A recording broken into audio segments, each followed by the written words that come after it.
teach you crazy. We cook amazing. But higher just aiming for the cook a new word. It's okay, throw away, oh yeah. We never give up till the end.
Knock into the different world and start to looking for miseria.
CFS 对于我来说，就是我心中最重要的一个比赛。我觉得，这是一个对于青春的续写，很荣幸这里边能够有我的一些成分。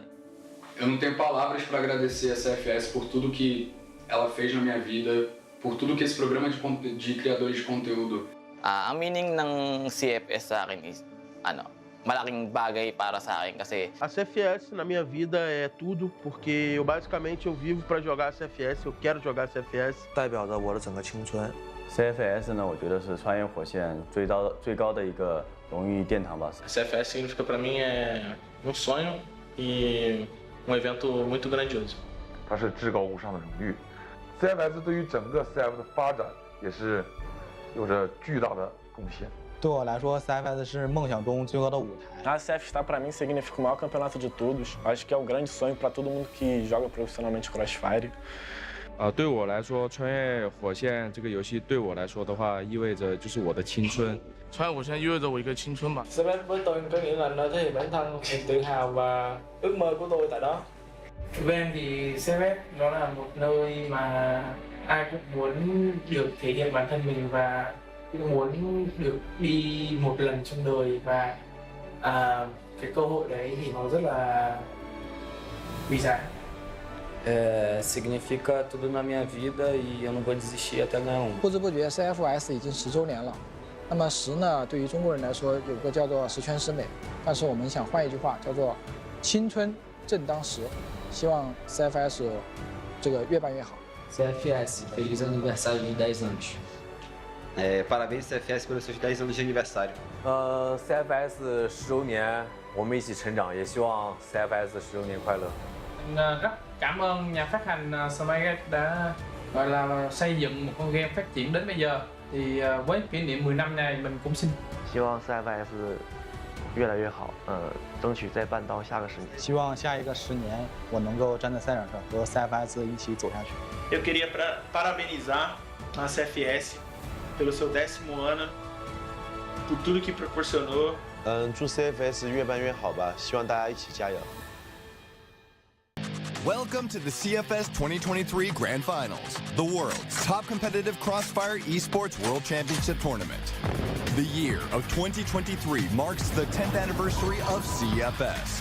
CFS 2023 Grand Finals is returning with further developed rules and schedule, providing new challenges to all participating players.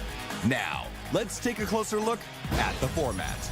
In this year, we have teams from 6 regions: Brazil, China, EU MENA, North America, Philippines, the Vietnam. The tournament consists of 4 stages: group stage, wildcard stage, knockout stage, and lastly, the playoffs.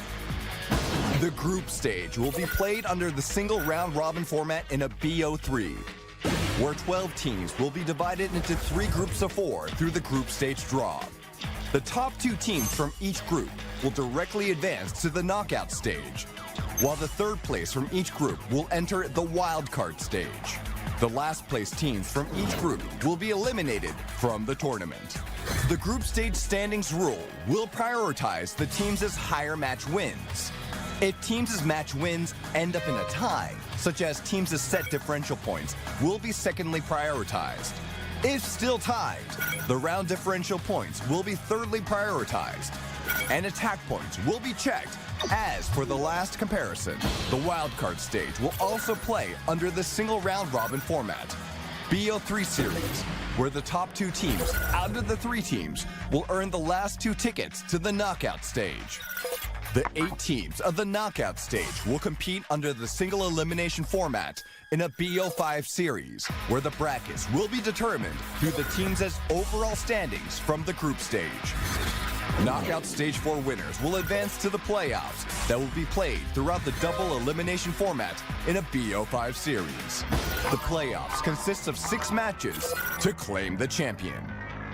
The total prize money of the CFS 2023 Grand Finals is set to $1,420,000 US, and the world champion will take home $500,000 US.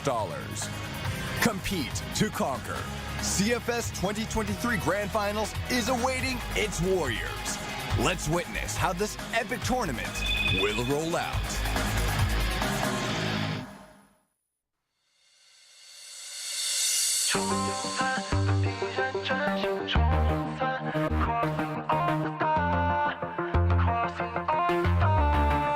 Never look back， 保持冷静，勇敢面对懂比赛的，把枪口对外。Never look back， 穿过泥泞的道路，Yeah we go high， We stay together， Yeah we stay together，We will never lose，Yeah we crossing fire， 不会再迷路。兄弟 always stay right here. We will never lose. Here we crossing fire. Say whoa, whoa. Yeah, we go higher. Look, I'm with the clan, they're my brothers, I'ma ride for 'em. No second guess, a load of I'm ready to die for 'em. We the ones that's poppy, we the ones that copy. See your enemy, I drop 'em, winning is the only option. I ain't never scared, hold close into alliance. If I catch a promise, I'ma stop 'em, I ain't lying. In the crossfire, you better survive. I'm rolling with the guys, I'm never switching sides. Getting money with the team, but I'm not surprised. Cause we prayed on it, waited on it for a little while. I'm never gonna stop, never gonna flop, all I know is gold. Team full of winners, first place we need that gold. I done see the fame, turn a friend into a foe. But we not the same, I'll never turn back on my road. Crossing all the star, I'm a superstar. We gon' take it far, win, lose or draw.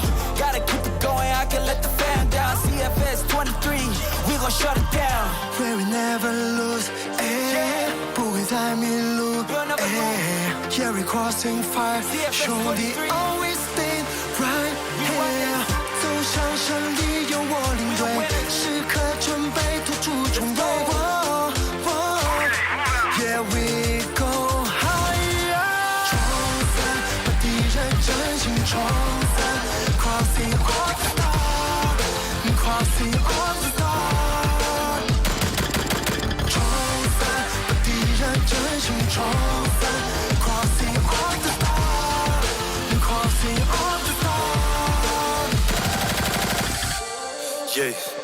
外有人气100%。Let's go。代价里有10颗子弹，现在只剩9颗，还有1颗跑哪儿去了？他在你的脑壳。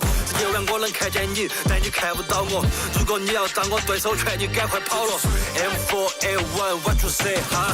你玩没得实力，那就给我闭上嘴。AK47 不得水哈？惹我兄弟我就让你变成孤魂野鬼。AWM 打在你的脸上，遮住太阳让你根本不能跟我反抗。Crossfire 又要被我点亮。Crossing on the star。每个晚上，老子的兄弟解决果断，甩就穿越火线，老子们相信卷着火弹，兄弟火线点燃火焰。强势第一步 ，AQ 几步，我们一马当先，随时争分夺秒。We will never lose, yeah we crossing fire， 不会再迷路，兄弟 always stay right here。We will never lose, yeah we crossing fire。Say whoa。Yeah, we go higher。冲散，把敌人真心冲散。Crossing on the star， Crossing on the star。冲散，把敌人真心冲散。Crossing on the star， Crossing on the star。Tưởng chứ tưởng tượng không thì em cũng đã xem ở trên mạng xã hội nhiều rồi, thì cũng đã hình dung được là cấu trúc như thế nào rồi. So the panda to me is just a very cute, fluffy bear. Hello guys, we are here at Panda Park here in China. Hello, hi. Hi.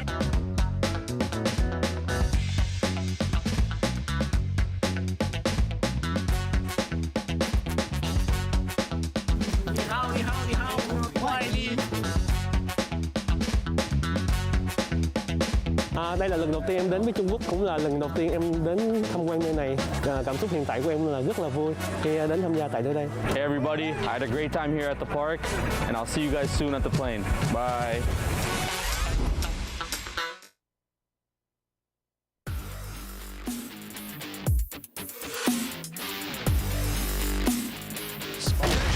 Yes, he is. Eagles. If anyone decides to try to come into B, he moves up. He looks for the kill. He's going to get it. Doesn't just hold the thin angle for info. He picks up a third. As you can't stop this guy. It's easy wide, though. He's going to get a nice one. Eagles trying to charge in. He's going to pick up a 4th kill. Double kill.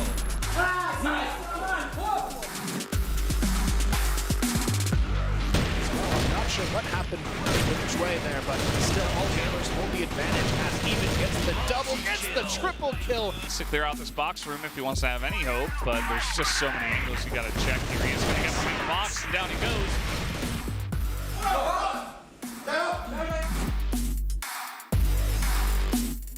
He's at least going to get one before going down. Xiao is going to be good for a first as well. They get a double kill on the repeat. GDSC is just trying to get out of here alive. It's not going to happen. A third now.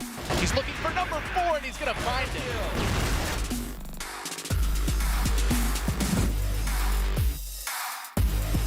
This push is coming into A. I mean, look at the sack here from the side of ranking. Will it matter is the question. It's a couple of big takeoffs. Obviously gets them into a great spot, but the trades are slowly going in AG's. Here, the oh, that's close, but Ice Cube, that nade could make it even closer. Plantier or Falcon, is he gonna repeat into it? Dugans, it does though! Huge!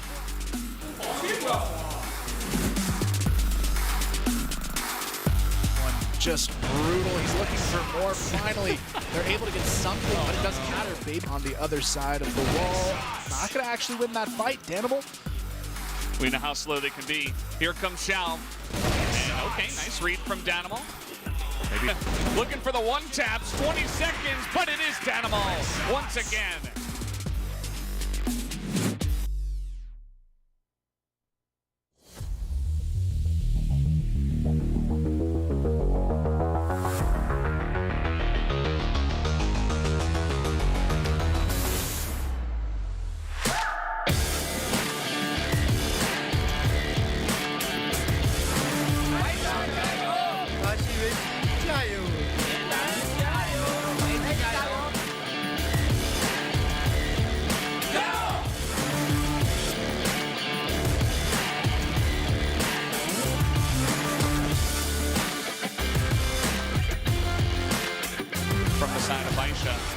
another look at some of the highlights here. This was Eagles' big round where he picked up 4 kills. And then I suppose the info on where Shao. No smoke here. Well, I spoke too soon. Smoke's coming out. That's going to force their hand. They push on in. Good first pick. That's 2 to 577. He's going to pick up 3 as they re-enter onto the site real quick. Not found either. I mean, what a decisive round that was from Viper. Shutout. You don't even. Takes him down to 30, but he is still alive in this round. They've got to find a way to deal with him. Shao, he's good for 1, and CZY is good for the rest.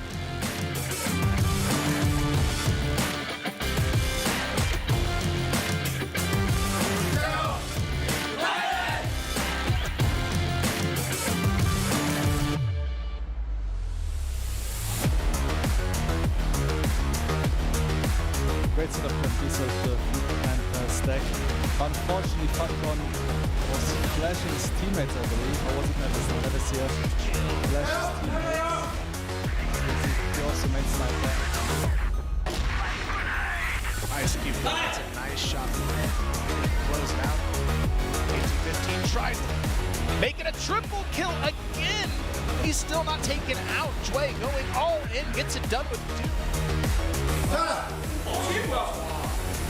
He's been good. He's being looked at. That's a quick one. Make it number 17. Fatcon also has been good, but not.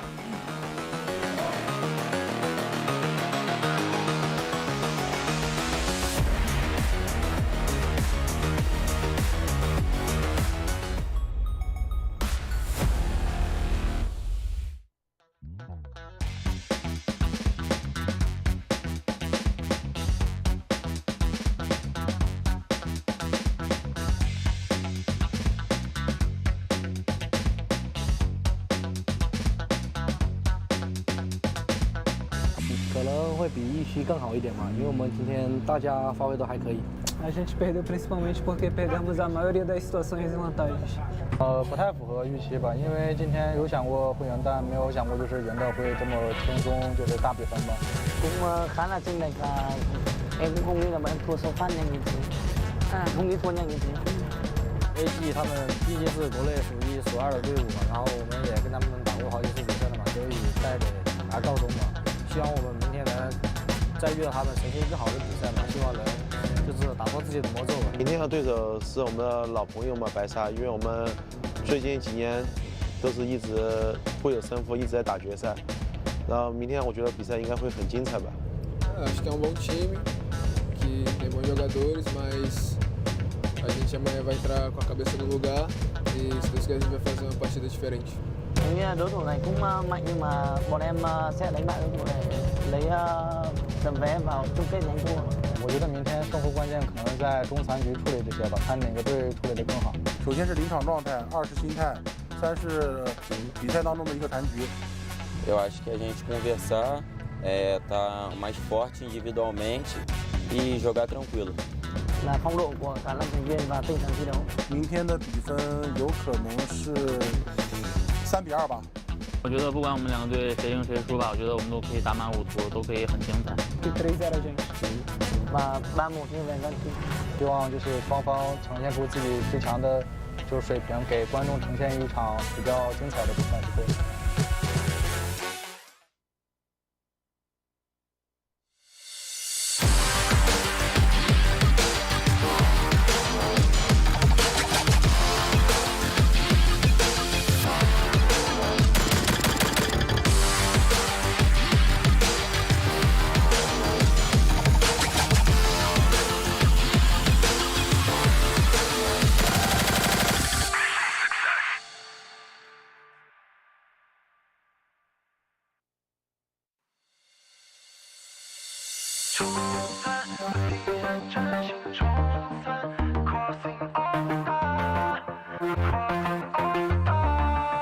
Never look back， 保持冷静，勇敢面对，Don't be sad， 把枪口对外。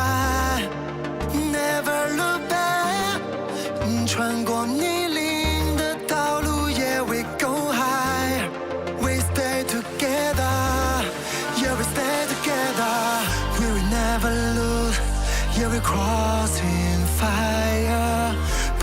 迷路，兄弟 always stay right here. We will never lose. Here we crossing fire. Say whoa, whoa. Yeah, we go higher. Look, I'm with the clan, they're my brothers, I'ma ride for 'em. No second guess a load of kill, I'm ready to die for 'em. We the ones that's poppy, we the ones that copy. See your enemy, I drop 'em, winning is the only option. I ain't never scared, hold closer to a lion. If I catch 'em, promise I'ma stop 'em, I ain't lying. In the crossfire, you better survive. I'm rolling with the guys, I'm never switching sides. Getting money with the team, but I'm not surprised. Cause we prayed on it, waited on it for a little while. I'm never gonna stop, never gonna flop, all I know is gold. Team full of winners, first place we need that gold. I done see the fame, turn a friend into a foe. But we not the same, I'll never turn back on my bro. Crossing all the star, I'm a superstar. We gon' take it far, win, lose or draw. Gotta keep it going, I can let the fan down. CFS 23, we gon' shut it down. We will never lose, 不会再迷路，Yeah, we crossing fire. 兄弟 always stay right here. 走向胜利，由我领队，时刻准备突出重围。Yeah, we go higher. 冲散和敌人真心冲散 ，Crossing all the stars, Crossing all the stars. 冲散和敌人真心冲散 ，Crossing all the stars, Crossing all the stars. Yeah， 这是 YOUNG 100%。Yeah, let's go。代价里有10颗子弹，现在只剩9颗，还有1颗跑哪儿去了？他在你的脑壳。这9万我能看见你，但你看不到我。如果你要当我对手拳，你赶快跑了。M4A1 what you say 哈？你玩没得实力，那就给我闭上嘴。AK47 不得水哈？这个兄弟我就让你变成孤魂野鬼。AWM 打在你的脸上，遮住太阳让你根本不能跟我反抗。Crossfire 又要被我点亮。Crossing on the star。每个晚上，老子的兄弟坚决果断，甩甩地穿越火线，老子们相信选择伙伴，兄弟和谐感染火焰。Chopstick AUG 我们一马当先，随时争分夺秒。We will never lose, yeah we crossing fire. 不会再迷路，兄弟 always stay right here. We will never lose, yeah we crossing fire. Say whoa, whoa, yeah we go higher. 冲散和敌人真心冲散 ，Crossing all the stars, Crossing all the stars. 冲散和敌人真心冲散 ，Crossing all the stars, Crossing all the stars.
to all Crossfire esports fans around the world, and welcome. We are live from Chengdu in China. Welcome to the CFS 2023 Grand Finals. I'm Matt Andrews. 大家好，欢迎来到2023 CFS 世界总决赛的比赛现场，我是主持人妮妮。那昨天呢，我们经历了一整天2场 BO5 的精彩对决，不知道大家看得过不过瘾呢？那今天的比赛呢，将进入更加白热化的阶段，我们将为大家带来3场激烈的 BO5 大战。Right, and these 3 best-of-5 matches today will determine who competes for the CFS title tomorrow, the highest honor in Crossfire, the CFS 2023 Grand Finals World Championship Trophy. 是的，对于他们来说，实现梦想的机会近在眼前。那么现场的各位 CFS 们，你们认为谁能够进入最终的决赛呢？让我听到你们的呼声。Will it be Vincit Gaming? Will it be Ranking Esports? Could it be Chengdu All Gamers? Or the reigning champions, Baisha Gaming? 哇哦！相信大家的呼声，各位选手们都已经听到了。那么究竟谁能够进入到最终的决赛？答案今天即将揭晓。那么在今天的比赛开始之前，我们要感谢主办方 Smilegate Entertainment 施曼凯娱乐以及旗下的合作游戏穿越火线，还有我们的合作伙伴 VSPO 英雄体育，同时还要感谢我们的赞助商 Alienware 外星人和 Morphling 变体精灵对本次比赛的大力支持。Yes, before the games start, we must thank our hosts Smilegate Entertainment and Crossfire, along with our partner VSPO, supported by Alienware and Morphling. And now, we are ready to find out who will be competing in the final. Let's begin the battles. The CFS 2023 semi-finals begin now, and the teams will compete to conquer.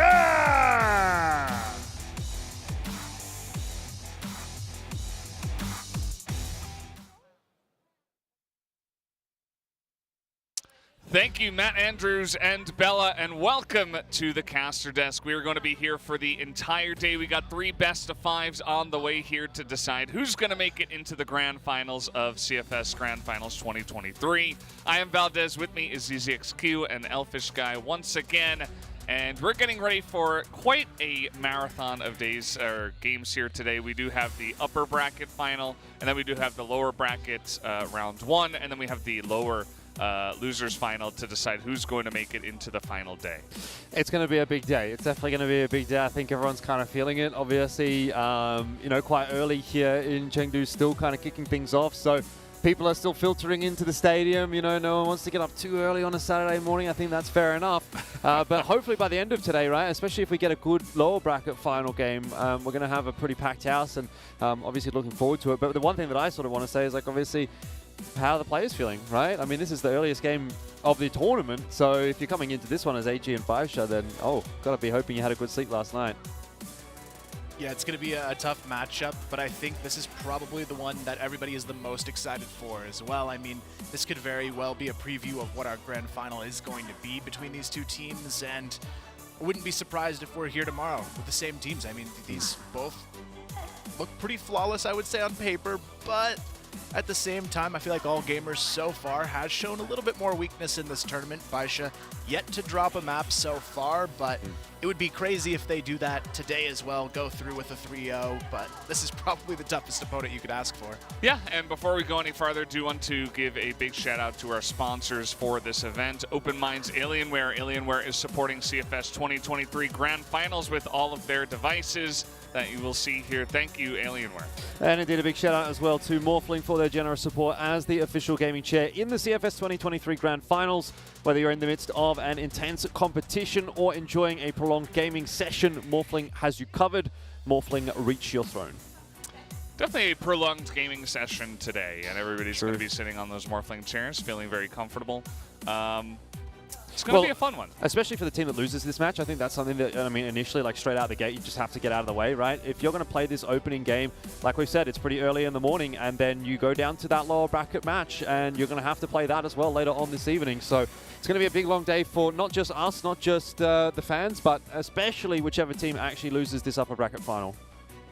Yeah, it's kind of a true test of stamina for whoever goes down there, because you have to think it does make you a little bit more susceptible to potentially losing that lower final, which is going to be a shame if one of those teams maybe gets a little burnt out, goes down. But also, it does open the opportunity for that second match we're going to see today later, Vincent and Ranking, one of those teams still with a chance to make it through. But when you look at the history between these two teams, we're talking about, 50 maps these teams have faced off against, and this is just for the last year and a half. So a lot of history, but as we can see on the majority of the maps, it is pretty even across the board. Ankara, always the one that leans usually in favor of all gamers, and Baisha, usually their favorite map in this series, is going to be Compound. But the key players here, I'm excited for this setup as well. Xiao and Du, we've seen a lot from both of them, especially when we talk about Du in his recent match.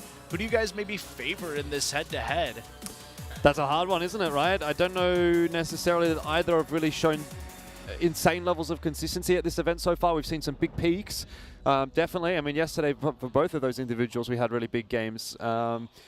In my mind, like I said at the start of the tournament, I sort of feel as though Xiao may be a little bit stronger, a little bit more impactful maybe than Du, but it's not necessarily just about what that individual impact is going to be. It's about how you work within the team. And I think Du does work quite well within the AG structure. He's not the kind of player that needs a lot of space necessarily. A lot of that space ends up going over to the riflers, and Du's just kind of happy to sort of take what he can get. Whereas if you put Xiao into that kind of position, I'm not sure that he would flourish quite so much. So I think you do have two different styles of snipers actually when it comes into this matchup, but both are able to fill their role quite nicely. Yeah, I think if Du plays like he did yesterday, then I would probably favor Du. But like I said yesterday, I don't know if he's going to be able to have that level of consistency against a top team like Baisha. So maybe Xiao kind of comes out ahead when it does come to this kind of matchup. As you can see here, Baisha has had a lot of success so far. To the surprise of nobody, they have still not dropped a single map. All Gamers did lose one map early on in the tournaments to LCK in the golden round, and then after that they have been pretty good until they faced off against Imperial, of course, where they did drop a couple maps there, but eventually did squeeze by into the round of 4. But yeah, Baisha has been pretty solid across the board. You can see some really big numbers there. Xiao with a very high KD, things going pretty well for them. Are they now the only team in the event that hasn't lost a map? I believe that's the case, right? Because All Gamers has definitely dropped some during the group stages, and Vincent and Ranking are now down in that lower bracket, so they've definitely lost a series. Taking a look at AG here, like, I just love the roster. I mean, they're so consistent across the board. Like, to me, Baisha has a higher peak, but AG is going to hit their peak a lot more often than what Baisha is going to be able to do. So I think you look at these guys and maybe just pick any one of them out of the hat and say, okay, that's a guy that can really carry this game, right? We've seen it from every single one of them in the event so far. And look, tying it into that conversation, I don't think they've looked as good as Baisha at this event, at this point, up to this point. But obviously that can very much change up today, right? And it's the same thing that I was saying in Vietnam. I was keen to see Baisha pick up that initial upper bracket final. They lost at 0-3 to All Gamers, and that's when the conversation sort of changed. Although I remember you, Carl, were kind of on the All Gamers bandwagon to begin with, so you did get that one right. But I was sort of feeling like Baisha looked like the better team there, and then they ended up actually getting absolutely dumpstered. And I could really see that being a possibility today. Like, I 100% believe, after having watched these games, Baisha right now looks like the better team going into this matchup. But their historical head-to-head against All Gamers doesn't necessarily paint that same picture, and there is definitely every possibility that All Gamers comes out here and just sort of wipes the floor with Baisha again, and then we're like, well, Baisha's unfortunately not been able to convert their good form another time. Yeah, I feel like for All Gamers, the thing that they have that's a huge advantage is they've got the best team play, I think, out of every single team in this tournament, but Baisha has the firepower difference when they're on their A game, and I think Baisha today is going to step up to that level. I think the thing that impressed me the most in their previous game was just seeing how they were able to perform without Nine actually having a great day. Everybody else really stepped up, but you can kind of see here, this is probably one of the most split predictions we've had as well, but all three of us going for Baisha. Yeah, you'll notice that kind of us and the Chinese side more so leaning towards Baisha, whereas Vietnam, Philippines, Brazil only having one Baisha prediction, everybody else going for all gamers, so not sure why. It's hard to say. Like I feel like pretty even split. I think honestly, all gamers almost feels like the safe pick, right? Just because of the historical head-to-head between these two teams, and it's the same conversation that we were having during the group stage about one of those matches. We were saying, you know, do you rely more on the recent form, the recent history, and how the teams and players are looking coming into this game, or do you take a bit more of a longer look back? And if you take a bit of a longer look back, then definitely going to choose all gamers. But obviously, we're kind of taking into account this week a little bit more so, it seems like. Yeah, I feel like all gamers as well, they haven't had quite the same challenges in some of their matchups, and they still looked a little bit shakier. Outside of Imperial, I'd say that's probably the hardest match they've had so far, but that was also probably a good wake-up call for them as well, to where things could potentially go wrong, which I think ultimately prepares them a little bit better for this series. Baisha, though, I feel like, at least in the playoffs so far, has had the harder opponent. They looked like they had to work a little bit harder to get across the line yesterday, even though both teams come in with a 3-0. Baisha, I feel like the advantage they have here is just they've become more well-rounded than I expected, and that's why I ultimately went with them, because I feel like CZY for me has been one of the most impressive new additions to a team, because he's not a world champion yet with this roster, but he definitely has shown he's got that capability. Yeah, I don't think it's too surprising. You know, I was saying at the beginning of the event, when the first time we saw this guy, it's like, well, if he's going to be added to a roster that's already this strong, he's got to already be pretty good, right? But as you were mentioning, the way he's kind of just slipped right in, very, you know, comfortable fit for the team, and all looking very good. Obviously, he's individually extremely strong as well, so yeah, it's definitely a good look, I would say, to add somebody like that to your roster. But all gamers as well, it does feel like they do have 5 guys that can step up at any point and really just carry the game, and I think that especially because what we saw to do yesterday was really strong, I think they're definitely going to put up a strong fight. So for me, it was a difficult prediction. I almost went with all gamers, but eventually just went for Baisha, and this is going 5 maps, right? If we could be real, like I think this is going to go 5 maps. It's a really hard one to say because, you know, there's, like, historically speaking, there is every possibility that it goes to 5 or that it goes to 3. Like, it's just, you know, which team turns up on the day. And again, like we've sort of talked about the extenuating circumstances around this particular match in comparison to even some of the other ones, is that I will say, like, physically, mentally, this is probably a more difficult match, not only just because you're playing on the stage, you're playing against the other best team in the tournament, but you're also playing at a time zone that your body isn't maybe necessarily 100% used to. Like, I know everyone, all of us have been waking up, you know, 10, 11 o'clock, whatever, to go into the studio in the afternoon when the games were starting at 3 p.m. And now all of a sudden you're playing a game at 11 a.m. I mean, if you're not, you know, someone that was already going to bed early, like, that's going to be a bit of a shock to the system. And you know, for players, like, these little 1%ers, they don't sound like they make a big difference. Really, you think about it, you look at it, you're like, oh, you know, he's just talking, you know, rubbish, really. Like, is it really that big of a deal? You well, would never, no, but, like, I mean, the thing is, when you're the 1% of the 1%, like, even that tiny little bit of a difference, you're feeling a little bit sleepy, your reaction time's like half a second slower, or, you know, whatever it may be, that actually could potentially win or lose you a round, which could then potentially, you know, be a big swing round, or, you know, whatever it may be, win or lose you a map, and all of a sudden that has a bigger implication than what you would think it does. So tough ask for these players, obviously, down there on the stage, I think, to be kicking off this first game, but hopefully they're ready to go. Yeah, absolutely. It is going to be a big ask coming into this best of 5 for both teams. Let's see how it does go. Let's hop over to the stage and introduce the teams.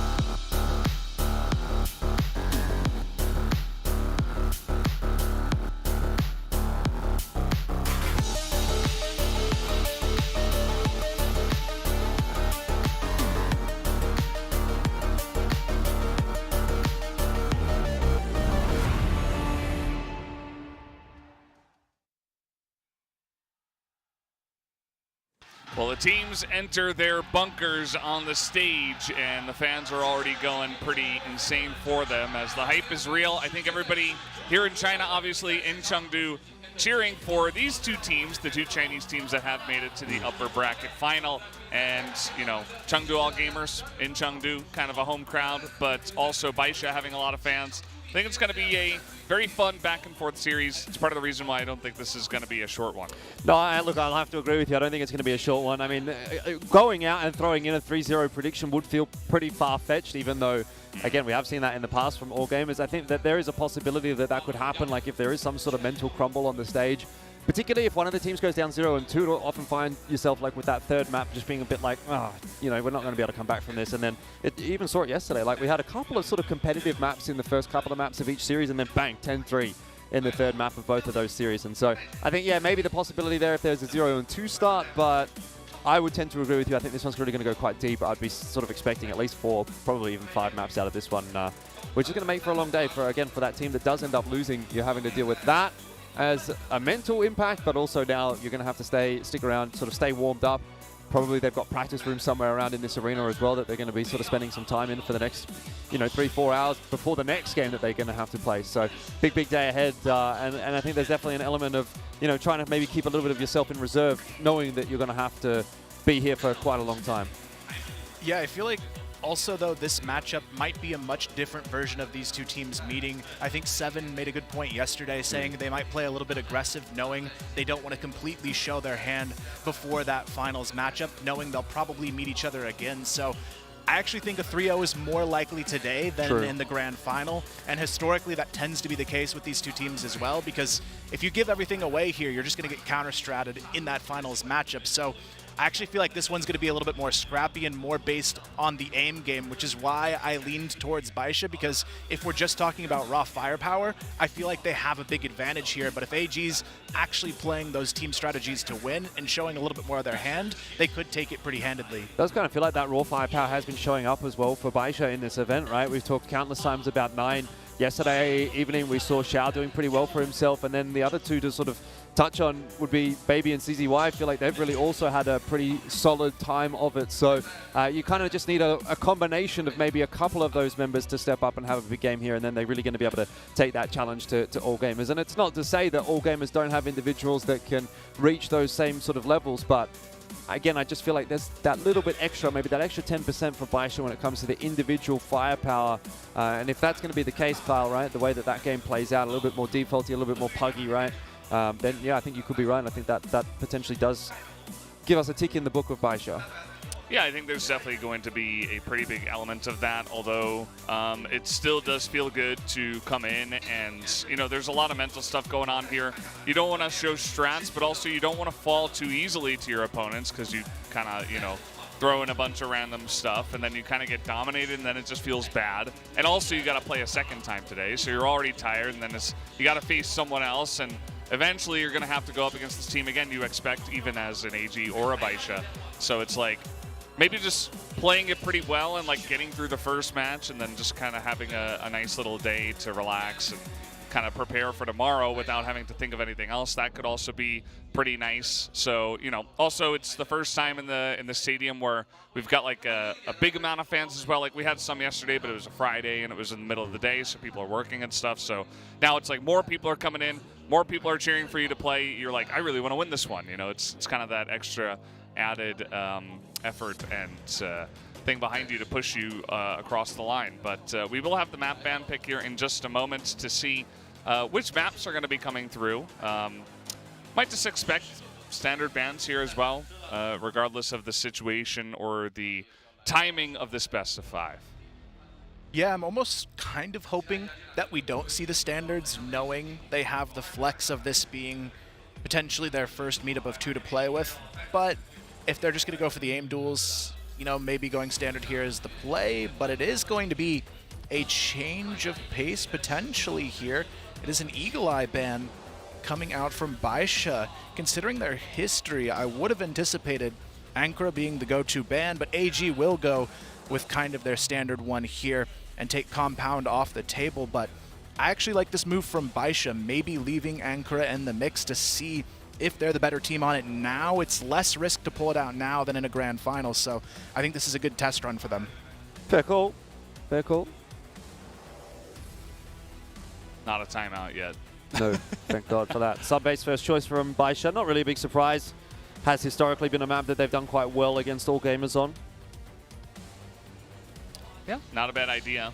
And the Eagle Eye ban in general is interesting because didn't Imperial also play twice against all gamers on that map and they won one of those? Yeah. The second time around. So it feels like maybe you would want to kind of poke the weak spot, you know, play that Eagle Eye somewhat early and say, hey, you can't play this map. You're going to have to ban this one instead of compounds. Feel like that could have been a little angle, but instead they just ban it away.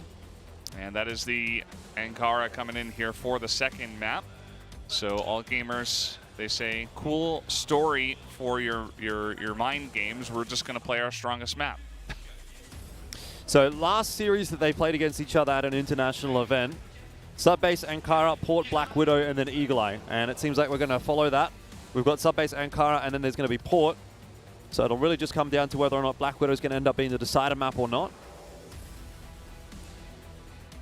Yeah, I feel like it is more likely we would see AG pick Mexico here in this fourth slot, but they're actually going to go for Black Widow. So a little bit of a change of pace here, and I actually like the picks a little bit more from Baisha, I think, in this circumstance. They're playing a little bit riskier with their map pool. They're trying things out, and I think this is a good way to gauge what they're up against and potentially even get them in a position on the side of all gamers where they're even more uncomfortable going into that grand final, because let's say Baisha does win the Ankara now, you go into that final later on thinking, as all gamers, well, what do we do here for our picks and bans? Yeah. They've just now beat us on what should be our best map, so it's a good way to play that mind game if they do steal away that map in this series.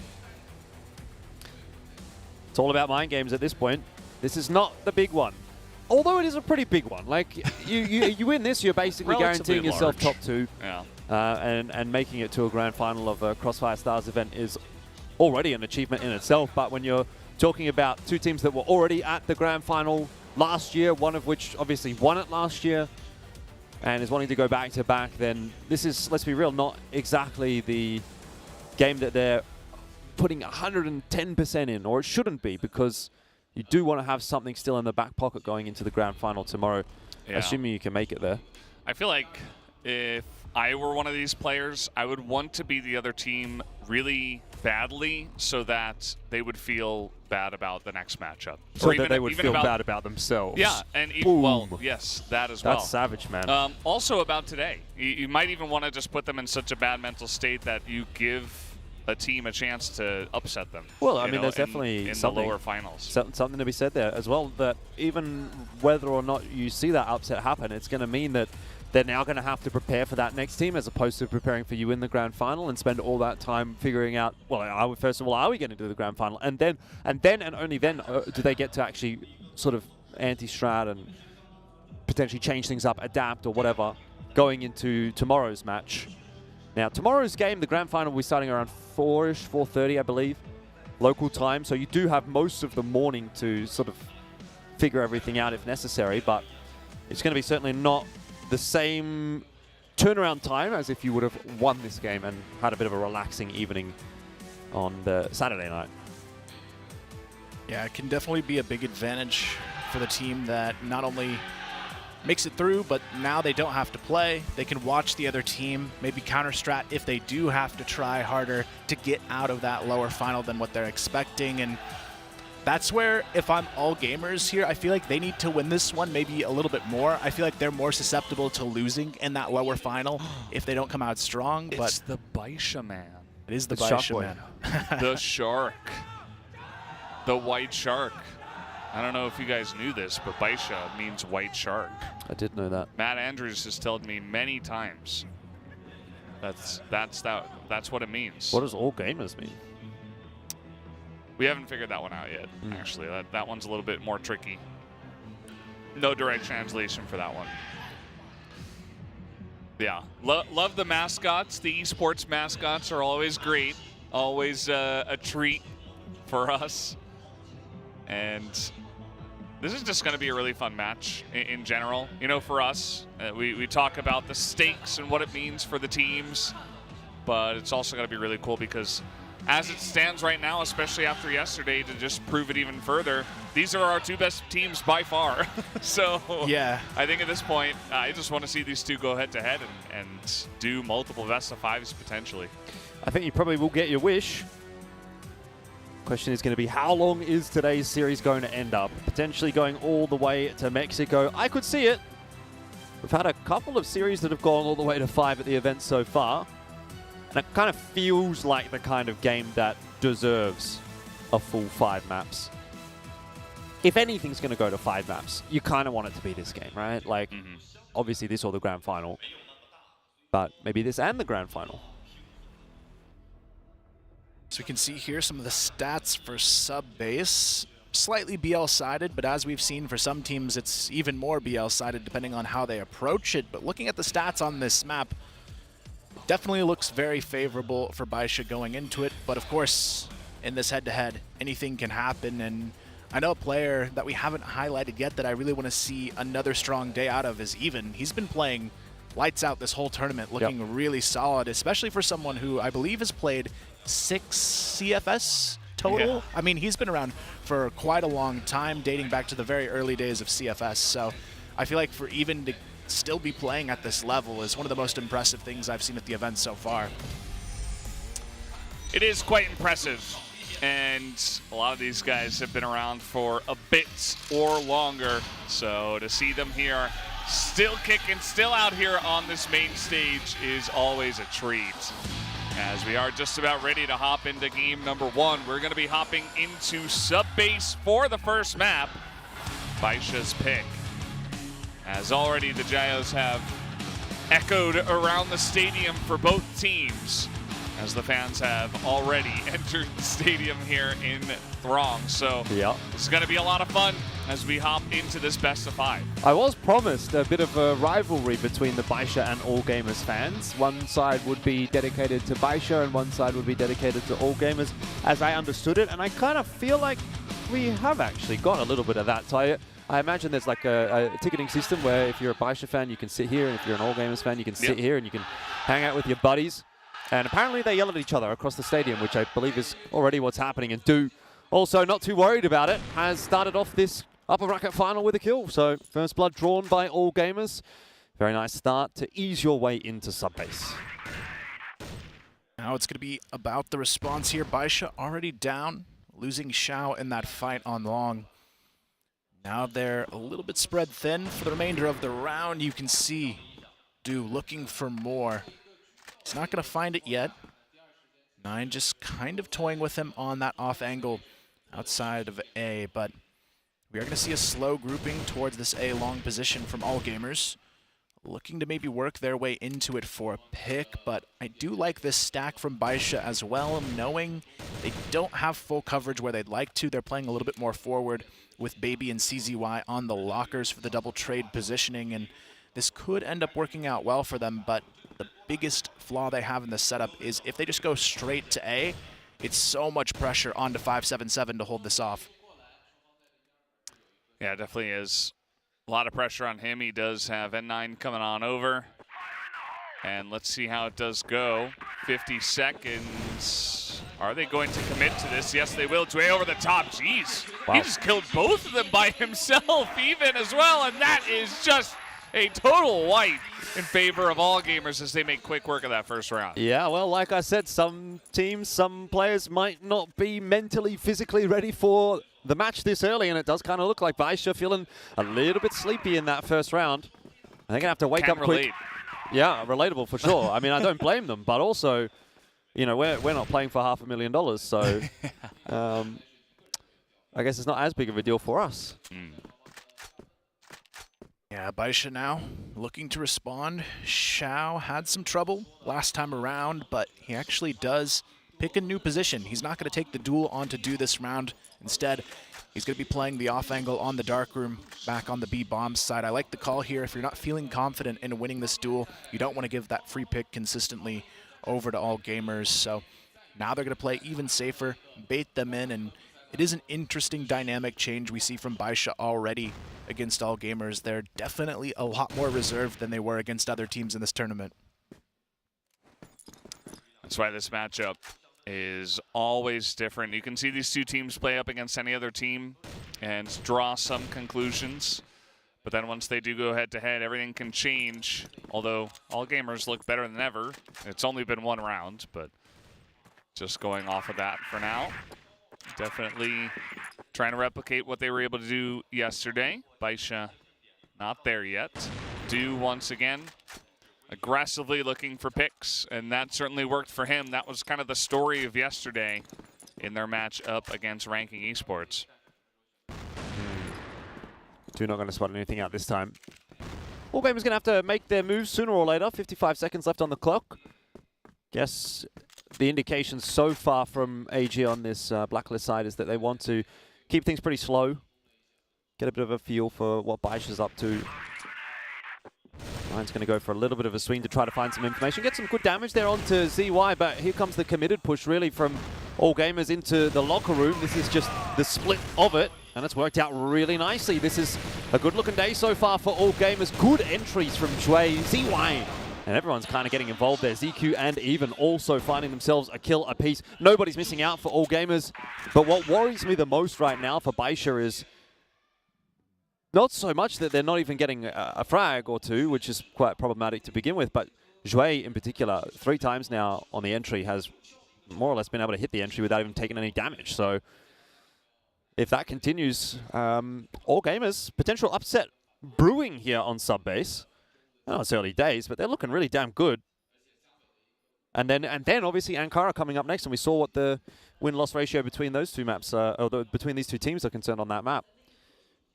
So that could potentially lead you to the 0-2 deficit that I spoke about being potentially an issue.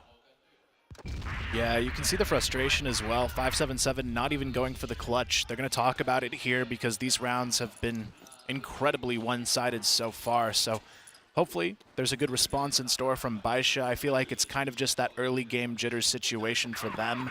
This is definitely a team that can adapt quickly, and I'm expecting a change-up coming into this round, and they're going to offer it up here. CZY pushes into the B control room. Good for 1. It's a 2-for-2 trade, but look at this response. Do and J-Way get it done, and now it's all on to 9. 1 versus 2 already. Another round where the entries just don't work out for Baisha. Who's already in BA site? So 9's a bit worried about that one. C4's been recollected by Even. They'll want to link up before they really do anything here. Make sure that they can play out the 2v1. Yeah, they should. And 9 is not going to have a whole lot of information for a moment here. We'll have to wait and see what Do can do, as he's throwing a smoke behind them as they do push into the A site. And 9 about to get some information about this. Once they do plant this one, you would have to imagine. There it goes. And let's see what N9 can do, because this guy, if there is one player who's going to pull it back in this scenario for his team, it's going to be N9, as that did not go very well. Do is once again super sharp. Dway insanely sharp himself, and those were the 2 big guys from yesterday. They maintained that into today. And the rest of the team is right there to back them up, even strong as well. Yeah, Jue 5-1 at the moment, and he's kind of doing a lot of that entry fragging duty as well, so those are impact frags. 3-0 from All Gamers. Baisha on their own map pick, not looking too hot at the moment. It's early days, this is still a best-of-5 series, but I mean, Kyle, you and I have really seen exactly how things can go pretty pear-shaped for Baisha if they go down pretty fast in that BO5. It's happened before. Will it happen again today? It's not a great start, especially considering I believe going into this map, Baisha's win rate on the GR was around 80%, and they still haven't found a round. So it's not a good place to be, but if they can still make this a winnable half for themselves, there's hope going into the BL. But again, All Gamers, 2 opening picks already, and the A bomb site, but they don't even have to force this push. They've got the numbers to force some over rotations, and that's exactly what's going to happen here. CZY kind of just stuck here in the L turn, working his way out into mid, but Xiao able to find one. Not going to be enough, though. Still 2 on 4. N9 stuck, but look at this flank from CZY. Huge opening potential, but surprising from N9 to see him miss that spray down. Symptomatic of the problems for Baisha. Just across the board, they're really not looking their usual selves. And I would say at some point in this series, you would expect them to kind of pick things back up, but does it come a little bit too late, right? If you go down 0-4, okay, that's not too bad, right? But if you're down a map, if you're down like a map like 10-2 or 10-3, and then you're on to Ankara, and maybe then you're finding your feet, but All Game is obviously very good on that map. You know, so I think Baisha really have to potentially even take a tack timeout here pretty early, have a bit of a chat about what's going wrong. Because the thing is, like, none of these rounds are even looking competitive at the moment either. That's the issue. Yeah. If you could have some competitive rounds where you were going down to a 1v1, losing the 1v1, you could say, fair enough, bit unlucky, you don't win every clutch. But these rounds are just like, okay, AG's just steamrolling them. Like, Baisha could literally be one of the teams that was knocked out in groups for all AG cares at this point. Yeah, I think that's very important. Just the way the rounds are going. Kind of looks like yesterday for either of these teams against their opponents from yesterday. It was just so one-sided in a lot of those rounds that didn't really feel like the second team had a chance. And All Gamers here, they are, you know, with the sub-base pick, they do get to start on the blacklist side, and they're coming out swinging really early, so everything's kind of going in their favor. Baisha is going to have to try to stem the tide and then have a really good blacklist side themselves. Still definitely a chance to do that, even though these rounds have looked pretty dire. And of course it is 4-0. So the scoreline and the start not helping Baisha, but definitely could see some kind of comeback if AG begin to slow down after the half or something. Get the sense AG is going to slow down though? At the moment? Not at the moment. I don't. If But anything, Du's kind of picking it up. It's happened. Yeah. I mean, even hasn't even died yet. Yeah, they're in a really, really strong position at this point. Baisha, they've got to show they can hold something.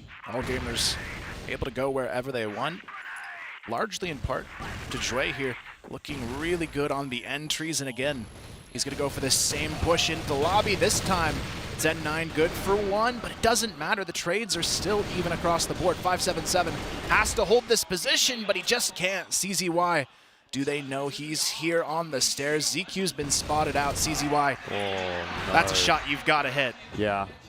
There's a lot of issues happening right now for Baisha. I mean, look, that was great. Even though Jue goes down, you could see the setup. You talked about the team play aspect for All Gamers being probably stronger than anybody else in the world, and I think that's a perfect example of it. Great spacing, great trading from All Gamers. And what they've also been reaping huge benefits from is Du on the lurk. I don't know if you guys have been noticing that, but most of the rounds, he's actually not with the pack. He's either lurking his way into A or lurking his way into B and just picking one player off. So even if the exchange goes pretty clean, you know, 1 for 1, 2 for 2 in the main engagement, if Du is also then going 1-0 on top of that, well, you've got yourself the numbers advantage, and that's happened a couple of times now in a row. So I would like to see something from Baisha to try to counteract that. Maybe they need to sort of have a bit of a chat and say, well, Du is sort of late lurking with the Orm. You can't rotate off of your site in an unsafe manner, because he's been able to get himself a pick 2 or 3 times now, which is obviously extrapolating the issues for Baisha. Yeah, it's what he did yesterday as well at a ranking.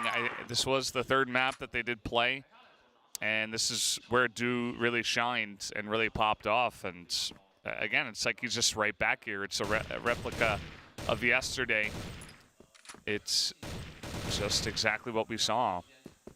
And AG, they're not even running at them. I think the first couple of rounds were a bit faster because Du was getting a couple of picks and Jue was going in, getting those entry frags, but they've slowed things down. Looks like they are gearing up for a B push at this point in time with the C4 over here heading towards lockers with 4 guys looking to push this direction. CQ gonna try and run in here with Jue, but look at the setup from Baisha. They've got the numbers here to stall it out, but it doesn't matter. They're just not hitting the shots again, and look at this steamroll onto the bomb site. Nobody goes down for All Gamers. 577 left alone here, and This is just another devastating round on their hands. You can see the pause finally being called, but I mean, at this point, it feels like Baisha hasn't even rolled out of bed yet. Nope. I mean, they may as well not have, because they haven't got anything done. It's going to be 6-0. Scoreline would be the same if they would have stayed in bed. It's kind of funny that Dway wasn't even that clean on the entry that time. It was just the timing, the execution, everybody went in, and Baisha didn't hit a single shot.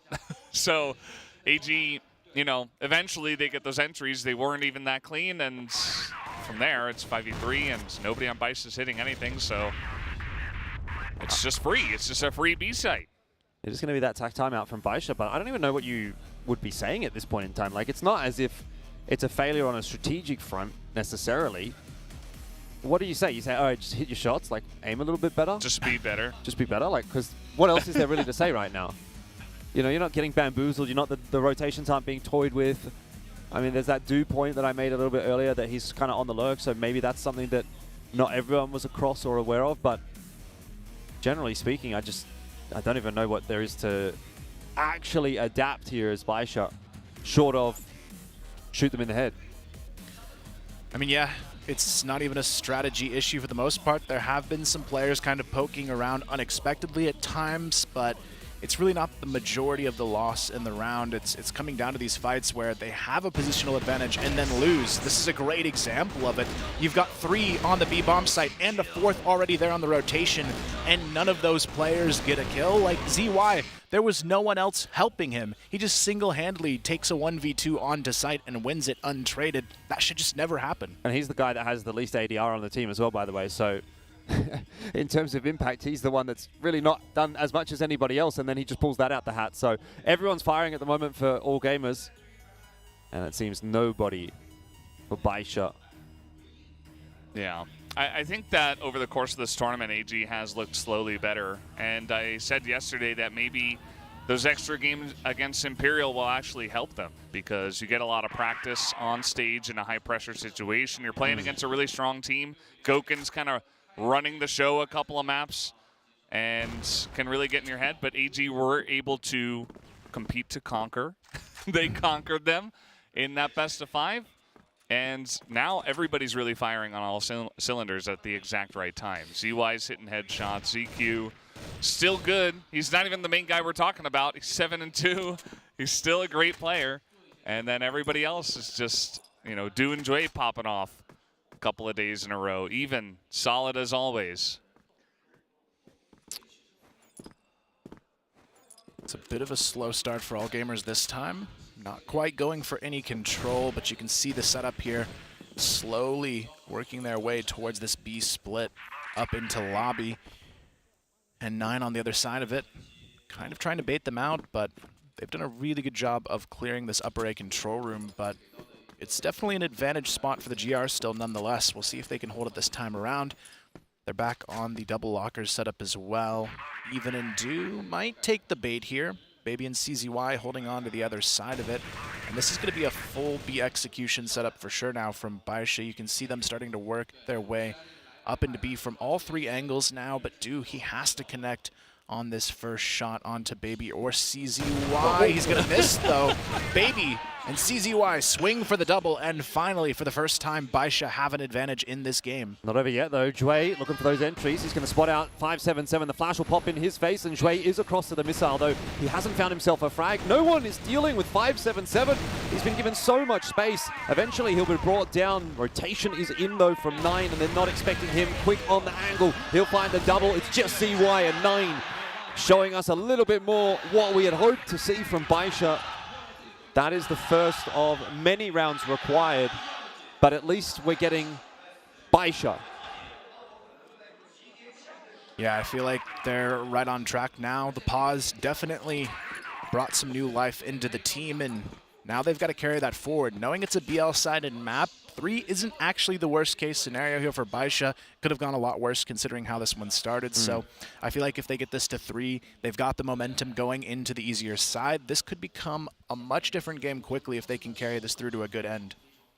Yeah, it's never over till it's over. If Baisha eventually wake up and then they go into the better half, better side for this map, I think they've still got a chance. that one was a little bit silly from the side of AG. I think that, you know, Du trying to jump into the lockers is pretty aggressive. I understand he's trying to like take an aggressive trade against Xiao, but if anyone else is there, you just die. So it's pretty risky. Can have nice rewards if you get the pick, but instead you just go down and then your teammate kind of is trying to follow and trade it back, and he just goes down because there's a stack in there, and you have to try to push a 3v5. Like, it's not going to be a good look. And nice cleanup here. That flick was pretty sweet.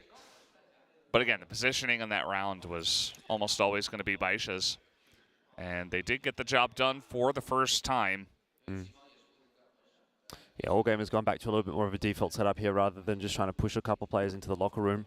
They did have success with sort of miscellaneous pushes earlier on in the half, but eventually you're going to start to get brought undone as Baisha recognizes what's going on. And again, Du highlighted him at the start and said he was getting a lot of work done on the extremities. It seems like Baisha have sort of adapted to that, and they're kind of taking the fight to him rather than letting him bring the fight to them. And that's worked out much better in the last couple of rounds so far. So little change-ups from Baisha making a big difference. Flash in the face, though, of Xiao, and he'll be unable to connect the shot as the filter comes through from AG onto the site. Xiao not quite able to activate, but still able to get one, and that is enough considering the numbers. Plan will go down pretty fast there, courtesy of ZQ. One of these two individuals on AG is going to have to step up in a big way if they want to win this round, and it might have to be even taking this swing into Wood onto 9. Off angle from 9, but checked. Wow. So 3 on 2 now. It's pretty huge here for the side of AG. It gives them a chance as, okay, even, maybe a little bit too aggressive, but it might work out as ZQ. Not quite able to hit the head. CZY will put an end to that business and just barely gets Baisha a second round. Remember, they were ahead 4-2 in terms of players alive as they were trying to push into that one. Rounds around, doesn't matter how you get it. End of the day, it is represented on the scoreboard, and Baisha are hunting for 9 now. Hunting for 3, I should say. The 9th round. Yeah, for Baisha, this would be a huge momentum boost. 3 in a row to close out the half going into the BL. Even, I feel like, gives them the slight advantage almost at this point. So Wait, he's got the C4. He's just sent it. Yeah, they're just sending it in. I mean, even Du's got the M4, is now trying to come in here quickly. They do clean up the B site, actually, even.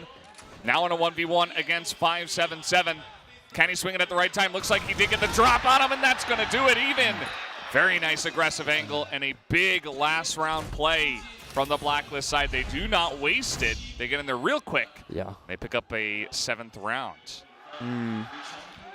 Bit of a momentum killer for Baisha, that. Was starting to look good. Still the half is a 7-2, and that's going to be tough to come back from regardless of moving on to BL or not. it's going to come down to how they decide to create pressure themselves. Du and Xiao might meet again in the first round of the half, but it's actually Xiao who kind of scares them off for now. You can see the jump spot happening, though. A lot of information being gathered from ZY. Baits out the shot, knows Xiao for sure is still holding on to that angle. And now they decide to use this information to put a little bit more emphasis on the B holds. So you can hear the crowd trying to cheer Baisha back into this. They definitely need that support as well. I feel like normally All Gamers seems like the home crowd favorite, but this year it seems like it's shifted a little bit towards Baisha, I'd say. I'm a fan of Baisha. I prefer watching Baisha play when they're playing well. Like, they're a fun team to watch. All Gamers, sometimes I think they're not a quote-unquote fun team to watch, right? They get the job done. They play the correct way, but playing the correct way isn't always fun to watch necessarily. It's quite slow, it's quite tradey, it's quite defaulty, whereas Baisha are just liable to swing you and get a 3K, which is obviously much more exciting. So I think that is a good way to win a lot of fans, but it may not necessarily translate into winning an event like this. So I guess it depends on what your priorities are. Yeah, I mean, in terms of this event, Baisha coming off the win from last year. I know obviously a lot has happened since then, especially in this region, but yeah, maybe, you know, slowly over time, bit of a change. By the way, Du did get that pick. Here's a little sneaking from N9, going to immediately be watched by Du, and that's 2 kills to him. Du won that duel in here as now Baby's coming in. He's got an M4 in his hands, but he is alone, and down he will go. That's an 8th round to the side of All Gamers. And I want to see the replay of Du against Xiao. because that looked like a pretty thin angle that Du was able to hit. Was it not AG the favorites last year going into that grand final?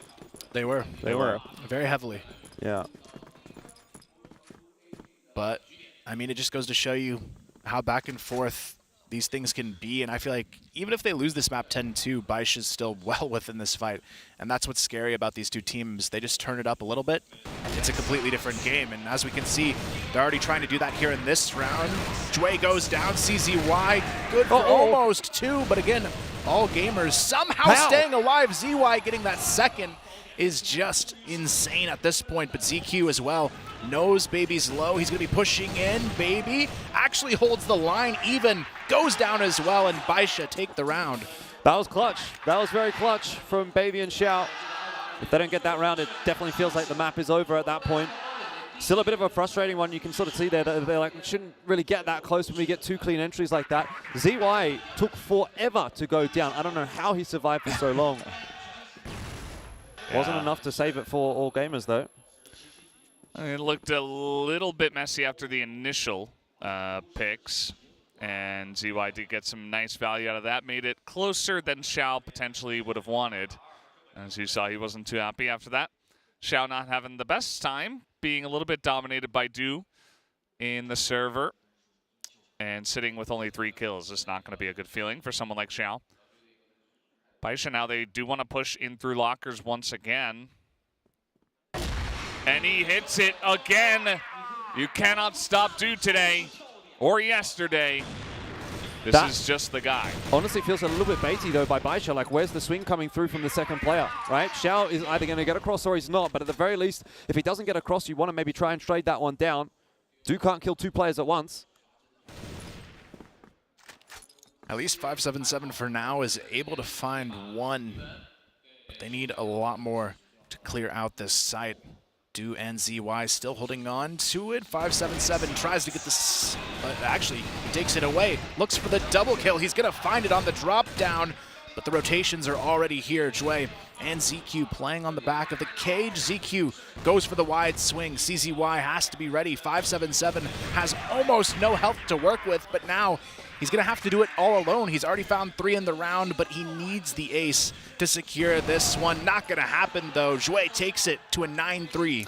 Does definitely feel like 577 is starting to come online here for Baisha. He's hitting some really nice entries, multiple rounds in a row, but this ties back into the conversation that I was having at the very start of the map where they were down 4-0, 5-0, and I said, like, Baisha's not going to be out of this game forever, right? They're going to start to wake up at some point. They're too good not to, but are you going to leave yourself enough room to play with? Well, I think we've got our answer, at least for map 1. There's just no way Baisha can come back from 9-3.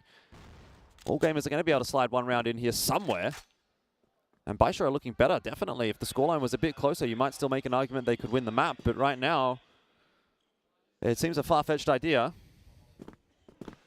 Yeah, even the end of that round, a little bit unfortunate. Like, they're planning the bomb, and the one guy is trying to peek into the 2. He's kind of in a precarious spot in the site as well. He's either got to peek or he's gonna just go down, and not the best situation at that point. They tried their best, wasn't enough. Baisha, I thought maybe we're gonna push in and challenge ZY and ZQ there in the hallway, but not happening just yet. Just holding on to this angle is Xiao, and eventually grouping up together here as 4. They've also got someone up in the vent. It looks like CZY looking to push that angle. It's a matter of time, though, before Jue has the opportunity. And that nade is actually going to be a really solid start as well. Gets some good chip damage in. The counter flash goes down, and they are stuck in this corner. But Jue, he's got the support on the way as well from ZQ. He sneaks into the corner, goes for the repeak a little bit too early.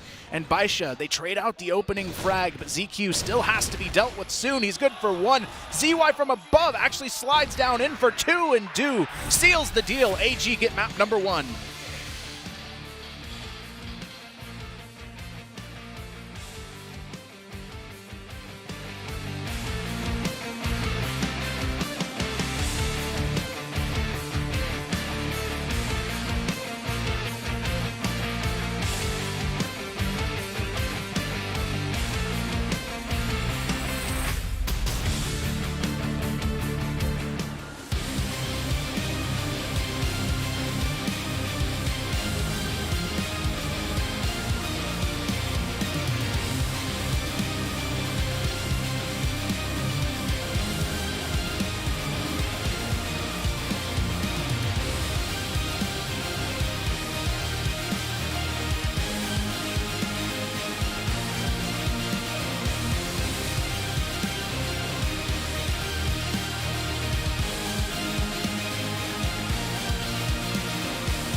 We're back here on the desk after AG was able to take a very quick first map, and after all, it was Baisha's map pick here for the first one. Ended up being a 10-3, and it wasn't very close. There were a couple of rounds where Baisha looked pretty good, a couple of early frags, but after that, it was basically just all gamers coming out here and dominating for the majority of the map. So pretty interesting start to this one. Definitely expected it to be closer, or at least Baisha favored on their map pick, but that's just not the way it went. Yeah, I mean, I think that's a reasonable assumption, but hey, sometimes that's the way the cookie crumbles.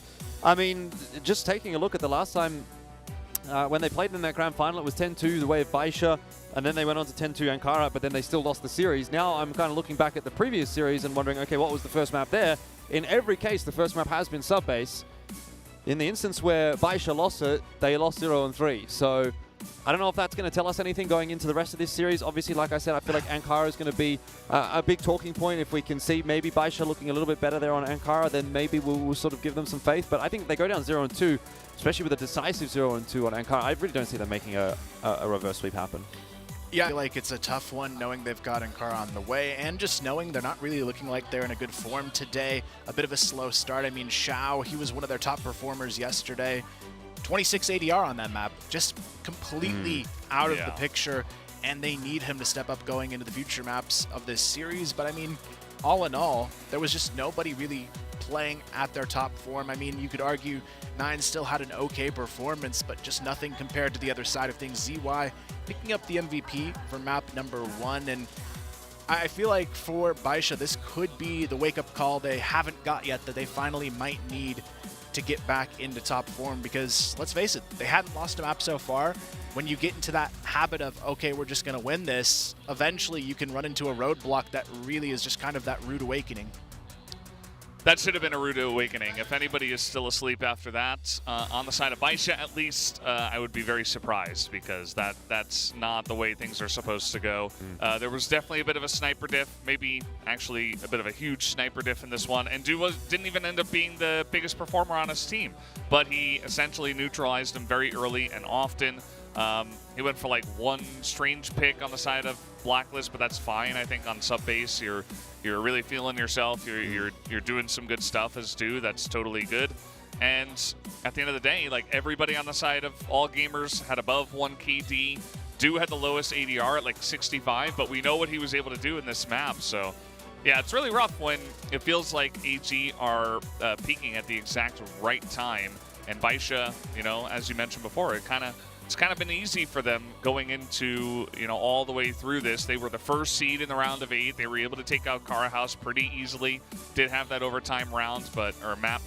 But at the end of the day, all gamers have been challenged a lot more, and they look like the better team right now, especially after that first map. Yeah, Baisha's going to need a bit of a smack, right? I don't know if there's I think someone they already in the, got one. Yeah, can they get a bit of a smack around the chops to wake up a little bit? Because it, I mean, you can have a look here, right, and just 5-0. Have a look at the kill matrix. Yeah, I mean, it's just very, very dominant, really, from all gamers, isn't it? And like you said, kind of across the board, it wasn't one player really going out above and beyond. We saw Do in the first half. We saw sort of ZY in the second half. Shui as well.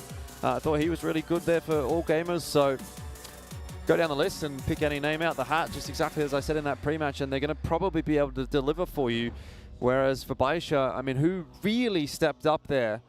5-7-7 had a couple of good rounds towards the later stages of that map, but aside from that, I don't think there was really a whole lot to note, which is a poor sign, obviously, going into Ankara. And yeah, they're going to need to find a way to really mentally reset quite quickly, because even as I understand, right, we're going to be jumping between these maps even faster than we were yesterday. We've got a lot of games to cover, right? So everything gets smushed together, right? And in theory, that doesn't give you a whole lot of time down there on the stage to have a bit of a chat and adapt going into Ankara. Now, the one positive I will say is that they would have 100% been expecting Ankara.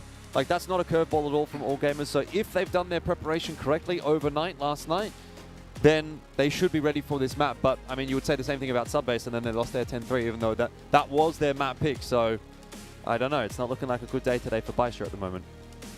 Yeah, I would say it's very likely if they lose here, they go down 3-0. I feel like just knowing they have to play another best of 5 that could potentially go to 5 maps, you don't really want to take it to a 10-map day, because that later match could become a lot more stressful. You could be pretty burnt out by the end of it. So I feel like this is a must-win if Baisha want to reclaim this series. Otherwise, it's a definitive 3-0 in my eyes.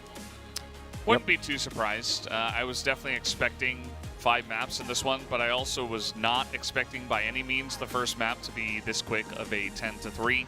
And as you said during the series, it was like, it's not even about the scoreline 100%. Obviously, the scoreline does add to it, but the rounds and the manner in which Baisha were just kind of disappearing and not hitting any shots and not really trading back in any way is really the biggest thing for me. And yeah, the kill matrix was pretty interesting because the highest number in favor of one player against one player was due against Xiao, 5-0. Everything else was like 4 to something, or 1 to 3, something like that. And Du, I think he was positive against one other player, but actually negative against the majority, against the other 3 players. So mostly just hunting down Xiao and really neutralizing him. And Ankara, another map where I'm not sure how much the snipers are going to get into it, but still going to be pretty important, and could be all the difference once again. Definitely is a sniper-centric map, but what I will say again, and I've said before, is all gamers tend to get a lot of their work done with the riflers. Let's see how this one does play out, though. It feels like it's a must-win for Baisha if they want to keep themselves in the discussion for this series. We'll jump into Ankara. It's the map choice of all gamers, and they've already put down a decisive 10-3 dub on sub. The dub on the sub. Nice. It makes sense that Baisha's favorite on that map because they're sharks, right? The subs go in the water. There's Same with no port. water on Ankara. Same with port. But, yeah, maybe it's opposite day today. Do see that Ankara favored towards the Blacklist side, even more favored towards the Blacklist side this year compared to last year so far. And I don't think that's a surprise either. I think that the teams just kind of get how to do it from the Blacklist side on this map. Yeah, it is interesting as well that moving forward, I believe AG has the GR side for every single map remaining in this series, so maybe that helps Baisha a little bit. They are a little bit stronger on the BL side on a lot of these maps, so it could be a nice chance for them to get back in it. I feel like the BL side also forces you to maybe wake up a little bit faster as well, because you're the team that has to make those decisive moves, and I feel like if you're Baisha in this circumstance, this is the side you really want to be on. Well, looks like we're just about ready to hop into map number 2 as all the fancy graphics are going crazy on the stage. As the fans are getting excited for this one once again. The game is starting as we will be hopping onto Ankara for map number 2. The choice here of all gamers. They already started off with an incredibly decisive first map. Will they be able to replicate that success here on Ankara? Got to be feeling pretty good if you're in the All Gamers camp at the moment. Starting off on Global Risk side. Does kind of give Baisha the run of things, though, as they get to kick off on Blacklist. And as is very often the case in the first round of Ankara, you do see the Blacklist side just take control outside of 8. Yeah, nothing too aggressive from Baisha so far. Kind of taking a note from what All Gamers has done so far in this matchup as well. A little bit slower of an approach on the BL side, playing for that information, but you can see them now working into that vent control. Jue on the other side of it. Only going to be good for 1. ZQ, he's already on the bomb site. Locking it down. CZY knows exactly where he is. Doesn't matter. ZQ good for 1 on the way out as well. And now even peaks alone. Not the timing he was looking for. And Baisha have the site controlled. Yeah, kind of funky timing there from Even, but a very decisive, aggressive play there from the side of Baisha. That's what you like to see. Getting a little woke up, running into the A site as we are getting ready to see how this one is going to go. ZY does have to go for the 1v2, and let's see how it does go for him. He's got to go through the vents here, and it's N9 and Baby left over, and that's going to do it for that one. N9 is going to take it down. I mean, that's a really strong start here. I almost feel like maybe they gave us an underwhelming performance to do something big on this map. Maybe that's the trick they've got up their sleeve, or it just took them a little bit too long to wake up in that first map. But it feels like this one already seems like a much more important map for them in this series. They're playing very, very strong. I mean, 4K in the first round. Love to see the step up from him, but now it has to be that whole team around as well. But gets one for free. The double kill as well. Finally, they trade him down. Doesn't matter. All gamers have the 4-on-2. I can't believe he goes for the swing there on the second player as well, but he gets it done. Even cleans up in mid as well. CZY will drop. It's just Xiao now, and that is a massive turnaround from what we saw in that first round. So all gamers maybe not too happy with the proceedings in round 1. But they have responded very nicely there in round 2. And that's confidence from Do. Like, I think if you're not confident there, you'll take that initial shot, you'll back up. But he actually goes for a reswing and connects the shot as well. You can just tell that all gamers are supreme at the moment. Yeah, I mean, Baisha, they had a good opener, but you're not going to get 4 from 9 every single round. So you have to find a way for your other entry fraggers to really capitalize when they need to. CZY and 577 still not on the board just yet. We are going to see an early stack towards A long, but this is kind of the default that Baisha likes to run. 3 towards A, 1 mid, 1 B, and then they slowly collapse towards a bomb side. So it is going to be Jue continuing to play this Vents position. I know we've mentioned it before, but I'm not a huge fan of how he plays the Vents. It's kind of solo, one and done at best positioning. When you've got 2 other players on side as well, it doesn't seem like the smartest move. They can't trade if you go down in that vent as well, so hopefully they play a little bit more passive on that stack. But you can see Baisha getting the read. There's probably going to be at least 2 players there, and now slowly working their way back towards the B hotel. A nice nade comes out from the top, does some damage onto 577 and 10-9 there, but ZY, he's got the off angle, good for 1. Quickly traded down though. It's a classic of ZY. He always likes to hold quite forward on that side of the map. Gets info definitely for all gamers, but it is a bit of a one and done, and Do's also been taken down without really too much of a response there from AG, so they will be able to rotate their members over to the B side early here.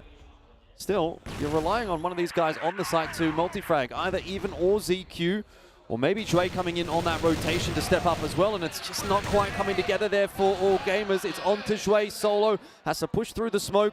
Doesn't really have an easy free kill there, and Baisha have got themselves a second. Yeah, that was a pretty good look. I do think that some of the members of All Gamers are being pretty aggressive with some of their peaks, but Baisha are playing it calm, and they're finding some nice pickoffs early on, and that's allowing them to get some more power behind these pushes when they do eventually go for them. So now Baisha in the lead here for the first time today. Outside of, Do kind of just single-handedly wrecking your team. It's got to be feeling pretty good.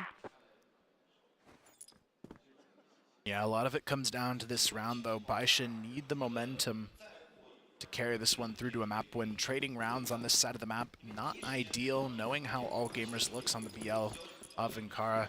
I feel like if you're Baisha, you need at least 6 here if you want to secure this map. So it's going to be a tough one still nonetheless if they can't string those rounds together. But this time, they're going towards the A execution. Again, 3 players here for All Gamers. Jue holding that vent position, has to find the extra value this time on this swing. He's going to spot 577, but misses on that connection. Even on the follow-up nade, though, does so much damage. He takes down 577, half onto 2 other players. ZQ and ZY swinging for the support, and All Gamers are just shutting it down completely. And 9 left alone now, and it's just not going to happen for them at all. But I feel like Jue, he gave them the perfect opportunity, and they still couldn't capitalize. Yeah, but it was great work by the 2 players on the site there from All Gamers. Excellent delaying util, not only the nade into the vent, but also the flashes that got tossed out. You saw the flashes into the vent position, just stalled Baisha up long enough for the 2 on the top of the site to feel a little bit more comfortable. Then another follow-up flash as the peak came through, and All Gamers working in tandem quite nicely with that A hold. Got to give them some credit. I agree with your point about Jue, though. I've been critical of the vent position before. I will do it again if he continues to get picked. Him. He's going to do it again. I know, and I think it's... Look, when it works, it looks fantastic, but when it doesn't, you're kind of just putting yourself in a one and done, if even a one and done. In the last round, we see it as a none and done. So Not ideal. Yeah. Yeah, you get a bit of early info, and the guys on the side can start dumping util, but surely having a body there is more ideal, more favorable. I was saying, you know, they can't stop you from criticizing him again. It's going to happen. And, you know, I think it deserves it. So every time it comes out, it's totally fine. And let's see, N9 considering peeking in here. I like this, though. I like this more, right? There's two guys there. Okay, sure, 9 just hits an absolute blinder of a shot, but you can't really blame that on the setup for all gamers. They did what they needed to do. They had the trade potential. Sometimes 9's just going to do that, though. And there's not really much that you can really achieve against it. Great shot from Xiao. Baisha are definitely finding their feet in this series. You can see that much from the shots that are connecting. Xiao looking for more. Trying to link a couple of these together, but it's still 5 versus 3 in favor of Baisha. CCY is going to go down first, though. And now Baby's got to get in there. He's going to fall off and goes down to even. And that was before the rest of the team was even in here. Now 577 trying to make a play. He does get 2 kills and makes this look much better. ZY picks up another. He needs 2 more, and N9 is right behind him. We'll make quick work of that one. So 3 rounds now to the side of Baisha. Yeah, great rotation there to get into sight. It was a little bit risky with even in that underpass, though. They took just a hair too long to deal with him in that position, almost costing them the round. But at the end of the day, they'll take every win they can get here on the BL side. 3-2 lead, and again, it's going to be a default start. Xiao, though, has to be careful. Even he's just dancing on the corner of mid, and that is a free pick over to all gamers. Got to remember the map is a little bit blacklist-sided, so even if all gamers are going toe-to-toe, that's not a bad scoreline, and it seems like they're headed in that direction with ZQ finding himself another kill, this time on to CZY. Shui is going to go for the info peak again. And can't stop does him. end up giving up his life. ZQ has to jump down to trade it, but that's the site lost. Yeah, pretty aggressive stuff, and it is going to come back to bite them once again. This one is going to get planted here by Baisha. And now we have 3 members of all gamers looking to come in at the same direction. ZY is so clean sometimes. Like, through smoke, peeks in, 1 tap. Like, that's it. It's just one and done, and that's another kill going the way of Do as well. So that's going to make this 3 versus 3 in the rounds. And as you mentioned, AG, they're keeping up. Baisha definitely showing better stuff, but after all this, AG, you know, they begin to take off from here. Looking pretty good from the GR side. Yeah, I mean, you know they're having a good half when Shui is giving them a free kill in vents every round, and they're still winning 4v5. So I almost wish that they would lose one of those rounds just so he realizes he needs to change what he's doing in that situation. But I mean, when you've got Even, Do, and ZY hitting the shots they have so far, it's just so hard to feel like you've got a fighting chance. And Shui, he is right back at it. There's no stopping him in this position. ZQ, not really going to have any trade support as well, just playing on the top of side, but Baisha playing even more reserved this round. Yeah, it's kind of rough. You saw N9 had a lot to say after that round, and they didn't look like, you know, good job, guys, keep it up, those kind of words. I'm not very good at lip-reading Chinese, so. Yeah, man. But 9 is a winner. He's a winner. He's won so many of these events before. He's been on this stage so many times before. He knows what it means to win, and he needs to find a way to communicate that to the team, get that across, because right now they are not the winners. They are headed in the other direction. They're headed in the opposite direction. Baisha need to fire up. Someone's got to get there, and hopefully it will be 9. He's having a great game individually. No doubt about it. Shui, though, is he going to go 0-5 on this spot, or is he finally going to get that value? He does reposition. I like this repositioning call. ZQ switches places with him. He moves into the corner box, and he has the info to work with. So ultimately, the best way you could actually play that angle, he will take the good fight there and fall off. But now the rotation's coming through. Look at this play from Do. Just catches Xiao trying to be a little bit sneaky, but again, all gamers winning the fights they need lost to. before. Oh, no. They won some of the fights there, Baisha, that they needed. Like, they had the run into B. Yeah, it was going to be a 4-on-2 post plant, but they lost the bomb.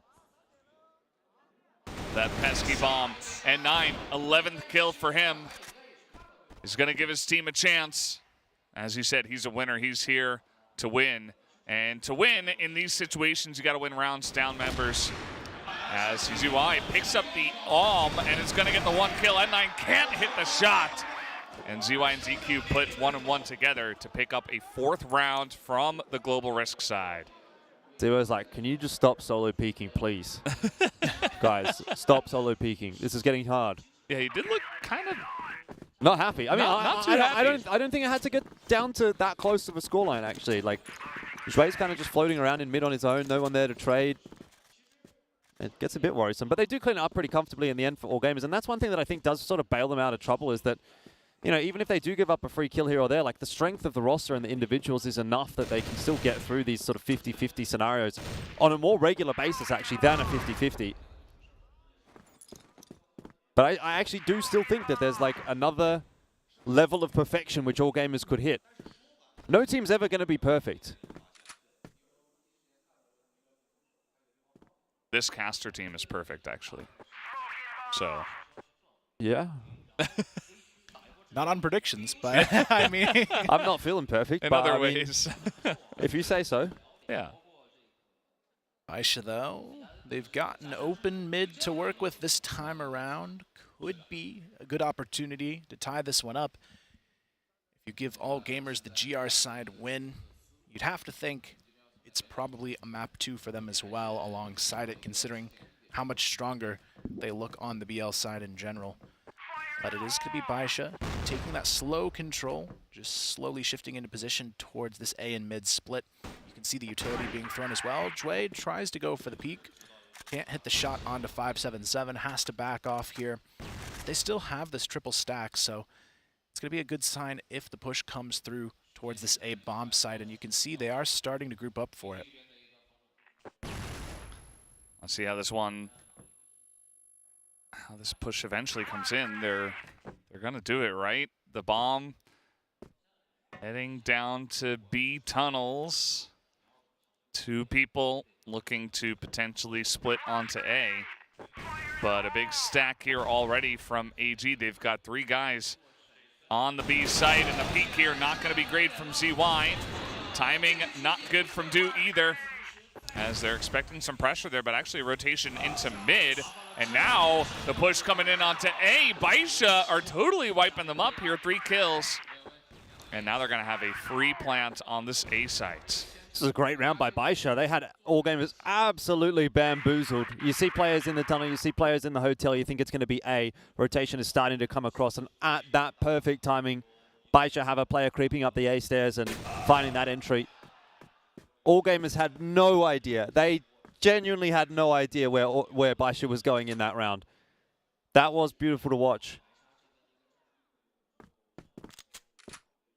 That will be the round here. Even just kind of stalling the clock, and they're going to be talking about what they want to do in this final round on the GR side. If they can win it, though, it's a really good position still for all gamers to be in. 5-4 GR, definitely a strong favor for them on that side swap, and it's going to be the bomb going off there, and 5 still alive for Baisha, and I really like the double fake there. Hopefully we see more of that. But the real concern for me isn't even this last round. It's what are they going to do differently on their GR side on this map that we didn't see on Subbase. Yeah, we've seen a lot of maps like this even yesterday where the favored team, they keep it even from the weaker side. And then after the half, it's like 6 rounds in a row.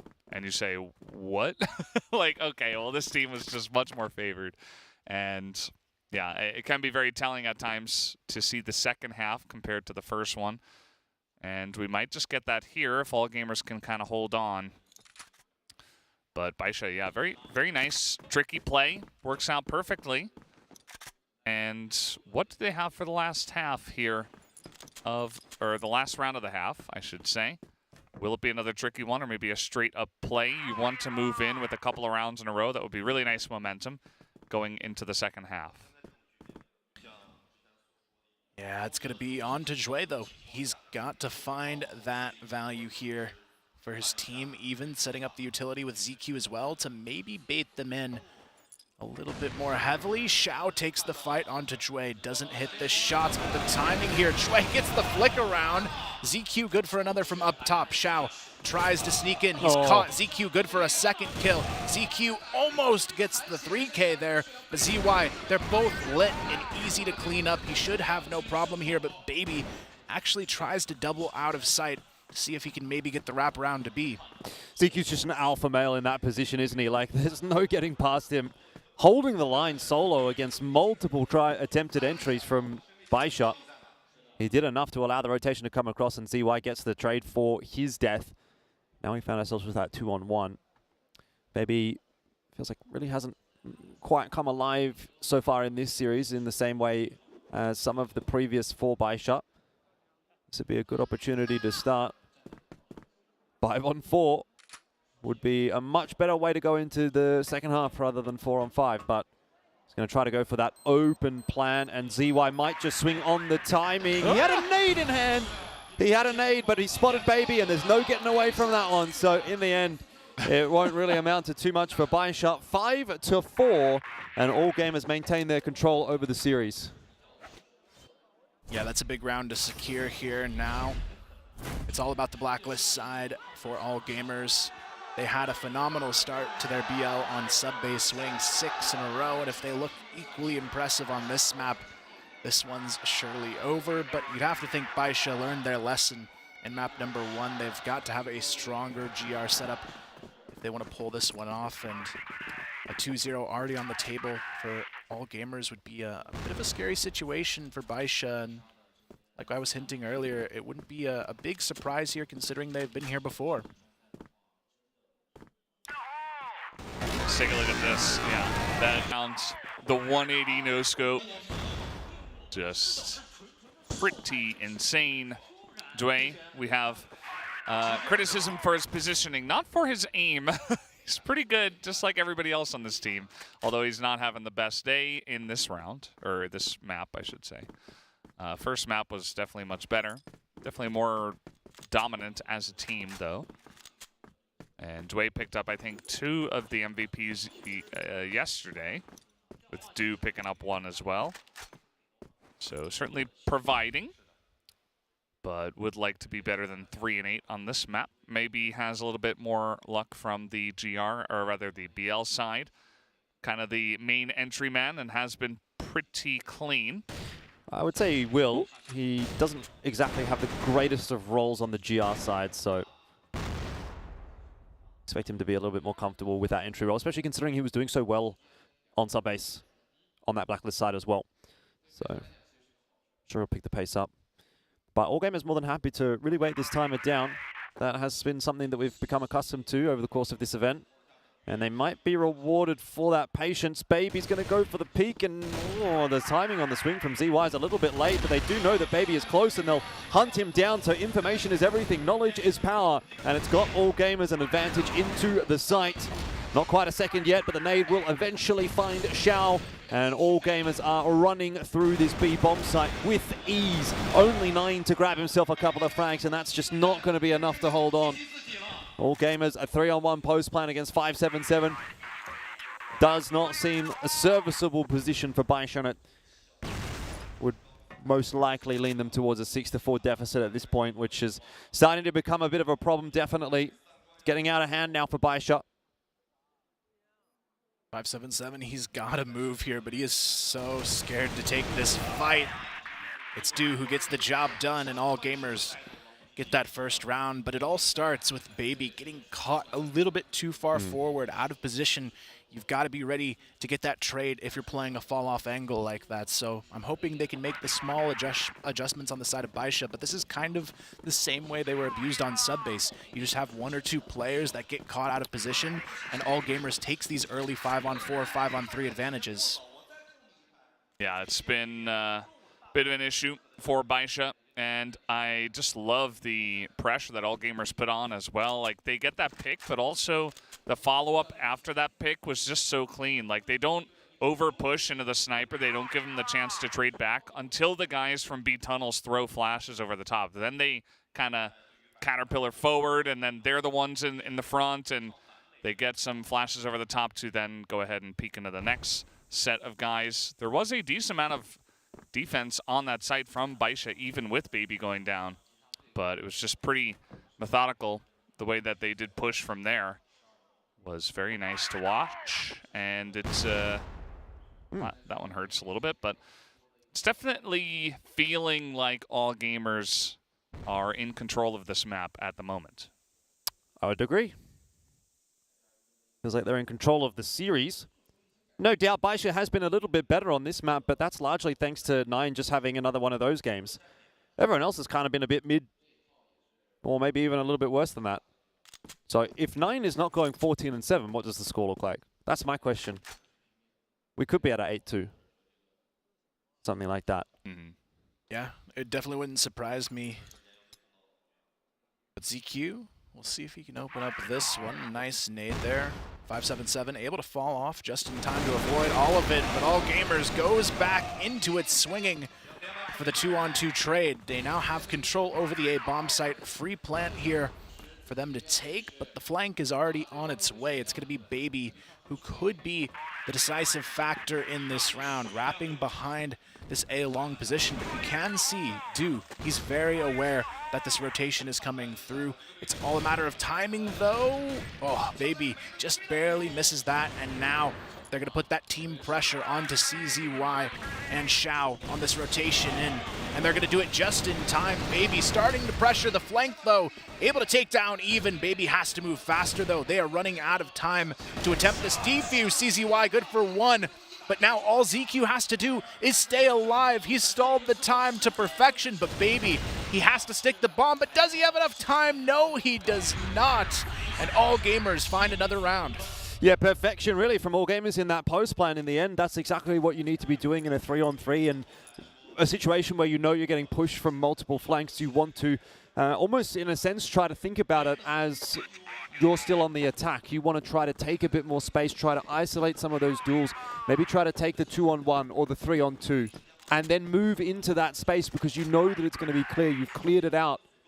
And the last guy coming in on the rotation on the long flank is just not going to have enough time. So expertly done from All Gamers. I liked the way that they worked their way through that round. And it was almost a sure thing in the 1v1 that they would win it as a result. Yeah. 7-4 now. It starts to feel like almost a sure thing that All Gamers is going to be going up 2-0 in this series now as well. I've always been a sucker for just pretty straight up pushes onto the A side after a bit of a delay, hoping that one guy rotates off of it, because if there's only two people defending A and you trade 1 for 1, then it's like you got 3 guys on the A site, you're going to plant it. It's really difficult to retake in a 3v3 for the GR side. And it was just a pretty classic setup and play there from the side of All Gamers that works pretty perfectly. Got a little bit close, but they got the job done. And now All Gamers looking to get in onto the B site as Do is just doodling his way through the middle of the map. As you do. That's the way you do it. Baby's got this angle. Doesn't even fire a single shot because ZY and Dway are just insane on these entries. Yeah. They have been all day. That's Pika's advantage, mate. Like, I mean, what are you going to do? If they hit the first headshot, there's not really a whole lot that you can do about it. And that's, unfortunately, the reality of a situation like this. Even when you're playing on LAN, you're playing against the best players in the world. They swing, they hit that shot. I don't think there's really a whole lot you can do apart from not be there. But here we are on another 3-on-3 post plan, and it seems like All Gamers just win about every single one of these. And it's going exactly the same way. 8-4 now. And if it wasn't feeling like an inevitability in the last round, it's really starting to get there now. This is looking like a foregone conclusion on Ankara. And with Port up next, I definitely have my doubts, because that was the exact map pool that All Gamers was able to 3-0 Baisha on in Vietnam. Yeah, I think this is kind of the beginning of the end in this best-of-5 series. Baisha just hasn't been playing on the same level outside of N9 in this one, so it's CZY to try and find the response, but it's still only a 1-for-1. They're already taking unnecessary damage as well. Dew's kind of stuck here, though, in the mid-garage. He's already taken down to half by the nade as well.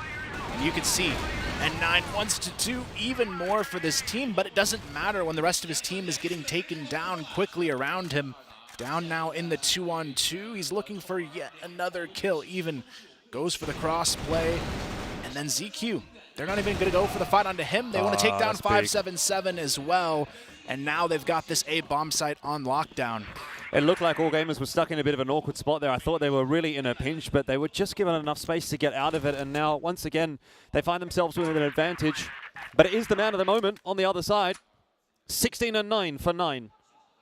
And a chance to keep his team in the map, maybe in the series with a clutch here in the 1v2. He's certainly got his time to play with, and he does have isolated duels. It's not a great setup this time around from All Gamers, though. Even is a long way away, so it's going to take 9 a lot to clear it out. And in fact, even on the swing, makes it look easy. And that will be, in fact, actually 9 for All Gamers in more ways than one. Yeah, just All Gamers as a team, every single individual is able to do it on a given moment. You see that even this time, you know, kind of middling stats doesn't matter. He's there for the clutch, and he pulls it off against the only player really on the side of Baisha that's having a big day out. I mean, CZY has evened up his KD, but that's about it in that facet. Now Xiao, he is going to get the one flick, looking for more, trying to pull off a do. Yes, he will, as that will be 2. He should never get away with that. Oh, he's going to go down to that. Dude just going to get that free kill. Does not get the flick on the N9. Yeah, still a tough round now for All Gamers to try and close out. You're going to see the forced rotation here towards the A bomb site.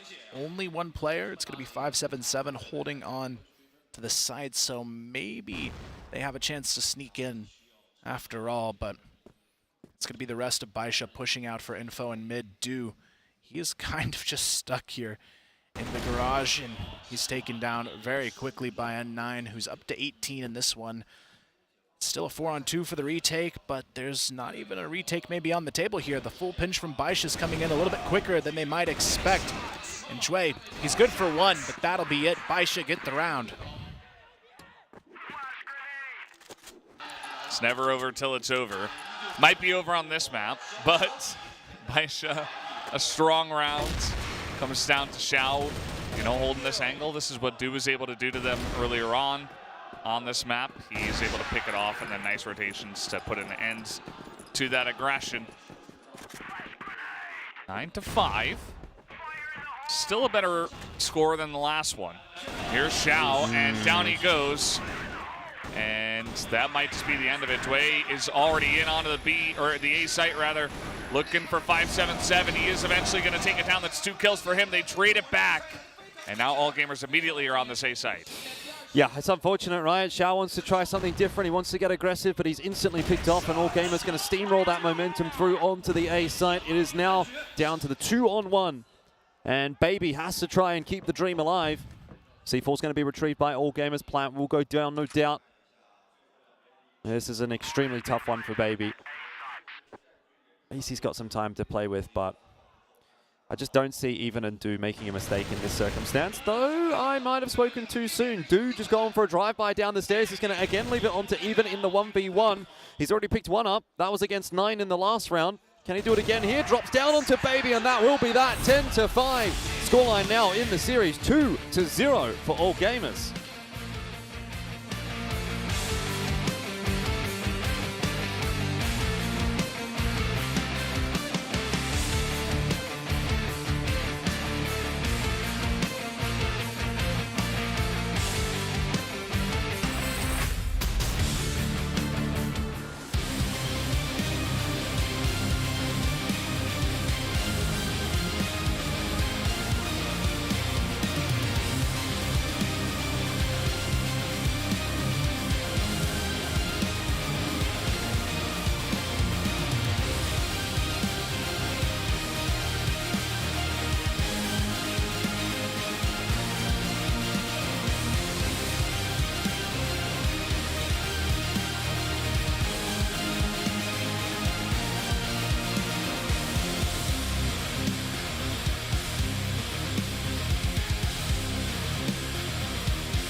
Well, we're back here after All Gamers take the second map in a row. It is 2-0 now to their side, and Baisha so far hasn't really been able to put up a great fight. They've taken 8 rounds in total now, and that's just not enough to even pick up one map, and they've got to be feeling the pressure now moving on to Port. Yeah, look, I think it's pretty doomed. I mean, look, it's definitely never impossible. It's not impossible to make this comeback happen, but you would be reverse sweeping against an All Gamers that's looking pretty warmed up and looking pretty solid today. So Baisha would have to just find some sort of miracle to make it happen. And quite frankly, I don't even almost want to see it happen. Like, I think if you're going to pull it out in the grand final. Don't put all your eggs into one basket here in the upper bracket final, because chances are Baisha's still going to make that lower bracket run. I think, you know, there's definitely something to be said for winning this game, and that's obviously good. But end of the day, I don't think you really want to dig deep and find all your best strategies or throw out, you know, exactly all your hidden secrets and stuff like that in a game like this, knowing that you're very likely to probably face All Gamers in that grand final anyway. Yeah, I mean, the tough one here for the side of Baisha is they lose in this fashion with N9 still putting up 126 ADR. He was trying so hard to get them back into this map, but nobody was able to meet him at that level, and ultimately it costs them quite a bit. ZQ picking up the MVP in this one with 120 ADR, exactly 1 kill per round. I mean, he's really stepping up and making it so much more difficult than I anticipated for Baisha to really have any hope in this series. And moving forward, I feel like even if there is slight improvement for Baisha, it's not enough. They have to have massive changes to win back this series. Yeah, they absolutely do, and maybe it starts on sub-base, or not sub-base, Port. We already went through sub-base. We saw what that one was like. Not very strong for them. But yeah, Port, it's going to be rough too, because as you mentioned before, All Gamers are going to be starting on the global risk side of that, which has been pretty heavily the advantageous side here, especially in this tournament. As we do see this one, N9 7-2 against Dway. Some other numbers looking for here. ZY was amazing against everyone except N9. So you can just see it's like the N9 show, but it just didn't matter. I mean, it's a 1v5, really, at that point. Like, there wasn't anyone else that was hugely stepping up in any way, shape, or form. Some of the guys were going sort of middling, like they were going 8-8, 9-9, something like that. But, you know, you probably need a little bit more than that when you're going to be playing against a team like All Gamers. So I don't know what you say to Baisha at this point, right? Because they, obviously, whatever conversation they had after sub-base didn't work. I mean, it got marginally better on Ankara, but not even close, not even remotely close. So in the end, 10-5, and you're down 0-2, and it kind of looks like it's a little bit over here. But seen it before, might happen again. Yeah, might happen. We'll just have to wait and see, guys. We're going to take a very quick break and come back for map number 3. Don't go anywhere.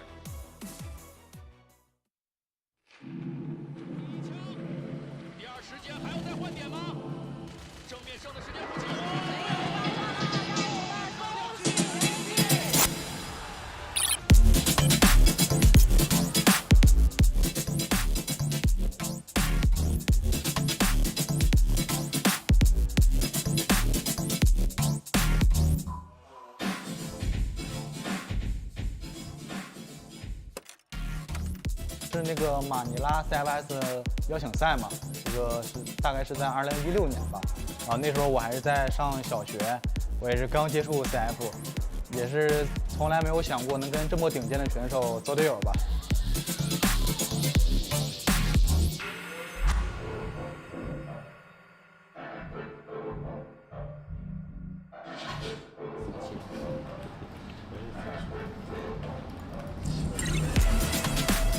在巧合的情况下，我在打百城的时候被推荐到了 AG 实训嘛，然后后来通过了实训，来到了线下，成为了一名 AG 的青训选手。后来也是经过自己的不断努力，终于也是成为了一名首发的队员。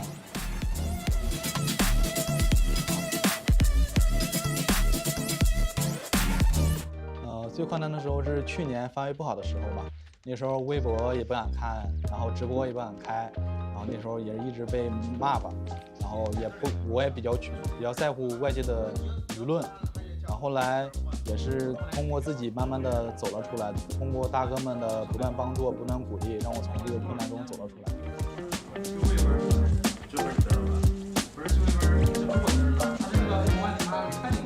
DO 的加入，作为一个新人，我觉得也是特别优秀的吧。但是裸装的比赛，我们还需要更多的磨合。如果我们磨合得够好的话，我们很有机会冲击冠军。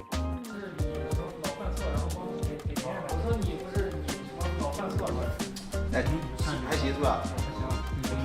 啊。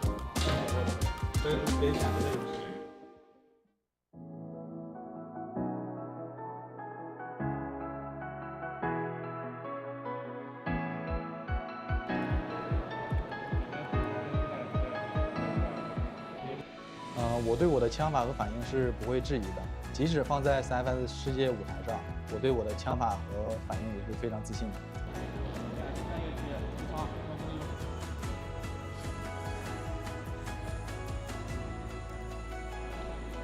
我的人生目标是成为世界顶级选手，我不是下一个70，也不是下一个绿豆，我是唯一的 DO。And we are back here all ready for the third map, as we do have All Gamers in a pretty big lead at this point. 10-3, 10-5 on the first couple of maps.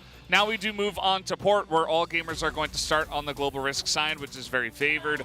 Maybe the most favored in this tournament so far, outside of, like, I guess, Mexico. But yeah, either way, it's been all Gamers this entire day so far. Yes, indeed it has. The one thing I will say is that last time we did see Baisha go down 0-3 in a series like this, they kind of performed better and better as the series went on, and we're kind of seeing that as well. Like, it was a 10-3 the first map, it was 10-5 in the second map, 9 was kind of having a bit of a day. So, you know, what if we go on to Port and then like 9 and Xiao maybe are having a good game there, and then it starts to get a little bit closer. I think there's definitely a world where Baisha can show us a little bit more than what they've given us thus far, but I'm just not sure that they're having enough of a day to really warrant me saying, yeah, I think they're going to go and make a reverse sweep to prove our prediction correct. So that'll be a bit of egg on our face if it ends up being a 3-0. But, you know, even then, like in that pre-show, we were sort of saying, like, there is every possibility that one of these teams just walks out here, gets themselves a 3-0, particularly All Gamers with that fantastic head-to-head record against Baisha. So I guess that's being proven correct, right? You have to go now and say, like, at least in this head-to-head matchup, All Gamers definitely feels like the better team. I've seen it enough times now to be convinced of that fact. Whether or not, I think Baisha is actually looking better in the lead-up. Yeah, I feel like the team play is just on another level for All Gamers, and even going into this map, it's just going to be a tough one to recover. I would say this is the best map for Xiao, so maybe this is his time to step up. We saw him look really good on it in previous series, but at the same time, I don't know if that's going to be enough. He definitely won't have as easy of a time against All Gamers as he did against Vincent yesterday. I remember watching that game, and the way he was able to continue peeking up and down and bobbing up and down on that A bomb site just felt like really illegal that he got away with that. But I've watched All Gamers play the Blacklist side of Port, and they are not going to let a sniper get away with that. We saw how much they disrupted Gokun. So yes, it might be Xiao feeling a little bit more comfortable on this map, but I also think All Gamers is one of those teams that does a really good job of disrupting snipers on this map as well. So I think he's still going to find it quite difficult. Yeah, it's going to be interesting to see how they do challenge Xiao. I think that Du has been the better sniper today. Definitely. And also, Xiao has to start from the Blacklist side, and we've seen a lot of teams come into the Blacklist side and just kind of get rolled, and we're just looking and saying, well, they don't really seem to mix up their strategies. They don't seem to have an answer. They're still trying to charge into A and just getting like totally knocked out over on that side, and then getting owned outside of B as well. So we've seen a lot of teams have a ton of success here from the GR side, and I think with this momentum, it might just be too much for Baisha to really push through. Maybe in their mindset, though, it's a little bit of reckless abandon where it's like, well, we tried. It was a 0-3. That was unfortunate. Let's just move on to the next one and kind of forget this all happened. And at this point, might end up being that way unless they can have a really good start here on this map. But even I'm not really expecting that at this point. Yeah, can't say I'm expecting too much out of Baisha. I think it's just one of those situations where, in a way, like, it's almost better to go down 0-3 here and kind of keep Black Widow and Mexico in reserve for the grand final. You know, obviously you're going to have a lot to kind of look at, and they always say you learn a little bit more from your losses than you do from your wins. So losing here might be actually more beneficial for Baisha going into that grand final. Certainly it was the case in Vietnam that they had a more competitive grand final after losing in the upper bracket. Still weren't able to win it, but, you know, I mean, improvise, adapt, and overcome is going to be the name of the game here for Baisha. But, yeah, I don't want to see them, like, put all of their eggs into one basket here and try to win this game, you know, too hard. Like, sure, if it comes, like, if you just play and you win, then you win. Like, no complaints at all, obviously. But if you're, like, bringing out the best strats you've got on Black Widow or on Mexico and, like, really, like, you know, doing everything you can to win that game, then where does that leave you for the grand final when All Gamers actually gets to turn that on its head and say, well, now we've kind of seen what you could bring to these maps, and maybe we just pick a Black Widow as the first map, for example, something like that, and kind of throw a bit of a curveball in there. So, yeah, I don't know. I mean, I feel like it's almost a lose-lose, really, for Baisha, but that's kind of the nature of the beast when you're down 0-2. It is what it is. Yeah, I feel like at least the one benefit they'll have on this map, especially on the BL side, is just knowing that N9's control over mid is probably the best out of any player I've ever seen. He's really good at setting up those early rotations and flanks as well for his team, and if he keeps playing like he did in that previous map, he could open up a lot of potential rounds for them to win. Yeah, I think essentially the comeback starts with him, like he tried to do it on Ankara. Wasn't quite enough. Maybe the team was too far behind already or kind of down on it. He still kept it up throughout the entire map, and maybe that's just enough to say, you know, in the small break that the players do have in between the maps, just to say, okay, well, now we can get into this one. I'm playing really well. I'm going to lead you guys to the victory. Let's get some nice setups here on the Blacklist side. And, yeah, I mean, we've seen reverse sweeps before. Yeah. Could happen again. Yeah, I mean, look, Baisha, if 9 is playing well and they do sort of get behind him and try to enable him, then, yeah, definitely he can be a point of difference, and he can be the impact player that they need. Though the thing is, I think you kind of still need at least someone else stepping up alongside him, whether it is a CZY or a Baby, or obviously we've mentioned Xiao quite a lot going into port just for obvious reasons. You can't really rely on one player. That's what we got on Ankara. We got one player popping off, and it got them 5 rounds.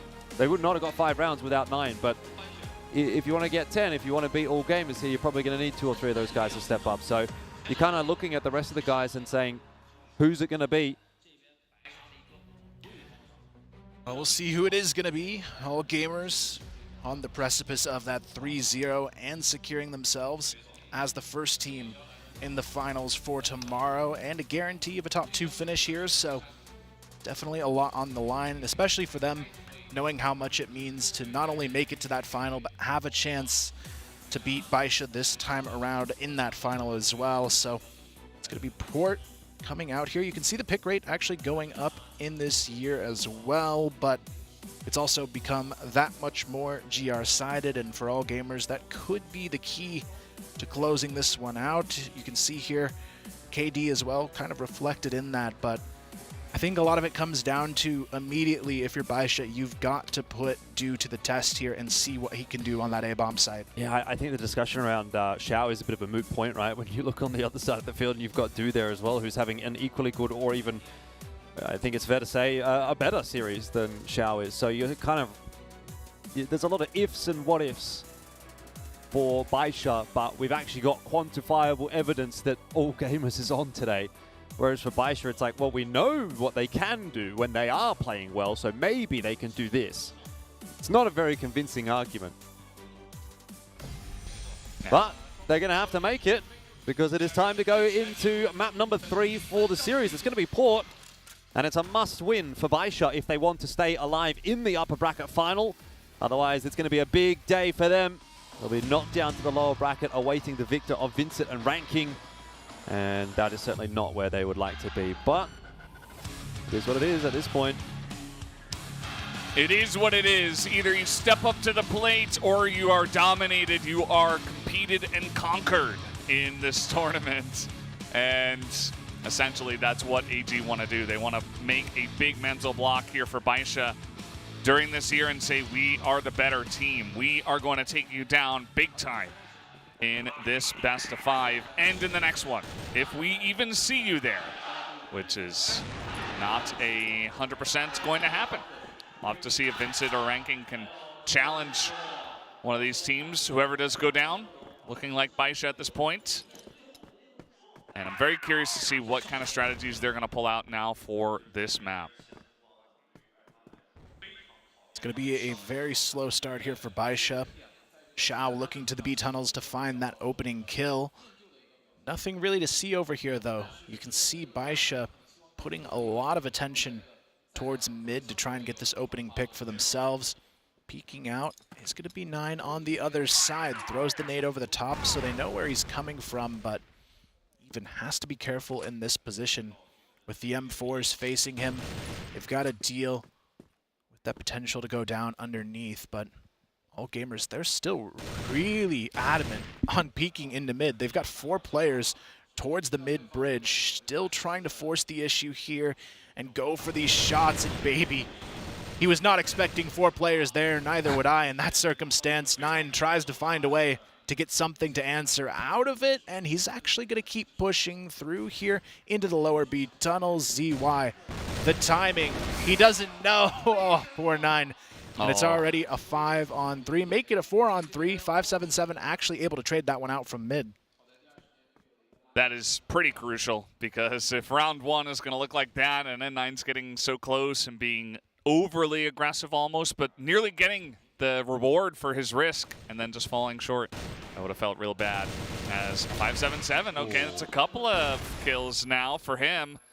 Here comes Baisha, trying to move quickly onto the B side after these couple of picks. ZQ is here. The flick not quite there, but he's got Do with him from the back street, and that might just be enough. CZY is going to get a little bit of support from his brother Xiao coming on in. As the flash is over the top, not going to matter. ZQ is clean for it, as Xiao will pick up one. He's looking for another. There it is. And now it's Xiao versus 1. Gets the flick as well. It's 3 kills for Xiao. I was going to say, well, Shay's coming in from the warehouse. This is fine. It really doesn't matter what happens, but Xiao, what a shot. What a clutch. You guys said it on the desk. This is Xiao's best map, and that is a perfect example of it. What a way to start. That has got to get Baisha fired up, though. Can't be a one-round wonder. Because by rights, again, it looked like All Gamers were the better team in that particular round. And yes, Xiao brings out some individual brilliance. It's not going to happen every time, though. Still, every single round on this Blacklist side is going to be at a premium. It's going to come down to All Gamers. They've shown they can get the numbers on the GR side. Now they've just got to show they can hold them. It's going to come down to this mid-aggression. Again, All Gamers putting a lot of emphasis on not allowing 9 to control this part of the map. And that's actually a really smart adjustment from this team, knowing that N9 is always going to try and lurk through mid if he feels there's an opportunity to do so. You shut that down, it makes the map a lot less accessible here for Baisha. Dway now. See what he's got. Not going to run into too much. Here comes Baisha. Looking on in. ZY's got the angle. He finally picks off that kill. Pretty crispy so far today. That one took a little while, but it's fine. As Xiao's going to trade it back now, and a quick play onto B is going to get them going. N9 is in there already. And just like that, Baisha, a couple of good starts. Let's see if they can close this one out. It's definitely a different looking Baisha at the moment, isn't it? A lot of utility being thrown, though, on the back of sight. Even he wants this kill through the edge of the smoke, but it's actually Do who finds it. On to Baby. Xiao spotted and caught as well. Somehow makes it out of that one alive, and the forced retake is going to start now from All Gamers. Zhui and Do, they have to open it up now. They're running out of time. Even good for the double. What was that spray transfer? Wow. Oh my goodness, All Gamers get the round. Well, this is why people like to watch these teams, because you see a crazy clutch from Xiao and then immediately just lights out from the side of All Gamers. Insane spray transfer, insane retake there, do getting the initial pick. 3-on-4 retake as well. Even just said, my name's Even, I'm going to make the scoreline even. What's up? It's in the name. One apiece. Baisha do look a lot better, though, on port, I will say. Just eye test-wise, Xiao, great stuff. Great entry from 9 as well. This is only killing the map so far, but it was a super crisp entry onto B. And if you continue to receive shots like that for Baisha, then maybe there's something still yet to be said about this best of 5. CZY and Baby struggling to get involved, though.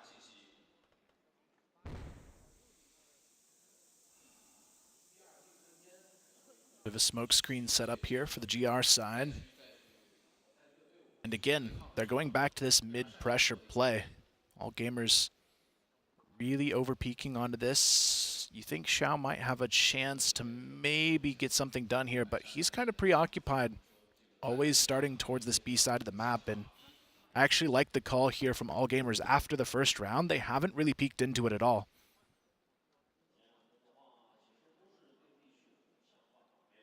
Yeah, here comes Baisha again.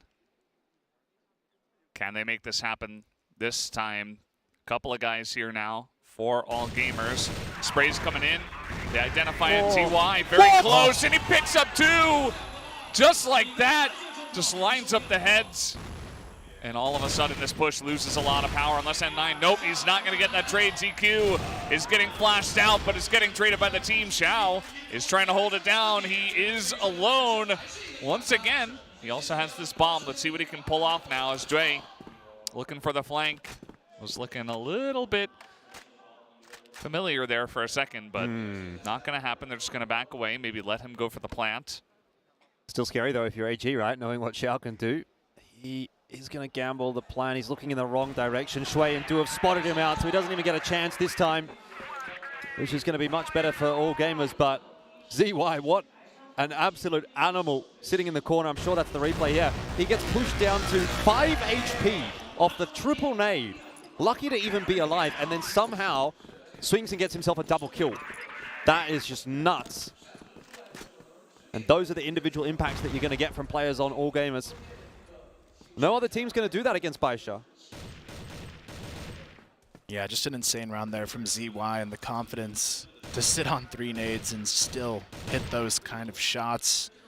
It's the reason they're leading this series and might continue to do so here. Xiao looking for the answer on this mid pick, but All Gamers playing it a little bit more safe. In round number 4, they know they have the advantage now, but Xiao goes down to 2 in mid as well. That is a huge opener. Yeah, dude just kind of having his pick of the litter. I think he saw a second guy too, and he's like, no, you know what? I'm just going to hit Xiao. He's got that head-to-head to think about. Yeah, he's like, nah, you know, I really got to take this guy out Now instead. it's 7-0. Look at this position. Are you going to check this now? Dway perfectly positioned to spot this early, and he's going to pick up 2 just like that. Immediately does get traded back by CZY. But a little bit too little too late. Easily even can clean this one up. A couple of shots to get it done.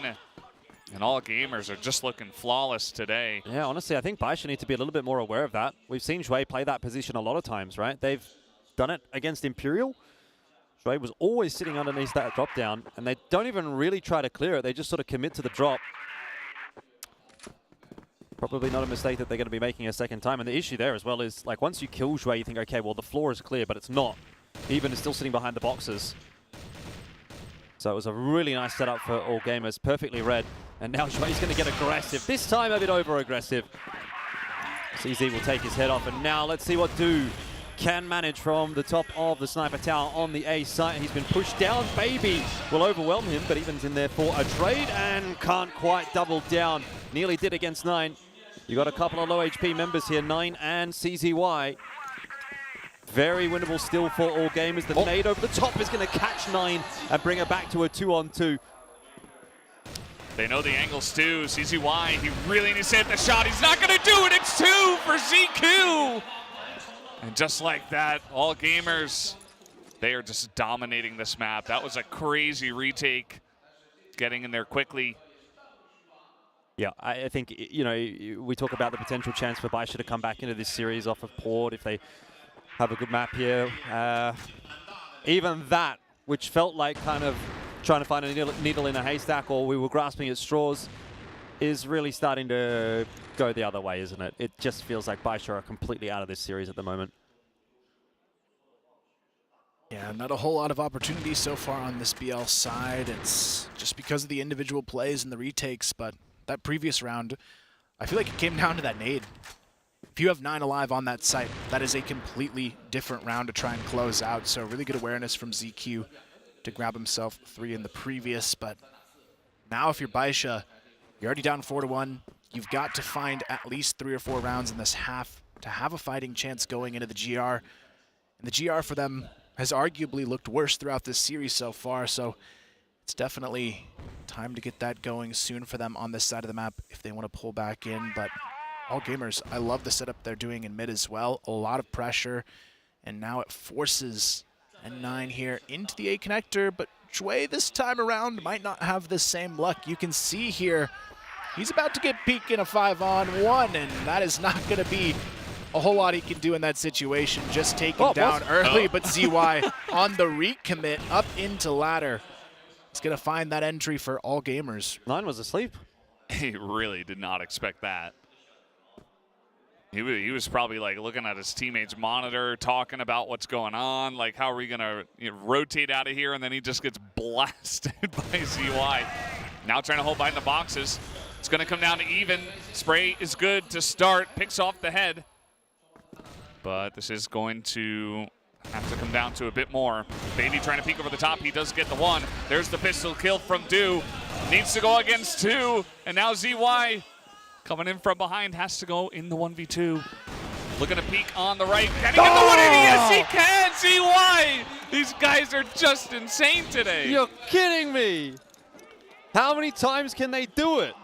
Why do they have to keep doing it to him? Baisha's already dead. And then All Gamers is like, well, we'll dig your grave too. We'll bury you. You're dead, and now you're going to get buried. Just insane plays, one after another for All Gamers. And you can see it in the score lines individually as well. Everybody has continued to perform at the highest level for this team. And Baisha don't even know what to do here except try and go back towards A. Do gets flashed out of position, but Jue here, he's got the angle, gets the double kill, half blinded as well. Takes it down to the 3-on-3, but 9 again trying to do all of the work for this team to get them back, but it doesn't matter. The rest of his team has fallen, and Do gets it done with the 2-piece.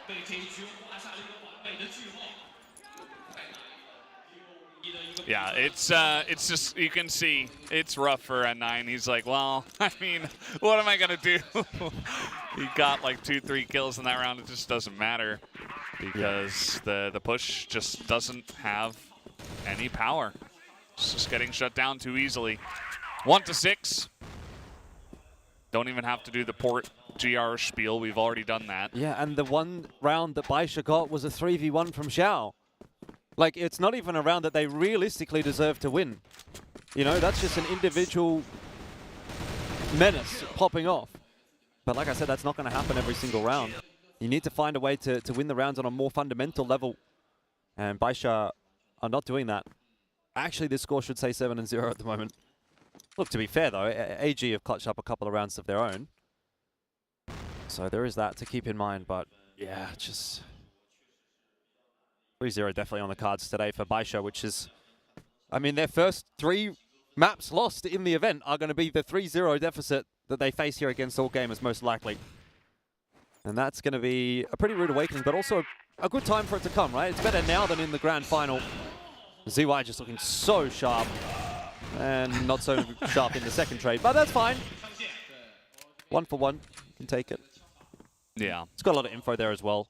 Spotted like 3 or 4 members, so done his job.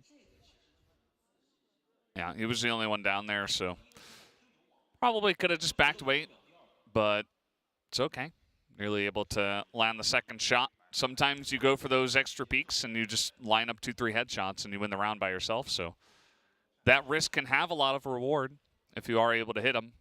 Do now here behind the box. Dway's going to get a kill onto 9, and he reads the timing perfectly. He's right there in mid. He knows it's going to happen.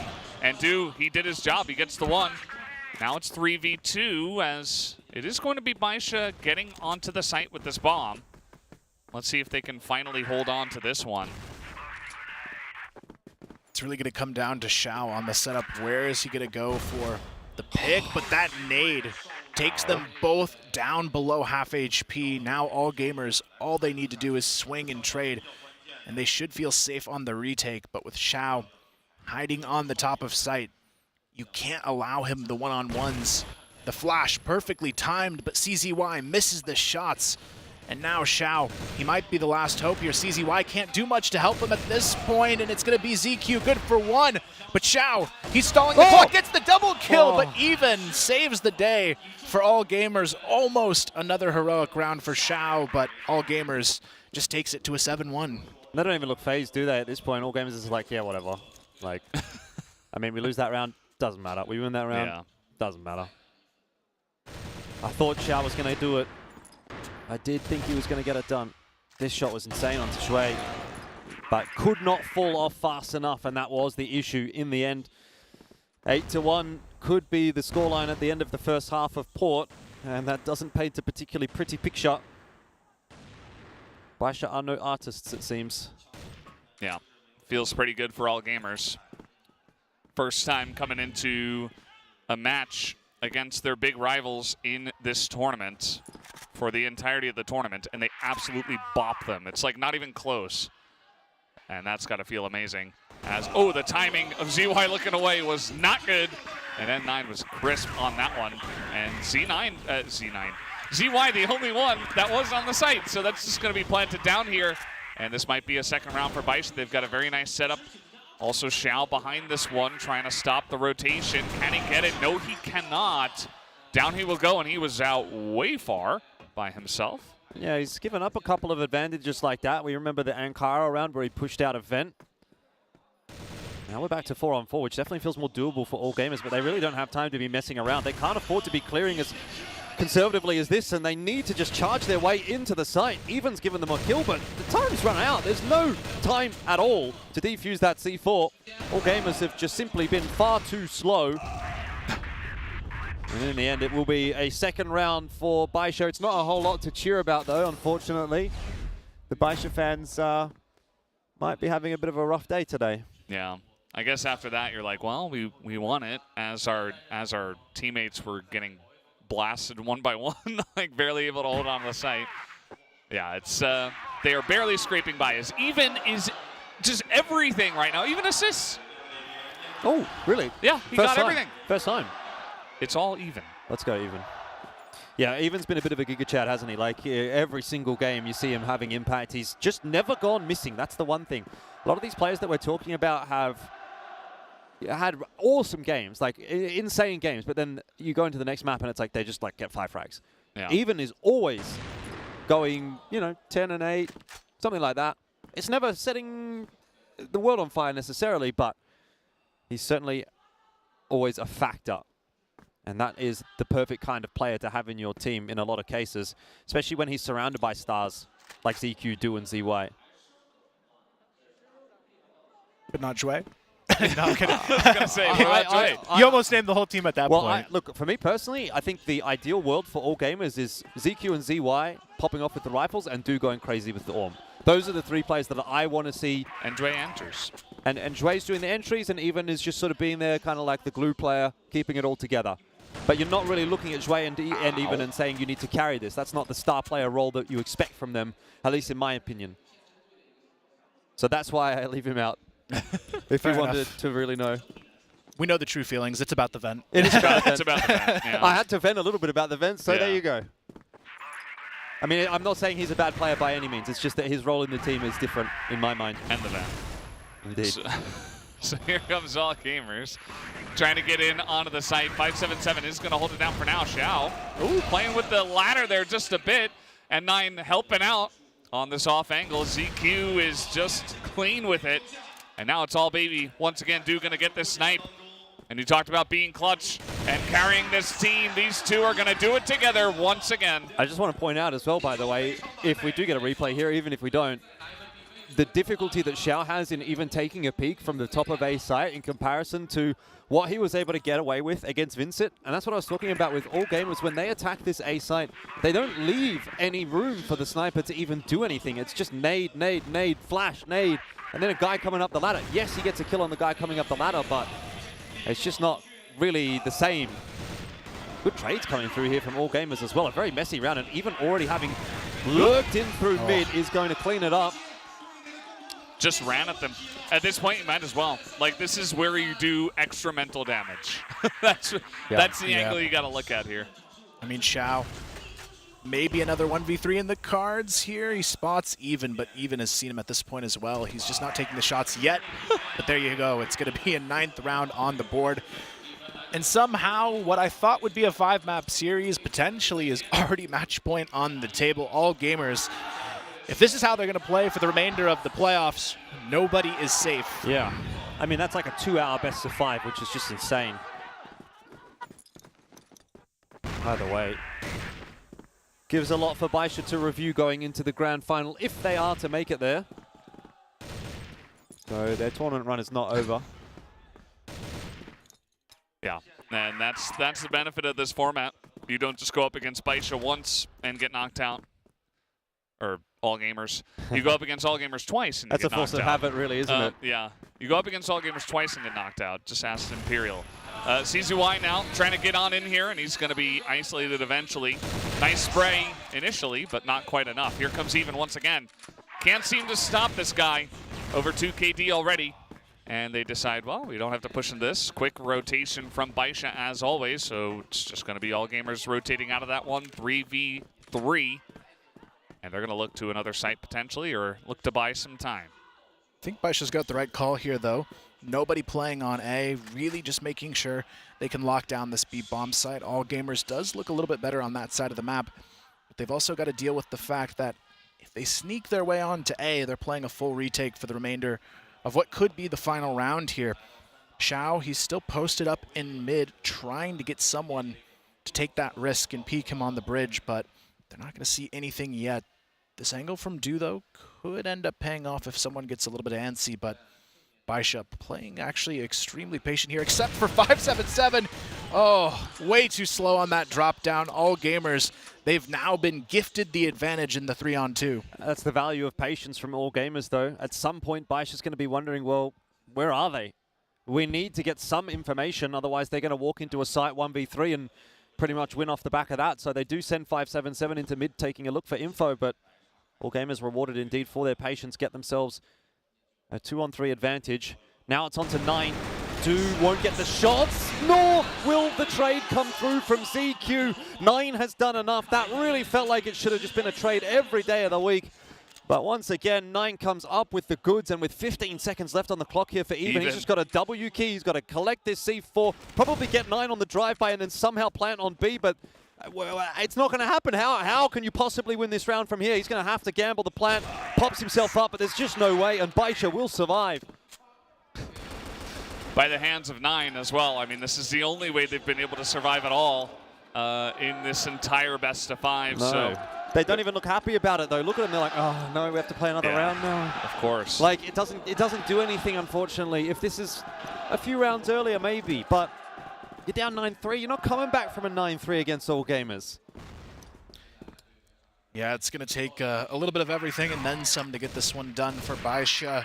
But all gamers already putting that attention onto the A connector. You can see Baisha stacking that utility. Got the hold for now, but all gamers, they could be walking right into this trap on the A bomb site. It's a 3-man stack. They're ready to go for this one. Xiao and CZY playing on the top here, but all gamers, we've seen the utility they throw on this execution. Everybody blinded on the bomb site except for 577 underneath the stairs. CZY good for the spray down as well, gets the transfer, and that is a very clean round from Baisha. That's a bit more like it. And I think that's one way of dealing with that setup as well from all gamers, right? You're going to 100% expect a ton of util to be dumped onto the top of the site, but if you have a player on the bottom side of the site, behind the boxes especially, there doesn't really seem to be that much focus put in onto that position from all gamers. They're far more worried about Xiao. So, works out in this case for Baisha. A very clean round. Still a long way to go before we get excited. I'll always be the realist. I'm not very excited for this. I'm not going to sell you the fake story. Honest. I don't think it's going to happen. I kind of agree with you on this one, Elfish guy. I think Baisha, it's just a little bit too late. They can have a couple of good rounds, and that'll be good for the fans and maybe for their mentality going into the next match. But All Gamers are just the better team today. That's pretty clear at this point. And All Gamers this time looks like trying to isolate a couple of guys in mid with grenades. Not quite going to happen. They're actually pushing through onto CZY, who will pick up the first kill. As they're continuing to go in, 577 going to pick up one as well.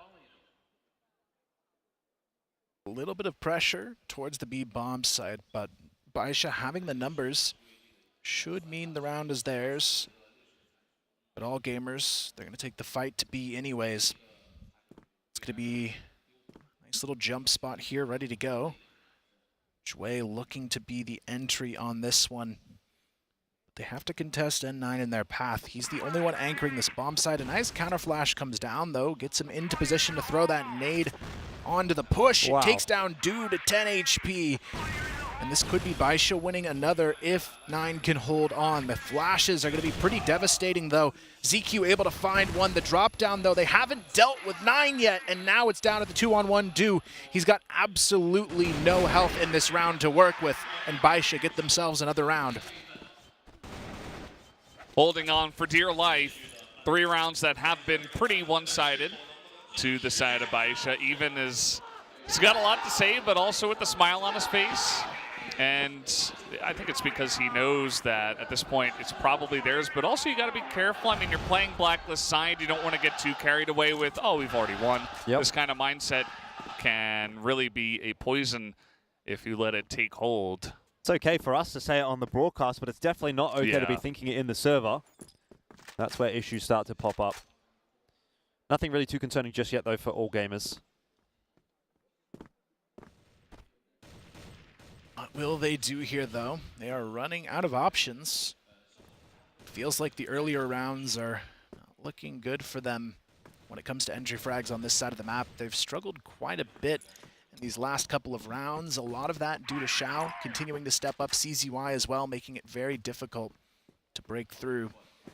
It's going to be a grouping in mid here from All Gamers. 3 players on their team starting to work their way through some utility on the bridge. Even he wants to take this fight onto the GR spawn, but Baby on the other side of the double doors, equally ready to try and shut things down. And this is where All Gamers has to make a decision. Where do they want to take that map control? You can see them starting to swing a little bit towards the A bomb site, and this time it might be a little bit harder to deal with without that extra player underneath the staircase.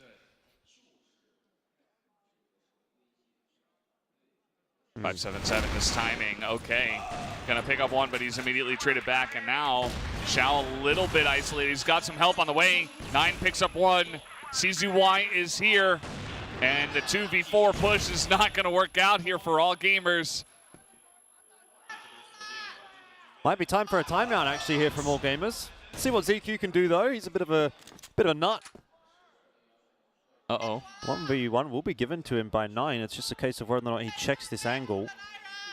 Surely not. I don't think you would at this point, but stranger things have happened. He's suspicious, but he's not gonna check the right angle.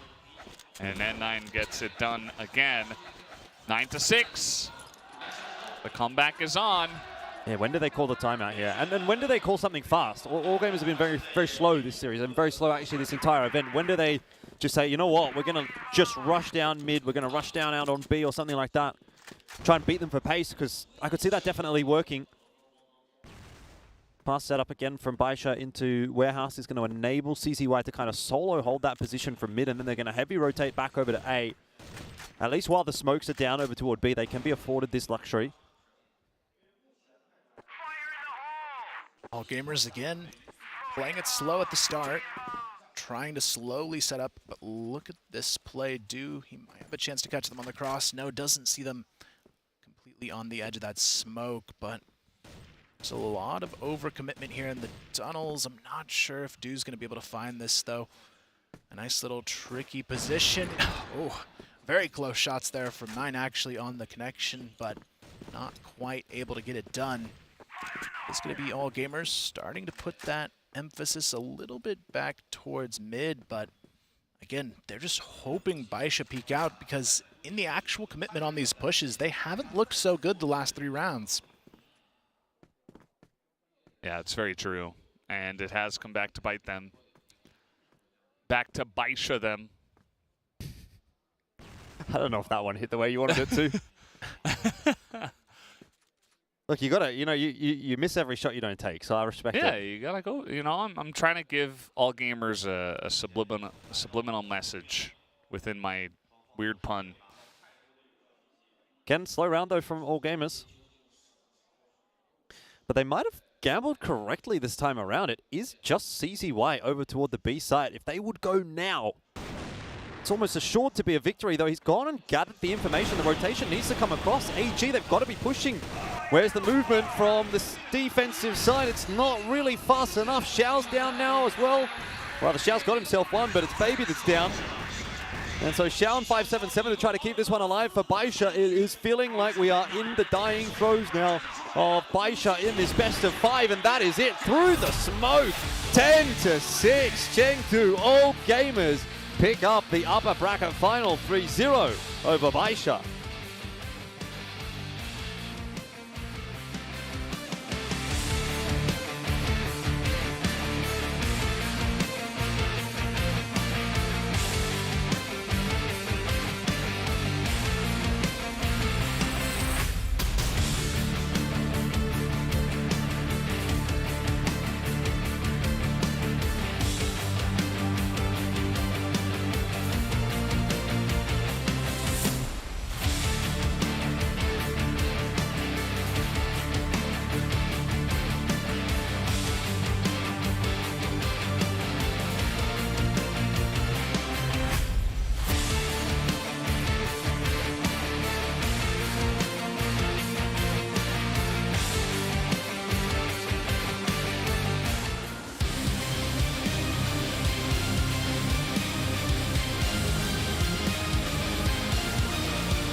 Well, we're back here after that dominant victory from the side of All Gamers, 3-0 in this first series. They will move on to the grand final tomorrow, and they will be waiting for whoever is able to make it out of the other 3 teams that are still left in this tournament. Unfortunately for Baisha, after going down 0-3, of course they will wait in the losers final for whoever does make it out of our next best of 5. But nice little try from Baisha there at the end on that 3rd map, but just wasn't meant to be, just a bit too late on a couple of those maps. We saw a little bit of that on Ankara as well, but yeah, just mostly dominated over the course of 3 maps. It was sort of the same story as what we saw in Vietnam in the upper bracket final there. The first map 10-6, then 10-7, then 10-8 over there. Here it's 10-3, 10-5, 10-6. So they, you could kind of tell that they were easing their way into that series, but like, there's only so much rope. Like, what do you want? You want a best of 7? Like, let's run it back one more map. Hell yeah. I don't know 3 if that's best allowed. of 7s. I don't think that's allowed, And even were that the case, I'm not sure that they were like really quite getting the exponential rise that they needed to actually win that series in any way, shape or form. So yeah, for me, All Gamers, obviously you have to say very definitively the better team in that matchup. But I wonder what that means for the grand final, right? I mean, look, we're all sort of assuming that it's going to be Baisha and All Gamers in the grand final. That in itself is obviously an assumption, but even should we get there, I still kind of wonder, am I going to predict for All Gamers at that point? I think probably, but yes. Even still, taking a look at the numbers here, speaking of even, I think he's definitely going to have to be the MVP for that one. It was ZY, ZQ, and I'm personally giving it to Even for map 3 there. He's always a solid person to have on any map, really. It feels like he never kind of goes missing, which I think is the biggest beauty of this player. Yeah, I feel like Even's really the star of this team at the moment, even though in the past he didn't really tend to be, but he's been phenomenal and consistent throughout this tournament, and really the reason they were able to dominate in the way they did. It does feel bad on the side of N9. Over 100 ADR, I believe, on all 3 maps, still falling down in this series, but with All Gamers looking like the more well-rounded team, it's definitely going to be them in full control of this bracket now, and the first team secured in that final. But for Baisha, it also scares me a little bit for what's left in the day for them. If it's a bad day overall, this could go pretty quickly against them in even the lower bracket final. That would be pretty shocking, right? If they would go the entire tournament without losing a map and then come into today and go 0-3 against All Gamers, and obviously what you're implying is potentially lose to either Vincent or Ranking, just like that, like one bad day, your whole tournament's over. It could happen. I mean, it is double elim. You can't say you didn't get your opportunity. Double elim best of 5. Like, I don't know what you want at that point, but best of 7s. Yeah, I guess next so. year. Yeah, but yeah, I mean, look, it's definitely something that Baisha are going to have to be very aware of. They've got a little bit of downtime now, but even that is, you know, when you're in an event like this, like the downtime doesn't really count necessarily. It's always a very busy environment, so they're going to be pretty knackered by the time they get into that final game of the day. Yeah, I feel like going into that game, it has to be a full mental reset from Baisha. And at the very least, they do have the chance to study their opponent in this next match to see what they're going to be up against, which can play to their benefit. But at the same time, it's got to be a better individual performance. I think that was the biggest weakness they had here. It didn't feel like strategically All Gamers was well above them. It was just the individuals you expect on this team to have a good time didn't. 577, normally a very, very strong entry fragger. Here you can see it in the stats, kind of even in those matchups at best. And at worst, some of those matchups were pretty bad for him in the early rounds. So I'm hoping we see a lot more from 577 and Baby, who felt like for me in this series, they were just kind of in the back burner, not doing anything. Yeah, you saw that Xiao actually had like a lot of good matchups, but just not a large impact overall. Like kind of going even, but then also not really doing above and beyond, which is kind of what the team needed at that point in time. Yeah. Even as well was, you know, ahead of everybody basically, To be except Xiao. To be a little critical actually of Xiao and of Baisha, I think in general, I felt like they were a little bit more poorly disciplined in this game than what they normally are. There was a couple of instances where someone would go for a peek or a swing that I thought, okay, you've just kind of given up the numbers advantage, and that's not something that you'd usually sort of traditionally associate with Baisha. I think a lot of the time probably because they do win those fights, but yeah, even over the last couple of days, I felt like, okay, Baisha, you're getting a bit big for your boots here. Like, you need a bit of a wake-up call to kind of go back to the fundamentals and play these XVX situations correctly, right? Play the percentages rather than just saying, oh, I'm a better player than you, I'm going to win the duel. So anyway, we get to the playoffs bracket, and I suppose Baisha did get that wake-up call that they needed. That is a 3-0 loss to All Gamers, who puts themselves through to the final, looking for the trophy, of course. And as you can see on the lower side of the bracket, Baisha waiting for the winner of Vincent and Ranking Esports, which is a lot still to talk about. Yeah. It's a long day today for sure, and the next one is going to be Vincent Gaming up against Ranking Esports. Also, you know, we talked about Baisha and maybe having to wait a while, and it's kind of a long day, but also for Vincent or Ranking, they've got to win one best of 5. That's not going to be easy for either team. I think this next one should be pretty close. Then they got to go up against Baisha, whoever wins. And then you got to play, if you make it through again, then you're probably feeling pretty good regardless. To be fair, Ranking's been in this kind of a situation. They had to play in the wildcard stage. It was maybe not quite as egregious because it was 2 best of 3s, and they actually had the break on the wildcard day. But in any case, they're used to kind of playing multiple games in a day, and I suppose if that is going to end up being them that goes through from that game against Vincent, maybe it's a situation they can feel a little bit more comfortable with as a result. Jury's out, though, whether or not that's actually going to be the case. I think this one coming up is actually a pretty difficult one to call for me personally. I would guess most people are going to be leaning towards Vincent, but you know, I'm a dreamer, right? I think I want to see when the team is playing at their peak. that's where I base my prediction off. That's why I predict Baisha. That's why I predict ranking. We'll talk about that in a bit, of course, but it's going to be a fun match. Definitely will, as will this interview on the stage. Let's jump to that right now.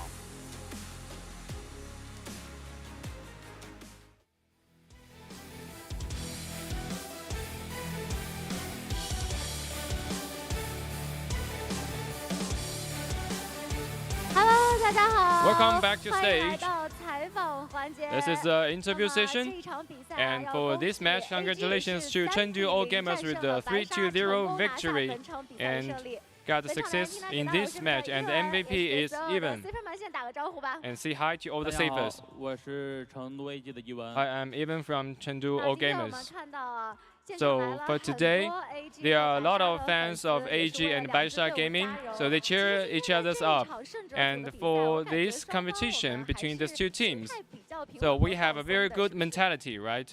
对，因为 Yeah, we play very 输了还 relaxed 条命嘛。 because we have another chance. 不管我们两个队 So 谁掉下去的话， even if we win or the other team win, we can also get to the grand 更多的还 finals. 是一个友谊赛 So 啊 this 感 is 觉 just 啊 for 那 the 我们在选 consolidation 择的 of 时 the 候，看第 friendship. 一张图是前 And 面 for 嘛 the first 上来 map 大 is 家手感 sub 就 base. 非常好， So 而且打 we 得 all 很 the 快啊， players 有 are 了一 in very 些 good 具体的 performance. 针对点位。 So do you have anything special for this map? There's nothing targeted. We just seldom play the map sub base. So we just follow the order and obey the orders. And for the ban pick of the map, is it the same with the grand finals? Because we banned the compound. 明天还是看指挥 So for tomorrow, we still obey the orders. And for this map, we win very smoothly with 3-2-0. And for the second map, Ankara, on the first half of the game, the two sides fight very well matched. So what do you think is the most challenging point? As for the map Ankara, it's very difficult for us to hold position. So we just try hard to get the point. So all of the players that bring out our best performance, right? 我觉得我的队友今天发挥 So I think that all of my teammates play very good. 都非常的不错。那么下 Yeah, 一 they 场 all 比 play 赛 very 呢， good. 将 And 是 for 由 the VG next 对 match, 阵 it's RK，是我们败者 RK 组的比赛。 versus 你个人觉 VG. 得这两支 So 队 who 伍 do you 谁的 think is 实力 gonna 更 win? 强 And 劲 who do 一 you 些 think 呢？ is more competitive in strength? 因为我们昨天打的 Because yesterday we fought RK, and we think that they didn't apply some of the strategies, so they may bring out some new targeted strategies and other measures. So I think that RK have a more possibility of winning. Yeah, this match is very important for them. So you think that RK is gonna fight Baisha in the third match, right? So let's cheer Baisha up. 不管他们 VG 跟 They RK 哪队 beat 赢嘛， RK and VG be the winner. I think that the Chinese team will be listed into the grand finals. So we are confident about our strength. Okay, thanks for the interview, and thanks for this competitive competition, and congratulations to Chengdu All Gamers. And please stay tuned, and I will give the floor back to the casters.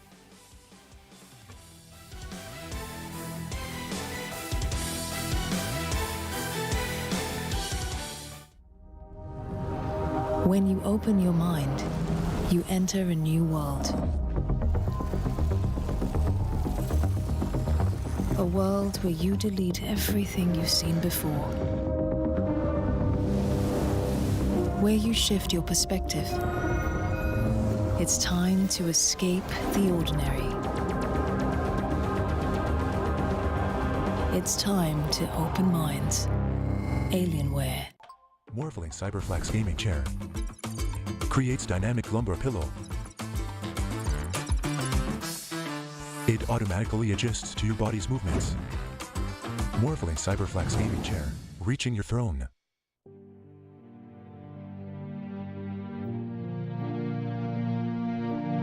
那个画面是在我脑海里挥之不去的。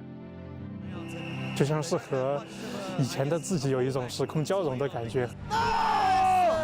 老马，哇！那会儿的比赛感觉非常的纯粹。让我们高兴尖叫！那个时候很想哭，因为1年来都是亚军，然后最后获得了冠军。其实很难找到某个词汇去形容 CFS 所带给我的感动和力量。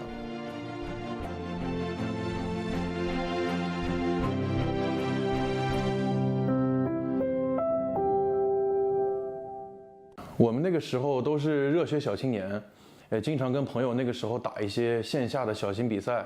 最开始我们是抱着战术学习的角度去看比赛的，但是令我没想到的是，我的10年 CFS 观赛生涯就此开始了。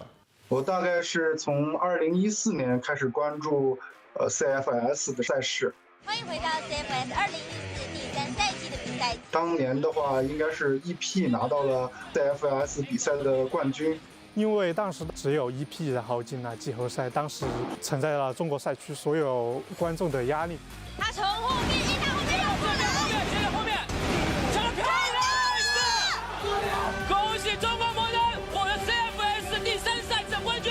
这种紧张激烈的这种气氛，是让人感到最痛快的一种感觉吧。最让我印象深刻的是2015，当时是中国赛区的汉宫对阵欧洲的潘达。当时那一分来自中国的汉宫是打了一个挺完美的2v4。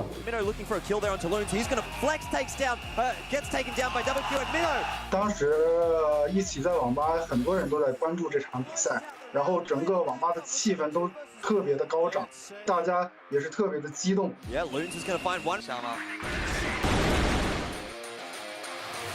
我记得16年总决赛 VG 对阵 F3的第2场里，VG 当时在开局落后4分的情况下，依旧没有选择前压，而是选择稳扎稳打，慢慢的清点去追平比分，最终完成了这个局势的逆转。来个2个，最后一个 ，nice， 4比2，让我真正感受到了选手们在赛场上那种临危不乱的那种大心脏。关键时刻，蜂蜜站了出来，这个包点的1v3无敌了。17年。CFS 是我觉得就是赢的会比较艰难的吧。哎呀，这你要是让他们在正面出现的话，我记得很清楚，是在17年的 CFS 的小组赛上，是当时 SV 打 BD， 中国队作为潜伏者吧，然后进攻 A 区，然后被打掉了4个人。这边 Dynamo 的一个刷屏，哇 ，double kill。这边老马换掉 Dynamo， 但是损失有点伤啊，只剩下老马了。然后当时只剩下了1名自由选手，是马哲。当时我们都会认为啊，这一分没了，但是没想到老马打掉一个，有机会1打4吗？但是血量有点残。哎，有闪光，2个人来抓，打掉一个，残血了老马 ，nice， 老马，我真觉得很帅，很有魅力这个人。在17年、18年的时候，其实国外赛区他们的队伍真的在不断的进步，而且研究了一些我们赛区没有接触到的一些技巧。那完了，这边就贴到今年。2018年巴西的战队 BD 横空出世出来就拿到了冠军，其实是我们当时一点都没想到的。Makes it happen, the golden round, and Black Dragons are your world champions here. 18、19年巴西2支战队他们获得了冠军吧，我觉得其实有一部分原因是必然的。据我所知，他们的大环境和训练条件是远不如我们的，我很难想象他们在那样的环境下为这个赛事付出了多少，所以他们最后夺得冠军让我非常的佩服。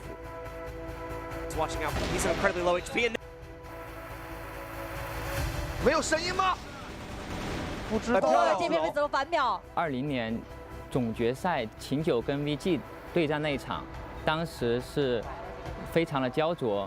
又来了！交头鸭子了，加现在补强2打2，只剩2打1。MND 落地了，来，漂亮！让我们恭喜秦9！哇！赢的那一刻是特别的激动，然后从椅子上就是激动的跳了起来，就是觉得中国区终于又拿回了这个世界冠军。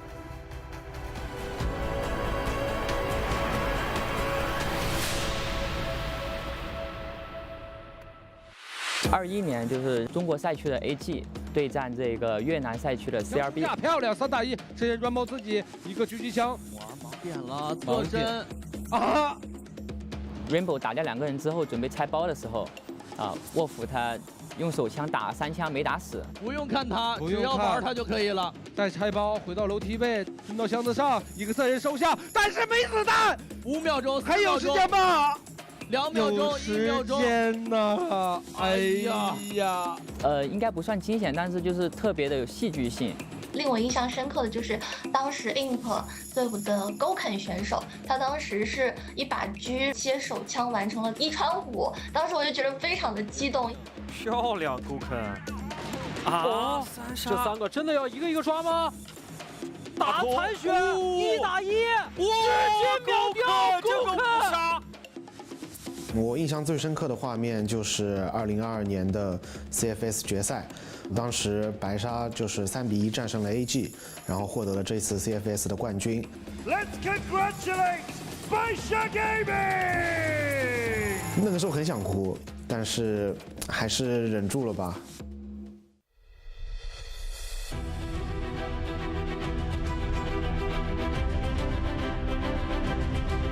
这真的是给我们很大的一个冲击啊！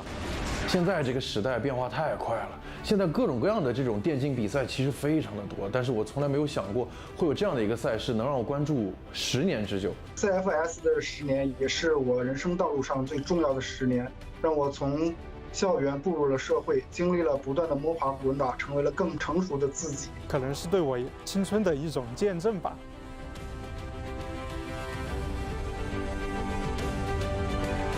你的过去，我未曾缺席；你的未来，我想全部参与。CFS 10周年生日快乐！祝 CFS 越办越好，下一个10周年更加精彩，能给我们带来更多精彩的比赛，青春不留遗憾吧。真心的祝福 CFS 还能有下个10年，我们一起见证更多的10年。希望我们下一个10年都还在这里。CFS Go Go Go！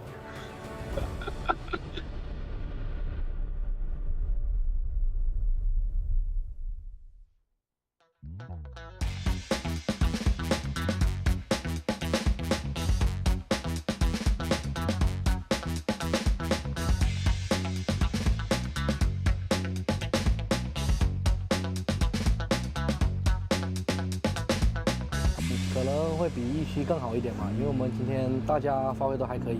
A gente perdeu principalmente porque pegamos a maioria das situações em vantagens。不太符合预期吧，因为今天有想过会赢，但没有想过就是赢的会这么轻松，就是大比分吧。Cũng khá là chênh lệch và em cũng không nghĩ là bọn em thua số phát nhanh như thế，không nghĩ thua nhanh như thế。AG 他们毕竟是国内数1数2的队伍嘛，然后我们也跟他们打过好几次比赛了嘛，所以赛得拿告终嘛。希望我们明天能再遇到他们，呈现更好的比赛嘛，希望能就是打破自己的魔咒吧。明天的对手是我们的老朋友嘛，白鲨，因为我们最近几年都是一直不有胜负，一直在打决赛。然后明天我觉得比赛应该会很精彩吧。Acho que é bom time, que tem bons jogadores, mas a gente amanhã vai entrar com a cabeça no lugar e se Deus quiser a gente vai fazer uma partida diferente. Đối thủ này cũng mạnh nhưng mà bọn em sẽ đánh bại đối thủ này, lấy tấm vé vào chung kết giành thua。我觉得明天胜负关键可能在中残局处理这些吧，看哪个队处理得更好。首先是临场状态，2是心态，3是比赛当中的一个残局。Eu acho que a gente conversar, tá mais forte individualmente e jogar tranquilo. Là phong độ của cả 5thành viên và tinh thần thi đấu。明天的比分有可能是3比2吧。我觉得不管我们2个队谁赢谁输吧，我觉得我们都可以打满5图，都可以很精彩。3-0 gente。và 3-1như vậy vâng。希望就是双方呈现出自己最强的就是水平，给观众呈现一场比较精彩的比赛就可以了。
望明天的比赛中能看到白沙黑去打决赛了。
All right, we're back here at the CFS 2023 Grand Finals. We are now joined by Seven, who has replaced Kyle for this matchup, and of course, Elfish Guy once again, and I'm Valdez. Before we do go any farther on this one, do want to once again give a nice shout out to our sponsors.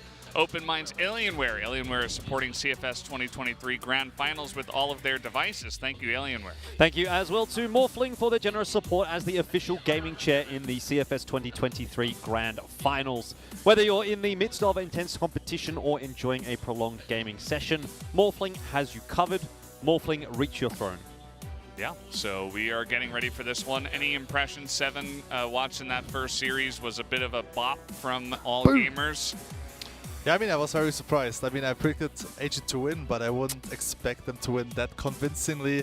I mean, I also had a quick chat with the Baisha manager, and he told me that Baisha, the players are not used to play that early. Also, in CFPL, they play always quite late, so today they had to wake up quite early, but you know, it shouldn't be an excuse if you're a professional player, right? I think it 100% is an excuse. I genuinely believe that that is a reasonable excuse, that if you're not...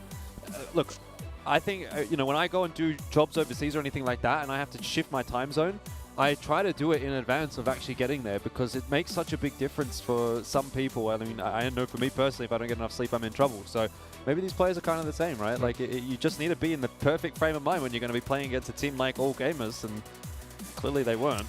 Yeah, and All Gamers looked really strong as well. So they didn't care about the time difference. They didn't care about waking up early. They just came out and bopped them over the head. And it was really one-sided, 3-0. Not what we were expecting. I was expecting at least 4 maps, probably even 5, but we did not get gifted with that. Hopefully tomorrow, if we do get Baisha in there, we could see a rematch. But it is going to be up to Vincent Gaming and Ranking Esports to first go head-to-head, and then the winner of that matchup will go up against Baisha Gaming later tonight. So a long road for pretty much any team that isn't All Gamers at this point.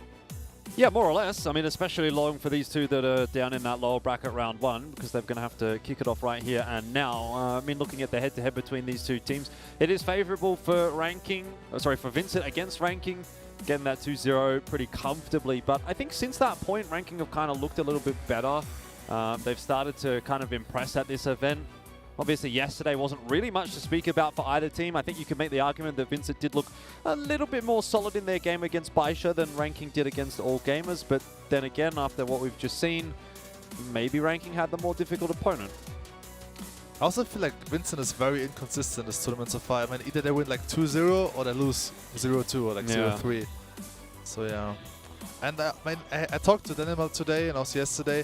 He's very confident, but I mean, if we compare the players now, we have the team captains, Danimal and Fatcon. I feel like before the tournament I would say Danimal is much better than Fatcon, but I feel like Fatcon had a very good tournament, especially in the quarterfinals where getting those key clutches. And Danimal so far, he didn't look too strong. It's been a bit up and down. So this would be a 50-50. Then if you compare the star players, Borizin and Tomeo, I feel like Tomeo is the much better player this tournament so far. When he's on. The thing is, like, he's not always on. Right. And then we have the sniper rifles, Eagles against Ice Cube. I feel like also Ice Cube is the better sniper rifle. And then we have the backup players, GDSC Kaney versus Nevis and KT15. It's also more like a 50-50, I would say. I would say firepower-wise, ranking is better, but team play-wise, Vincent is much better. So I think if we see the Vincent from the match against Magda, I expect Vincent to win this one. That's why I also predicted Vincent to take the win. And I also feel like Vincent against Baisha could be the much closer match than ranking against Baisha. So I hope that Winslow will take this one. Yeah, I mean, they got to perform in this best of 5. As we saw earlier, Baisha, they should be able to at least get, one map or even challenge all gamers on some of those maps. And it just didn't happen, right? So it comes down to who's going to play better today. Is Vincent going to have that consistent performance today? Can they roll with that? They've been kind of 50-50 this whole tournament, going back and forth, though, depending on the day. And maybe you could say, oh, well, yesterday they kind of got blown out, so maybe today they're going to come in here really strong. It's going to be interesting to see if they can utilize that good teamwork to just kind of get over the line against still a very strong team in ranking esports. I mean, how did you guys feel about the individuals firing in that game from ranking against all gamers? Was there anything really to talk about, or did they just all kind of completely go missing? I mean, Homeo had like one decent map. Ice Cube looked also very inconsistent, but it's all gamers, like exactly. I think they would be much more confident now against Vincent because they think, okay, this kind of players are on our level, so I think we can also expect different ranking gaming and esports. I mean, and also to be fair, I mean, ranking esports, they beat actually X-Rock and Vincent. They had not the chance against X-Rock, so this could also play a big factor into this match. I want to take a quick look when these stats actually swap over, because I saw Vincent had a 4.3% clutch win, and I wanted to say I'm sure ranking have a higher win rate than that on the clutches. Not by a massive margin, but a couple of extra clutches maybe in a series could go a long way. And that's kind of one thing that I've always sort of been thinking about this ranking roster is we're talking about the individuals and their prowess, but I think it's also coming down to you're maybe a little bit over-reliant on that in a lot of senses actually for ranking. You're over-reliant on Ice Cube finding an opening pick in like 3 or 4 rounds and a half, or Humio finding a double kill, or someone picking up a clutch, right? I don't know that that's going to be enough to really get you like super deep into a tournament. And granted, they have managed to make it to the top 4 here, but even while we have seen improvements in their overall macro play, I think there's still a long way to go for ranking. And I echo what Seven said, and that he thinks Vincent obviously a little bit better in the team play aspects. I would tend to agree, but I also think that the firepower is definitely a little bit more solid for ranking. Again, I'll say when it's on, which it's not always on, and we saw how that can kind of ebb and flow in a series, especially against X-Rock, where it was like one map, Humio just going crazy. It looks like they're never even going to be coming close to losing the series, and then they just go completely missing and they get banged out. And then the next map he's back, and it's like, yo, what happened on the last map? Where did he go? Yeah. So if you can put together 3 really good maps here, I think from ranking, then yeah, I think they can be the better team. But are they going to consistently do that? Well, I don't know. Like, what's the if you would throw in a number here and say, well, if we played this exact game 100 times, how many times would ranking win? How many times would Vincent win? I'd probably have it at like 40% for ranking, 60% for Vincent. It's pretty close. But I think in the wins that ranking would get, they would win harder than the times that Vincent would win, if that makes sense. Yeah, and also, coming into that first best of 5, I would have said like 55 Baisha, 45 All Gamers. From my perspective, obviously, All Gamers definitely had a lot of voters as well and predictors, and they were right at the end of the day, but it really came down to the way that they played in that best of 5. So is ranking going to find that 40% or larger today? Maybe they just come in here really strong and Vincent kind of collapse. I'm not sure where their mental state is at. As you were talking to Danimal, it seems like it's all right at the moment, and they're pretty confident coming into this one. That's the kind of mindset you need, but also if it starts off really strong for ranking and they kind of like get their best map first and they really dominate, I do worry for Vincent. So it's going to be interesting to see how this one does all play out. But guys, we're going to go to the stage and introduce our teams.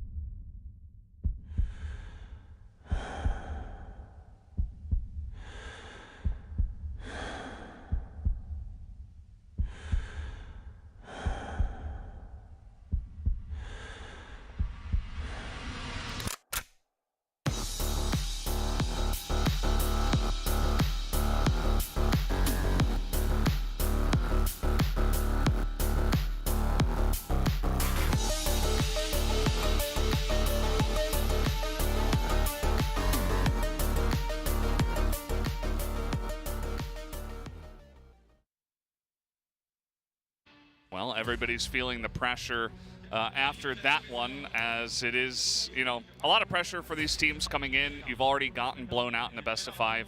Now you have to make the gauntlet run through the lower bracket. And yeah, I mean, it's, you know, I always ask you these questions, Seven, because the pro gamer on the desk, obviously, it must be so difficult to really push yourself through and like, but also feel really good when you actually pull it off, right? What does it feel like to be in this position? I mean, it feels great, yeah. It feels great to also play in the arena. And I also want to say something. I make this call now. No matter which team will win this match, will also win the first one against Speisch, because I feel like it's a big advantage playing a best of 5 right before the next best of 5. I think it's a big disadvantage actually waiting in the venue all day long and then playing the second best of 5 late in the evening. Probably also Baisha lacking some sleep. Of course, they can rest now, but it's loud here in the venue, it's obviously. It's not the same as resting in the hotel. It's not the same, I mean, you can tell. So I make this call now. Like either Vincent or Ranking, they will win the first map against Baisha later. And then this could be also scary for Baisha. I mean, if Baisha wins later on, of course we're gonna see a very different match against all gamers than what we saw today. I feel like, I mean, Baisha, of course, they didn't want to show off too many strats, too many setups. So tomorrow we can expect a very different final. But I still have some hope left that we maybe see a Brazilian-Chinese final, because this is what I'm hoping for. I think it's just more interesting to watch. Yeah, I think it definitely is, especially because we already did see the 2 Chinese teams going head-to-head. I suppose we did already see Baisha up against Vincent as well, but after Vincent make a big run to like kind of, you know, go up against a new Chinese team as well, if they do make it eventually through Baisha, that would be also a crazy story. So yeah, can always hope for the best script in the tournament, but not 100% sure. I'm sure Baisha are going to be licking their chops to try to get back on the stage and try to really, you know, prove themselves in front of this Chinese audience as well. That, you know, it does feel like there are a lot of fans here as well for Baisha, not just Chengdu All Gamers, even though we are here in Chengdu. So yeah, that was nice to see as well. And I just want to get into this match. I want to see what's going to happen between these 2 teams. Yeah, me too. I think it's an interesting one because this was a match that we actually got to see on day 1 of the competition, and we've come a long way since then. It was a 2-0 for Vincent in that matchup, a pretty clean 2-0 as well. But if you remember the way that we looked at Ranking in that first day in comparison to the way we sort of perceived them going into wildcard and into those quarterfinals and even into yesterday and today, it feels like a completely different team from day 1 to where we are now on day number 10 of the competition. Gameplay day number 10. It's actually day number 11 if you include the day off. So yeah, I feel like they've gone through a lot of development Ranking over the course of this couple of weeks, and I'm hoping that that's going to be something that they'll be able to actually show us in this best of 5, because I would expect that this should be a closer match than what we saw in that initial group stage game. I'm also happy for Ranking because finally the map ban makes sense. I mean, they always banned Igla, right? But banning Igla against, for example, Kara House, against AG, against Kongana didn't make too much sense because you basically ban a weak map from the opponent. So at least now they ban Igla against Vincent, and Vincent is very strong on Igla, so finally their map ban makes actually sense. And if you look at Vincent, they probably will ban Subbase, because also, I mean, Ranking is quite good on Subbase, especially Humeo on Ace side. So I think also when we look at the maps, I think that if you look at maps, it's more like a 50-50 thing. But in the end, like I said, I think Vincent overall is more consistent, especially team play wise. That's why I still feel, like I said, 60% sounds reasonable. I would say like 60-40 in favor of Vincent is also my call. Yeah, I think it does come down to kind of the styles between the 2 teams as well. Like X-Rock versus Ranking was a totally different feel. It kind of felt like two similar teams kind of going at each other, and X-Rock had that kind of raw firepower, but maybe was lacking in a little bit of the team play. They were decent, of course. And then you had that match against Baisha, which is kind of like a scrap for Vincent. You don't really get to see much ranking as well. So now I feel like if Vincent can really hunker down and just play really solid strategic crossfire, would expect them to take it here in a best of 5 especially. You're going to have a lot of chances. I don't think it's going to really get away from Vincent as it did to X-Rock, but hey, you never know. This is the way it goes here in a best of 5, and we are about to jump into the map ban pick as well and find out what maps we are going to be playing. As you mentioned, 7, a couple of them that you want to see banned out, and wouldn't be too surprised to see those ones. I mean, maybe Ranking will pull it off now. They're gonna play Eagle Eye, but it's very unlikely. I mean, they will ban Eagle Eye for sure, as you can see. And then Vincent should ban Subbase, because they don't look too strong on Subbase, and also Ranking is quite good on this map. Well, there's the Eagle Eye ban. So there's the Subbase ban. You've done your research, well done. How about a pick? What have you got for us here then? I mean, Ranking picked Black Widow yesterday, which was a big mistake, I feel like. They looked shaky against X-Rock and Black Widow, also against All Gamers, obviously. They got stomped twice, so Ranking should definitely pick Port. And Fatkun is he picking Black Widow once again? What was it? I didn't see it. Well. No way. I just don't understand them. They love losing on this map. I don't know. I think that's really the only take you can have. I don't know. It's very strange. It is. Maybe they just feel like they haven't shown what they're capable of on this map. And they're kind of stubborn and saying, no, actually, this is our best map. And we do want to play it. And we keep losing, but we're better than this. And I mean, that's really the only angle, right? Otherwise, you know, yesterday I was trying to say, like, hey, they just want to throw this map so they can have a better chance at the reverse sweep. I don't know. It's kind of rough. We are going on to Compound as well. That's going to be the choice here for Vincent. Once again, I picked Compound against Ranking. I mean, in the group stage it was quite close. 10-8 was the scoreline. I also felt like Vincent didn't play too good yesterday on Compound. So if they want to win this one, they definitely have to step up their gameplay. Yeah, I mean, that game that they played on Compound actually against Ranking back on day 1 did actually feel like it was probably going to go to OT at one point. But right. Ranking threw a couple of rounds away right at the back end, and don't know if they would lose those rounds now. Ankara, choice here. 3rd map in the pool. Ends up that Vincent will get the start on the Blacklist side. We've seen that happen a lot, where if a team can get a roll going and they're not the first map pick, they get side selection for the 3rd map, and that's always seemingly very crucial, like right in the middle of a best of 5 to get you that momentum to either finish off a series or to like mount a comeback. So kind of like that position for Vincent Gaming there. Yeah, well, so I don't think it's as impactful when it's Ankara versus Port, for example, but still factor. Vincent will be deliberating on what that final pick is going to end up being. It's Mexico and Port left. Vincent is picking Port. I think smart choice, because if they picked Mexico, they would have started off on Blacklist, which is obviously a big disadvantage. Ranking is also pretty decent on Mexico. Right, yeah. They play a bit of it. Still got to start on Blacklist of Port, which hasn't been having a lot of success, but yeah, Mexico has kind of fallen off. We were seeing Port as kind of the last pick a lot of the times, with Mexico getting banned here and there, but now it's kind of like teams just abandon Mexico, at least in the current team pool that we have left over.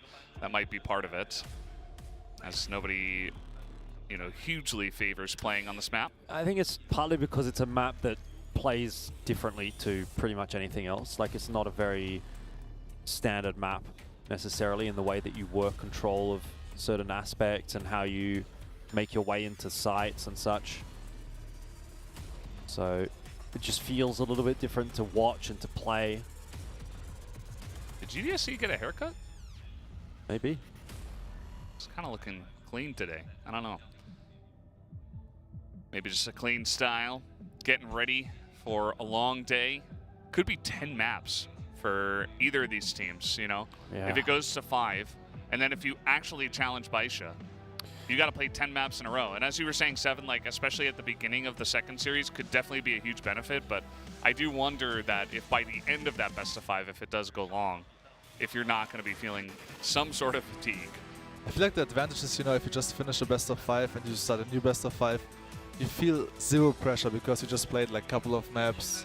And Baisha, of course, they need maybe like a couple of minutes to warm up first in the first match, in the first map at least. So what I experienced when I played one best of 3 or one best of 5 for another best of 5, that my team usually started very strong, but of course, if they play, for example, enough 5 maps, and it will also maybe go into full distance against Baisha, this, of course, in the end, it's also a disadvantage, right? So, depends. I mean, if you get like a quick 3-0, which would be a dream scenario for both teams, obviously, then I think it's an advantage. But if it's like a 3-2, a very close match, then in the long run, it might favor Baisha. Well, it's been 3-0 so far in the playoffs bracket. And may see that combo getting broken here in the current game between Vincent and Ranking. Just waiting to get underway. Looks like the players are joining the server now. I mean, if it wasn't going to be the Baisha All-Gamers match that would at least go beyond 3 maps, you'd think it will be this one. I'm definitely expecting some wild plays from Fatkon as usual. This guy is crazy. Like, like when they always have the upper hand, like then up numbers 5 versus 4. This guy just pushing mid randomly, full spray. He really doesn't care sometimes. I mean, on subbase yesterday, to be fair, it paid off a couple of times against AG. But most of the time, it's hard to surprise your enemies with this kind of playstyle because, I mean, we had CFS World Championship. But maybe in Vietnam it works. I'm not sure. He's kind of like a wild version of N9. He's like, this timing is going to work, but also I'm going to sprint at them and just try to like get like 7 kills. N9's like, no, you know, I've got this very well-timed flank and this like counter push is coming in and it feels like all well executed and planned out. Or Fakon is just like, I'm going to send it. I'm going to do it. You can't stop me. So it's kind of funny. And as you mentioned, it's kind of worked. It's not very predictable, so that can be part of its value, especially in a long series. As we're almost ready to hop into Black Widow here for the first set of the lower bracket round 1. Interesting. The first 3 maps really do feel like they can play quite similarly. A lot of presence around mid and then sort of going back to the extremities off the basis of having taken mid control. Maybe not quite as much in the case of Black Widow. What happened that this map was banned so many times in 2021? I do wonder sometimes looking at these stats. Can't quite recall. You can see so far in this event it has been very heavily Blacklist favored, which obviously it is a Blacklist favored map, but to be over 60% is pretty large. A little bit more even though for Vincent actually. They seem to get a bit of work done actually on that Global Risk side, which is a positive. Obviously for their counterparts on Ranking Esports, they're going to really want to get it done on Blacklist. But as we just saw, Ranking, they usually always struggle on GR side. So once again, starting off on GR, Black Widow, it doesn't make too much sense for me, but maybe they'll pull something off.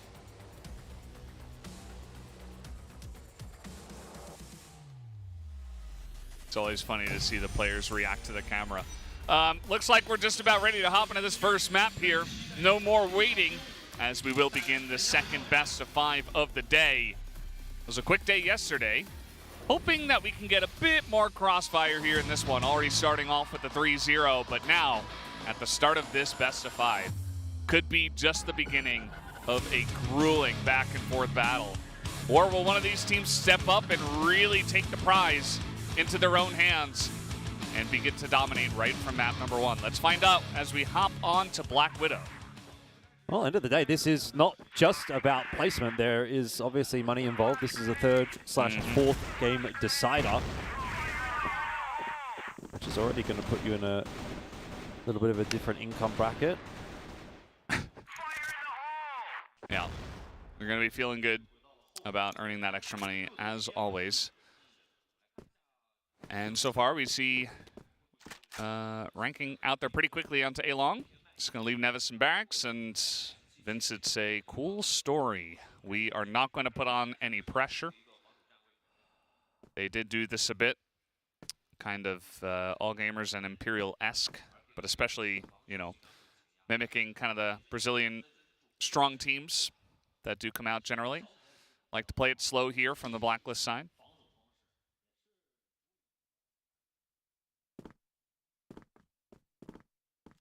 This one is going to take a while. I always get that feeling when I'm watching a Brazilian team play. I think it will change up definitely when ranking gets onto that Blacklist side. They tend to move a little bit quicker through the map, but when we're talking about Brazilian teams, they really do like to weight that clock down pretty substantially. And at least in this initial round, ranking haven't shown us much of a tendency to do anything on the Global Risk side too aggressive just yet, though even now Nevis is having a bit of a peek outside of A-Long and he's not seeing too much. Pretty good timing on that info. It's going to allow Hugh to come into the B-bomb site and essentially set up the stack there. But it's 2 players to defend against 5 here, and this should not go well for ranking, particularly with Hugh down so clean. KT-15 couldn't get much done either, and Ice Cube barely able to connect with the Orm. So pretty decisive initial round from Vincent. The info just came through a little too late for ranking. Yeah, it definitely did, and ranking just got absolutely clobbered on that site as Kaney is going to go down. Nevis, last chance here for ranking esports, but you can see the execution very nice. Ranking not really able to put on any pressure. I do wonder after a round like this if they try to mix it up and get a bit more aggressive, but as we talked about before, I think Vincent are going to be ready for that. We saw Imperial really abuse that kind of style against All Gamers in their best of 5. And I think this is a bad sign for the side of ranking. Still very early. It's just the first round, but pretty decisive first round for many different angles here for Vincent. A perfect net lineup from Vincent towards the stable stack area. Definitely did their homework because Sumia was there playing yesterday as well. You always got to do your homework. You may feel like you want to skip it, but it really helps. It helps a lot. It especially helps if Eagles is going to start dominating Ice Cube, because that's another thing that ranking always did on this map is they're always pressuring that angle from down on Cat. I mean, and it's a pretty easy lineup for Eagles to just check it and get a free kill to start off the second round. Not a good sign for ranking at the start of this map, is it? I mean, we obviously had our questions about Black Widow, and we sort of want them answered.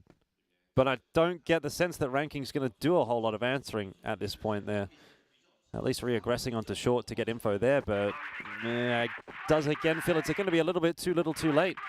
Because Vincent are moving through the map pretty damn quickly here, and Eagles has already spotted out that push into mid, so the rest of Vincent says, we'll take the A site for free. Yeah, and it is quite free. Nevis is in kind of a weird spot. They might not expect this late, or rather, Fakon is who I meant. Okay. As Yumio is just going to line up a couple of kills, and now Eagles is like, well, you guys didn't even plant the bomb, so how am I going to do this from long alone with an Alm? Yeah. This is Dunzo, as Yumio going to line up at least 3 on that round. Well, I'm not sure what Vincent's really thinking there, right? Like, you know Hugh's still on the other side of that engagement, and sure, he didn't do anything in the first round, but he is the kind of guy that's going to get a multi-frag like that on a fairly regular basis. He's just that sharp, so they've kind of given him a little bit too much rope, and they have been punished for it.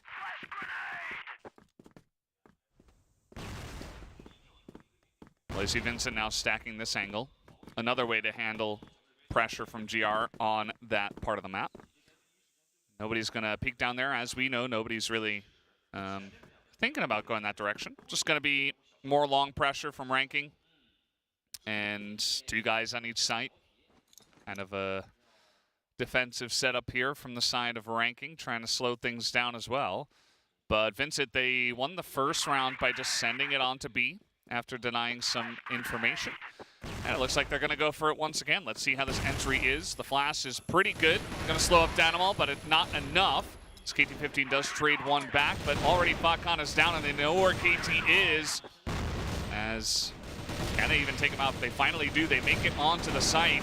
As Nevis trying to get some more. They don't actually clear that one out as Nevis picks up 3 in a row. And now Eagles is like, what happened to my team? He's going to pick up 2 himself. And now in the 1v1 against Yumio, can he hit the swing is the question. with the yaw. He knows the position, but it's not going to happen. Humio lines it up for a quick headshot. My boy Humio does not lose those. I'm just going to say it right there. Easy peasy. User Chad. I will point out that this is a $50,000 game, by the way. So 120K US for fourth, 170K US for third. Obviously, if you win this, you also have the chance of potentially continuing on in the tournament beyond that as well. So, I mean, it depends on the split between the players and the org and coach and sub and blah, blah, blah, this and that. But let's just, for the sake of argument, say there's 10K on the line per player. I like that. As now I'm trying to charge an Ice Cube. They do eventually clear that one out. Was a bit more difficult than I think they expected it to be. But it's still a victory for the side of Vincent. They also get this info, and Kaney seems to be on point today. Going to hit a couple of headshots as he is freaking out with a big couple of kills there to win the round. I still feel like this should have been a 4-0 for Vincent, actually. They always got the entries. Bombset was always open for them. Like once, never surprised them with a good play from B window. Then on A side, Timur went for the retake. Especially Kaney stepping up to the plate. I felt like yesterday was having a rough day. You want Kane to step up for sure.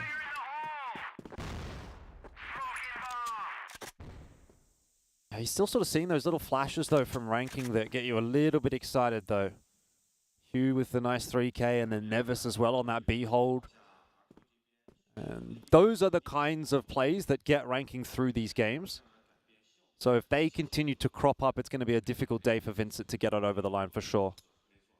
They also play different to their ranking. Like for the first time, they're stacking ace with 4 players, quite passive. So they adjusted their setups, which I like to see. Because the aggressive playstyle towards A short usually doesn't work out that well. And I sent Romeo towards A short for an info play. Yeah. An info plus. If it's someone like Yumi or Ice Cube, trying to always pull out some extra. And now he's in this corner, seemingly has read I like the setup. Push. I mean, especially with 3 players here, this should go perfectly for ranking, you'd think. Though the first frag will go the way of Danimals, and now it's really onto Hugh, and that is a very, very nice exchange from Vincent. It shouldn't look that clean. But I wonder if they expect Nevis. Do you expect a 4th player on this side of the map? No way. Certainly didn't. Borson, though, will get a pretty quick trade. End of the day, pretty easy round in the end for Vincent. But, you know, it looked like a perfect read for ranking, but Vincent are negotiating a lot of these rounds pretty well. Yeah, they definitely are. I mean, as Seven was mentioning, it does feel like a lot of these rounds still, even the ones that ranking took, could have gone Vincent's way. The blacklist side has looked pretty clean. And now they're trying to challenge out here from a long. Is it going to actually amount to any kills, though? Eagles does take some damage and is not able to trade anything back. So Vincent trying to take a small portion of the map early on, which isn't always what happens. So they don't get too much, though. A lot of smoke, a lot of utility used over there, but that's about it. And you see Fakon here in mid trying to maybe check it out, as Danimal is certainly doing the same.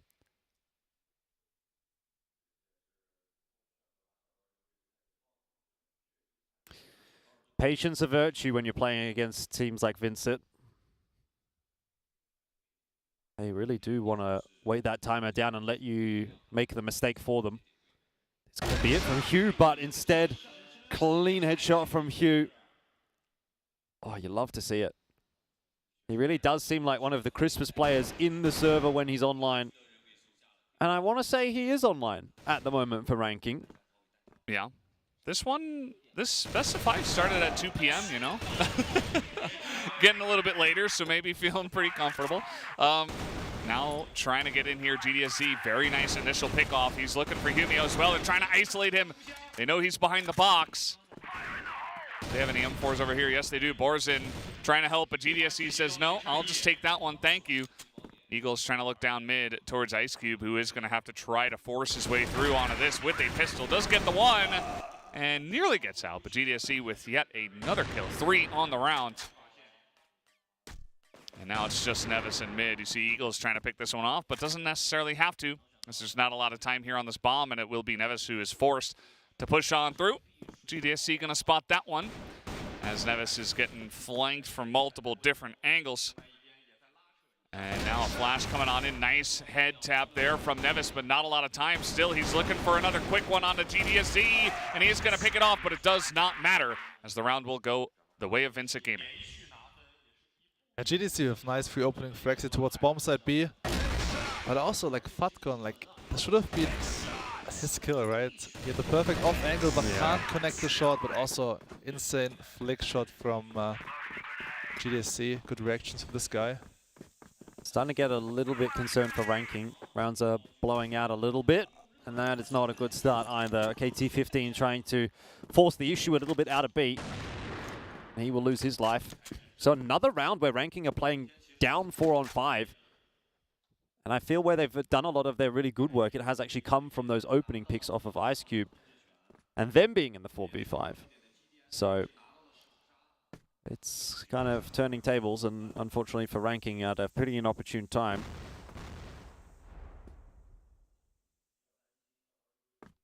This is...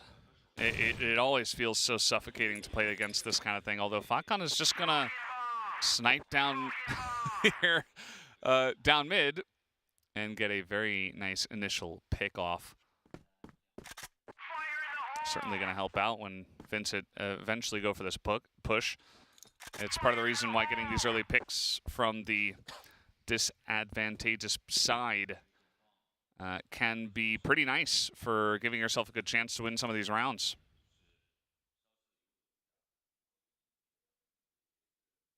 Neves wasn't spotted. It seems like they know, though. Certainly looking over there. I think they're really just trying to wait the timer down again and see if anyone from ranking is going to push. But ranking haven't really done that in this half. So Vincent are going to have to do it the old-fashioned way. 3-1 split. That's a great start. Ice Cube down early off the back of GDSC. And Danimals catches Hugh as well through the floor. Nothing going right for ranking in this map. See if Akani takes his hand off the keyboard for just a sec, communicating with the team. Maybe actually calling to make a pause. Yeah, I think that's what it was. And, yeah, don't mind that, as nothing is going right for them. They take 2 of those early rounds, but it's now 5-2 as Vincent Gaming are running away with this series early on. So Ranking Esports going to take a timeout. I really have to question, why did ranking pick Black Widow once again? Basically every round, Vincent having the upper hand. It could have been a 7-0 actually. The only 2 rounds ranking got was when Neves got a 3K right from the speed window area. Then this A retake. Okay, Humeo got like 2 pieces and also Ice Cube, I think. But also these rounds should have been went in favor of Vincent. So they just look very shaky on this GR side, and I don't understand why they picked Black Widow once again. I know I keep repeating myself, but I just don't understand it. Yeah, it can be confusing, and got to take this time now as ranking to really hunker down and figure this out. These rounds where they challenged in through Cat and just got absolutely wrecked.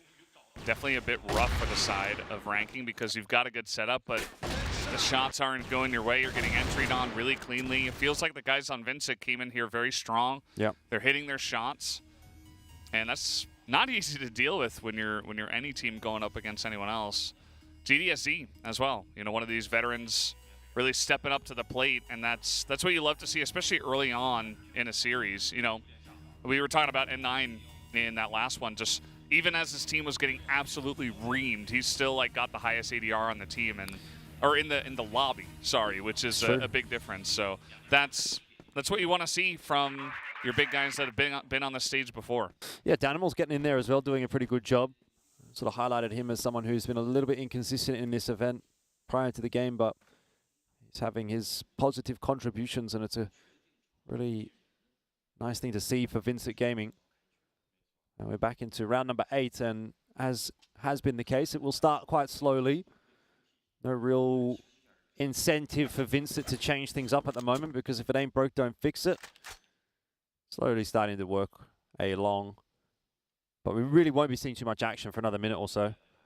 It's actually smart what VG is doing, right? They take long A control, so they actually know, okay, most likely Ranking will play a short aggressive once again. And now they can either counter this setup with like good flashes or just go for the long A execute or even push B side. Just avoid this mid area. Looks like they want a challenge based on this positioning. And you can line it up with some flashes. They do swing early to Ranking though, and it is going to be advantage towards the side of Ranking with that early swing. Getting a 2-for-1. Nice nade though to trade some damage back here from the side of Vincent. Kaney, he's been clean so far. Maybe trying to get it. Oh, he's just trying to pick up the bomb. Okay. Gets that one in. GDSE, very clean. Tries to go out of the window. Maybe over-aggressive as Ice Cube is going to take that one down pretty easily. And now Vincent stuck in a 2v4. Not an easy spot for them. Not unwinnable, though, with KT15 and Nevis having been tagged down already. I think it'll largely be off the back of Kaney's rifle if something does end up happening here, though. I suppose both of these individuals hitting an opener onto the A site entry would be exactly the way you'd want to start, and Nevis almost gives that opportunity over to Eagles. The shot wasn't quite landed. Now, though, on to Kaney, spamming his way through the boxes. He'll need to basically 1v4 it. And it hasn't quite come together against Fatcon, so Ranking get themselves another one, give themselves a little bit more breathing room.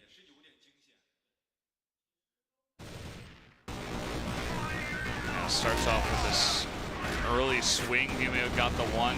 This is a nice try at the fight back here from Kaney. And I think, not sure who else he was with there, but Eagles.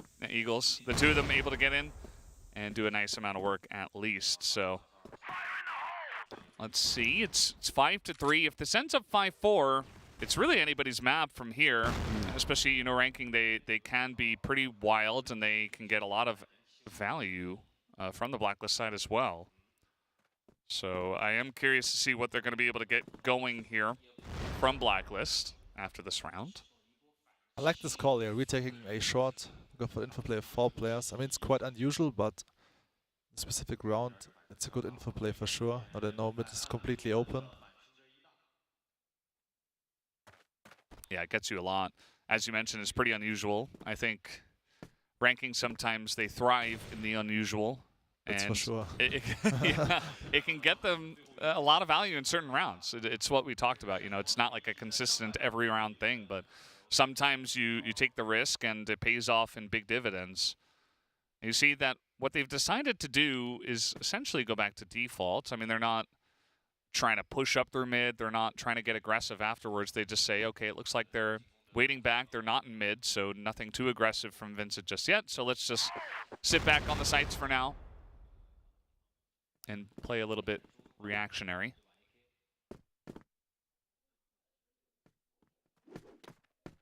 Nothing really new necessarily, though, for Ranking. Like, they've dealt with this before from Vincent. Sub 50 seconds now as Vincent are going to try and make their way in the direction of the bridge. There's a little bit more of a resistance toward the A side of the map this time around, which is a good call from Ranking, but they are moving Fatcon back into middle. You won't be able to assist with this hold. Something you two are getting tossed over, though, might give the game away. There's the flash. Ooh. KT15 turning directly into it, actually.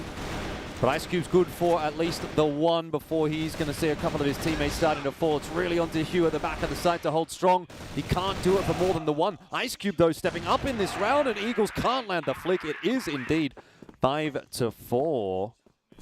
At which point, like you said, it feels like it's anybody's game here. Ranking a little bit slow to start, but they've got the ball rolling now, and they're moving on to the more favorable side of the map.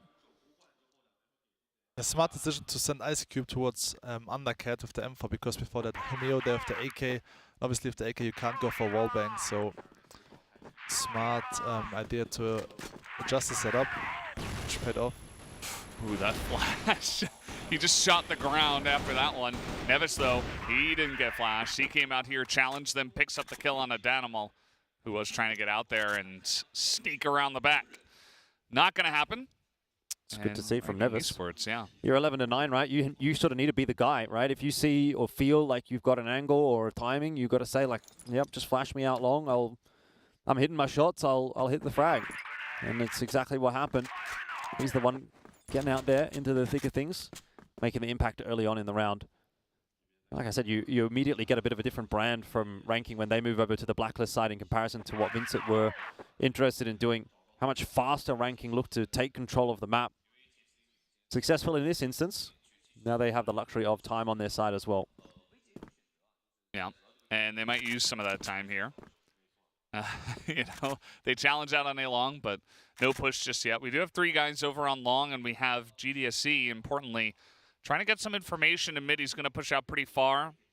This is not too uncommon, but I am curious to see how far he is going to go for that info, especially with Ice Cube here, watching the angle for just a moment, and right as he moves, GDSC moves and will make his way further into mid. But information can only go so far. He is saying, well, they're not here, so they're pushing somewhere, and it doesn't look like B. So trying to throw in some smokes. Katie not quite able to hit the shot, but Eagles underneath. Does pick up one, and he has delayed this push. You can see the bomb is on the ground. And now the flank play in mid, trying to come on in here, but Falcon is clean with it. He's going to take him down, and the push on A long works out as well. What was that from Fatcon?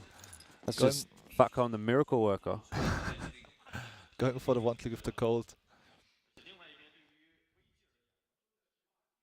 That's definitely a big part of it. I mean, the A-long challenge was pretty rough for Vincent, and they lost a member, and they were already down one. GDSC was trying to get some risky information, but it was not working out by the end of it all. As you can see now, once again, Ranking Esports have come out here towards A long, and Vincent also tried to challenge a bit outside of the B box room. Falcon did get some of that information. Seeing the hullabaloo over there. Take a look at this. What? Bang. Was that through 2 walls as well? Okay, well, here we go. Trying to get on in. Eagles on the backside here. A full 5-man push. Good shots. A couple headshots here from Danimal and Kaney. Kaney picks up actually just the one, as Eagles and Borzin going to get one apiece as well. And this push has been stifled, as it is only Ice Cube who does get one more, but then does go down. So GDSC trying to pump everybody up after a big round win. I mean, I was about to say that both teams actually approach Blacklist quite similar, right? Very reserved, very passive, but suddenly we see fast-paced execute from Ranking, which is really rare to see on Blacklist, and yet didn't really pay off.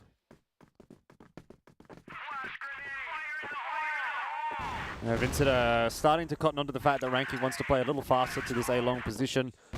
Gone for a nade stack this round. Never eating a little bit of damage, but nothing too substantial. In response, Ranking will look elsewhere on the map.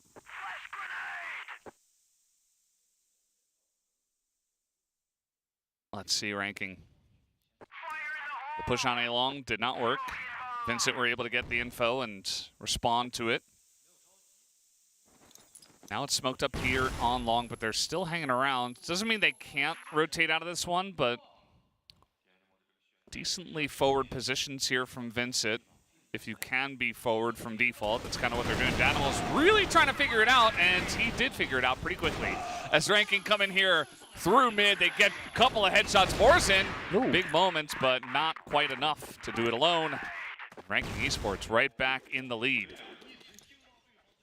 So it was a good fake smoke, actually. They threw fake smoke from A short towards B doors. And then Vincent, for some reason, expected an A short execute, so they read this perfectly, actually. But then, for some reason, Ranking went for this mid execute, which also surprised me in this situation. And obviously also surprised Vincent, as you just saw. Yes, unusual brand. That is the expectation here from Ranking. But it's nice to see some, you know, kind of cute strategies like that, especially in a long series when if you lose this, you're out. You know, this isn't like Bishop against All Gamers where it's like, well, okay, we lost, you know. We'll try to fight it back. For Ranking, if they go out, it's done. It's over. So, got to bring out all of the weird strats, all of the cool stuff that you've prepped all year long. Don't know if we're getting anything weird necessarily from Ranking in this round. Looks to be just a straight up B hit. Not a bad call though.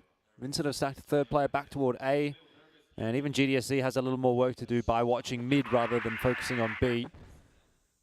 Maybe the mid to B smoke actually coming in from Ranking. And I don't half mind this decision to make a B split happen. Let's see how they do actually manage to execute on it, because it looks like on paper they've made the right call.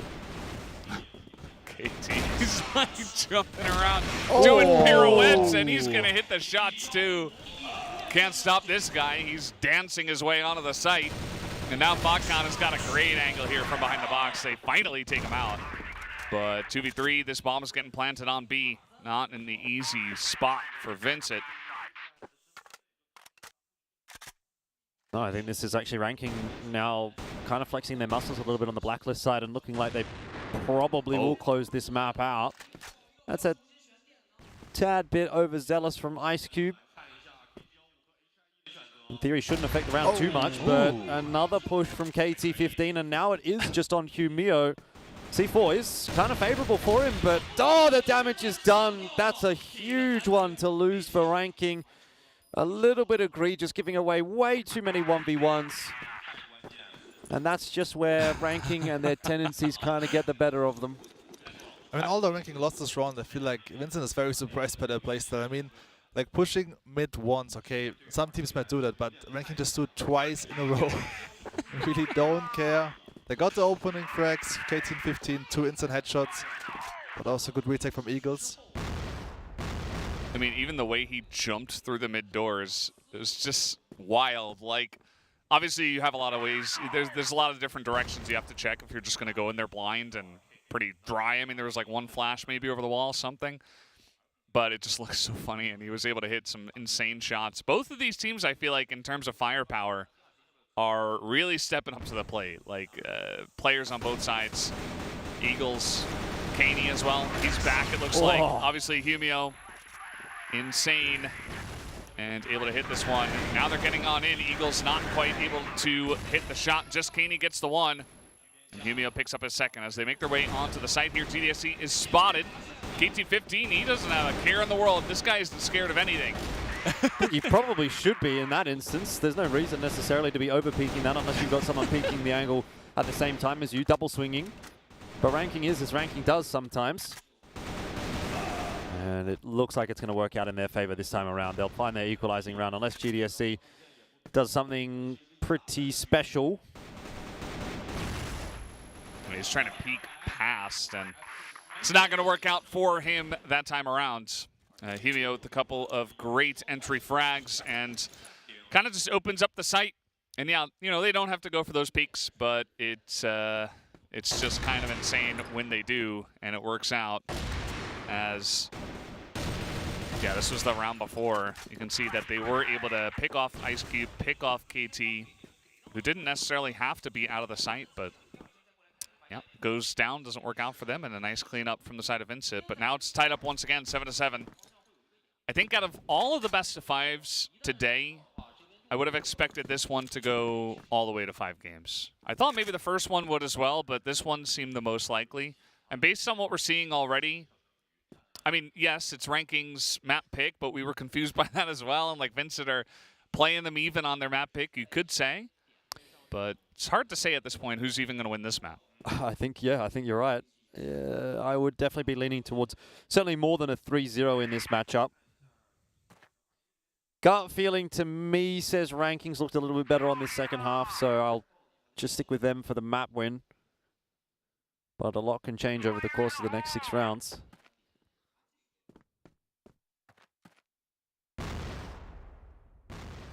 GDSC trying to hold down this angle. We saw a lot of heated conversation, let's say, between GDSC and Danimal when they were on the camera the last time around.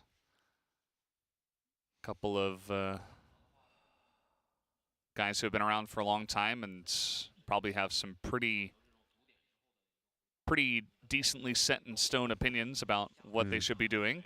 So it would be nice to get them on the same page and see if Vincent can pull this one out. I think we're gonna see in long A fake execute, and then they will push B side, which is a good counter. I mean, they have 4-man A stack, Vincent.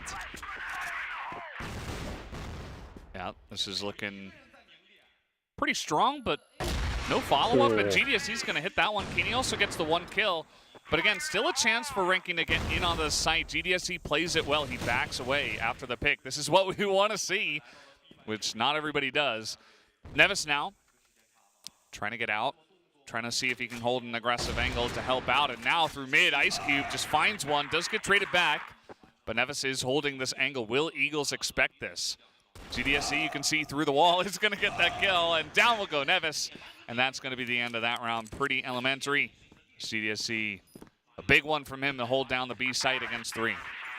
Fatgun really doesn't care. He just pushes into window and expects that no one from Vincent will cover this angle. It's the most obvious angle actually to cover if you're in a 4 vs 2 situation on GR side. But yeah, still nice try, Fatgun. Yeah, but that's again put Ranking in a bit of an awkward spot here.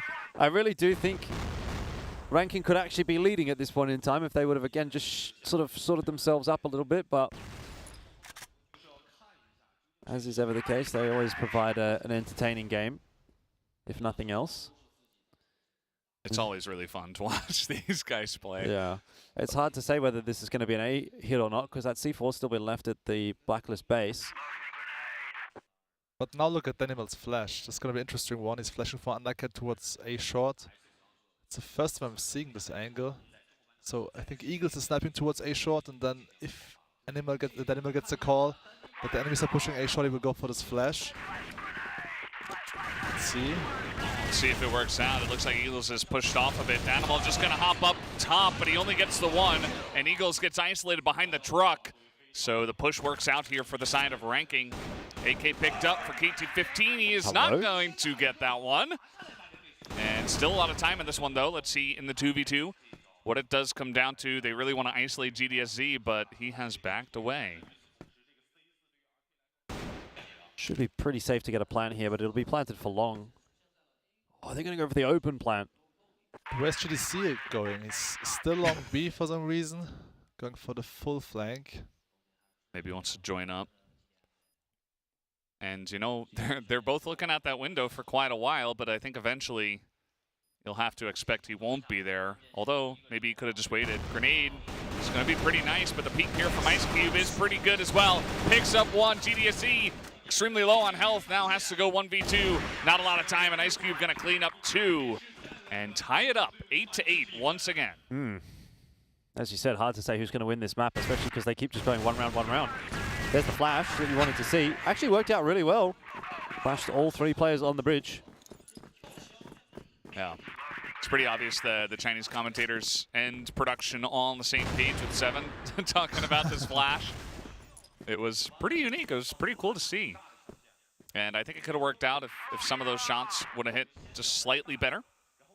Danimal certainly got some value out of it. Yeah, I'll definitely copy this one for next year. That's for sure.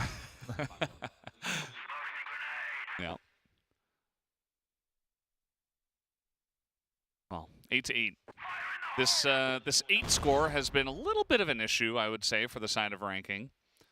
They've been stopped here a bit, but they've certainly been able to push through a couple of times since it became a problem. So I don't think it's 100% an issue, but it's going to be interesting to see if they can on this map. I think it's pretty important, especially when it's this close, to kind of push ahead as the victor on the first one. So much more mentally draining when it goes this close.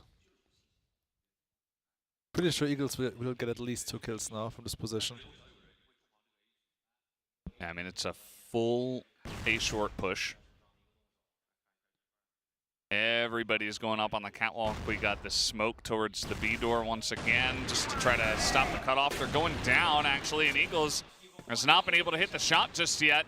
And down he will go. That's a couple of kills on the entry going the way of Ranking. This is going to be a lot on the shoulders. Okay, Kaney, once again, pretty clean with the headshots. And now a chance, 3v4. But Ranking still in a pretty good spot with this one planted. It's going to be difficult for Vincent to actually get in there. Yeah, good to see Kaney having a pretty good map here. Was a little bit missing yesterday against Byshot. It's a good sign, definitely. But we'll go down pretty quick smart. So a couple of caster curses in this round, and it is just Borson who is unable to do a whole lot about that round. That's 9 up for Ranking. 1 round away from completing the first map in the series. Yeah, I'm surprised that Eagles couldn't connect the shot here because it's the perfect position. Also, this is one of his signature positions actually. Usually gets always at least 1 or 2 kills there. We saw that in terms of the list of firsts, you know, in headshots, ADR, etc. It's all Vincent Gaming players, even though this is 9-8 in favor of ranking. So, not sure exactly what that means, but I suppose as a team, ranking have been a bit more solid, even though there were like 3 different names up there from Vincent. What I would say it would mean is that Vincent, when they're winning rounds, they're winning pretty comfortably. And ranking aren't quite being able to make the wins as clean in their rounds. And so there's just a little bit more on offer for Vincent. All right, let's see how it goes. This push going through the smoke as Kaney's going to hold on to it. This might just be overtime. They've got a lot of guys staring at that long area. And yes, ranking trying to hide in the smoke. It's going to work out. Ice Cube does get the 1. And now it's only Danimal who's over here. He does get this incredibly important kill, though. Gonna delay this push. He's gonna throw in a smoke, try to delay this one even further. Eagles not quite landing those shots. He's been so good this entire tournament. And he's been good over the majority of this map as well. But it is coming down to crunch time. Still unable to find the plant there for Hugh. He's not really feeling too comfortable about doing that. Don't think ranking playing slow here is really going to fool Vincent into anything. They've got a lot of info in mid there with GDSC, not seeing anything exiting A long. And they're more than happy to just stay waiting for ranking to make their move.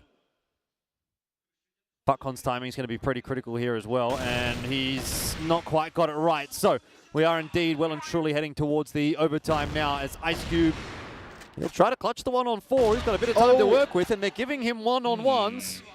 Let's not get too far ahead of ourselves just yet. The map is still yet young. Yeah, it's definitely not over now. I mean, you're holding it on. He is going to have to plant this, though, and that's going to give a pretty good timing here to swing onto him. He's just waiting until the very end as GDSE did swing, but Ice Cube's got to plant it.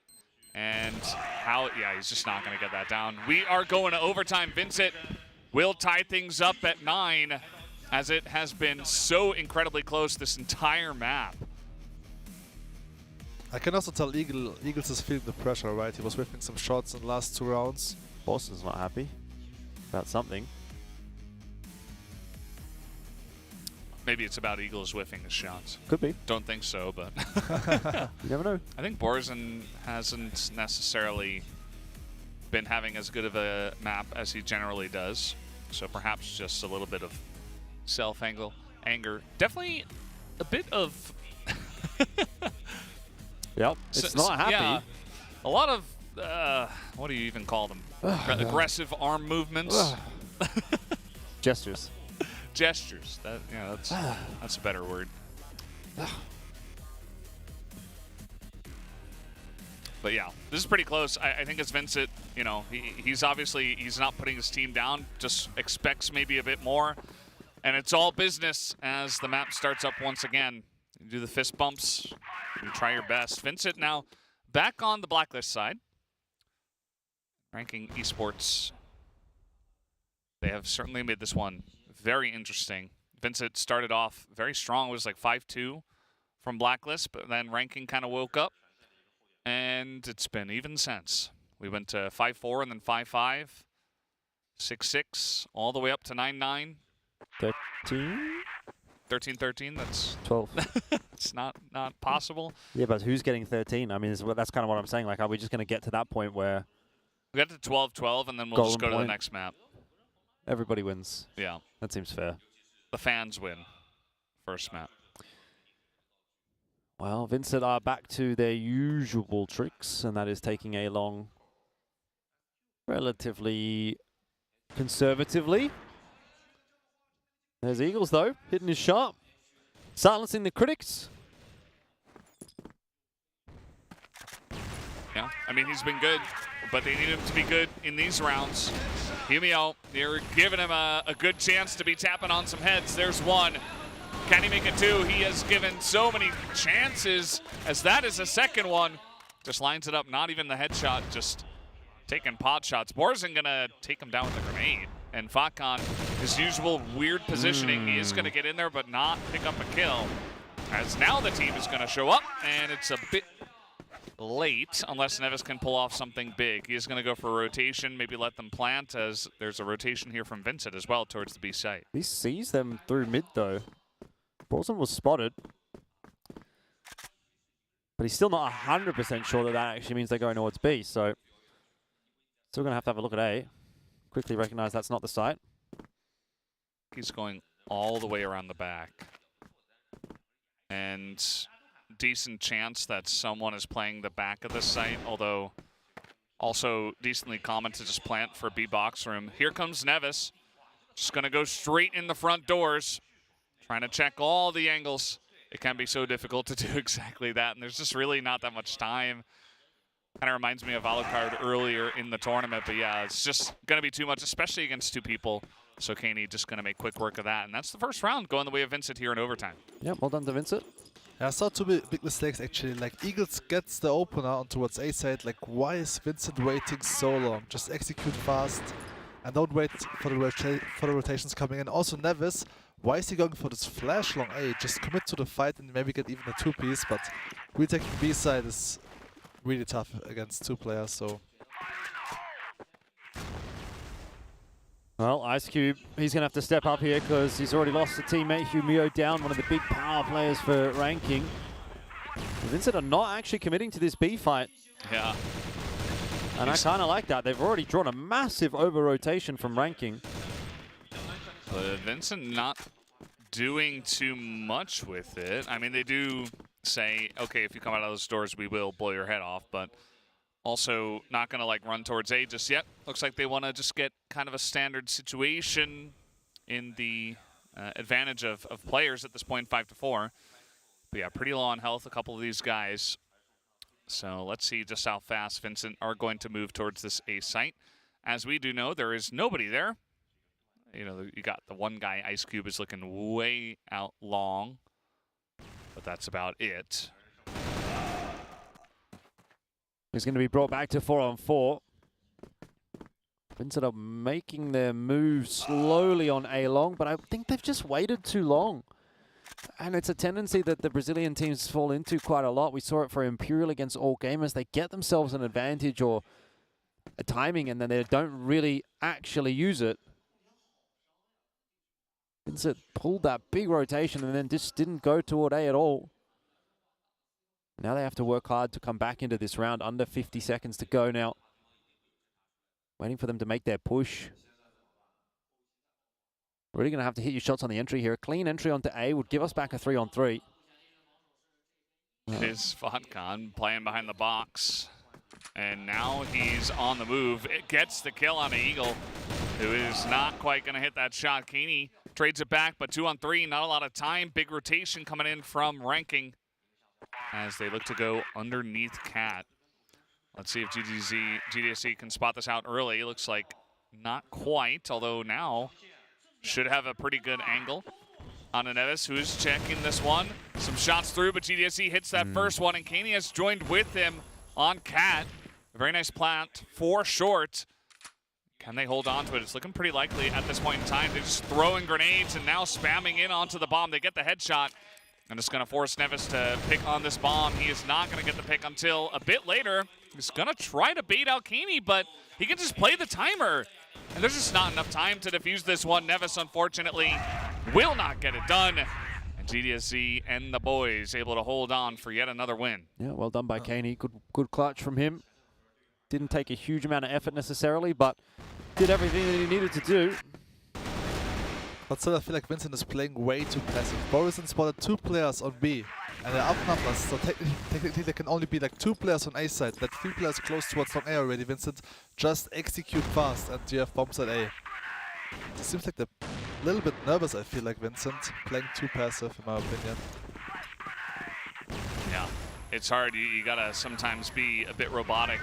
You got to say, okay, well, this is just the numbers game. We're going to play it. And speaking of which, they are just going to push straight into B. They get 2 pickoffs. But now kind of hanging around in the box room. They're not getting much more, and they're getting cleaned out now as Danimal will trade one back, but that's 3 kills going the way of Ranking. It ends up in a 2v2 situation, and KT, let's see if he can dance his way out of this one. He's coming in pretty quickly. They're not going to hear him, and he will get that headshot onto Eagles. Yeah, he didn't recognize where Danimals was, though. He thought he knew he was there, but then he didn't see him. So Danimals has found a nice timing to actually bring it back to the one-on-one, and he'll take the fight to Nevis as well. Don't half mind that. Nevis is certainly not expecting that swing. When we say that, he has gone back for the Alm. For some reason, he does know that Nevis is low HP, so maybe there's a miscommunication here. The Vincent squad. Yeah, it could make all the difference. Danimal. And against 40 HP, you should still go for the rifle, I think. Also, Danimal is known as a good rifle, so yeah, doesn't make too much sense to use the arm here, in my opinion, but maybe gets the shot. Let's see. Maybe just wants to hold on to this box room for a while with it and then change. Still an opportunity to do that. And I mean, he's just he's just going out looking for him. And there it is, but he's not able to get it. And Nevis with the quick headshot will bring it back 1 round to the side of Ranking.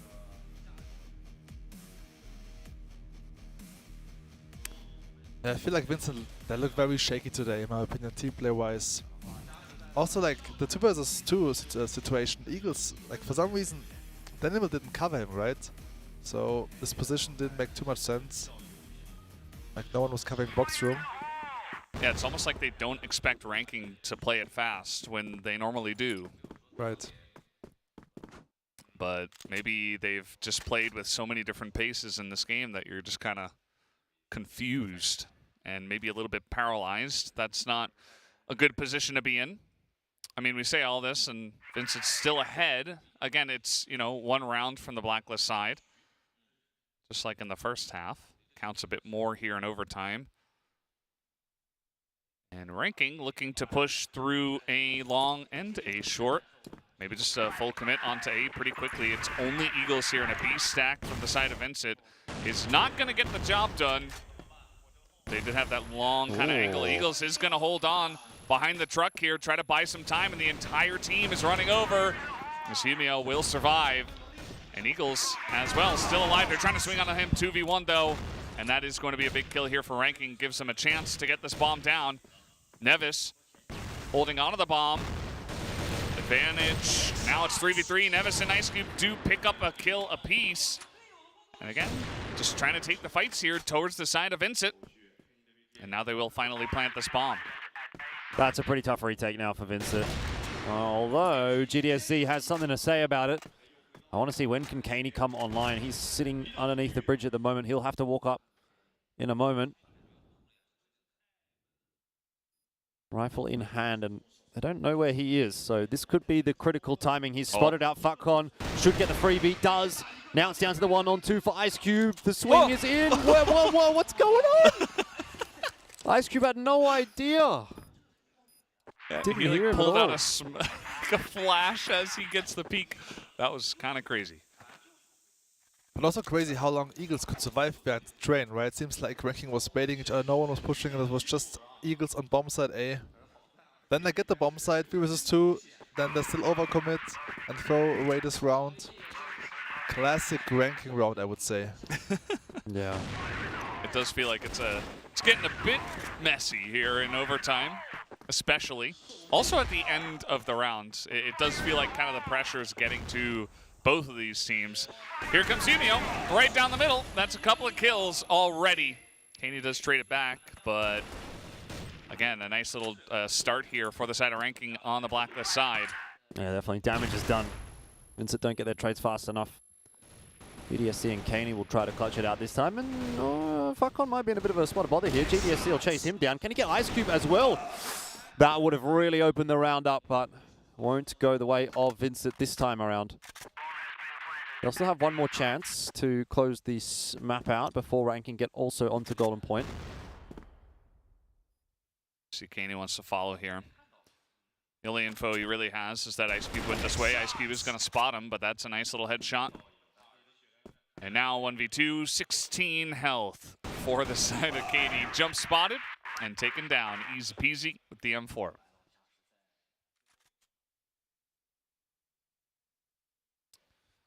Just a very nice start to that round. Humio trying to make sure that they're not out of it just yet. 12-11. We did predict a 12-12. It's on the cards for sure. Oh, nade stack. Looked okay for Vincent there. A little bit of chip damage onto KT-15. Some in response as well, though, back onto Danimals. Oh. By the looks of it, be getting a pretty standard round again to kick things off for the final round of regulation.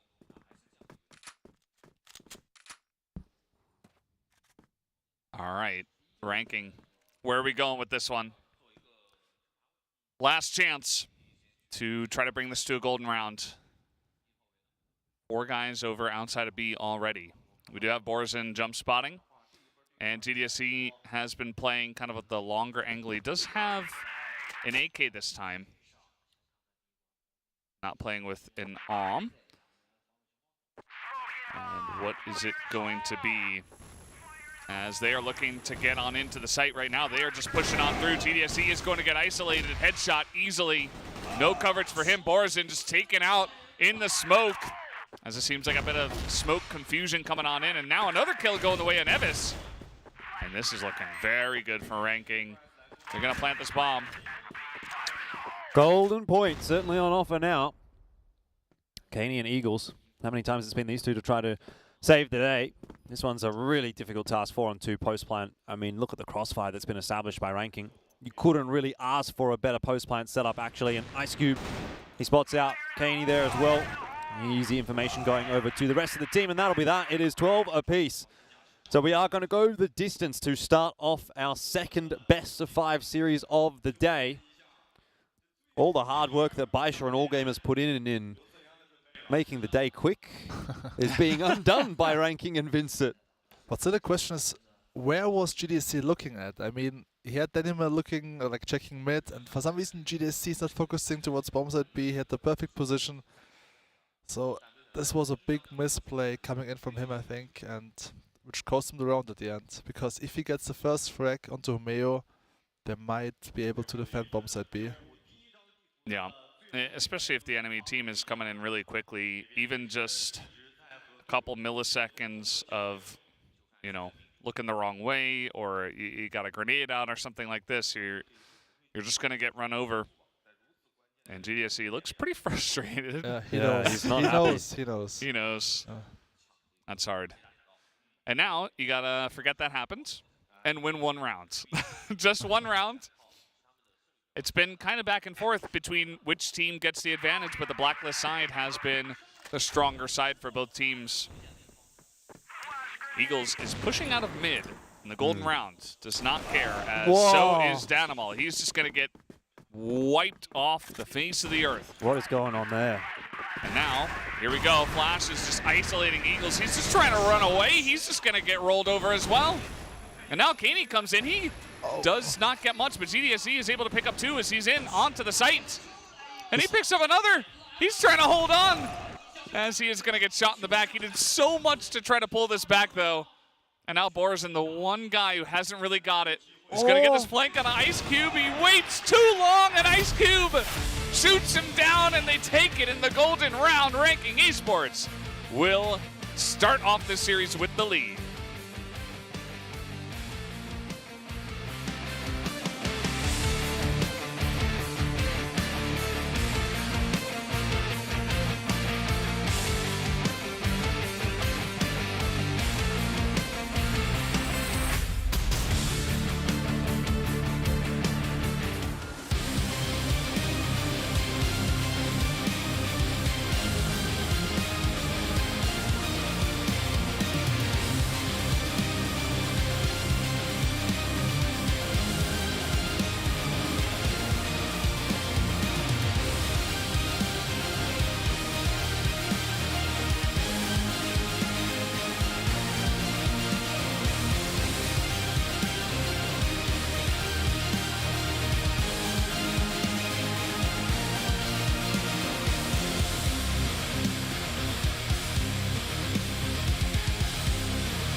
Well, that one went the full distance. The first series today was maybe as many rounds as that one, it feels like, not actually. But 25 rounds going all the way here. Golden round, the way of ranking esports by the end of it. But yeah, that was kind of wacky and wild there towards the end of the map. Both sides just sending it. Not a lot of composure, I would say, at the end of this map. And at the end of the day, ranking esports does get it done. They're on the blacklist side. They're able to just kind of push in pretty quickly, and that does benefit them and push them to the win. Yeah, that is really the typical ranking esports map, isn't it? It's just madness, chaos, and I think they kind of, to an extent, brought Vincent down to their level a little bit in that one, and the longer that went, almost the worse it looked for Vincent as well. And you could even tell, just looking at the player cams, that Vincent especially were getting pretty frustrated with things. So I think that's a particularly worrisome sign for the health of this best-of-3 series. Knowing, obviously, that Compound is the map next, it's Vincent's choice, but it's also not one that's really out of the wheelhouse necessarily for ranking. And if ranking were to get another map win on the board here and pick up Compound, go up 2-0, I actually think Vincent might just mental boom at that point and get absolutely smashed on the third map. But we're not there yet. Hard to really say that there was like an MVP actually here, because it was really a bit messy across the board. But I mean, you probably do just have to give it to Ice Cube based on his input. I mean, for me, the MVP was, I mean, individually, Fotgun was having a quiet game, but pulling off this fast execute in the last round, I have to give him respect for that. Because they played quite reserved, right? Very passive for Blacklist the whole match. And then suddenly in the golden round, I go for this fast execute. I'm still questioning Borizon, like, why was he not killing Ice Cube from the back? And then it's a one-on-one. I think he wanted to get the info on where the second guy was as well, but it's too risky to wait, right? Yeah. It's one of those things where it looks silly if you don't do it, but then if you do it and then you just get traded straight away, it's like, well, why didn't he just wait? You know? So I mean, from my experience, like, if you have the chance to kill the sniper rifle from a single box position, you have to kill him. True. There's no way to wait, because it's like always like the rifle from this position is like checking like A short, and then after 1 second he will check long A. So it was pretty obvious that in like few milliseconds Ice Cube will check this position, which was the case in the end. Yeah, GDSD got the 3k behind Train, but still it was not enough to defend bombs at A. And yeah, in the end, ranking is winning the first map. Take a look at some of the matchups here. Keeney was 8-4 against Humio. We had Ice Cube with wins against everybody except Eagles, so not necessarily winning 1v1s against a sniper counterpart, but I would say that Ice Cube definitely had a bigger impact over the entire map for sure against everyone else. Just, yeah, pretty close across the board. This was a very close map, obviously, going all the way to the golden round, so hard to really call out anyone or really point out anyone that did something insane. Yeah, I mean, look, I think at the end of the day, like, every single player in the server there is going to look at that and go, well, probably could have done something better there and probably could have either won or lost the map based on that sort of changing up a little bit. So it's got to be a bit of a tilter definitely for Vincent, especially because it really did at one point look like they were going to be able to finish that map off in their favor. But you do have to sort of try to mentally recollect yourself here and reset going into Compound and hopefully sort of start your inroads on the best of 5 there, because they would really equally feel like, yeah, we worked hard to actually be up 1-0 and kind of don't get a reward for it. But now it's very scary for Vincent actually, right? On Compound, also in group stage against ranking, they also look kind of shaky, kind of weak on GR side. Now they're starting off on Blacklist, and obviously Compound is very GR sided. So if ranking can shift this momentum also onto the second map, and if they lead 2-0, then it will be tough for Vincent to win this one today. I mean, for me, Vincent is the favorite overall, but ranking individually look much stronger, and I also feel like the decision-making from Vincent is really off today.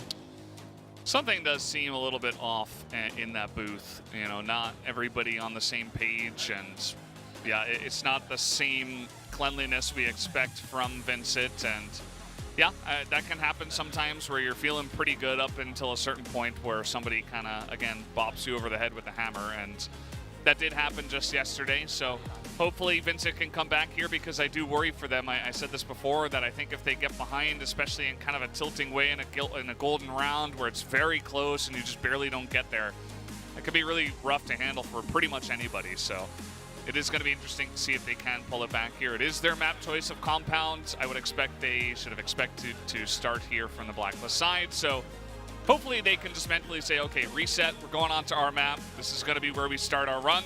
And maybe it is. I don't think that ranking were super clean either. I think they showed a lot of vulnerabilities as well. So as long as you can see that and actually get it together as a team, I think there's certainly an angle here for Vincent. It's just whether or not it's going to be like this slippery slope for Vincent, and whether or not they let that affect them going into compound. And also on the other side of the coin, right? If ranking like, yes, we've got that map win, you know, they're feeling confident, they're feeling good. We've actually managed to sort of pull something through, and they actually go into map 2 with a bit of confidence. You've got players hitting their shots. You start off strong. And then that element of doubt in the mind starts to creep in there for Vincent. I think, yeah, like I would agree. I think it's a difficult thing to turn around. And, you know, I do sort of wonder what it's like sort of sitting in their shoes right now and thinking that should have been our map. You know, this is us potentially now getting knocked out in 4th when really we could be now gunning towards the 3rd. And obviously there's a lot of money involved and prestige and stuff like that. So tough conversation, obviously at this point in time, probably happening for Vincent in their booth. Yeah, it's not an easy position for sure, but hoping that they can show us something a little bit better for the side of Compound. They started off great, you know, on that first map. Blacklist side coming into a map that ranking hasn't necessarily looked that great on. I wonder if that gets in your head as well, where you're like, man, these guys aren't even that good on this map, and we lost to them, like, and it was so close. And it's not going to be easy. I mean, I can relate. It's like that, you know, you're leading like 5-2 against them. You're like, hey, actually, guys, they don't hit their shots. Like, it should have been a 7-0 for us. And in the end, we even lose this map. So they will be tilted for sure, Vincent, because they also know it should have been like maybe a 10-6, 10-5. If they close out the rounds, they always had up numbers. They always got the entry frags. So it's really scary, you know, like playing now Compound and you're super tilted, you know, actually we're the better team. This is how it feels like, you know, we're the better team. Yeah. And you're still like down on maps. Anyway, it seems like we're about to hop into Compound. Yeah. Compound's going to be...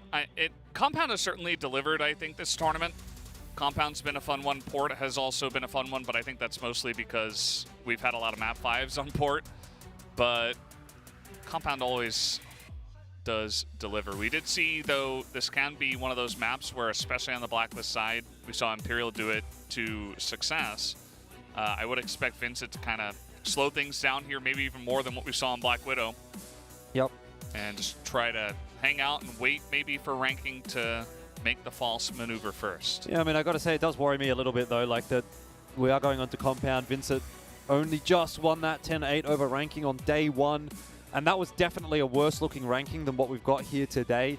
Not to mention the fact that they were winning quite handedly, if I remember correctly. And ultimately, it was like ranking kind of making a comeback, looked like they were going to get it done. And then just lost a couple of sort of silly rounds towards the back end of that map. So I'm wondering if, with all of that in mind, plus on top of it, the mental factor of having now lost Black Widow, how are these guys feeling? GDSC is still shaking his head. Yeah. He's checking out the strats, I think, for the next map. Yeah. That's all you can do. I mean, you got to forget about that first map, as difficult as that is, as impossible as it seems. You just have to say, okay, we begin our run now and try to pick some maps up. A ranking, we're able to take that one and should have some nice momentum coming into this map onto the GR side. You would have to imagine that if this starts off in their favor, could be fantastic for the side of ranking esports. As still some long looks on the side of Vincent, but I think if you start off strong, you can immediately get back into the series. It is not over yet for this one, as we are just about ready to hop on to Compounds here for map number 2. Yeah, it's a very good point, right? You really want to be out the gate strong here if you're Vincent. If it goes horribly wrong in this first round, then that's where I think they're going to be in quite a bit of trouble.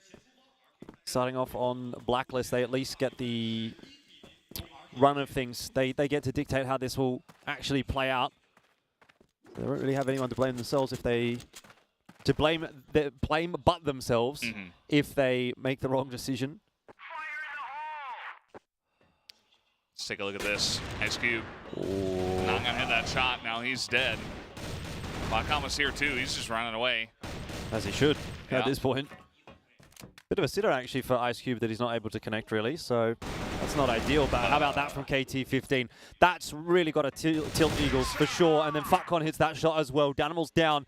It's gone from the dream to the nightmare start actually for Vincent here, and Futcon's even trying to rub salt into the wound a little bit more by peeking and taking that fight, though he'll escape back out through the window and play the time a little bit more. Good decision in the end. And Ranking in a good spot to start off this map. You know, Vincent, they played this map, I believe, a couple of times, and Eagles just loves to hang out in that tower, in that little watchtower. And for KT15 to just say, okay, most of them are in pillars. I think I've got a timing here to just take them out. It is going to be a really nice timing for him, as now Humio trying to swing. He's going to even pick up 2, make it 3 in a row. Humio is online. That's a bad sign. That is a bad sign if you're Vincent, for sure. But a fantastic sign if you're on the side of Ranking, because they are just able to absolutely ream them there in the middle of the map. Started off with, you know, that nice pick off onto Eagles, but then you've got that angle from Humio to just totally take over that round. And Vincent, I wouldn't be surprised if they don't challenge into pillars this time. I also have to admit I really love watching Fatcon playing CF. This guy is always pulling off something very unusual. He really doesn't care sometimes, even if they're up numbers. He just repeats, he just goes for the flashes. Yeah, I think at the end of the day, you need to have a lot of confidence in yourself to pull that off, and just confidence that you've got teammates to back you up as well. That sometimes you're going to do that and you're going to look really silly and you're going to put your team in a rough spot, but to be able to do it consistently shows a lot of faith from a lot of different parties. As now trying to push on in here towards Fatcon, he's just running away. He's like, Ice Cube, get out of the way. And now Nevis here from Spawn trying to help him out. Fatcon gets 1. Ice Cube is in the corner, has an M4, and the angles are kind of rough, but he pulls it off, pulls 3 kills in the round. And that's Ranking just twice in a row, cleaning him up. It really paid off, like having 2 players on the same position, so I didn't expect Ice Cube to be there as well. Because first it was like, okay, Ice Cube and Fatcon blocking each other here at this position, but Ice Cube backing off and going for the 3-piece. Great play from this guy. And he's also like very good with the M4, right? Usually he's just playing sniper rifle, as we just saw here getting the opener. But also today's matchup, getting some good frags with the M4. Yeah, it's pretty clear that this guy talented in many different areas, many different weapons that he can go for, different positions. Requires a decent amount of flexibility as a player to be able to pull that off. And that's going to be a good start for the side of Ranking. Once again, GDSE was kind of one of the big fraggers actually in that last round. Even though he isn't always, but certainly was on Black Widow. And now he's going down pretty easily here to start this one off. Although, again, I mean, Vincent started off pretty strong on the first map, and then Ranking were able to pull that one back. So in this matchup in particular, I'm not ready to call it over before it is actually over. As there it is, Humio. That's the one guy you don't want to necessarily try to retreat onto. Kaney very aggressive, and look at this. Flash setup, easy one. Pause is on for Vincent. They are just getting rolled. We talk about the role of momentum in this series, as Borzin trying to make something happen, but that's going to be the end of that. 3-0 to the side of Ranking, and Vincent need to fix something now. Yeah, this looks very scary for Vincent, especially the first rounds. They got the opener, they were about to execute towards bomb site B, but then they just lose the post-plant positioning, so... And it's kind of the same scenario like on Black Widow, right? I feel like we are the better team, we get the opening frags, except in the last one when Ice Cube got the opening on Danimal. But it feels like Vincent is doing the right thing, they just don't know how to close out the rounds. Like as we just saw, Ice Cube pulling off out of nowhere a 3-piece with the M4.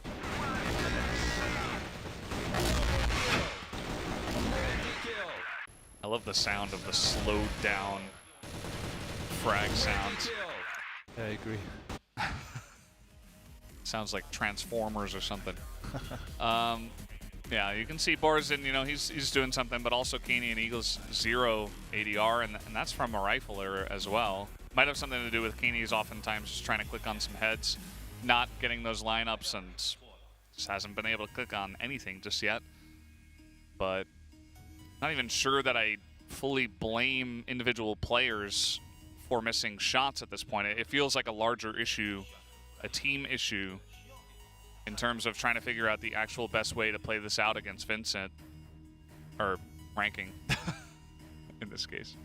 Actually, I would feel like I actually would love to see some fast executes from Vincent, because I mean it's kind of predictable. They're always playing super slow, same like Imperial, right? They're always playing super passive, super reserved on Blacklist, which is an advantage, because if you pull off a fast execute, it might surprise the enemy team. So maybe like at least once would be not good to see a fast mid execute towards bombs at A or bombs at B. Yeah, I'd like that as well. Try to wrest back control of the momentum. But let's see if it works out. They are pushing in through pillars once again. You can see a decently passive setup here from Vincent. A big, or not Vincent, ranking. I don't know. I think it's the blue color of Vincent. I'm like, oh, they must be GR. No, they're on the Blacklist side. They're pushing in. And yeah, ranking's got a big focus on mid at this point in time. A lot will come down to Ice Cube to see if he can pull off this first shot.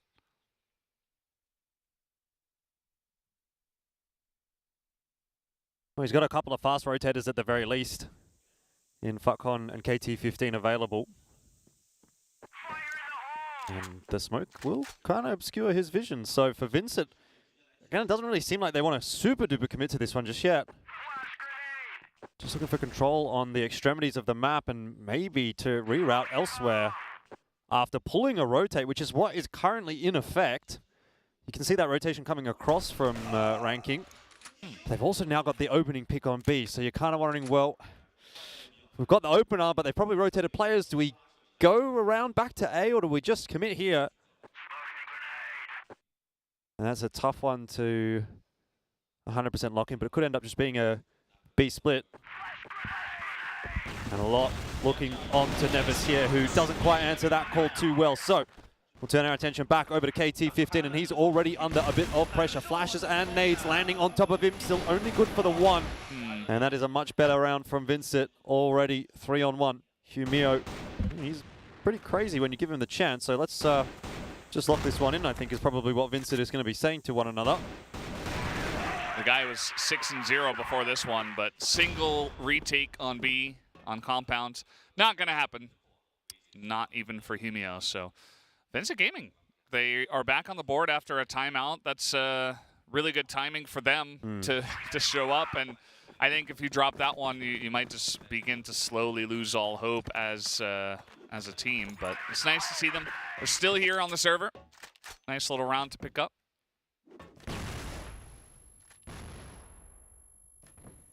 Eagles coming in here to the pillars by himself. Rest of the team just holding down the central plaza. And Eagles will be the one to pick up the bomb and rotate back over to the team. Ice Cube is pretty far out here. Bit of spam, but doesn't amount to too much. As now once again, Vincent gonna try to clear out the pillars. I feel like I've seen this somewhere, pillars into mid push. Although Vincent have been doing more of just the straight up B pushes. Cheeky little off angle here from Nevis. Wonder if that's going to be properly cleared. You can see he can get info from this position as well. There it is. He spotted him, and Danimals has spotted him out, but won't win the duel. At least there is a trade in there, but very quickly, Ranking are going to try to scramble their way back over toward B. No one's in on the site just yet.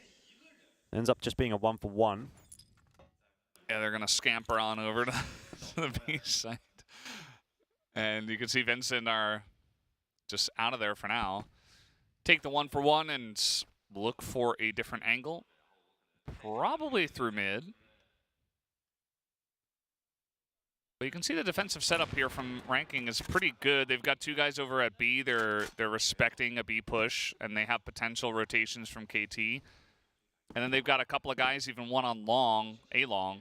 So kind of covering all their bases for now. Let's see where Vincent actually do want to push in here. As flashes go out, it looks like it is coming towards the spawn as KT just sees it coming a mile away, and he's just going to line it up. Easy peasy. What? That's going to be 3 for KT-15. He wants more. Oh, I thought he was going to keep going. Borson was there for the taking. KT-15 could still get him. No, hasn't quite managed to lock it down. And actually, there could be a clutch angle on offer here for Borson, particularly if he spots out. You know why? Why are you taking the 1v1? Futcon is now going to have to try to clutch this one out, and he's going to get in pretty quick. He spotted out Borson. He knows that he hasn't moved out, but still the fight was so close. Either way, Ranking are going to win the round, but man, that got too close. And if I'm Fatcon there, I'm just saying, guys, never make me do that again. He does look angry. It should not have gotten that close. Never should have. Okay, it's fine for KT15 to go down. Debatably also kind of okay for Ice Cube to even swing there and see if he can find the trade. But as soon as you're in the 2v1, you stop swinging. So that's a red cross next to Hugh for that round. But he's 6-2, so he's got lots of ticks, so kind of balances out. Yeah. And hey, they won the round. They did win the round. It must have been a good play. That's logic. Yeah, it's just the way it works. That's interesting. Vincent are clearing pillar every single round, so if Ranking wants to counter that, they could just send maybe 4 players there as a stack. And they should win the fights. Also what I used to call a lot of my team. I think if enemy teams likes to clear pillars with like 4 players every single round, at least once or twice in a half, you can just send like 4 players there, hide behind the pillars, and then just win the fights. Just win. But yeah, no, I mean, it is a good strat. I remember watching you guys do that a bunch and it working out. Now Borzin has kind of a nice little lurch spot here. He's only going to get the 1, but only Borzin was there. That's a little bit suspicious. That is sus, Where's isn't the it? rest of the team? Good question. Ice Cube might be about to find out. This has to be one of the best angles to play with an Orm from in the game. It's just a single small door. Just so safe. It's just so safe, and it's like shooting fish in a barrel. Even if you miss the shot, you've got a little wall to hide behind. You can back off easily. We're gonna see mid split to A probably. I like the decision leaving 1 player long A. GDC should just wait for a little bit before his teammates will commit towards A main. Oh, they're trying to push into spawn first. Don't think they will commit with this. Yeah, just throwing in some grenades, and then it's just a fake, and they're going in towards A. But Humio is here, and Ice Cube as well. The 2 of them just lining them up. And these are the 2 guys you did not want to push into at the end of the day. That's 5 rounds now for Ranking Esports. They just hold down the site. This is worst case scenario for Vincent, isn't it? We sort of set up those expectations during that pre-match, and everything that we said that, oh, if this happens, if that happens, da-da-da-da-da, it has now happened. It's 5-1. Ranking are kind of owning Vincent on map 2. And if this ends up being a victory for Ranking on map 2, then can you really make an argument for Vincent coming back into it? They just seem to be mental boomed a little bit after having lost on Black Widow, and certainly being down 5-1 on Compound is not helping that. Maybe a faster play, but Ranking aware that that was coming, get out safely. Yeah, that has been what 7 has been calling for as well. Just try to get 1 fast play in there, see if it works out. But Vincent definitely just seems like they don't want to commit. It just feels like they have commitment issues, you know? Like it's like it's not easy for them to make a decision in some of these rounds. But yeah, they got to do something quick to try to come back in this one. If they win 3 rounds, even 2, I mean, more on top of the 1, you're not in that bad of a spot. But you guys were talking about the previous match. These 2 did play on this map. And the fact that it was so close, and now Ranking has kind of ranked up after the tournament could mean bad news. Nevis is going to be taken out pretty quickly. Humio on the back of the site here, calling for some support. Expecting some play in mid, it seems like, is Ranking. Some flashes thrown, some guys playing passive on the spawn area. So Humio alone for now. Yeah, he wants a bit of info, though, which might actually end up being his undoing. Danimal's been spotted out in mid. There's going to be a nade to donk him on the head, although it's missed the window. KT15 still wants to take a fight. GDSC grabs that one. It's now a 2-player advantage for Vincent. Got to be converting this round at this point, but Hugh, he might just activate. C4's over there on Borson. He can't really move unless he has backup, and you're starting to lose members all over the place. Ice Cube whiffs. But Fatcon is there. Not that it's going to matter. All right. It was a little bit touch and go for a moment there for Vincent, I think, but they've gotten it.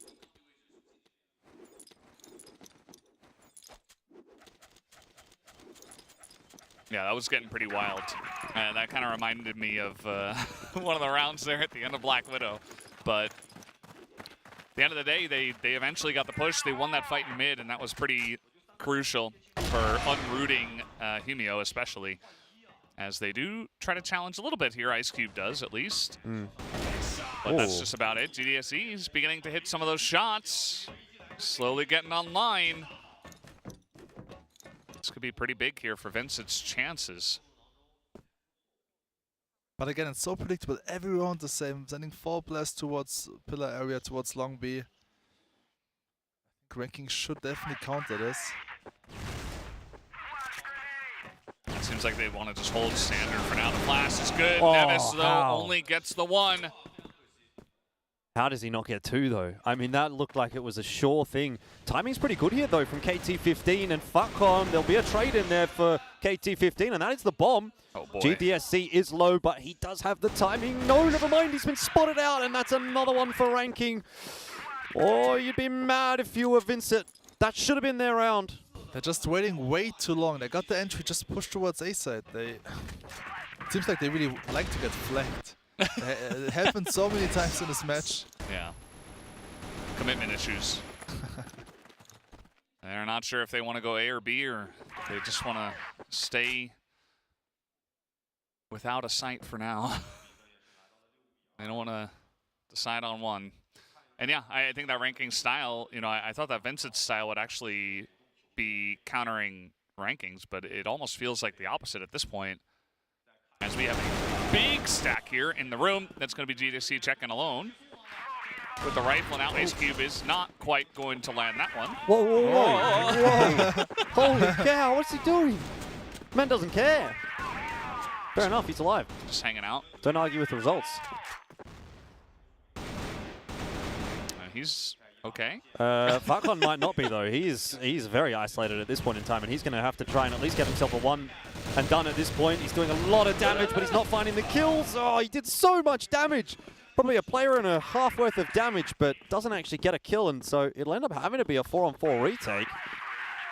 It's kind of nice mid-round call from Vincent to go back over to B after pushing all the ranking players into A. Danimals cleans up 1 early on the retake. This could be a 3rd for Vincent. And Danimal's the weakest guy, so he's getting some good value out of this. And he's keeping them out of the B site for an incredibly long amount of time. Nevis and his buddy's going to have to clear this out. They finally do, but Ice Cube going to go down. They got to push onto this one, but it's not going to be enough. Vincent Gaming, they get a 3rd round just at the end of the half, and they keep their hopes just barely alive in this one. Pretty close still at the end, but they get the job done. Yeah, I mean, that was a really good round from Vincent in the end. I liked the mid-round adaptation to change up the strat on the fly. But 6-3 is still not a good spot to be in going into the second half. That was a great play from Danimal, right? Getting two kills with just 20 HP, also buying time for his teammates. But now GR side, they looked kind of shaky on GR side last time when they faced ranking. So let's see if they improved. I still feel like overall, this is by far the shakiest performance I've seen in a long time from Vincent Gaming. Only going to get worse if they go down 0-2. Yes, yeah. Yeah, it's not a comfortable spot for sure for Vincent. For ranking, things are, you know, you just barely got over the line with the golden round. Now you're pretty dominant here on the second map. So you're beginning to get more confident. Even like KT15 stepping up again. That's big news for you. Humio is hitting his shots. Ice Cube playing pretty well. Seems like things are going pretty well. As I say that, though, Eagle's going to take out KT. And now with all this pressure in mid and smokes up, it does look like Vincent scrambling to get in position to stop any kind of push. Well, Borzen wanting to find that timing, and he almost did, but Hughes just a little bit better. He is the X factor for this roster. GDSC will be able to peg one back and keep the numbers looking pretty honest here, but still more impact from the ranking stars. It's Ice Cube that'll try to get a bit too aggressive. The problem is going to be GDSC going down does actually now mean that the bomb can get into B. That's the critical kill. Fatcon needed to get that one. But even then, they're not 100% committed to this. They're going to try and take a couple of 1v1s. I don't know about this. I don't know about it. I really feel like there could have been a plan in there with a 2-on-2. And in that meanwhile, you've allowed Eagles time to flank as well. So Fatcon would have to come up with absolute goods to win this round. And he was pretty clutch in their game yesterday. But not this time. Yeah. Nice try. I mean, you got to take one of the 1v1s. Yeah. I mean, he could have stayed in the servers. It is the B site, but elects to try to go for it. Is Fatcon after all. So regardless of what he does, it's it's a good call in his mind. And yeah, that's pretty good rounds here from the side of Vincent. Starts off with Eagles. We haven't seen him up there in a little bit. I still think it was a misplay from Fatcon, because if Fatcon crosses first towards GR base, then Humeo can get the frag easily. But for some reason Humeo is coming to the fight first. Seemed strange to take the 1v1s when you didn't really need to. It's not as if time was necessarily a massive factor. But either way, that's where we find ourselves. 6-4 for ranking still. Yeah, just waiting here at the beginning of this round. Feels like everybody knows it's going to take a little while. A little bit of poking out there onto the A room. We do see that Vincent have given it up for now. Danimal just holding the long angle. But they got 3 people here onto A. And then 1 in spawn and 1 way back. It's Eagles, actually, who's holding down B by himself from the B tunnel angle. Fatcon slowly pushing on up here. Well, they got a lot of space without using too much util, but getting in here is the difficult part, because this is a big crossfire from Vincent. But Fatcon, he doesn't give a Fatcon at this point, apparently. You're like 5 on 3, he just walks in, it doesn't even matter. He gets 2 entries. Don't worry about it, boys. Follow me. That's what he says. Yeah, it's just very unexpected timing. They just threw a smoke, and they just had Danimal over there. So they're like, okay, they're probably not A-long, and then immediately in that moment, they rush through A-long. Yeah. And it's not just like one dude, it's the whole team, basically. Eagles able to pick off 1, but it's a difficult ask. Borzin looks like he should be able to clear this one out.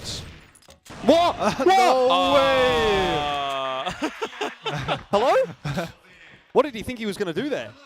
He just thought he had the headshot. Thought he already killed him. Was getting ready to throw the next nade. He was thinking like 3 steps ahead. Replay. It's got to be on the replay, surely. Oh, look at this. That's Fatcon in a nutshell, is it not? It is. 7-4 though. Big round for ranking to win. Puts the pressure right back on Vincent after, you know, obviously starting the half well. Now it's kind of like, well, doesn't really matter.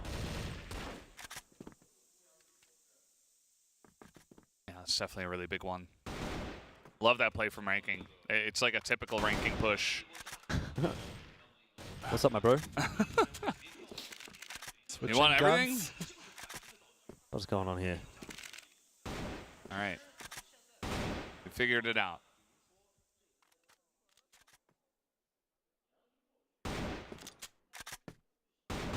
Maybe expecting some kind of aggression from Vincent, but I don't think that's going to happen. No, sir. Both of these teams, they just don't. If it's going to be a team, it's going to be ranking from both sides almost. And even then, like, ranking didn't do any pushes from GR side, really. Whoa, what a nade.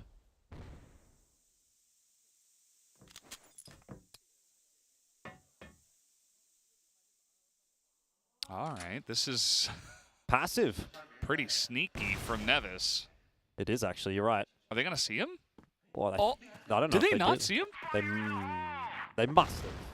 He's aware for sure, GDSC. Yeah, they're just too scared of pushing out through mid because there could be players watching that. And yeah, I mean, well done from GDSC. Oh my! Very well done from GDSC. But still, there's that creep coming in through A-long, and if Fatcon just does Fatcon things, then maybe it doesn't matter. I think at this point they've lost a lot of pressure, but let's see. Fatcon spotted, and that's going to be Not good for your Falcon stocks, but KT does get one. That's a second going the way of Humio. Still down on the play, but give yourself a chance here. Now Humio's kind of up there in the side. He's going to pick up another one. There's GDSC down. And now you've got a chance. Well, I say that, immediately Falcon dies. Well, we wanted to see Falcon things, but maybe Hugh is going to do Hugh things. Pull off a huge round. How about that? 1 on 2, definitely winnable. And he's been looking pretty sharp in this series so far. There is the first shots onto Eagles, but they won't land. And Vincent will breathe a sigh of relief at that. Keep the distance within a couple of rounds. I feel like Falcon could have waited a little bit longer in this mid area. I mean, Humio can just go for the plant. You just play the lurk role here from mid. It's unnecessary to commit to the fight here. I think you're absolutely right, Seven. Thanks. And I think that Falcon doesn't care. I don't know. He's got a very unique way of playing. He will always go at the most unexpected time. And oftentimes that's the wrong time for standard play. CDSC holding down this angle by himself.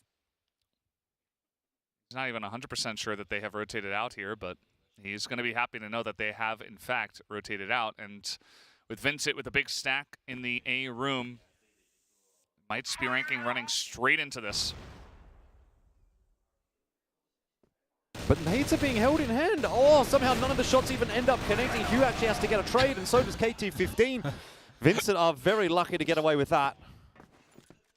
Falcon just grabbing the nade instead of going for the wall bang. Love to see it. Chad. What is he doing? He doesn't give a fuck on about what you think. Yeah. That's why he named himself That's true, yeah. I mean, fair enough. 3 guys of ranking. Wait, what's the angle here? And we go back to A. As Vincent, you know, they kind of have to recalibrate after getting down on members. And it's just going to be one guy looking at the A-long angle. And then one guy in mid. And another guy just in the servers. So Eagles got to hold this down. It's going to be an incredibly important position for him. I mean, it's a hard duel to take as the Blacklist side right here. None of them have an Orm. You can't really flash him off that angle either. He's just able to jiggle peek up and down. So they're just going to have to swing and hope that they can hit the shots and maybe hope that he misses the shots. So how about that one? We're straight in. Love it. Yeah, it's pretty rough. Eagles not able to land at least the one. Would have been excellent if he got one and then backed away, but now it's just got to be a straight up 3v3 retake. Now there is Humio kind of watching long. Does leave him as kind of the last guy to try to clutch in that position, which I think is pretty good for ranking. As flashes are in, but still no committal. Grenade is in. KT is spotted. That's a headshot from Danimal. Not able to get the second, but there's the snipe from GDSC. And the pistol win from Eagles. They get this defuse with not much time left. I mean, I was about to say it's going to be tough to retake this one with 2 sniper rifles on the side from Vincent. But they still managed to connect the shots, especially GDC with the key frag right after MP opener towards bomb side A. Should have been a round for ranking. I mean, KT15, Humio, and Ice Cube, the 3 best players, still alive for them. And now the scoreline is 7-6. Only 1 round left for the equalizer. And yet again, we're just we're here in this position on this map where you have no idea who's going to win it. It does look like Vincent is building some momentum. You can see some more confident faces in the booth. You know, there's not a lot of angry discussion anymore. It's kind of like they've hit their flow state. And that's exactly where you want to be. GDSC is hitting shots. Okay, that grenade was a little scary, but some good damage already onto Ice Cube and Falcon, hitting him with the grenade. Yeah, it seems like we're really going to go down to the wire again here on Compound, not only for the first time this series, but also for the second time on this map between these two teams. It was 10-8 favoring Vincent in the very first day of this event. Might be leaning in that direction again. Ranking doing it tough on this Blacklist side, surprisingly, honestly. Because I feel like they have had no shortage of opportunities, but they haven't really been able to convert the rounds that you kind of want to see. Vincent are slowly coming back into it.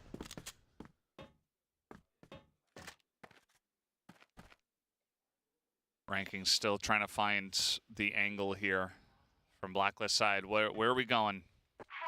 Where are we dropping? Does look like just a mid-play, some flashes over the top, and now trying to isolate Eagles. Coming in very quickly. Kaney on the back of the site. Doesn't quite get the greatest timing, but Eagles is still alive, and that's going to be pretty huge. He's just hanging out here in spawn, holding it down by himself. Gets a bunch of damage into Falcon. Oh, doesn't land. I mean, again, another 3-on-3 here for Ranking, so they really want to make sure that they get this one over the line. You don't want to lose back-to-back post-plant 3-on-3s. I think it's going to be pretty difficult for them. Danimal with the M4. He hasn't been the best on the team, but he's still got a grenade as well. It's not going to be easy, but I think a decent shot here as the swing from Falcon trades 1-for-1. They're playing time well. Danimal's got to be huge here. Is he going to hit it? It's going to be the pistol shot, and one more to flick from Eagle! He does it again! I really thought that Ranking had that one.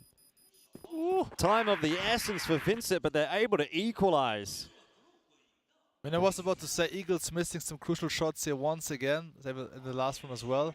But then he gets the 3-piece, as you see here, the cold headshot in Z, and then look at the this. third one. That's a sick shot. Insane quick scope. 7 apiece. So pressure's actually back on Ranking now. It's 7-7. We're casting with 7. Little bit of backstage information. We're casting off of camera number 7. Oh, we are. What does it mean? 7 days in a week? 7 is the number of the Lord, isn't it? You can't make this up. All right, look at this. Can't make that up either. He's like, you know what? I'm not having the best. I'm just gonna send it. I think that's fine. And Look Katie's gonna get behind him as well. What? Yeah, they're feeling it now. They're feeling good now. They're being aggressive finally. Yeah, a little bit Paulus scared. is on, and Eagles is just peeking them. Oh yeah, they're just rolling over them. This is not even close. Nevis. Okay.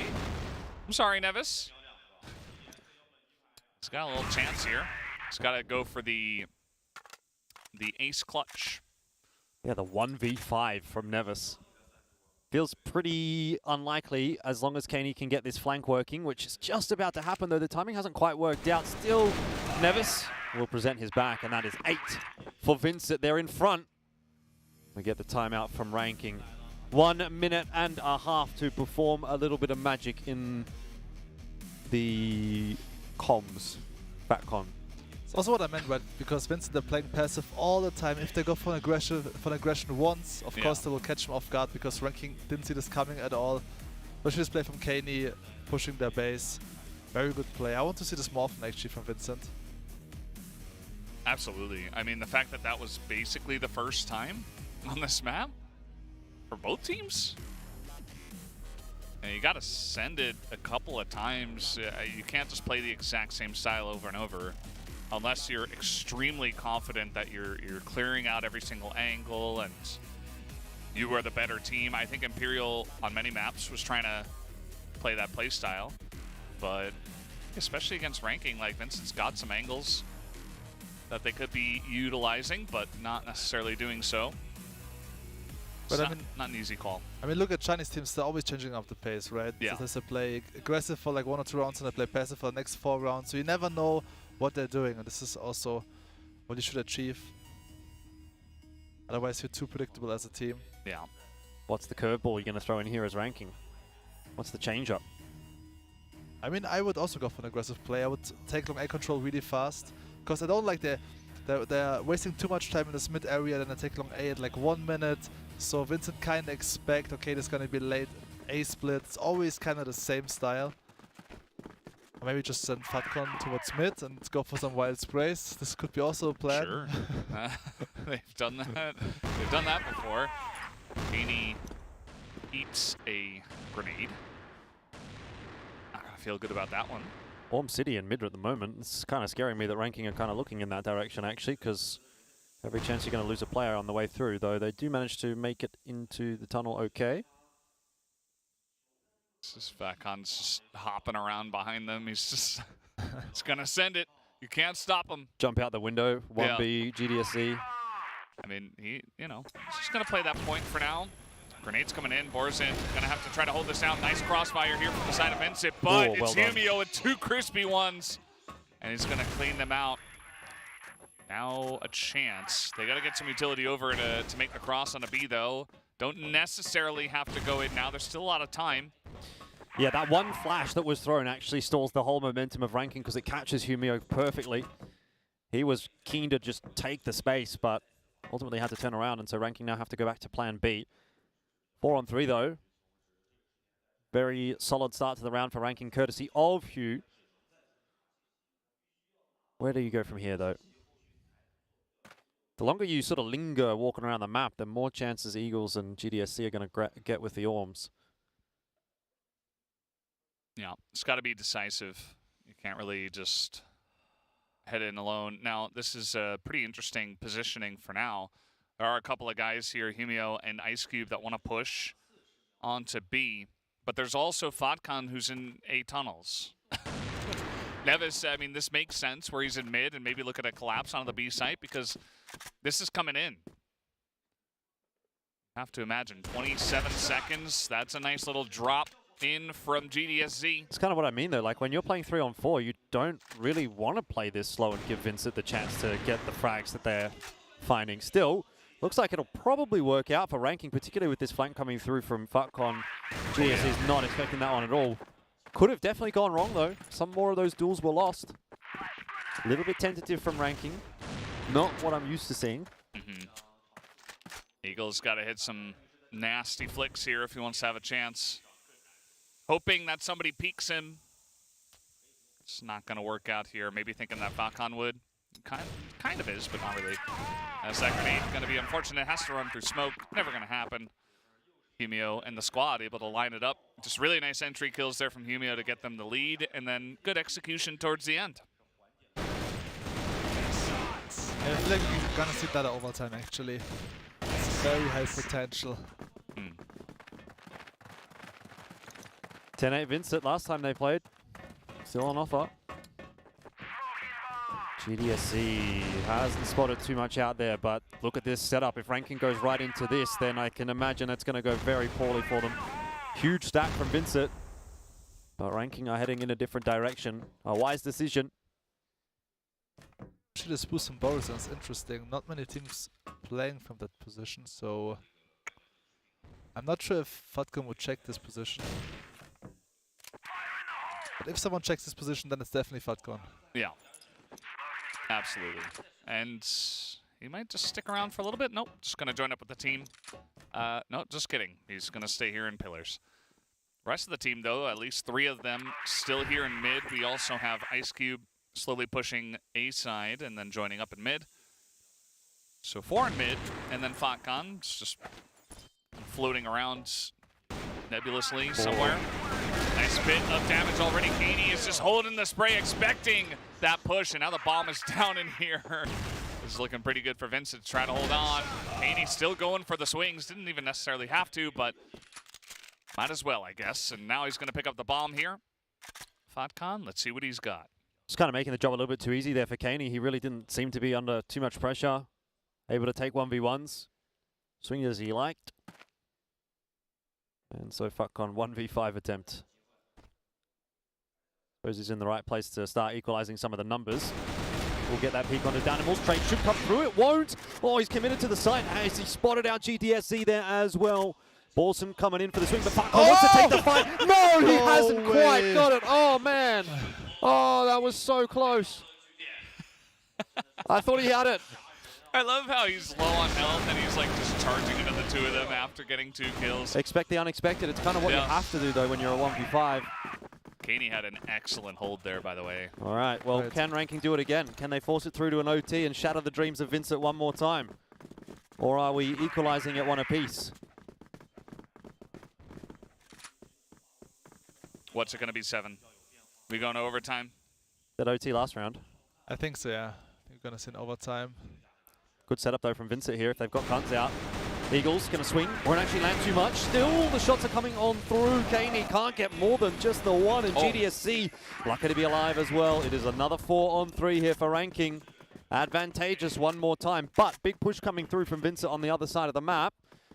Danimals could bring this unstuck if ranking are not careful. The timing is going to be so crucial here. Look at Danimal. He's almost in the base. Oh no, he's going to peek into them. Himio expecting it, and everybody is running at him, knowing he will be alone. W key is the lifestyle for ranking, and they chose it. Yeah, and that's what you got to do when you're down a member, but okay, Borzin gives them a chance again. 2v4 is rough. 2v3 more doable. GDSC has been popping off a little bit here in clutch situations. Not going to hit that one, though. I immediately cast her curse him. Yep. And now Borzin against Himio taking grenades to the face and just going to get pushed. That's going to do her. Going to overtime again. 2 maps back to back. Oh God, you got to win this if you're Vincent. I don't think you can come back from losing 2 OTs. Surely, they have to win this map. You know what we need is 5 maps, everyone going to overtime. That's what we need. You're a masochist. Not even golden rounds, just overtime. Tell you what. I mean, by all means, you can go for it. It's all you, buddy. I actually had something I had to do. Yeah. Okay, here we go again. Conversations for Vincent. Got to be a little bit nervy here. Can you imagine if it goes to another golden round, they lose golden round, and you're down 0-2 on maps based on 2 rounds, basically? Oof. Just don't let it get there. No. It's that simple. That's the idea. It's a gaming going to start off here on the Blacklist side. Both teams only getting 3 rounds on Blacklist. Nade stack's good. Look at that. Ow.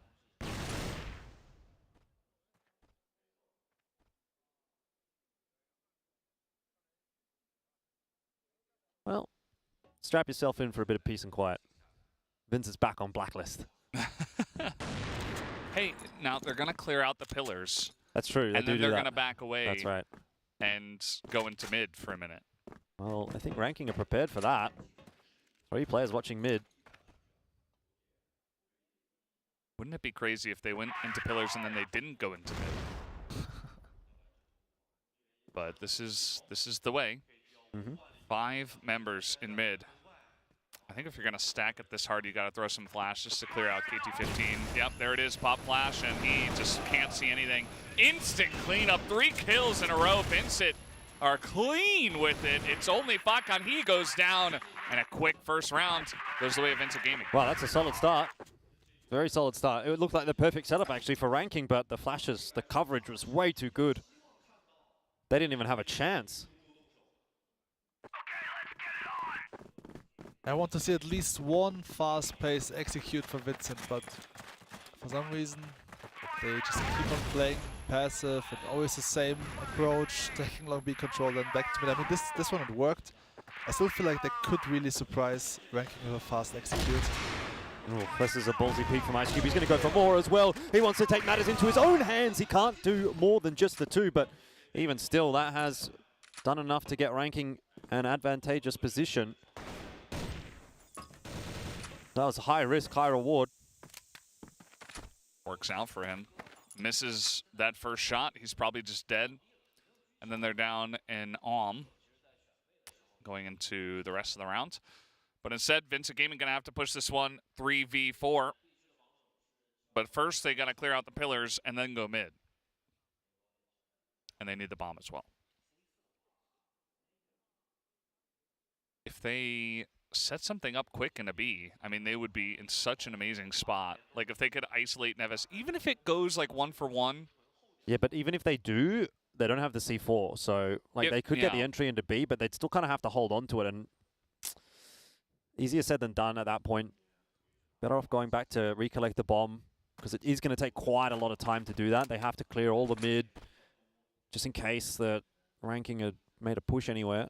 I'm just saying, like, in the case of them actually trying to make an aggressive play, which doesn't seem to be on the cards. Gainey's going to be isolated. Fakan, of course, he's going to check that one at the perfect timing.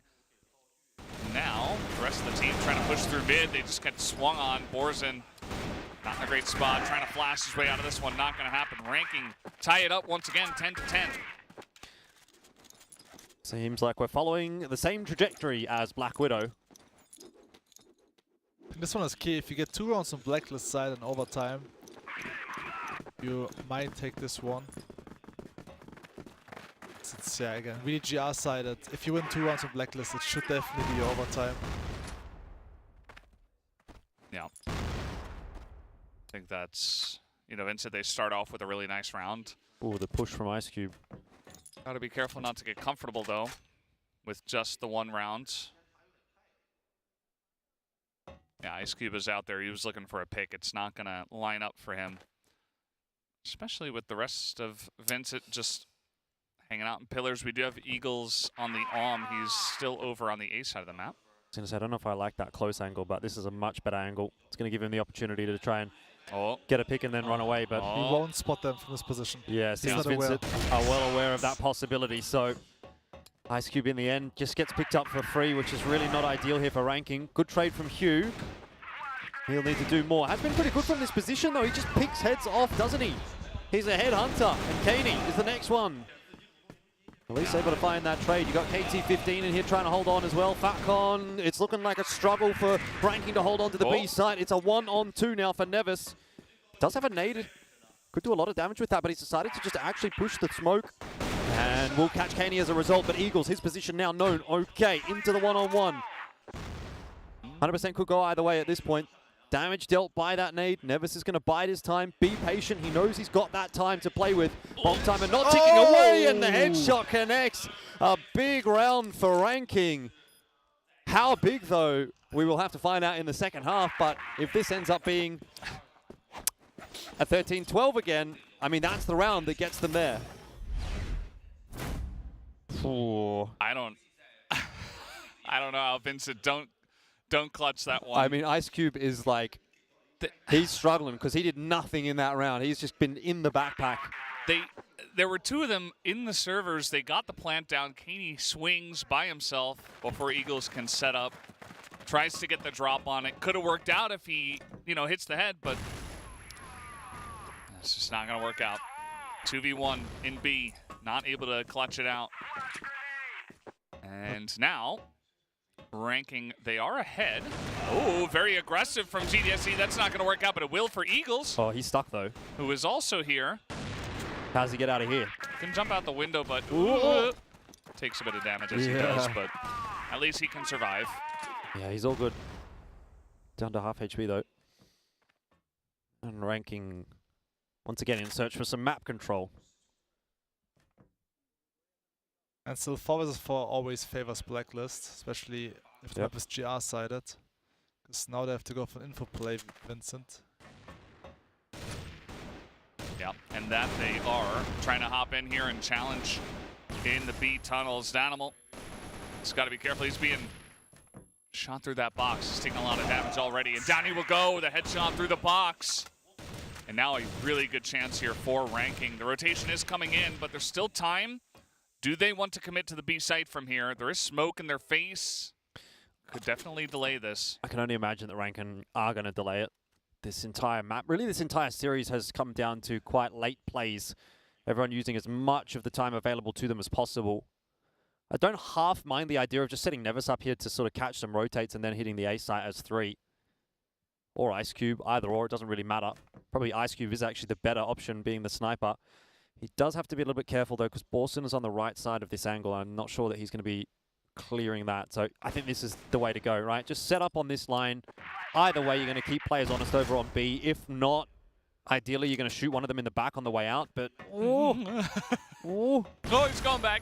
Just relax, mate. Like, now all you have to flashed. do is just chill, okay? They've got a 3-on-1 on the A-bomb site. Worst case, 3-on-2. Yeah. They should be able to win it. And now, on the entry, Eagles. He'll step up. There's 15 seconds left. Can't land that second flick. They still need to find this trade, and they need to do it quickly before that bomb plant goes down. Inevitably, they get it. And Ice Cube has cost a lot of time, but they still haven't planted. Like, where's the plant? There it is. It takes so long to go down that in the end, Ice Cube, you know, the delay that he gets through there is semi-irrelevant. We're back to the 2-on-2. Still plenty of time for Vincent to work with here. Oh, my God. All right, he's jumping forward now, actually. He's trying to wrap around on this one.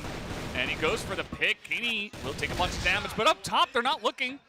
In the window, Borazin gets one. Nevis trying to cover both angles now as bit of spam. He's not sure exactly where Nevis is. And Nevis is going to get the one. How? Makes this a one-on-one. He's just trying to buy time. He's behind the office, and that should be enough as Borazin will get this defuse. Why is he jumping? Yeah. Like, you know where he is. You've seen him. Why he keeps jumping? Don't need to jump there. And, yeah, I don't know. Took a long time to kill Eagles. Long time to get the plan down post-killing Eagles, which, sure, fair enough, you maybe think there's a second player over there, but back to 11-11. Oh, it's really hanging in the balance, isn't it? Faster play again from Ranking towards A-Long, and Vincent in response to taking huge control of the tunnels. And Smoke's not really fooling anybody. They're certainly starting to make aggressive plays. It's kind of where you want a W key as Ranking, but they haven't. This is going to be a big grab. Yeah, Falcon is watching it. Oh, he's kind of talking to his teammates, cycling guns. Is he going to expect this? No, he will not. Danimal going to take him down. He probably saw the second guy as well. They're backing away now. Yeah, that's not very good at all. C4's quite isolated in mid there as well. KT-15's just in the sniper tower. This could be Vincent going up 12-11. Feels like their map to lose at the moment. Ranking just getting picked off a couple of times now. They're just not 100% sure where they want to go with this one. And they're going back into pillars. Still a minute, 13, so can try to look for somebody out of position. But you can see that on the side of Vincent, they know they have this lead. They have Danimal here to spot anyone coming into B. And then they've got a big stack on A. So they'll be ready for pretty much any push at this point. I have a feeling that last round is going to come back to haunt Ranking a little bit. Let's see how this one plays out. GDSC close on the angle. Needs to be cleared. Won't be. Trade doesn't even come through from Hugh either. So that's pretty much that round wrapped up. And it's Vincent now looking for the map victory. I feel kind of bad for Fatcon. I mean, I can really relate as an IGL. You know, you're trying to make a call, trying to explain the round to your teammates, and then suddenly you get pushed from the enemy team. Especially for this position, because I play the exact same position in my team. But yeah, I mean, like all 3 or 4 seconds he should check long B at least. Yeah, he should just be jiggling it. Yeah. It's just a little bit lazy, really. It's been a long series already. Another push from Vincent. Danimal. Falcon is watching. Oh, grenade. Ooh, it's going to be faster in toward the A site. They're going to challenge Eagles one more time. He's a dangerous player to be taking on at this point in time, but he has been cut down, and it's very fast into A. The plant's going to go down quickly as well. Question is, can Ranking get into solid post plants? KT-15 survives the nade. Oh, it's all on now for Ranking. Potential to get this one through to the OT one more time. KT-15 drops to the nade, but he was the low HP player. He can still hold on to this one, and time is very much ticking away from Vincent at this point. Next frag has to go the way of Ranking, though, and I'm not sure that it will. Nevis is going to be easily cleared out. Fatcon, Ice Cube, it's just down to Fatcon. He's surviving as best as he can, but he can't do enough. And GDSC will save the day for Vincent Gaming. They'll go up 13-11, and map 2 secured for Vincent.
Well, we go to overtime once again, but this time Vincent Gaming is able to win it before it gets too dicey. We don't have a golden round this time, and 13-11 is good enough to tie up the series here. They take Compounds, which of course was their map pick, so very close between these two teams, really challenging each other on each other's maps picks, and it's hard to say who's going to win it from here. I don't really think either team actually walks away from that map particularly pleased, because it really did take a long time to get that one over the line for Vincent. But you look at, obviously, Ranking leading at the halftime pretty substantially. They started the second half reasonably well as well, but really just couldn't get it going at all on their Blacklist side. And then obviously for Vincent, even allowing it to get that far on their own map pick is not something to be particularly pumped about. I mean, this could be, again, like a very different story, right? We're talking about differences between like 1 or 2 rounds on either map.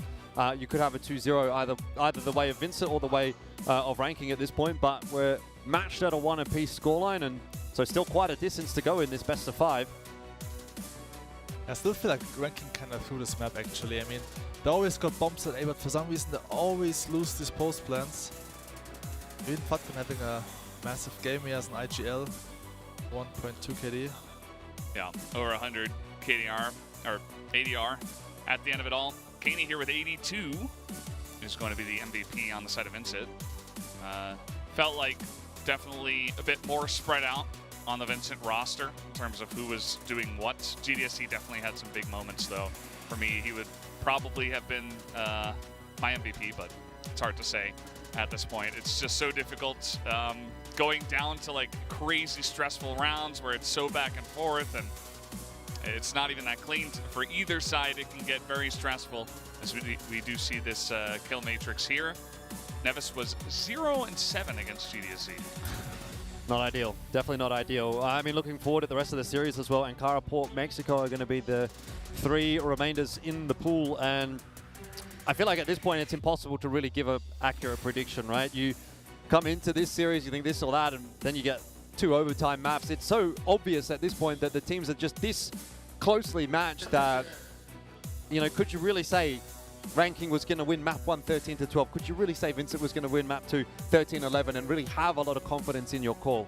Certainly not for me. It felt like both of those maps really could have gone either way. So as far as the rest of the series is concerned, I think we just have to sit back, watch, and enjoy. Yeah, it's going to be hard to see, hard to tell what we're going to see in the next map. I don't even want to make a call, actually. We're just going to go to a break, and we're going to come back for map 3. We'll see you in a little bit.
Duck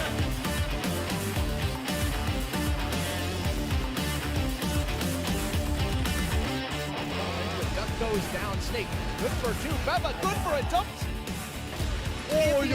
知道你在这2键完成价位是不是能好一点？是，另外一边，但是 Top。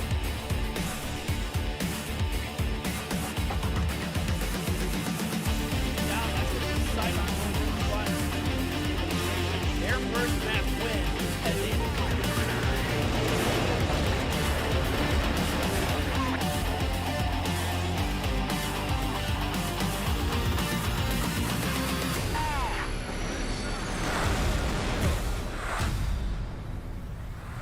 Throw on him. He's got 2 EV and he gets it!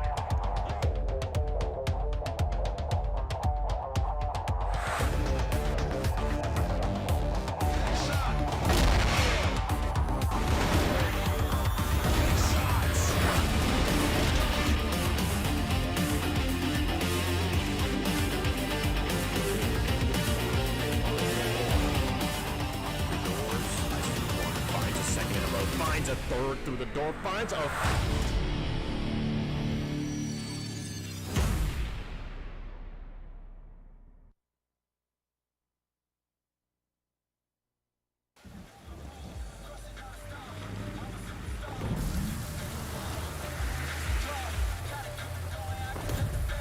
CFS 23.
Welcome back, everybody, to the CFS Grand Final 2023. We are in the midst of ranking esports up against Vincent Gaming, and so far, we don't know who's going to win this one because it has been so close. We had 13-12 on the first map going the way of ranking esports. Then we have 13-11 going the way of Vincent Gaming.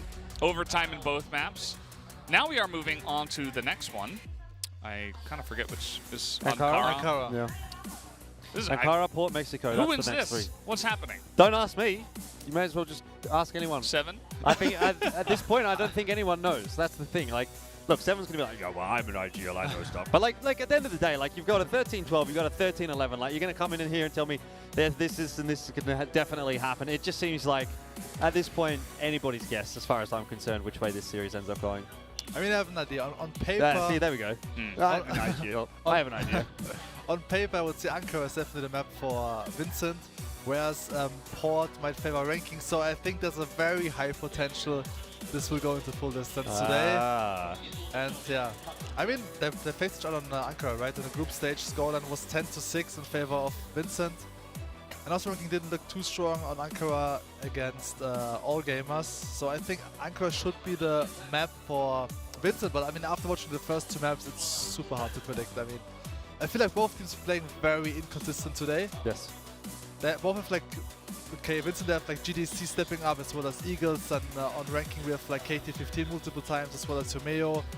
So it's more like which team has the players who's getting like more highlights, right? Like more highlight plays. The thing for me is like when we watched ranking play against X-Rock, it felt like when ranking played well, they won the maps, and when X-Rock played well, they won the maps, and then the vice versa happened that, you know, X-Rock would be playing well and it looked kind of like ranking was not playing too well. But in this one, it's kind of like, it's kind of hard to get a gauge. Like, is either team playing well or is either team playing poorly? Is it just a mess? Because it feels to me a bit like a mess. Like what I'm seeing and what I'm expecting isn't necessarily translating into what's actually happening in the server, which is part of the problem. You see a 4-on-3 setup, you think, oh, they're post-playing 4-on-3, they should win this round, they should trade it out effectively, and then just like some random stuff happens and you're like, where did that round just go? Like, that's the problem for me. It's like, in a lot of instances, the rounds that should be won are not really being converted, and obviously that's been to the detriment of actually both teams at various points over the course of this series.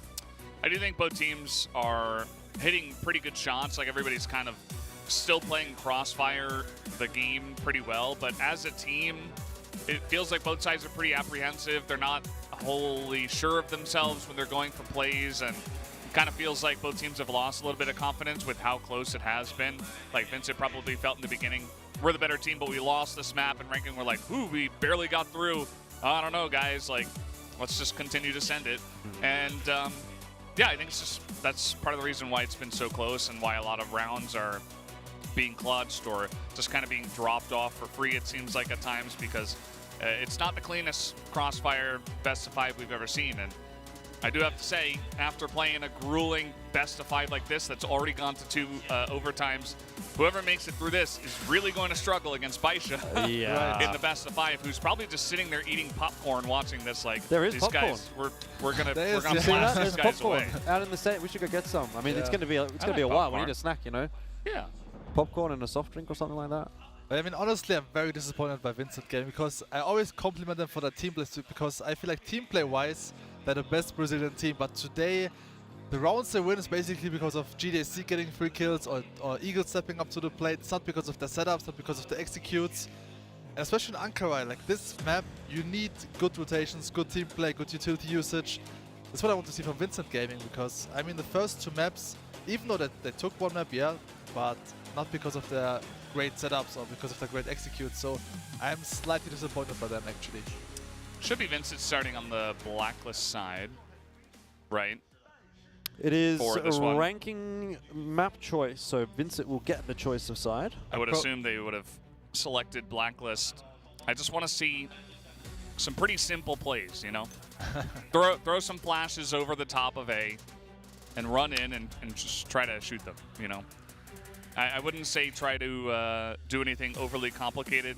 Like maybe a couple of rotations is okay, but I think trying to get some sort of foundation and belief in your teammates that, hey, we can just play standard, straight up, simple strategies. We can achieve that. This is working out. I think You got to start somewhere simple if you want to build up to something more, especially with how messy the series has been so far.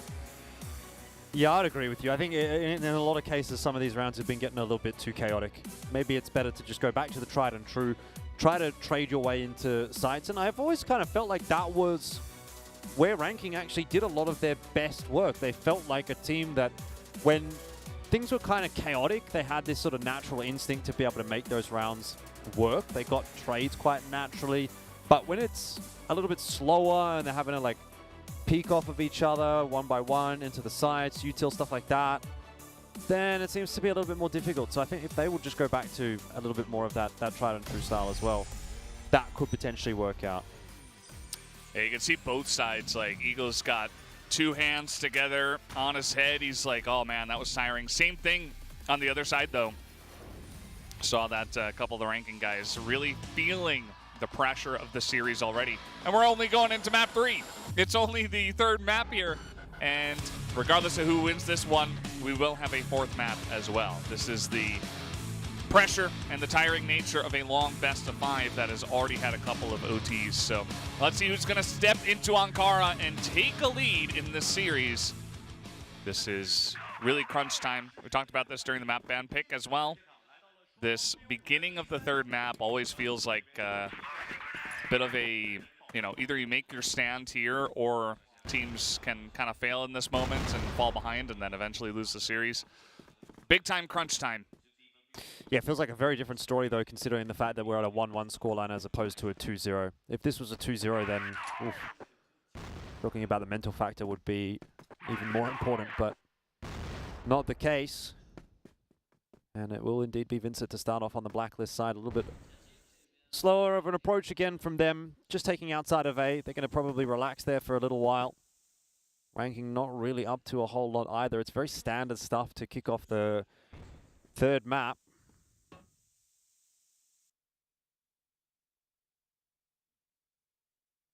Orzen just checking out the scenery, looking in every which way. Gonna check all the corners, make sure nobody's out here for Ranking. Just extra little bit of information. Say, hey, the hotel is totally free. Nobody's here at all. Don't think you have to peek on to B or anything like that, but the bomb is coming over to him, so they may eventually do it as a team.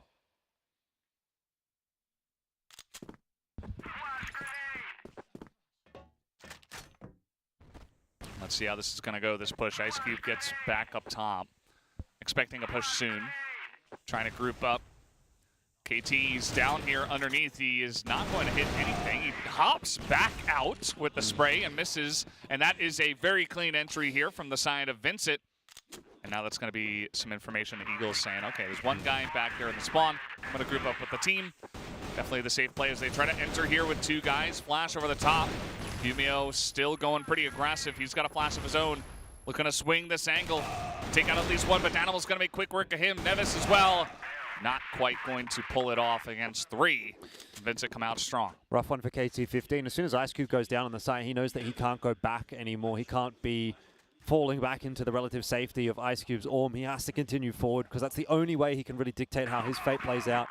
Obviously, he ends up losing that fight anyway. But it was kind of a damned if you do, damned if you don't type situation for him. Perfect start, though, for Vincent. Very easy round in the end.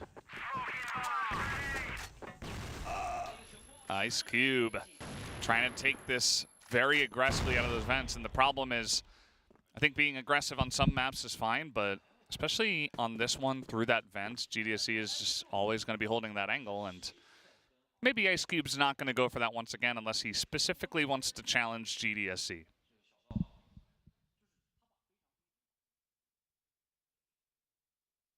Vincent Gaming, what's the call? And to be honest, you know, we talk about the slow play. I feel like if you do it right, it can be so powerful. So I don't even blame them. I'm like, you know what? Keep doing it. Yeah, definitely. You saw how impactful it was for Imperial, almost being able to take that series against all gamers. The only team that's gotten that close so far, even including Baisha. It's got to be a frustrating playstyle to work against as well, especially when you're down 4 on 5 here as Ranking and you're thinking, well, you know, we want to get a bit of info. We want to sort of feel like we're having something happen in this round. But really all you end up doing is kind of just watching a wall for like 2 minutes. And then all of a sudden, boom, there's this explosion onto your site. And if your focus shifts for even half a second at the wrong time, it's like, well, GG, there you go, the round's lost. And you're expected to keep this mental focus for 2.5 minutes. 1 for 1 there for KT15. It's not enough to bring ranking back into this round just yet. Ooh, Falcon trying to get in there and challenge as well, but Eagles gonna stay alive, probably expecting a bit of swings to come out here, but at the same time, just gonna go down. GDSC will trade it back. The power of 2 alms, I suppose, in that situation. So now a 3-on-2, and they want to go towards A. Falcon, oh, that's huge. And he's gonna chase them down as well. He's gonna get a huge flank here. Question is, how many can he get with this one? I think he gets at least 2.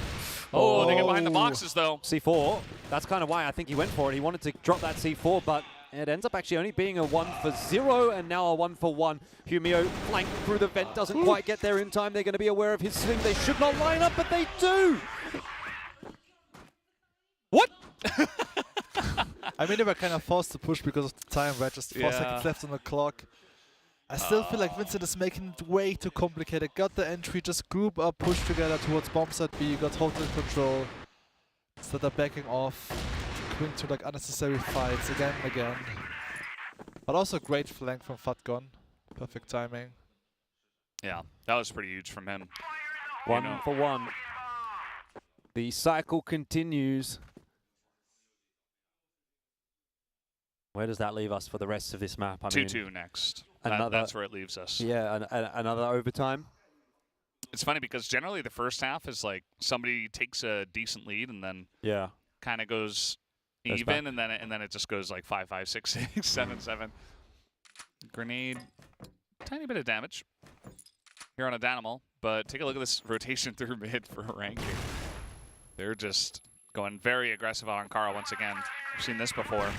Now, trying to push into this one. The splash is going to buy some time, but that grenade might not do much, except buy some time as well, as now KT15 going to come out here, picks up 3, and now he's got some help from Falcon. That's going to be a hold on that site. Huge rotation coming in from under B, and it looks like they were not ready for that.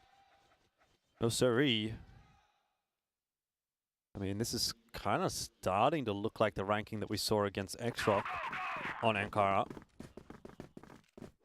So that would be worrisome for Vincent.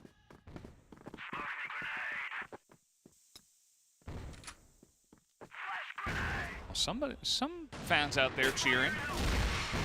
Nice little look here from Danimal. Not sure where KT15 was looking, but didn't expect anyone to be in mid, I guess. That is a good trade here for Vincent Gaming. Now, they did lose the second round up a man. I think time is of the essence. I don't think it's strange to say that at all in this series, especially going for very late pushes. Nevis has got a pretty forward position here, trying to get some info on where they're rotating. Also, look at Falcon on the map, trying to come in here out of A and catch somebody, but I'm not sure that he's going to see anything. Push coming in now underneath. Vincent Gaming, 4 members. It's a good setup actually for ranking, although Hugh's fallen off the line. If he was still sitting up the top there, he at least gets 1 for the trade. Now he'll need to do it the hard way, and it seems to be a little bit too hard. It's now on to Falcon, and I think your prediction of 2-2 might well be correct, and that's where we end ourselves up. So it seems that nothing really will change from one map to another. It's just continued trades, tit for tat, back and forth. Both teams really struggling with consistency between rounds. Yeah, the positioning from Nevis was really off last round. I mean, it was kind of obvious that they will push tunnels, and this angle was way too aggressive. I like this setup, though, from ranking. The bait and switch, though, Ice Cube's fallen off. They did allow Danimal's past. Good Eagles. KT, don't do it. Don't peek him. Don't think he's gonna. Well, you can always just hold this down and wait until you get a little bit more information before you make a decision on where to go. You don't always have to blindly push into them.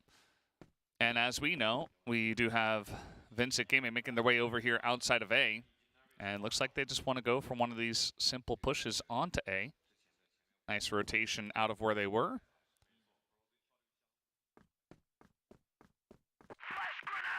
First test of the execute onto the A-bomb site, and the counter util out as well from ranking to see how that is going to fare. They do allow Vincent down onto the low ground and also onto the high ground, apparently. Kaney's got himself the opening pick. Hugh Muir stuck behind the box. Not much he can do. Just a 1-for-1 from there.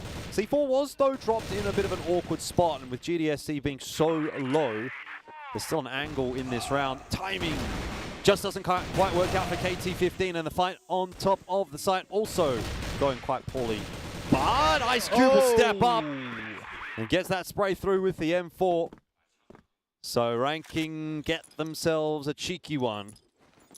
Probably shouldn't have won that by the looks of it, but in the end, a little bit of individual brilliance from Ice Cube does enough. That should have been the round for Vincent, definitely. I mean, GDC getting the opener onto Neves. This was the key frag in this round. Then Humir was stuck behind the box, could only get one frag, and then it's all about the post-plant positioning. But yeah, still a great retake from Ice Cube, once again stepping up to the plate with the M4. This guy's really flexible when it comes to weapons, as we see. Getting the opener with the sniper rifle. Yeah, that'll be a win con for ranking if Ice Cube can get things going. Fat Con has even. I'm losing it. I'm really losing it at this point. Like, I cannot get a single word out without saying the wrong thing. Fatcon gives up the player advantage, though, is what I wanted to say. Fatcon gives the win con over to Vincent. And now, again, nice little lineup here on A. Maybe, you know, leaders on this team probably saying, well, it was good until we dropped the ball, so let's just do it again. Don't mind this, especially in a 4v4 situation. Expect it, you know, at most 2 guys, but the rotation's coming in pretty quickly. KT's already here. There's 3 on top of A, and those hits are coming in. Neves and KT get the angles from the top. Neves especially just hopping off the top, and that is a clean sweep of all 4 members of Vincent as they try to make their way into A. Yeah, pretty solid hold. I think that'll give Vincent a bit of pause for thought going toward the A site from now on. 2 attempts in a row haven't quite worked out, and in fact the second one actually looked even cleaner for ranking than the first. Neves just won on the round, right? With this aggressive play, told his teammates to rotate towards A side. That's why they stacked A side with 4 players. Even getting 2 kills, so great round from Neves. Yeah, it's good to see Neves also stepping up to the plate. Everybody having their moments, essentially, on the side of ranking so far. I'd say the same of Vincent. I guess maybe Danimal and Borzen a little bit behind, but not necessarily on this map. And yeah, you were talking about giving them a little bit of pause going into A. Maybe just a lot of pause in general. Just waiting back. 3 guys looking to go into connector right now, trying to swing in behind ranking, who are going aggressively on this one. That's not going to work out at all. Although Ice Cube does trade one back, I think pretty luckily for the side of ranking. Ranking getting a little bit bored, a little bit antsy maybe. Still no commitment from Vincent. C4 over on the A side of the map. It's not going to be a bad shout actually going toward A this time because, well, Neves is even on his way out, but I was going to say it's just going to be a solo player. However, the B stack, that could work out for ranking. The most important thing is just don't make it too complicated. Just push together one side. I mean, of course, B might be tough because it's a 3-man stack. But at least group up and push together. Because this is what I didn't do in the last round. Yeah. Ooh, nice little look. And Ice Cube is going to get this pick off. And underneath as well, it's going all ranking. 38 seconds. He's got the bomb. Eagles. Big moment for him. He's got to try to step up, but Ice Cube is going to take him down before he can get a single step up. That's 5 rounds now to ranking. They're slowly beginning to take off on this map. Their GR side has looked pretty airtight. Yeah, great round by Ice Cube. Ranking have actually led most of the maps so far. They were up pretty heavily on Compound as well. Obviously couldn't quite convert that one. I guess it was only Black Widow, right, where Vincent got that nice little 5-2 lead. But yeah, but then it ended up being 5-4 at the half as well. So sort of much of a muchness, really. I mean, we've got the 5-2 here as well. That could still end up being a 5-4 if Vincent get it together a little bit. And that's a really nice timing, actually, onto KT15, who had no idea GDSC would be doing this. Yeah. Ice Cube is still in there with a frag, but they're losing members all over the place, though. The thing is, there's a flank coming in from FUTCON, and if his timing is going to be good here, he gets at least a freebie onto Eagles. Smokes are down, though, and now Kaney is watching that angle as well. FUTCON going to have to be lucky to make that one work, and in the end, it's down to Ice Cube. 1 on 3. First one cleaned up with a nade. He's also going to chance his luck at a hotel push. Quick rotation right as Kaney misses it. Oh, no. Prevents it, but now a chance. Giving them some time. That's the kill, though, to Ice Cube. And he's got some time on this bomb. Yeah, he knows where Eagles is as well. I think he spotted him around the boxes there. AK? AK, not a bad choice here. But he's got to try to find a way to force this fight. Like, you can't be dancing around it anymore. You've got to get in there or tap the bomb or just hit the headshot. How about that? Don't even worry. But oh, man, 6 for Ice Cube. But why is Eagles picking him? It's a good question. That's why I was saying, I was halfway through saying tap the bomb when the swing comes in. I'm like, you got to try to force him to swing you. But in the end, actually, he just swings him. Ice Cube with 3. I mean, that was a huge round from Ice Cube. I think it was more than 3, wasn't it? Well, yeah, just 3 on that one, but I think he got 1 even before that as well. He's popping off. He's 11 and 3. It was at least 4. I'll give him 4. How about that? Yeah. And this guy can really frag with any gun. M4, AK, AWM, grenade, doesn't really matter. I don't know if a grenade counts as a gun, but sure. Yeah. Grenade launcher. They just got a nade, that's why I mentioned it. Ooh, nice pressure here on Ahumio. But he does live. Flash coming out, kind of freaking out a little bit, but there's no push actually coming in. Well, not a real one. Although GDSC is just kind of, he's given up. He's like, okay, I'm just going to send it by myself. Okay, there's Nevis, and he gets it. And imagine this, some aggression. Just like in the last round, they set themselves up really nicely. GDSC getting the site once again, this time on the A site. And now you've got a nice little crossfire. You got yourself set up. You're playing against the flow of the game. Ice Cube ain't dead yet. KT15 gets 1 here. I think it's doable for Ice Cube. Hang on a minute. Ice Cube, he's got the M4 though. I'd like to see him with the Orm in hand there actually, but end of the day, 6-3 will be the scoreline at the end of the first half of Ankara. Getting through it. It did kind of pick up the pace a little bit towards the back end of that half. And now, with ranking moving over to the blacklist side, that's where we expect to see some fireworks. This is going to be a W key A round.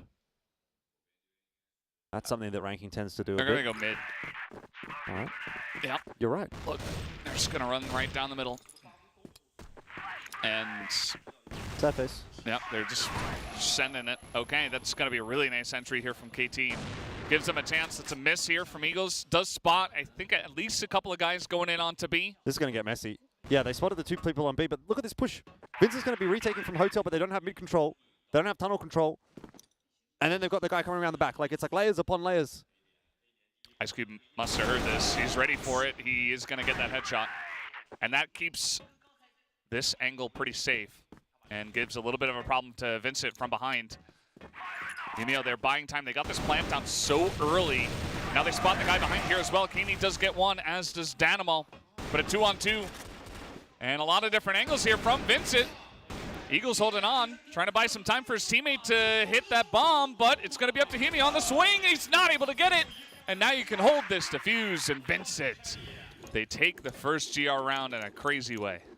But how can they lose this round? All they have to do is push Eagles together in GR base, then it's 2 versus 1, or even 1 versus 1, just play time at the end. Yeah, typical ranking round. What is going on in this series, man? It is just a mess, isn't it? At least we see some aggression now, right? Like fast executes. Mm-hmm. That's what we are waiting for. I like it.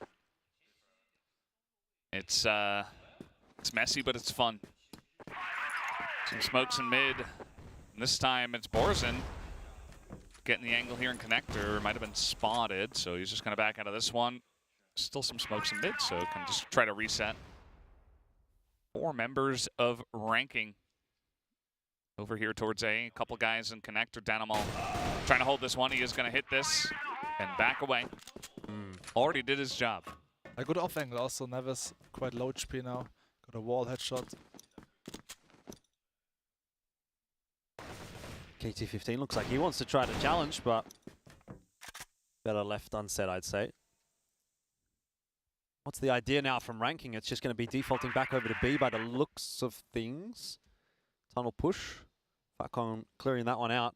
But you do have a fairly heavy stack on that side of the map already from Vincent, so even though ranking are trying to fake over toward the A site with Nevis throwing a bit of util, it's not really fooling anyone because they're not feeling any pressure. Like, there's a flash, but there's no shots, there's no players.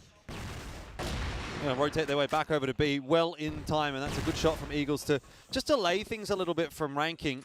They are up onto the site now, and they will be able to get the plant down, but they still have that numbers deficit, and quite frankly, Nevis is on the other side of the map. He's irrelevant at this point in time. So this is basically a 2-on-4. If they push quickly, but as we know, that's not always the case. Yep. Eagles is looking behind, though. Seems like he's got a good read. That's the quick 2-tap. Hits him through the wall, and now Falcon has to hold on with his buddy here. Trying to take one side of the fight. They get one, but Eagles trades it back, and now Ice Cube getting isolated, but that's 2 kills to him. A shot in the back, and it will be Vincent Gaming. Another close retake, but a retake nonetheless. 2 wins in a row. I swear Ankara is a blacklist-sided map. That's what I've been led to believe. But not if you're playing 4v5 in your blacklist rounds. Like, that's going to make life a bit more difficult. Which is kind of where we're at this point in time. Vincent are getting a lot of these openings. Looks like we'll get a pause after this round. Maybe it was intended to be in that break in between round 11 and 12, but must have come through a bit too late.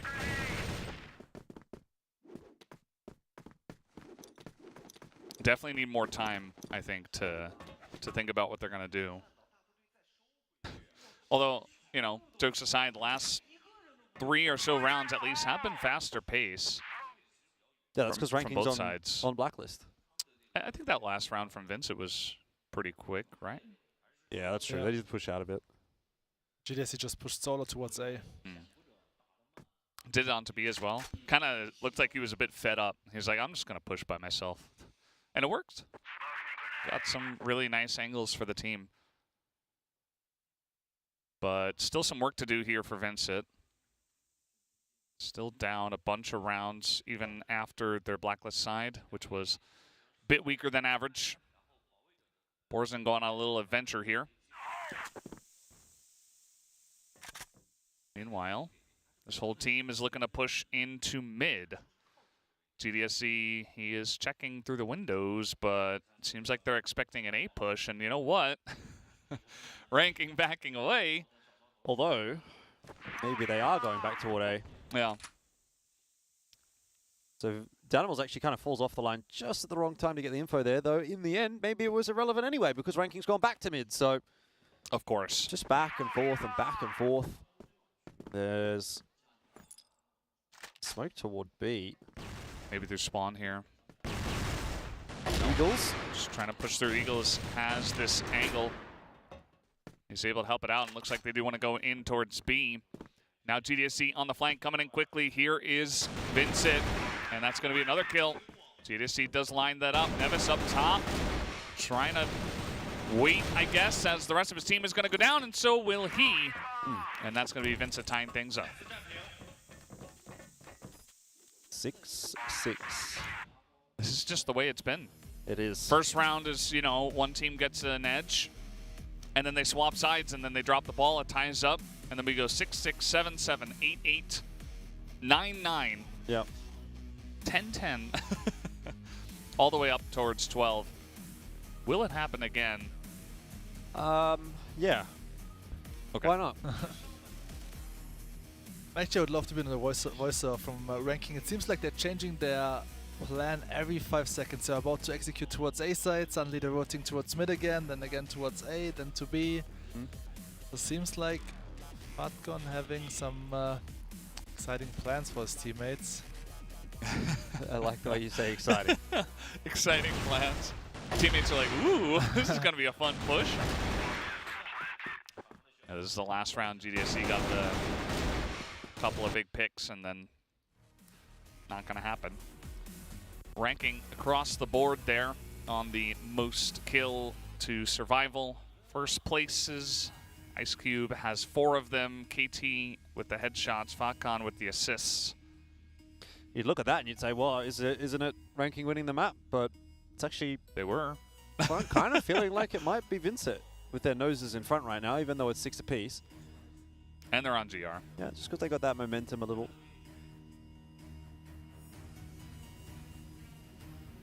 Back into it, though. Round 13. Scoreline equal, not only in maps, but in rounds. Splitting hairs, really, when you're discussing which of these two teams are better. Yeah, 4 guys coming out on the opposite side of the map there of Vincent. GDSC left to just peek by himself. There are grenades raining on his head, but he avoids it and still gets a kill. He is being rushed right now. Kind of already did his job, but he would love to stop this push as well. Looks like he just wants to get out alive. That's definitely the right call after getting that pick. Look at this flank here from Danimal as well. They may expect this because it was so straight up, the push, especially at this point. And still no plant on the site. It's a good spot to be in for Danimal, though. It allows actually these guys coming in from the mid connector a little bit more freedom. They know that they don't really have to check the boxes necessarily. So, aids in the rotation. I'm a little bit surprised that Ranking haven't planted the bomb here. They just got a 4 push through the fence and go B. That's the strat. That's why I'm not an IGL. Just gonna plant this one. And 4 members of Vincent gonna have to try to retake this. Smoke over the top, flash over the top. Still a lot of utility left. That's a snipe from Eagles, a kill from Borzen. As they make their way in, Humio not clean with it this time. Kaney gonna win that firefight, and it's 4 members of Ranking going down in swift fashion. Just a few too many shots being missed, really. I mean, although they lose this round, it was the right decision to push A side. GDSC was low HP, just 1 player on A. But once again, post-plant positionings are not on point from Ranking. Yeah, definitely a big issue. I mean, it shouldn't be that easy to just roll on up, throw a couple flashes, and basically go 4 for 1 on that trade. So Ranking certainly going to have to figure something out here because they don't have a single round on Blacklist yet. Now there's nobody out here at A. I'm sure Vincent are about to say, okay, well, they're probably somewhere towards the other side of the map. Got a big push coming in from 2 guys. The rest of the team pretty far behind this, but Vincent are expecting this push. They're going to have a couple of guys watching this angle, Humio and Nevis. Can they get any value out of this as a little flash on the team? But doesn't matter because, again, they were so ready for this rotation. The rest of the team of Ranking is coming in a bit late. And everybody from Vincent is here. Starting to fall a bit out of control of Ranking, I feel. It's just likely to end up being an 8-6 scoreline, and Ice Cube is certainly cooled off as well. Nevis is going to try and make sure that there's still something to be said here for Ranking, but they have to get rid of Borson, and he's just not going down right now. He is dancing around those boxes. Cops a headshot and eventually is going to be eliminated, but man, what a mad round. No one going down. KT-15, Nevis, Ice Cube all a sliver away from death and just can't convert their kills in the end. Vincent Gaming let that one slip. But how can Nevis get 3 kills from this position? He was even low HP. I felt like Borison had the perfect counter position to kill him, but he can't connect the shot. And I also feel like Vincent was way too greedy in this round. 5 versus 4. Just wait on B-bomb side until Ranking is about to commit. Yeah. Is it just fatigue starting to set in? Like, I feel like that would not really be a fair excuse because this is only map 3. Feels like map 6. It feels like, I mean, look, it has been a long series, there's no doubt about that, but, you know, if you're starting to whiff your shots and you're not really, you know, playing the way that you would after these 3 maps, and you've still got another best of 5 after this if you win, God help you. Against Baisha. Oof. Maybe they just say, okay, we'll take the 3rd. Yeah. All right, nice entry here from KT. They make their way in. That's another quick one. This one going the way of Humio. Kaney on the back of the side as well through smoke. Not going to be able to get much done. This is a quick plant. And a very basic, fast execution here from Ranking. Trying to get 2 in a row. I mean, see, this is what I mean about this matchup, though. It's like, first of all, 2 rounds ago, I'm like, yeah, Vincent's looking pretty good. I think they might close this out. And then now we're like, oh, well, Ranking's probably going to finish it now. Just back and forth, and Ice Cube, good shot. He knows where that second player is, but Kaney does at least manage to take him down. Still, it's not really going to help him in the long term, given it's a 4-on-1, but that is 8-7. So Ranking are back in front now. Help me to understand. Yeah, not much to say about that one. Just groups up for it. Look at this. Quick from Humiel. That's another one. As they eventually did try to enter. Yeah, I'm not really sure what it was. I think Ranking just maybe getting in their own heads a little bit. None of their pushes were working and getting kind of stumped a couple of times. But again, just a quick, simple push. Sometimes that's all you got to do. Just rely on some of your guys to entry for you and go from there. I think like both teams playing quite random right now. Maybe they want to hide strats for the overtime. It's too real. It's could be that plan, yeah. Yeah. That is cap. Saving strats for the Baisha game. You just know that both sides are like, okay, we're just going to overtime, so let's just wait. Yeah. Let's see what we can do in what overtime. What if we just started the maps from OT, like? First to 4? Just said everyone was on 9 rounds already. Because it seems like that's where we're going to go anyway. We could do that, but like a best of 7. Yeah, okay. Let's do that. Take it. Best of 7 overtimes only. New format. Ranking, they hang out a bit, checking in around the hotel, then they come back through mid, and now they're over at A. GDSC and Borzin trying to hold down this site. There are 3 members of Vincent that are pretty far away at this point. We do see one rotating over, that's Eagles, but it might be a little bit too little. Let's see how good GDSC is on the spray. He picks up 2, and they just don't commit to it. Rest of the team, okay, now they're coming in. A little bit delayed, but that's going to be the snipe from Eagles. 3 guys from Vincent are already on the site, and the headshots are just easily lined up. And Vincent made quick work of that push. That did feel a little bit discombobulated, actually, from Ranking. I think you could have had a third player swinging from the vent there to get the trade. Look, it wouldn't have been a favorable trade, 2 for 1, but at least you would have kept a bit of that momentum going into the site. Here it is. Who is it? It's Nevis. He's throwing util. I think he was flashed. He must have been flashed. Yeah, he was blind, but also great play from GDSC, like backing off after this 2-piece. Like most players were just committed, right, for the third guy, but yeah, he's backing off and even getting a 3rd kill at the end. It's a great hold from GDSC. Yeah. You know who's also good at that is Danimal. We've seen it a couple of times, but GDSC does it the most because, you know, he's putting up bigger numbers. Just really good understanding of playing the overall round state rather than just playing for, you know, yourself or lining up multiple kills. You don't have to win the round with one play. You can just get an advantage and then move on to the next play. Here comes Ranking. Of course, we're tied up at 8-8. To the surprise of nobody, we're going to 9-9 here. Question is, who's going to win the golden round, really, at this point? Danimal trying to line it up. That's some good info. He's going to throw one of these long ones as they do come in. And over the top he goes. He is going to pick up 2, actually. Kind of catching the tail end of that push, and it works out. Nice little 2-piece from him. But even still, Ranking are trying to force their way in onto the B site, and they will be able to get that plant down and sort of play this post plant out. A lot's going to come down to Hugh on this peak, and he's gone a little bit too early. Kaney was ready and waiting. So now a 4-on-2.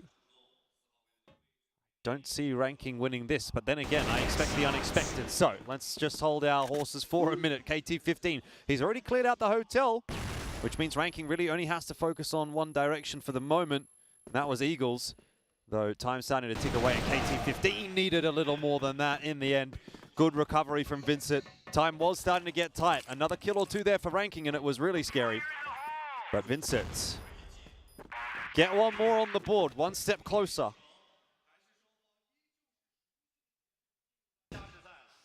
right, that was a pretty good look. I think Danimal got in there early and got a nice little lead, and the rest of the team played it out pretty well from there. GDSC really stepping up when they need him, like every single map. It's kind of incredible how consistent he's been when they need it most in these clutch situations. Is it OT time now? OT? Any OT fans? I thought so, but I don't know. Vincent were pretty good on that last round. Yeah, but Ranking was pretty good the couple of rounds before. True. 7 believes in overtime. Yeah, Himeo will get a 3K now. Oh, just wait for it. Okay. He's been a bit missing on this map, hasn't he? He's due for one. 1v3 post plant. That's what's going to happen.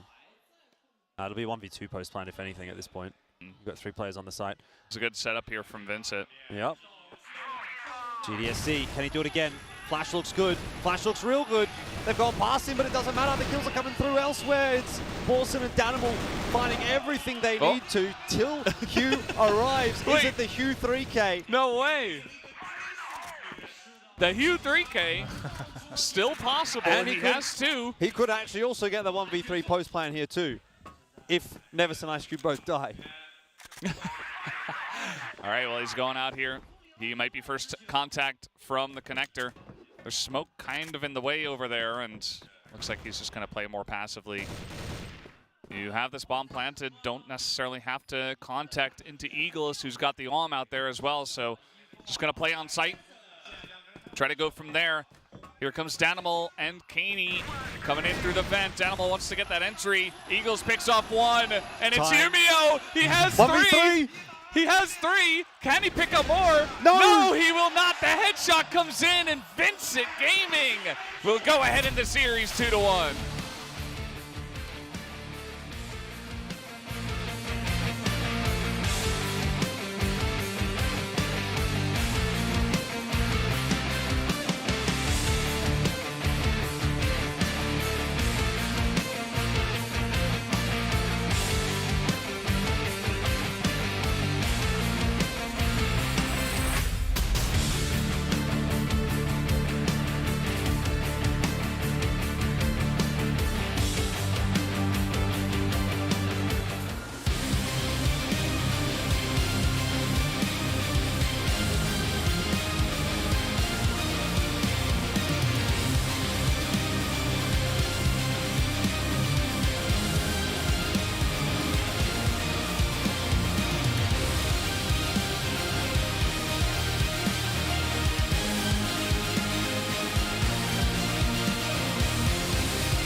Can still hardly believe that Vincent Gaming was able to close it out there, but they get the job done before overtime. Very surprising for the series so far. 10-8, just at the last line of defense, and they get the job done. Humio was not quite able to kill every single member on the side of Vincent Gaming, so nicely done. A good shot there from the side of Ranking, but now they've got to win 2 in a row.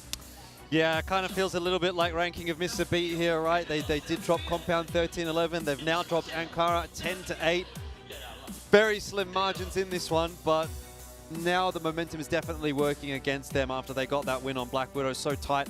I even was saying to you guys just during the break there, like, just imagine Vincent would have won that one round on Black Widow. We would have been done with this series. We'd be talking about Vincent going up against Baisha, and obviously at that point, you know, you've got to be sort of thinking about this mentally from the side of Ranking, in that they've kind of been on the losing end for quite a long time now. It's been quite a long series, so they've been, you know, kind of facing that negative mental pressure that we were talking about for Vincent after map 1, but now it's even compounded with a second very close map, and it's got to hurt more when the maps are that close, because you just know you were so close, but unfortunately it really doesn't matter.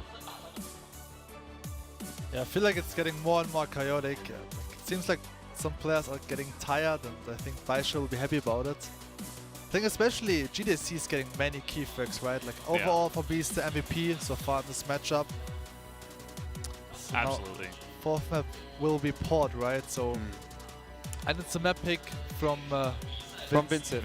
Vincent, okay, so starting off on Blacklist, gonna be tough on paper. It should be the map for Ranking, but let's see. Yeah, I think eventually we just go halvesies halfway through, and who knows what happens from there. I mean, it was Port or Mexico, so it's kind of like you don't really win with that decision, unfortunately. Yeah. You can see GDSZ was good against Ice Cube, well, half with Ice Cube, KT, and Nevis. I definitely agree that he's kind of the guy right now on the side of Vincent Gaming. Ice Cube also going 6-0 against Eagles. kind of rough in that matchup, you could say. But Eagles winning every other matchup, so just very close overall. It's kind of hard to really pinpoint, you know, one issue or one guy who's really popping off in a big way, because even though GDSC is getting these big clutches and keeping them in it, the entire team is doing good stuff at different times. And that's what happens when you get into a series this close, I guess. Yeah, especially when it starts to get really messy. I think it becomes less about, oh, you know, this player's playing well, these guys play this kind of style, this kind of strategy. When it's this close, when it's this chaotic, it's really just down to instinct, it's down to fundamentals, it's down to the practice that you've put in the lead up. And, you know, in an ideal world, not necessarily having to communicate every little minor detail. It's like, well, when I throw this flash, you kind of know what to do already without me saying, oh, I'm going to blind this spot or that spot. Or, you know, if I'm entering, you kind of know where I'm going to look without me really having to say it, so you're kind of looking in a different direction, like these kinds of little things. And obviously trying to keep that mental healthy as well, and also just trying to keep yourself energized over the course of this series, because, well, it is getting deep now. It's basically a full best of 3 that went double OT plus a 10-8. That's already a massive best of 3, and now you've got another potential 2 maps to play, and on top of that, obviously another series. So I think a lot of this is just this downtime that we have right here is giving the players a little bit of a break that they can, you know, have a drink and sort of switch off the mindset a little bit, because it's always really hard.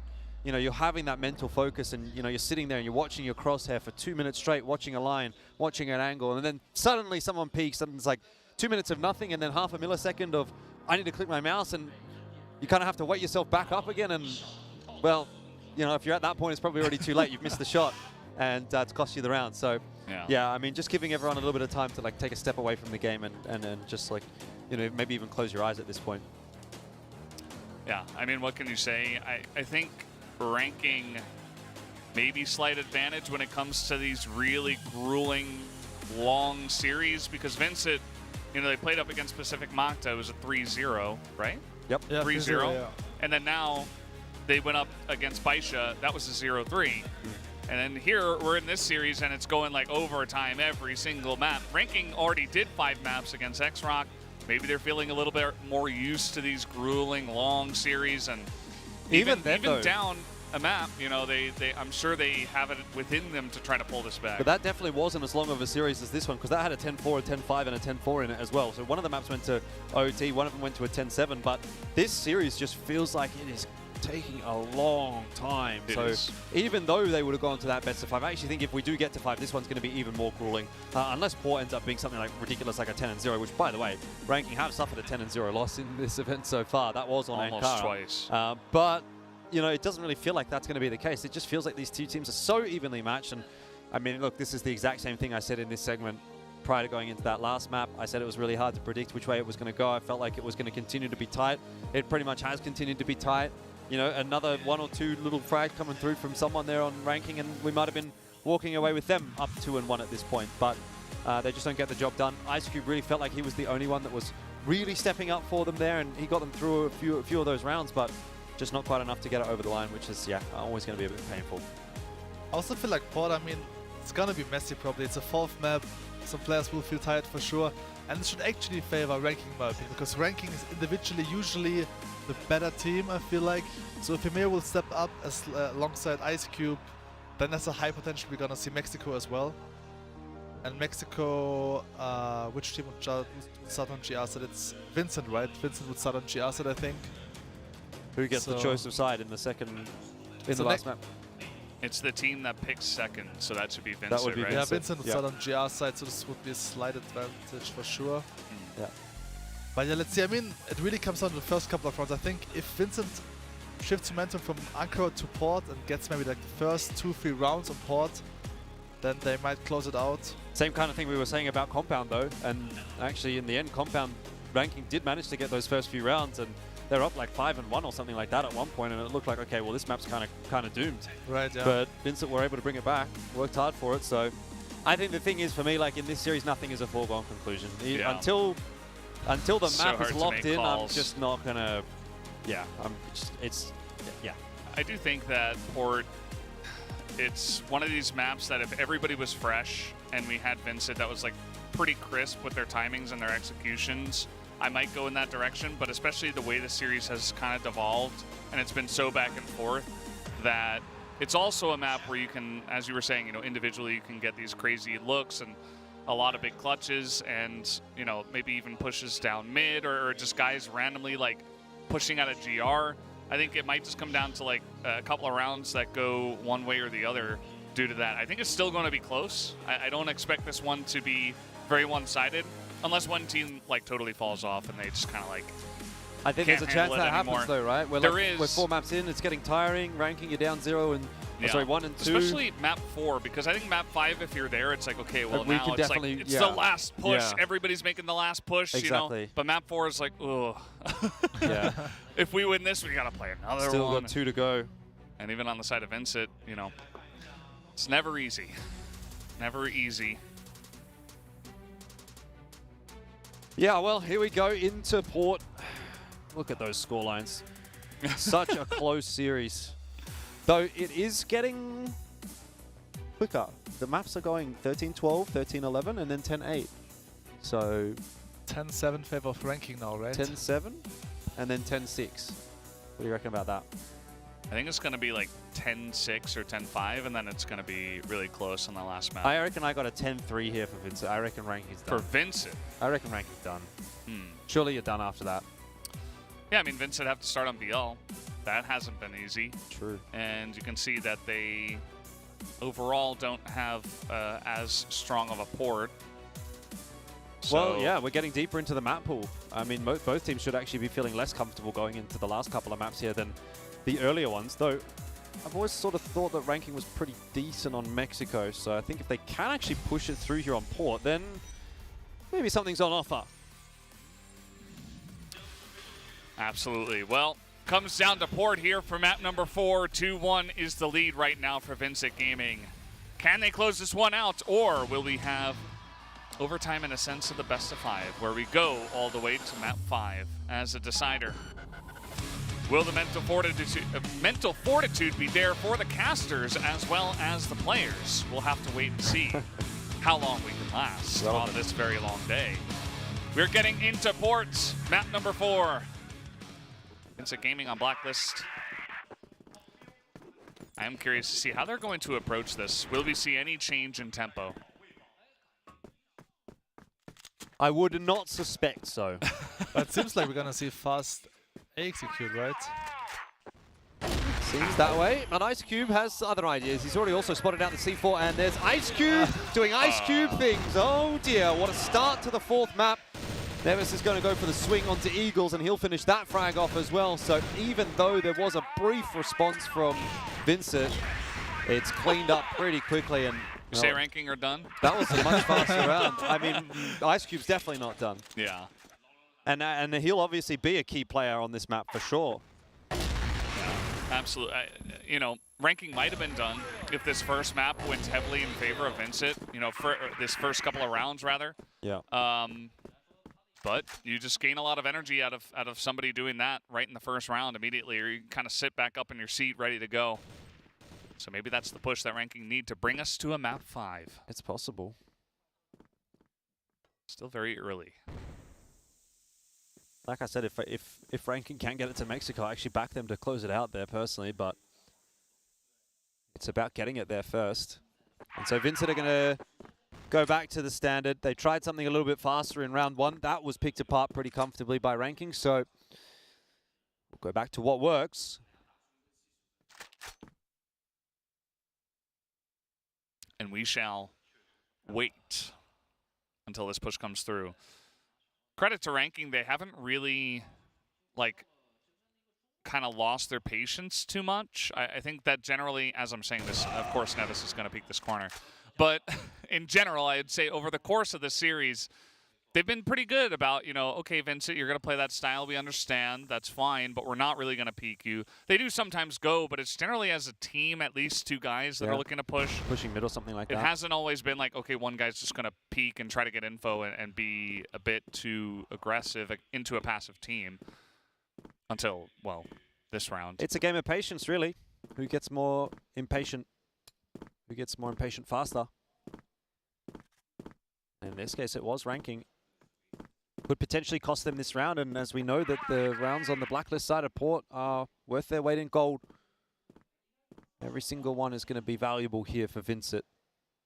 And a really good chance at it if they do go toward the A side. It is only Ice Cube.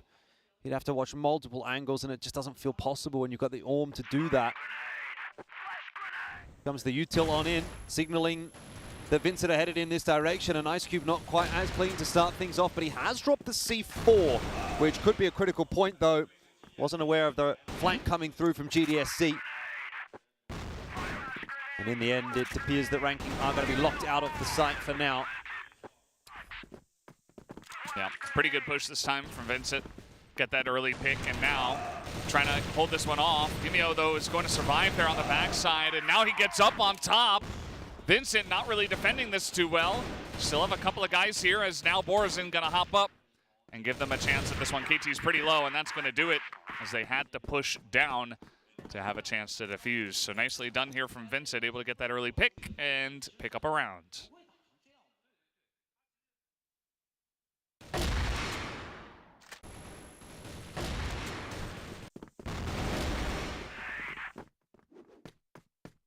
Good sniping.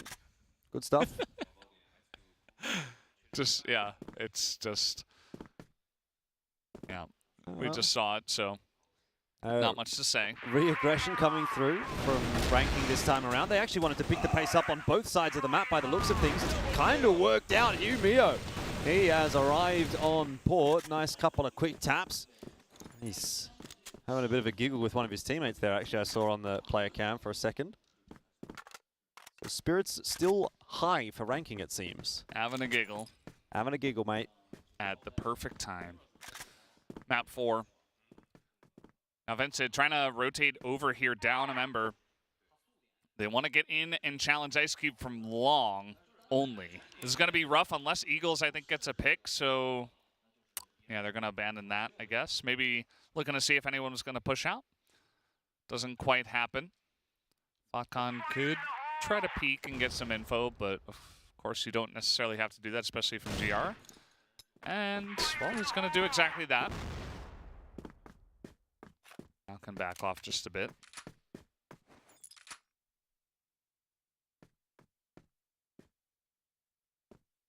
Might just be another push on an A, but this time from a better angle. Well, down 3 on 4 is going to be difficult, though. Especially with Nevis kind of floating around and watching mid. Don't really feel like you're getting anywhere without giving away some kind of info, though. Falcon just goes for a huge swing on the bridge. But at the very worst case, that is info for Ranking. Who's going to back up into the B side and, in fact, even get quite up close and personal at the warehouse. His timing here is critical. Doesn't land those initial shots. Needs to go for some more. A 1-for-1. It's at least bought time for Nevis to get across. He ducks behind the box and drops the C4. Borson last alive in the one-on-one against Ice Cube. 25 seconds left. He doesn't really have a lot of time, but Ice Cube will finish it anyway. And Ranking get themselves their second. And again, seems it will be no change from the first 3 maps. Just back and forth, super close rounds. No one getting out on a big streak. Hermia really stepping up to the plate now, especially this third kill is interesting. He's going for the re-aggression peak. Didn't make too much sense, but anyway, got the kill. Yeah, as long as it works out. And we know what can happen if Humio begins to work it out. Ooh, that timing. Oh, and how does GDSC not get the kill? He has to back away, feeling the pressure, I suppose. Flash comes in. GDSC trying to push this one once again. Humio is sticking around, but they're just not finding each other. Too early in the round. Yeah. And God, still a minute left to burn, so. I feel like Port is by far the best map from Humio, so I expect at least 15 kills from this guy, this map. Wow, certainly a lot. Danimal gonna open it up, actually. Don't generally see Danimal putting up those big numbers anymore. I mean, he does from time to time, sure. Some 3 smokes over the top. Some bridge aggression, it's looking like, right underneath, trying to get right in onto Humio. But actually, they just spread out. You can see that Ranking are able to collapse here into mid. They pick off 1. And now just going in towards A, actually. Humio on the backside. No, he picks up 2. And they can't root him out. He's picking up 3. And Eagles finally going to trade it back, but man, he already got so much value. I think we're going to map 5. I just think if Hugh's hitting those kinds of shots, you're just going to go to map 5. There's no doubt about it. Ranking is looking good here on Port. He's a fragger. Right. I still feel like it's the right approach. If you want to push A set against Ranking, push through mid or A connector. Like pushing from long A against Ice Cube doesn't make too much sense, as we just saw in the first round, right, when they got like a 3-piece. So it's still the right approach, like making a split through mid and A connector towards A, so you can actually go for the back reap and push him from behind. Because Ice Cube is looking sharp on A. If you push long A, it's really tough to stop him. Yeah, I'd say probably don't go for that at this point. Humeo really clean with these, and then he gets another. And then Eagles in the 1v2 tries to get pretty aggressive with it, probably running out of time at that point. 6 damage.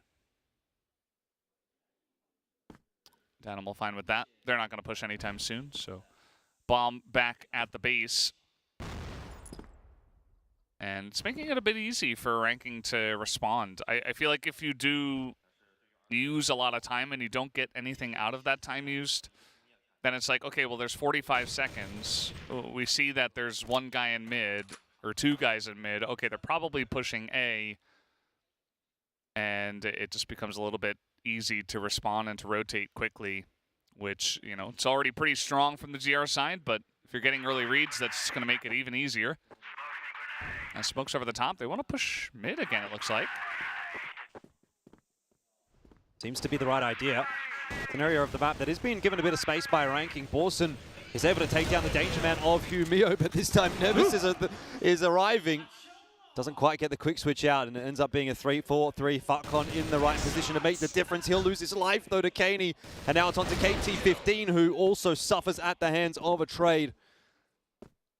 Ice Cube now tasked with the 1-on-2 clutch. Started the map so well, has been a little bit quiet since then. Could be the 4th on the board for Ranking, though, if he gets this one. Vincent have no idea where he's coming from. Well, now they know. And it's going to come down to a 1v1. Ice Cube is looking so good so far, but Kaney looking good in this round. He's backing all the way up, waiting for a defuse. He's going to play the clock. And Ice Cube is going to...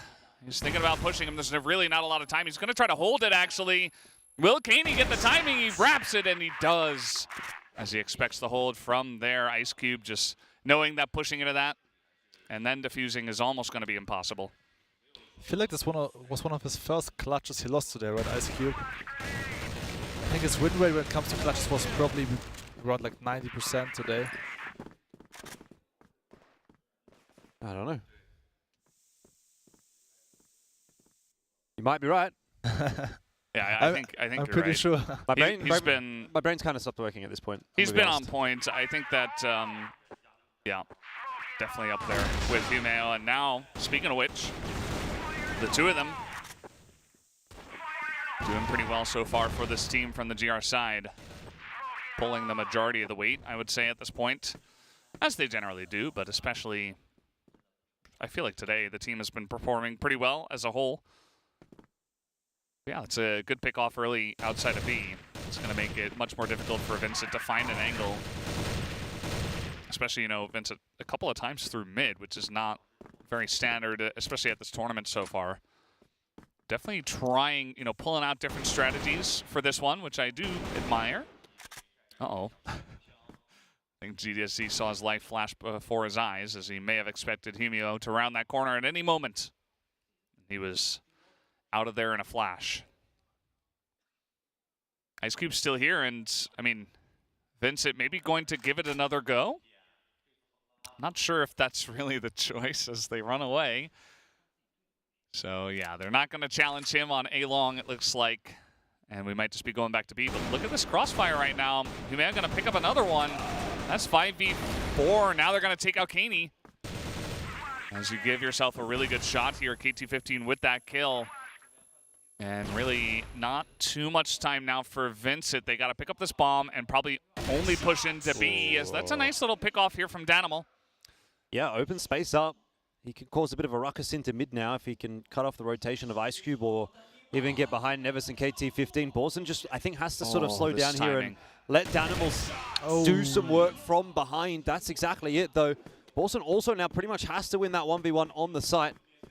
KT15 full HP, Borson very low. Rotations come through. Danimals, it's going to be 2 players. KT15 doesn't care. He'll get them both. I don't understand why is Vincent still going for the strike picks here long B, because Himeo is there.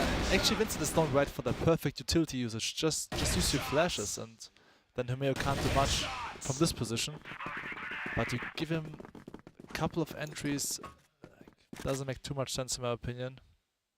Absolutely agree, especially against a guy who's playing really well. Like, you don't see teams dry peeking into Gokhan too much. They're going to throw a bunch of stuff in his face, you know? They're going to show that respect. Maybe just not expecting him to hang around there, but I'm not sure why they wouldn't. At least now they use the utility, but this time Ranking playing more passive on side. And surprisingly, Homeo is on A side this round, so they're changing up the setup, which I like to see. That's good, at least. You know, kind of changing their positioning in terms of passive versus, you know, a little bit more proactive as they were in the last couple of rounds. And they're also changing where certain members are. Humio just going to try to hold down mid, and, you know, we have seen a lot of mid pressure here from Vincent, and it might happen again. The way this is coming in, 3 smokes. Mid split to A, for sure. Yep. Looking like it with all the smoke on the left side, but they get this crossfire, and Humeo's good for 1. Is 1 enough, though, is the question. Ice Cube here as well with the M4, but that push on to A is looking pretty good right now for the side of Vincent, and even a grenade to take out Fakan. Ice Cube goes down, and it looks like this mid to A push is clean. Vincent, very nice round this time around. Well, they're getting a bit hyped up off the back of that one. You can see a shift in mentality for Vincent, I think, a little bit based on how this game is going in comparison to what we saw from them earlier on in the series on Black Widow, on Compound. It just seemed like there was a lot of frustration there, but now there's kind of an air of maybe excitement. And Vincent are going to try and make it happen. This is the flashes that you talked about, and it's worked near perfectly. Good trades in the end do end up getting the better of Neves. Falcon fast behind. He's been heard and swung on. Well done. But now just Ice Cube to try to save the day. Vincent are they're beginning to believe. They're like, hey, what if we just played a little bit more aggressive this time around? Works out pretty well. Ice Cube, though, nice timing here, gonna pick off 1 for free. But he notices, hey, everybody else is gone, so probably gonna be some pressure eventually here towards A. And he would be right about that. Let's see if he can clutch this one out. He's not holding the arm, but has a nice little angle there on the Eagles. Not quite able to take anybody out, though. As over the top, a grenade in hand was a good opportunity for Eagles, but not quite able to put an end to that. So they'll just plant it and hope that they can defend this one. Yeah, this would be a real pain point for Vincent if they lost this round, but it's a tough one for Ice Cube. Smoked off, he's going to have to push through it. Borson hasn't spotted that, and Eagles will swing in the end. He was dead either way. And Danimals is getting hyped. This is what I'm talking about. This is a completely different looking Vincent in the booth in comparison to how they were acting earlier in this series. They've got all the negative emotions out of their system and they're ready to win. Yeah, it's a good spot to be in, you know. You just won that last map. It was a close one, but you're beginning to believe, you know. You can taste that victory. You get a bunch of rounds in a row from the Blacklist side of Port, things seemingly swinging in your favor. You're beginning to learn how to use your flashes at the right time. You're peeking them, and you're taking big trades, and you've tied it up. You've come back in this one, and you just know it's 6 rounds away. You get that extra 50 grand. You get a chance at Baisha once again.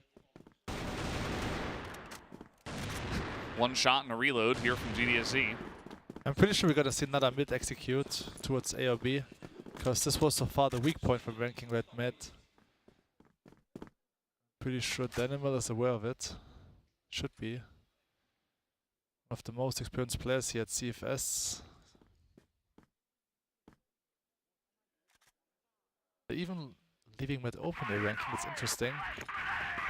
A lot of stuff over the top they want to take here in B, but you'll notice that Ranking gonna leave this one open for now. waiting for a push, playing the last couple of rounds pretty passively. Big rotation over towards B. Look at this, 4 guys for ranking on the B side. A lot of shots already coming through. Maybe that's going to kind of give it up a little bit early.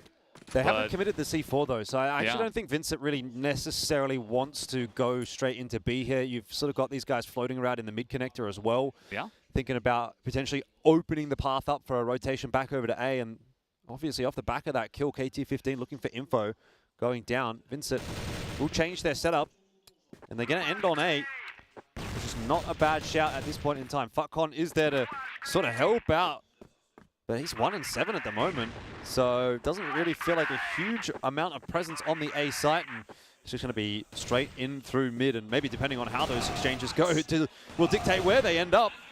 It is going towards the A bomb side, and Ice Cube desperately trying to hold on from the top side. It is Humio! No way! With a my 3K God. out of nowhere to save the round for ranking. It was looking in dire straits, but there you have it.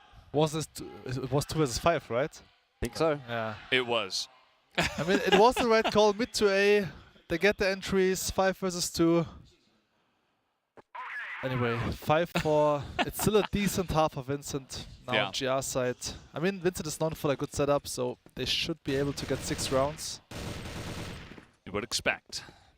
Maybe another 10-8 angle. Ranking, I mean, with a round like that right at the end of the half, it's got to pump you up as well on the side of ranking. Maybe try to get that blood flowing once again to try to mount this comeback. Wouldn't be surprised. Okay, let's take a look at this once again. Ice Cube got the first one, then Humeo 3. And Ice Cube got one in the middle of that. Just basically the two of them. Bang, bang. Holding on to the series for dear life. Well, it's no wonder we talk about those two when we talk about ranking. Romeo sitting on 13 kills, so probably will even get 20 kills on this map. 14. KT15 putting his body on the line to give Humeo another kill. Reasonable. Good trade. I'd do it. And also Borison is maybe one of the best players from Vincent, so good trade. Yeah, slow and steady wins the race for ranking in the first round of their blacklist side. Already getting up to a whole lot. Still waiting for some clutches for my boy Futcon, as we saw the last. You'd be waiting for some kills at this point, not just let alone a clutch. Like, come on, let him take like the stairs instead of having to jump up over to the second story first. Gotta start somewhere. Yeah, sounds mean. Well, well, he was looking good in some of those other maps, but at this point, he's got to put up a couple more numbers. I suppose he's helping his team get into a good spot at least. He would be well aware of that, right? He knows the situation. Yeah. 1-8 probably isn't going to be enough to get you a win here against Vincent. Got to have some kind of extra contribution in the server. And Eagles, he does actually miss that shot, which will put Kaney in danger, though he's able to change his position up, and Eagles can now continue to assist. Hugo already finding himself the trade, and we're back to 3-on-3. I like this rotation, though, from GDSC. They did not expect that so quickly, but the shots just good enough from Eagles. Again, Downimals is pumped. Every single round met with a cheer from Vincent. And for ranking, pensive. Starting to look a little bit worried. Yeah, no more laughing at the end of the round. They know it's crunch time now, especially down on this one. You're on blacklist side. It's all tied up. Vincent are playing well. A lot of grenades through. It looks like ranking maybe want to challenge in here. 3 members of Vincent. But yeah, they're gonna sense that pressure and look to go elsewhere. Push on A didn't work, so I like Vincent going over, defending B, saying, hey, you don't get any free entries, no easy access into our base. Borzen is here again. How many is this just gonna be the same thing except with Fatcon now? Oh, it's 3. What if he gets all 3? Oh, it's what 4. What if he gets 4? Ooh. Ooh. Give me on the peak, and he will help in that kill. Grenade nearly takes him out. It's now Eagles not quite able to land the shots, and now the entry pretty decent here. Kaney turns. Wrong time. KT gonna take that one down, and this aggression is coming in a big way. KT already with like 3 or 4 kills in this one. And this site might just be free over to the side of Ranking. Yep. Pretty simple, as Danimal even going to go down. That's all 5 members of Ranking staying alive. That is the perfect example of how a round can fall apart based on 1 kill, right? If your first player goes down, the second player isn't able to instantly trade it, then they're the one that's getting pressured, and the guy behind them doesn't trade them. It's like 1 by 1 by 1 by 1, and then it's like, okay, there's too much. It's too far gone. So that's why trades are so important, and delaying utility as well, which it didn't really feel like Vincent was able to get too much done there. Look at Either this. way, Eagles is going to give it a crack, and whoa, lots of nades in his face. There you go. Boom. See you later, Eagles. And Ranking are happy with that. They don't even want to push into A. They're just going to go back, reset, slow things down, and give Vincent something to think about. Yeah, I like that play. Just, you know, you just took the last one. You were able to aggress into that play, into that exact place on the map, and you get in there in Eagles' face once again. You shut him down, and if he doesn't have any support, that's just going to happen that way. You know, he's not going to hit the first shot. And if he does not, then he's going to be in a lot of trouble, as he was. So now, take a look here at the last round. Pretty clean from K215. Allows his teammates to clean up the sniper. He just goes forward, cleans up the other guys that are looking to swing in. And now, Kaney's like, okay, I'll just pick up the arm. That's fine. Oh. Not great. Now Kaney's got, oh man, the flashes are just perfect. Nobody can see anything as they're just running onto the site. Ranking Esports, they found a new, fresh breath of life in this series. They take a bunch of rounds in a row, and that's going to be the pause from the side of Vincent, no doubt. I wonder if we see Vincent. Are they starting to look a little bit frustrated again, right? It seemed like it was smooth sailing, but. Question for me is, why was Danimal blind from this position? Because it doesn't make sense from Ranking to flash this kind of position, right? It must have been a team flash, I guess. Because he had the perfect position to get like at least 1 kill, maybe even 2 or 3. I thought he did as well. Like, the first couple of shots looked like they were going to ring true, but... I just want to point out for everyone at home who can't actually see the stage right now, something that's really cool is when a team calls a timeout, the lights on their side of the stage all light up and like send like a beam into the roof, so to speak. Yeah. So you know which team is the one that called the timeout. You can see it on their roof. It says timeout. It says timeout, and letters. it's all lit up. Looks really cool.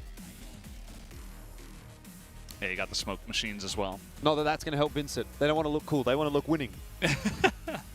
Yeah. I think they kind of go hand in hand. They want the money and the prestige. And they want to win as a competitor. They just want to be the winners at the end of the day. They also kind of want to avoid Mexico because, I don't know, I mean, Ranking not too shabby on that one. Oh, boy. Oh. Doing them dirty production with that one.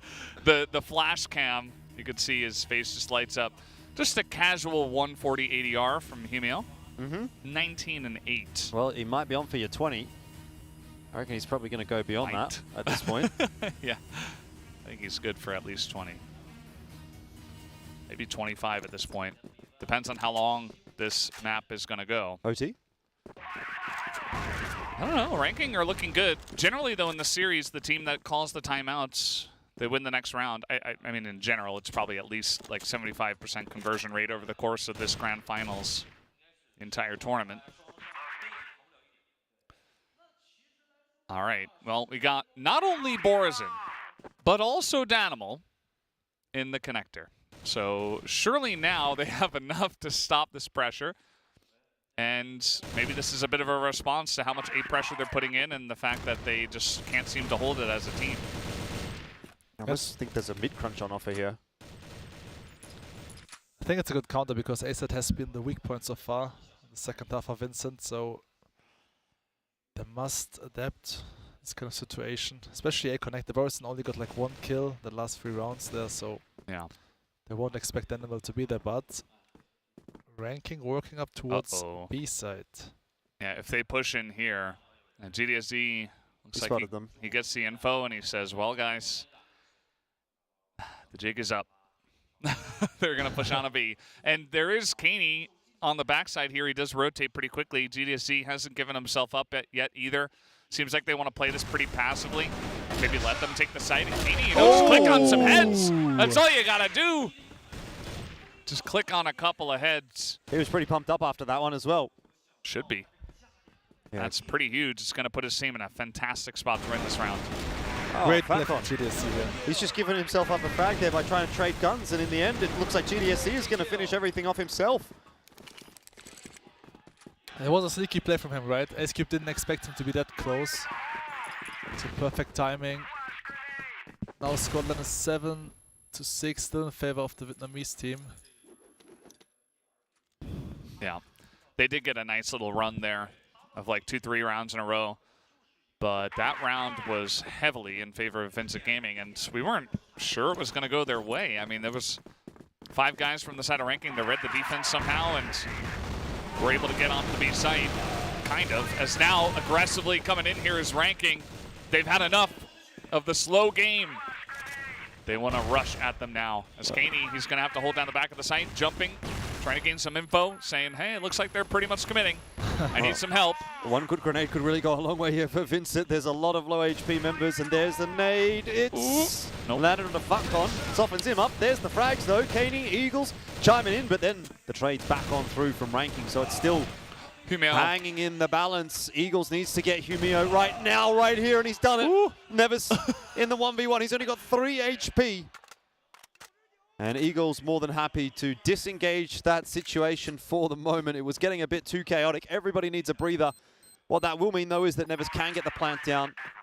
And even then, Eagles was kind of moving over in the direction of A, anticipating a rotation. Not going to come. Nevis going to play aggressively. Oh, what a shot! That's the only way he wins that round, is if he hits the head. I love that. I mean, I was about to say I feel bad for Humeo because he gets 3 kills once again. And it looked like they will lose this round also, but yeah, clean headshot from Nevis against the Eagles here towards GR base.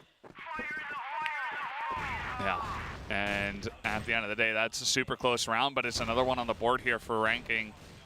They are making their stand on Blacklist. They only need 2 more. And they've been looking pretty strong overall on the second half. Email really stepping up. KT15 also putting up some good numbers. Vacon doing some excellent IGLing, no doubt. I mean, to be honest, the last couple of rounds, I feel like the calls were pretty good. So it's looking good from their side. They try to take this one a little bit more passively. Maybe expecting some more aggression from the side of Vincent. GDSC, speaking of which, gonna take a little bit of poke damage there. So he's hopping back and forth, trying to read what's going on. Oh, Daniels eventually wrangles that spray and just gets the 1-for-1, which isn't really enough to threaten ranking all that much. Still keen to hang around in warehouse, but maybe not so keen to commit to the B site. Again, toying with the rotations of Vincent. Danger man Hugh Mio still alive. 22-10. He has put the team on his back. If they get the dub on this map, it's off the back of his performance. Absolutely. He's carrying a lot of weight at this point. And here comes the team once again, playing pretty passively off the top of A for now. Although GDSC trying to head up here now, get some info. Maybe see if the push is coming in. He's going to get it, but he's only got 10 HP, so he's got to try to get out as well. Borzin not able to win that one against Ice Cube, and they take over the A site entirely. Ranking, climbing the angles. There's the head taps, but Eagles has got way too much to do. Yeah, getting wrapped on by Ice Cube as well, to an extent. Maybe not. I think Ice Cube's actually going to take the long... Oh, is he going to watch mid? Either way, it doesn't matter. 9-6 is the scoreline, and ranking are now poised to push this one through to a map number 5. There would be their second best of 5 that's gone to 5 maps over the course of this event. Working hard for these wins, that is for sure. Man, Vincent really had a chance there, I think, in the middle of this map, but ranking came back so strong here from the Blacklist side, and they've won so many rounds. And have made it so difficult here now for Vincent to really have a chance. They got to win 3 in a row from the Global Risk side, which should be easier in general, but hasn't looked that way. It just feels like Vincent has been struggling a little bit here from this Global Risk side.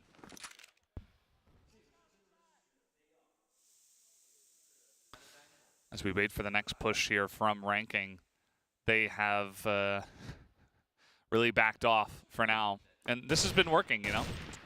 No need to really poke your head out. Although Nevis did catch some boars in over there on the other side of the map, seeing what he can see. Now maybe a play into B, but we do have a stack here from the side of Vincent Gaming. Could work out for them. Really depends on the utility usage, I'd say, and how crisp ranking will be on this entry. It's a good setup though for Vincent. Caney needs to get that first frag and does, and this is where it starts to fall apart for ranking. Oh, what a demolition on the warehouse position. Nevis is the only one to chime in with a couple of kills, and he does do a pretty good job of that, to be fair, but I mean, there's just no getting out of here. Look at that. Fast rotation in from Borson. Vincent are not done just yet. That's a scary setup though if the first kill doesn't go the way of Vincent, but well handled. Pressure not getting the better of them at the moment. I don't get why they didn't pull off the setup way earlier. Danimal going for this flash. Great setup, no doubt. Caney wants to try to get aggressive. In fact, it's GDSC that's been set up with that flash. He's gone for a 1-for-1. And Caney is feeling a little bit awkward about that. Though, again, a big flank from Vincent. Are they prepared? Surely they've got to be. That's the C4 dropped by Borson. And immediately the response is going to be tons of util getting tossed out by Vincent, and they want to just get away scot-free. They've got the numbers advantage, and they're happy with that. They don't need to take a 2-on-3 fighting over the C4. Good decision. Yeah. Ooh, pause time. Yeah. You can just feel the shift in the favor of Vincent after that last round, especially giving themselves a chance to actually tie this one up. Generally, we've seen a lot of like 9-3 or like 9-4 where it's like, okay, well, this is probably, you know, eventually they're just going to get one round and it's going to end. And it has all tournament long. But this definitely, especially with how close this series has been all day long, you could feel that Vincent definitely have a real chance to tie this one up and bring us to overtime. Let's see if Humia has something to say about that. They have called timeout, but still a chance. Ooh, okay. Oy, oy, oy. Gotta check it, I guess. Caney needs to be careful with his position there. Could have tucked a little bit harder and might have gotten a little bit more help, but even decided to kind of try and take the fight. That actually could be a map-losing moment. 3-on-3 for the retake into B. All three of the Vincent members coming through from one angle. Hugh still alive. It looks like a recipe for success for ranking. What about Futcon? Can he pull off another clutch here on the side? Ice Cube tucked into the corner. He'll be the freebie, but still 2 to find. Hugh hiding behind the smoke. Futcon there with him. Time ticking away, but they are lined up for Danimals. It's not over yet. Overtime is definitely on the cards now. Timeout. Yeah. Boom. Slap it on the table. They had called that from before. I really would love to see Fastlam execute now. I mean, it worked once right against Eagles. He couldn't do much there. Man's just sweating bullets. Yeah, I don't know how you handle this pressure. But ranking, they're going to take this timeout right before the last round of regulation in this map. So, Seven, if you're the IGL on this side, you say, okay, well, Eagles has been a little bit weak. Let's pressure A. I mean, the issue is, I think, obviously, Vincent, they must expect an execute, right? Because the big executes in the last couple of rounds didn't work out for ranking. So, I mean, I would try to go for info play first, take long B control, see if they play aggressive, use our flashes, and then maybe even go for mid split, so you can avoid running into a stack. I mean, this is also what Vincent did right in the first half, always going for those mid executes, which is pretty smart, I think, because you can basically avoid running into a heavy stack. You can even adjust within the round, right? If you feel like, okay, there are like 3 players direction of A side, let's just push B side, guys.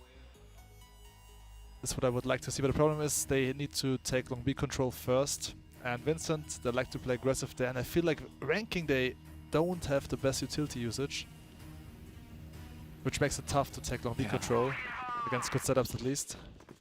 Well, it all comes down to this for Vincent. Got to make sure that you get this one to OT if you want to finish the series off here in a 3-1 fashion. No change up necessarily. Look at how fast they're going. Last execute, gonna see. Grenade though. Oh, that's a good nade. Remember from earlier in this tournament where they stacked grenades there and got a kill. Fans gotten excited about that one. Yeah. Grenade in the corner, but there's 3 guys here on the site from Vincent. There's also GDSE in the middle. Chance to rotate. Chance to help from mid. Another grenade. I mean, they're not committing to this. Just a lot of utility usage. They do half of Kaney's health bar.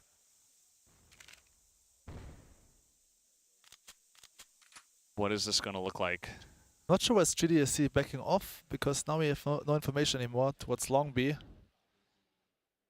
Okay, at least they're still stacking A side, which might be the right choice in case Ranking will commit.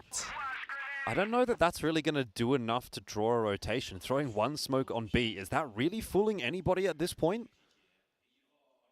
Well, I still have GDSE over there, I guess. Yeah, but I mean, you've still got 3 players more or less dedicated to the A side at this point. Like, it's not as if Vincent is particularly convinced of that fact. And a good start from Eagles. Great shot. Kaney bides his time very nicely for the kill. Eventually does get traded down, but he's definitely done what he needed to do. And indeed, I think this round maybe does rely on Ice Cube. Fuck on, the nade lands right on top of him. And Ice Cube, the last man standing, out in nowhere. 9 apiece. Vincent have forced us through to the OT again. The 3rd overtime of this series out of 4 maps. Have you guys ever seen The Never-Ending Story? No, we're watching it right now. Yeah, this is my first time. This is the 2023 remake in Crossfire. It's a great movie. I'm glad to share this moment with you. Yeah. And good news, the crowd is really hyped, right? Yeah. They're ready for it. I think they want Vincent to win. They want to see Baisha. Yeah. It's understandable. That's what they're chanting. Give us Baisha. Yeah. Well, they could feel the energy. You know, they knew that push was coming in, and Vincent with that first kill. It brings us into the overtime round. Gives Vincent to end this one 3-1 potentially. It's got to feel bad as Ranking. You know, you took a timeout on 9-8. You were also at 9-6, don't forget. So that's 3 rounds in a row going the way of Vincent gaming. They have been gaming. They're going to move over to the Blacklist side now. And let's see what kind of pushes they go for as well. Himeo has hit 25, by the way. Definitely the big time carry for his team. Side of Vincent, everybody's pulling their weight. It's within 3 kills between Borz and GDC. Let's see. I think the world record is 32 kills in 1 map, so let's see if... That was you? Yeah, that was me. Yeah. Humble brag. I didn't want to say it. I think it was me, well, yeah. Since I asked. But like, what's your source on that? The source is me. Yeah. I mean, I don't know about you, but I have got 33 kills in a map of Crossfire Stars once too. I remember that, yeah. Yeah, I remember it. I remember it like it's yesterday. Yeah, 7 holds the record. Will Himeo somehow break it?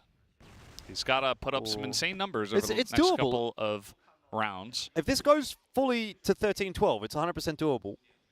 Yeah, I mean, 2 kills a round. What was it? Was it in regulation or no? No, obviously also overtime. Oh, okay. So I got like 20 kills in regular rounds and then like 12 in the overtime, and I lost. That's a lot. You lost? Overtime. Yeah, I lost. I was going to say, you must have won the OT at that point. Shout out to my teammates who are watching the stream right now. Yeah, name and shame. I won't drop any names. That's the way it goes sometimes. Should I? Write it down for me. I'll do it. I can say it, yeah. Awesome, Dennis, Face, and Blame. Oh. Well, but you wouldn't want to blame anybody, would you? No. No. Oh. Vincent Gaming. Maybe Ranking the Vietnamese stream 5 years from now. Maybe Himeo's going to be there. He's going to be like, I remember that time I got like 33 kills on this map, and then, you know, we went to map 5 and we lost. Or I guess it doesn't go to map 5 if they lose here. Anyway, Vincent Gaming, they're pushing in. They have A. They have A. It's theirs. Okay. Bad it was just Ice Cube. The bad call from Ranking, unfortunately. They tried to stack toward B. They got bamboozled. One player, Danimal, just walks out on B. They're like, oh! And then there was no one on A. So a 4-on-4 post plan. Retake attempt here from Ranking. They've got to go for it. They're going to be filtering their way through. Borson down early, but Kaney in the spot to strike. Unable to do so. And now it's just Eagles. Pistol in hand. They've completely wiped the floor with Vincent. Insane 4-piece from KT15. He's just like jumping around, getting the frags. I don't know how, but that's the way he does it. He's like doing pirouettes, man. He's like spinoramas in midair and just hitting people in the head. And this guy was really quiet in the group stage, right? So yeah. Suddenly in the playoffs, he's popping off. Unfortunately for Hume, we stole a bunch of his kills, so maybe no records to be broken this time. I'm happy about it. Yeah, you gotta hold on for that as long as possible. GL side round though, so I mean for ranking, the job's not yet done. You need at least another one in this half. Yeah, you definitely like at least one. Let's see, Vincent Gaming, Blacklist side. Do we try for B now? I mean, they were free onto A. Wouldn't even mind revisiting that and trying to do post-plant a little better. But this time, as we can see, there is Nevis over there with Ice Cube, so it's not just a solo onto the A site. In saying that, though, like, actually the entry into B might not be too difficult. Futcon kind of already half-playing retake. No one else is really there. They're all watching mid instead. So if it's a fast hit from Vincent, they could absolutely get in onto the B site. That smoke missed. It did. It hit the roof, I guess. Yeah, well, that kind of gives the game away. You almost want to reset off the back of that, but Vincent are going to go anyway. They don't have to worry about the smoke, apparently. Let's see. Trying to make their way into the site, and KT15's already struck. Futcon there as well for a double. He's going to be traded back down, but Futcon is the king of the B site at this point in time. Eagles could be on for the clutch. Huge double. And where's Ice Cube? That's the $500,000 question right now for Eagles. Because a win in this round could put them in a position to keep fighting for that first place prize at this Crossfire Star 2023 Grand Finals. Ice Cube still has not been spotted. He's got to get that C4, get the orb in your hand. Look at his face. This is crazy. How do you deal with this? He's got no idea. That flash is going to give it away. Ice Cube going up top, looking for it. But the spray, it's not going to hit. Ice Cube swinging out left. Eagles going to pick it up, and that is huge. Danimal going to stand up and give his teammate a big high five. You are not my friend, you are my brother. But I can't believe that Futcon getting 3 kills and they still lose this round. I You'd think be devastated. We should stop questioning Futcon's smoke lineups, right? It was a good one. Yeah, absolutely. Mate, Futcon was he was sizzling. Oh, this is the previous round, man. It's just hanging on a knife's edge, really, isn't it? Like Eagles, that was fantastic. You could see he was so in the zone, like it's just insane. And now we're tied up again, of course. 10-10. Remember, one of these teams has to play against Baisha after this. Oh God. Imagine that. That's painful. You got to play another best of 5 after this. I mean, how long is the break that they're going to get, right? Because 15 minutes. As far as we've been told, it's 15 minutes. Yeah. I mean, geez, that's a turnaround, isn't it? You get some extra, production time and analyst desks. Yeah, it's probably, what, 20, 30 minutes for the players, but like... I mean, I have some coffee left in case I need it here, so... You want to take it down to them? Yeah, I'll bring it later to that email. Maybe to Humeo. Depends on who makes it, I guess. I reckon Humeo might be on life support if they lose this map. He's going to have a heart attack. Yeah. Well, he hasn't gotten a kill yet in overtime, couple rounds. That's true. It's mostly because KT15 stole all his kills, and then Falcon. So. He respects the record. He said, I'm not going to challenge it. My teammates have to be the ones that pull it together here. It's going to be back toward the B side, and I'm not super sold on that. Actually, a pretty good setup coming through here from Vincent. 2 players already on B, plus a fast rotator. Made a little bit too early from Futcon, unfortunately. Smoke, flash. Do they commit? I think it's a double fake. Double fake. Good flash. Good counter flash, but Hugh going to go down early on in the piece. Danimals, GDSC, they've found the entries that they need. And this position from GDSC is going to be huge. It's going to cost so much time on the rotate. Ice Cube can't even get across, and it's 11-10. Vincent in the driver's seat. They're feeling it now. You can tell they want this so badly. Those last couple of rounds are huge hype ones for the team. It's $10,000 per person if they win. Plus potentially a chance at more if they can beat Baisha. Yeah. Of course they want it. I want $10,000. Can I have $10,000 if they win? Yeah, just go and join them right now.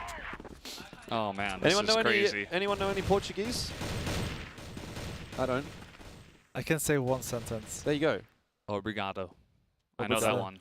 Fala rapaziada, eu estou tomando café com Viana. It means, hello guys, I'm having breakfast with Viana. He taught me this one for an Instagram story. Nice. With Viana. Yeah. Look at this, Himeo trying to make it for his team. You know, now on the blacklist side, you got to get 3 if you want to avoid a golden round. At least 2. And Himeo's just here in mid. He's like peeking everywhere. He's like, please, someone give me a kill. He wants a chance, doesn't he? Just one person peek me, please. Anyone. What I will say is $10,000 would buy you a pretty good breakfast with Viana. So it's definitely on offer. I mean, KT15 stepping up here alongside Hugh as well. These two definitely deserve a pat on the back, and they're desperate. They're really desperate to try to find an aim duel because they know they're going to be the ones that will have to make the difference here. Haven't been given anything by Vincent just yet. Another very passive hold from Vincent. Just waiting. They got a lot of info though because of this player on A long. You can see so deep from that position if he's watching, if he's spotting. He's turned around now. The hit's going to be B. It's going to be a B split right here, but you've got 2 players in mid to try to hold off this rotate. It could end up being pretty big. Borson, I could have held the trigger a little bit longer, but it won't matter. He still doubles down. Not quite enough to stop the C4 from getting into the site. And so Ranking have the favorable post plant. Eagles, can he do it again? Kaney's going to even it up. Nice try on that. I really like that timing from Falcon, but it just perfect timing from Kaney. They got to go. Just slightly better. Gee, they got to go. I mean, you can't keep waiting at this point. You've really got to get into that site and try to find those frags. It's not going to happen. Ranking will equalize. And this is the way to go. Just push mid. Like, it worked out for Vincent as well. And I feel like it also would work for Ranking. Because both teams like to stack either B or A. Yeah. If you push mid, you can avoid running into a stack, as we just saw. Yeah, this is 11-11. We had 9-9, obviously 10-10, 11-11. This is just so close between these teams. Who is going to make the big play to push it over the edge? Hugh. You could have gone with who is going to make the big play. I guess that Eagles has already done it. So to bring it to even overtime, we could be going into map 5 right now. Oh, we could still. We could still. After all that work. Between Baisha and whoever wins this. It's possible. True. Remember how we were like, oh man, Baisha might have a bad day here. Tell you what though, this is really actually playing in Baisha's favor. Yeah. This must be so exhausting. It would be kind of annoying. You'd be like, oh god, can we just play our game?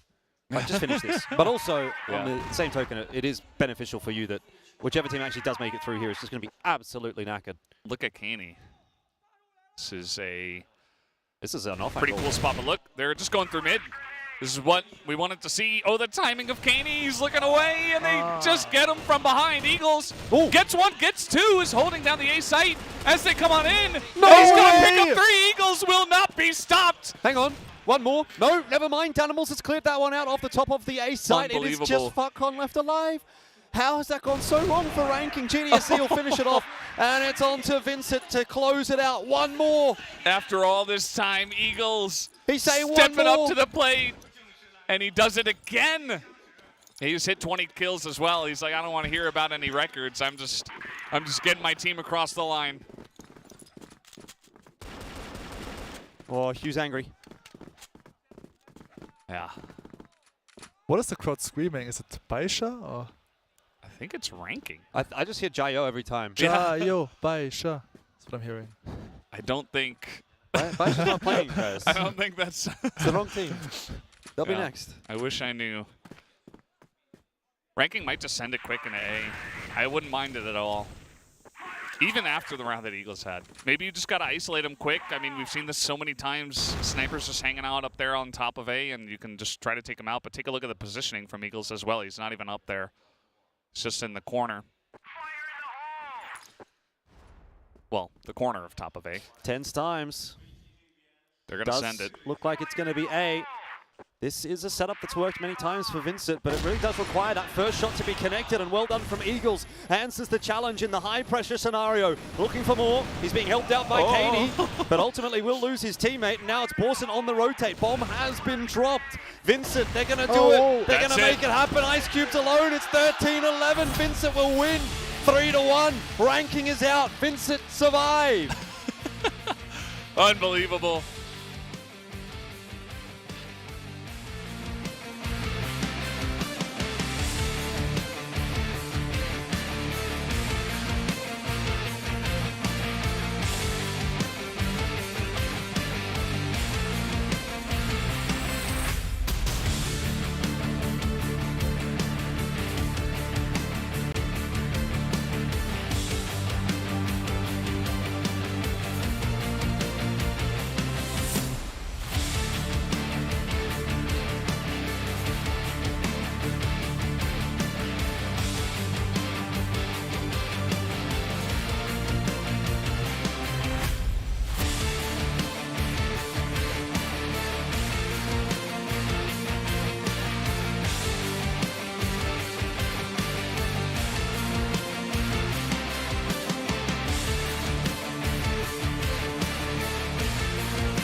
And just like that, Vincent Gaming able to pull off an amazing win in that overtime. They do win the series 3-1.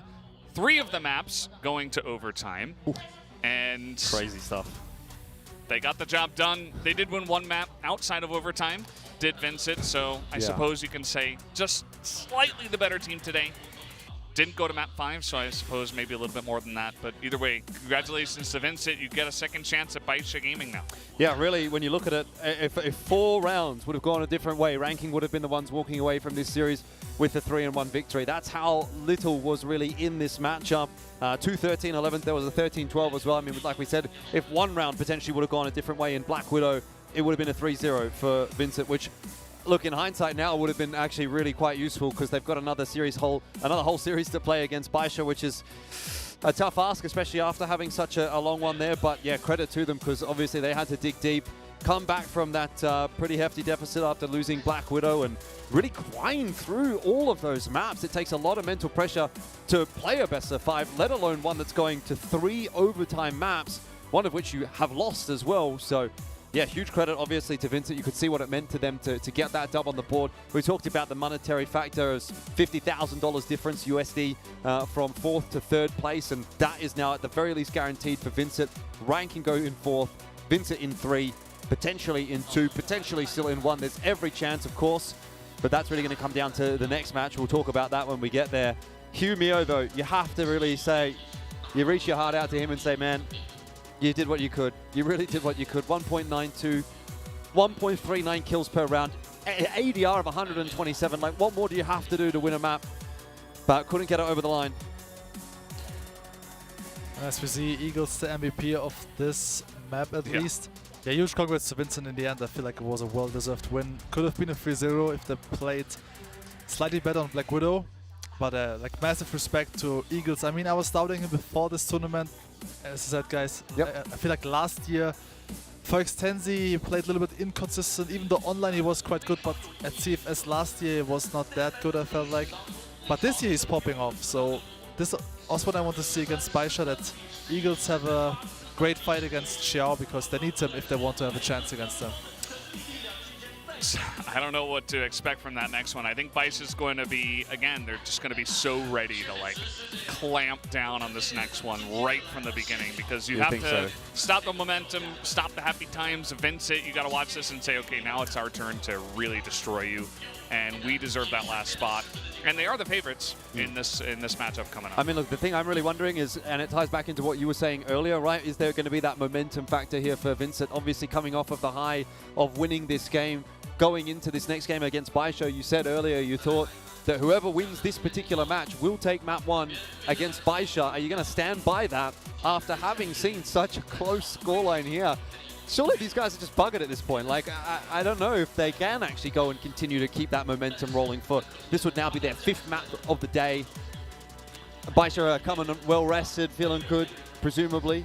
I mean, the issue is, you know, like waiting here at this venue like 5 hours can be also annoying and tiring. Sure. So I'll stick to my call. Stick to your guns. Vincent will win the first map, and then we're going to see a 3-1 in favor of Baisha. Interesting, interesting. Look, I think it's definitely possible, right? Vincent, they look pretty pumped up. They look pretty happy, as you would obviously be after having secured that map victory and that series victory. But the job's really only getting started. Like, this was kind of the small fry match in comparison to now what you're going to have to go in and deal with, because... Yeah, I mean, that's a match for 50 grand, but what's the difference? What's the split difference between 3rd and 2nd? I'll have to go and have a look, but I can guarantee you it's more than $50,000. Yeah. Second place, 250K, so... It was like 170, I think. It was 120 to 170, I believe, from 4th to 3rd, so it's another, like, what, 80K? So it's a bit of a jump, and then beyond that, obviously, up to 1st is 500K, so... Doesn't sound too bad. Doesn't sound too bad. Sounds pretty good. But obviously a lot of work to get there, and that's the kind of the thing, right? That's now what's going through the minds of Vincent. They have to really sort of figure themselves out in this next probably 20, 30 minutes to find a way to reset and become mentally prepared for the Baisha game, because, look, they started playing this game at, I think it was 2 o'clock this series started. It's now, I assume, close to 7 o'clock-ish, something like that. It's quite late in all that time, you know. You might have had lunch just before that game. You haven't had dinner. You're going to have to eat your dinner. You're going to have to talk your strats. You're going to have to figure out what are we going to veto, how are we going to play against Baisha. And then you're in. It's a right lot. Away. It's a lot to do in not a lot of time. Yeah, I mean, they're going to be very warmed up, and maybe a little rest is enough to just, you know, it's not too long of a rest, not a 5-hour long rest like we saw on the side of Baisha. And... yeah, this is going to be interesting. I think Vincent Gaming definitely the big underdogs here. They may have already said to themselves, okay, let's win this let's win this best of 5. And then after that, you know, no pressure. Like, we'll do our best. We're already top 3 team in the world now. Kind of like carrying the flag here for Brazil. They're like, okay, we beat Vietnam, right? That little rivalry's done. Yep, you know, put it's that like, in the okay, ground. now it's the Chinese teams left, the 2 best ones. We fell the last time. Let's just try our best. And maybe with that lack of pressure, they can just come in here and Baisha's like, they've got the crowd, they've got the expectations, they got that 5-hour long rest. They lose the first map. What happens then, you know? Would be a crazy story. I don't think we should expect it, but if it does begin, I'll be ready to hit that narrative Keep it in the wheelhouse. Keep it in the wheelhouse, definitely. Look, as far as I'm concerned, I'm probably going into that one with the expectation, personally, that Baisha's just going to clean sweep it, make it a 3-0. That's what they were able to do yesterday against Vincent. Some of those maps, like, I mean, there was like a level where maybe there was a competitiveness actually from Vincent if things kind of went a little bit of a different way, but 10-6, 10-6, 10-3. First question I have is, are they going to change up the order of the maps? Are they going to go toward Mexico as their first pick there, Vincent? I mean, are they going to leave Port in as the 3rd? Do you ban away Compound potentially? But again, like, you know that Compound's kind of a decent map for yourself, so you'd probably rather keep that one in the pool. Lots to kind of think about. But for me, yeah, Baisha looked clean enough that I would expect that they're going to be able to run it back and bring the same kind of level of gameplay into this upcoming game. And that's obviously tough for Vincent to sort of deal with. So see what they can do when we get there. Yeah, it's going to be interesting to see what the level of both of these teams are coming into this next one. A lot of expectations for both sides. But we are done here for now. Let's go to the interview on stage and take a look at that now.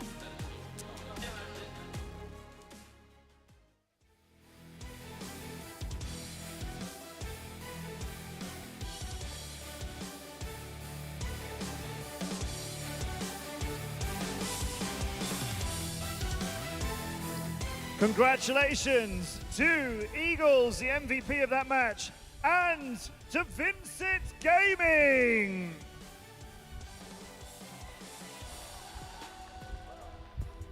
Eagles, parabéns. I can't talk to you for long because you are playing in the next match. So we'll keep this short. You lost the first map to ranking there. It went to overtime. It went to the golden round. How did you feel when you lost the first map in the golden round? And then how did you come back from that?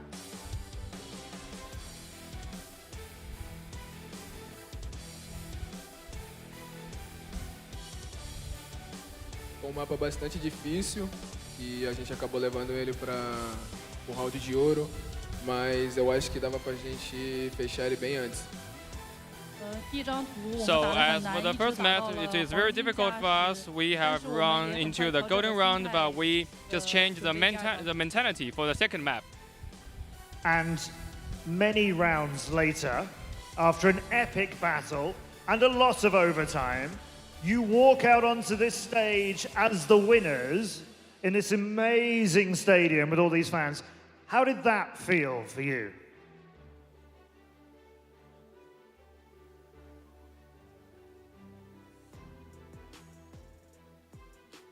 Foi uma sensação única, porque é a primeira vez que eu jogo um campeonato em um estádio, com uma estrutura muito linda dessa, então foi uma sensação muito boa.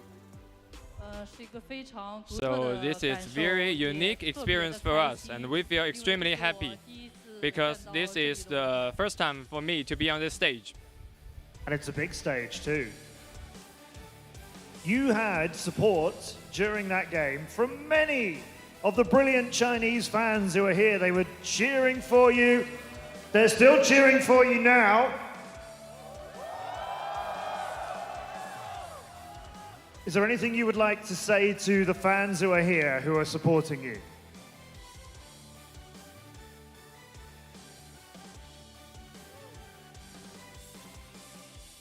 Eu agradeço muito pela torcida e que continue torcendo pro jogo de agora. I really appreciate their support, and in the following matches we will bring out our best.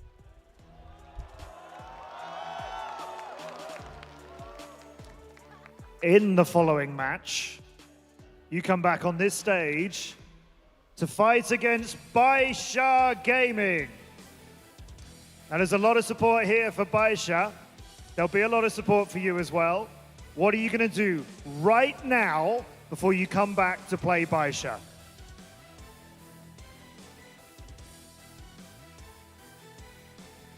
Nós temos pouco tempo até o próximo jogo, mas vamos conversar ali agora na nossa sala. E eu creio que a gente vai vir bastante confiante e o jogo hoje vai ser bem diferente do que foi ontem. So our plan is to have a rest in the lounge and then prepare for the next match. And are you going to win?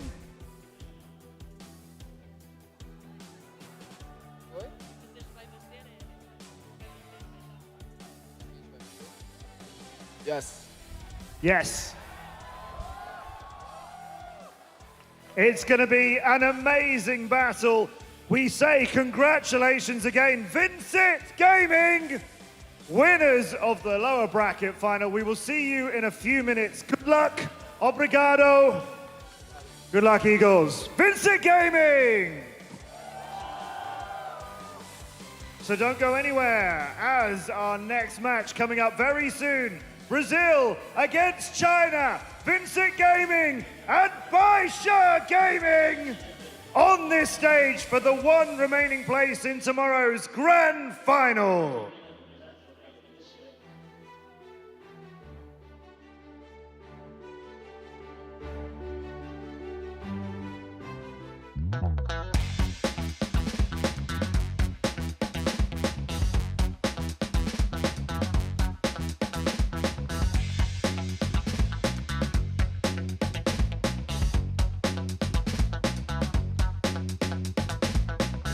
可能会比预期更好一点嘛，因为我们今天大家发挥都还可以。A gente perdeu principalmente porque perdemos a maioria das situações em vantagens。不太符合预期吧，因为今天有想过会赢，但没有想过就是赢的会这么轻松，就是大比分吧。Cũng khá là chênh lệch và em cũng không nghĩ là bọn em thua số phát nhanh như thế. Không nghĩ thua nhanh như thế. AG 他们毕竟是国内数一数二的队伍嘛，然后我们也跟他们打过好几次比赛了嘛，所以带着而告终嘛。希望我们明天能再遇到他们，呈现更好的比赛嘛，希望能就是打破自己的魔咒。明天的对手是我们的老朋友嘛，白沙，因为我们最近几年都是一直互有胜负，一直在打决赛。然后明天我觉得比赛应该会很精彩吧。Acho que é bom time, que tem bons jogadores, mas a gente amanhã vai entrar com a cabeça no lugar e se Deus quiser a gente vai fazer uma partida diferente. Em nghĩ là đối thủ này cũng mạnh nhưng mà bọn em sẽ đánh bại đối thủ này, lấy tấm vé vào chung kết giành thua. 我觉得明天胜负关键可能在中残局处理这些吧，看哪个队处理得更好。首先是临场状态，二是心态，三是比赛当中的一个残局。Eu acho que a gente conversar, tá mais forte individualmente e jogar tranquilo. Là phong độ của cả 5 thành viên và tinh thần thi đấu. 明天的比分有可能是3比2吧。我觉得不管我们两个队谁赢谁输吧，我觉得我们都可以打满5图，都可以很精彩。3-0 a gente。Và 3-1 như vậy vâng. 希望就是双方呈现出自己最强的就是水平，给观众呈现一场比较精彩的比赛机会。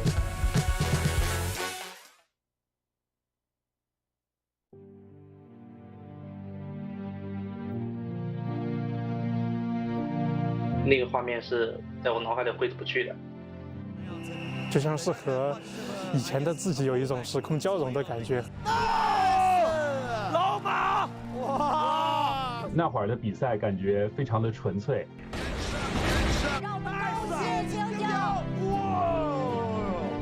那个时候很想哭，因为1年来都是亚军，然后最后获得了冠军。其实很难找到某个词汇去形容 CFS 所带给我的感动和力量。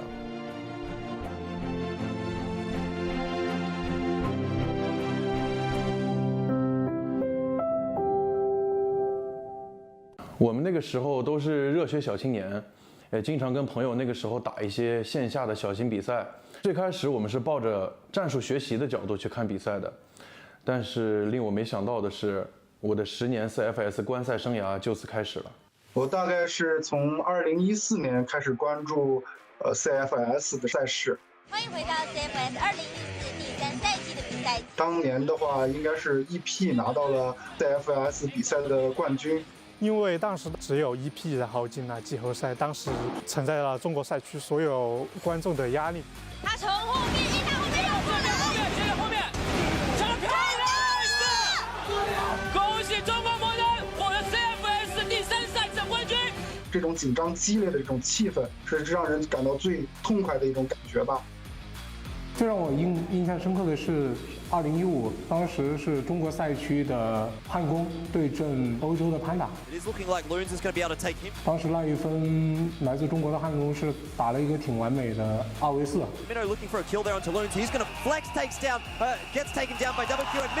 当时一起在网吧，很多人都在关注这场比赛，然后整个网吧的气氛都特别的高涨，大家也是特别的激动。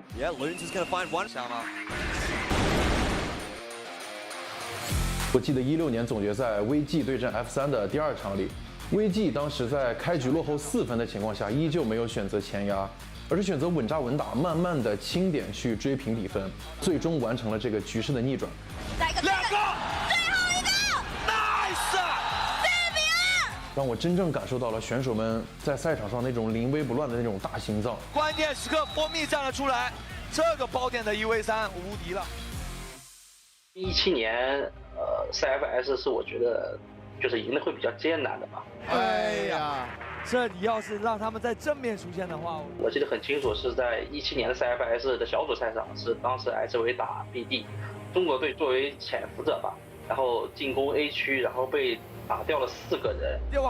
这边 Dynamo 的一个刷屏，哇 ，double kill。这边老马换掉 Dynamo， 但是损失有点伤啊，只剩下老马了。然后当时只剩下了1名职业选手，是马哲。当时我们都会认为啊这一分没了，但是没想到老马打掉一个，有机会1打4吗？但是血量有点残。哎，有闪光，两个人来抓，打掉一个，残血的老马 ，nice， 老马，我真觉得很帅，很有魅力这个人。在17年、18年的时候，其实国外赛区他们的队伍真的在不断的进步，而且研究了一些我们赛区没有接触到的一些技巧。那完了，这边就贴到今年。2018年巴西的战队 BD 横空出世出来就拿到了冠军，其实是我们当时一点都没想到的。Makes it happen, the golden round, and Black Dragons are your world champions here.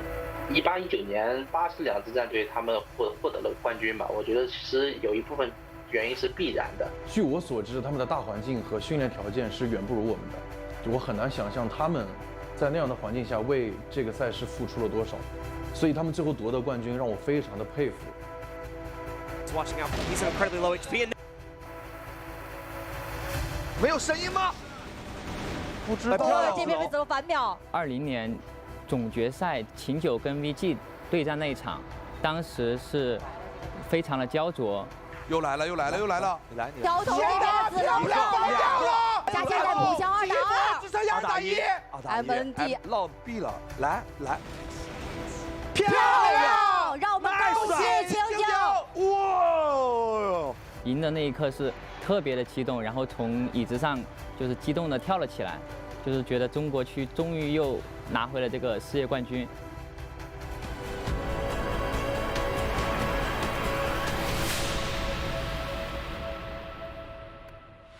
21年就是中国赛区的 AG 对战这个越南赛区的 CRB， 漂亮3打1，直接软爆自己一个狙击枪，哇，盲点了，侧身啊 ！Rainbow 打掉2个人之后，准备拆包的时候，沃夫他用手枪打3枪没打死。不用看他，只要玩他就可以了。再拆包，回到楼梯背，冲到箱子上，一个3人收下，但是没子弹。5秒钟，还有时间吗？2秒钟，1秒钟。天哪！哎呀！应该不算惊险，但是就是特别的有戏剧性。令我印象深刻的就是当时 IMP 队伍的勾肯选手，他当时是一把狙接手枪完成了1传5，当时我就觉得非常的激动。漂亮勾肯！啊，这3个真的要一个一个抓吗？打残血，1打1，直接秒掉勾肯！我印象最深刻的画面就是2022年的 CFS 决赛，当时白鲨就是3比1战胜了 AG， 然后获得了这次 CFS 的冠军。Let's congratulate Baisha Gaming！ 那个时候很想哭，但是还是忍住了吧。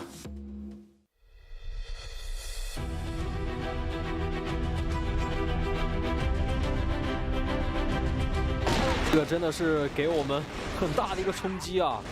现在这个时代变化太快了，现在各种各样的这种电竞比赛其实非常的多，但是我从来没有想过会有这样的一个赛事能让我关注10年之久。CFS 的10年也是我人生道路上最重要的10年，让我从校园步入了社会，经历了不断的摸爬滚打，成为了更成熟的自己。可能是对我青春的一种见证吧。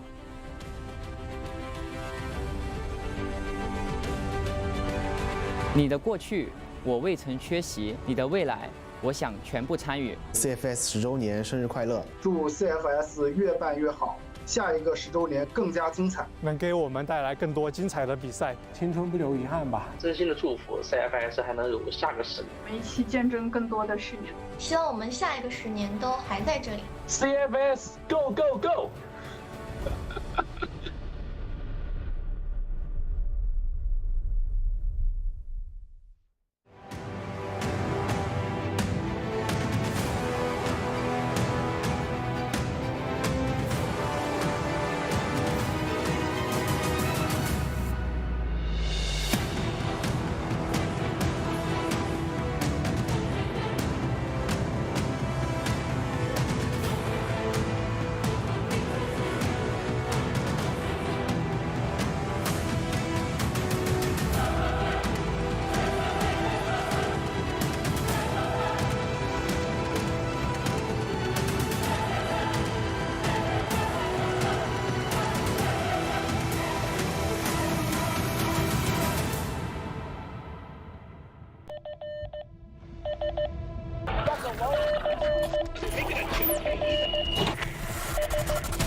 Welcome back to the Crossfire Stars 2023 Grand Finals, and we are getting closer and closer to the finish line for our remaining 3 teams. Of course, we just saw the first of the top 4 fall in a very close-knit match, but it's now Vincent Gaming who moves on to take on probably their toughest opponent for the second time here.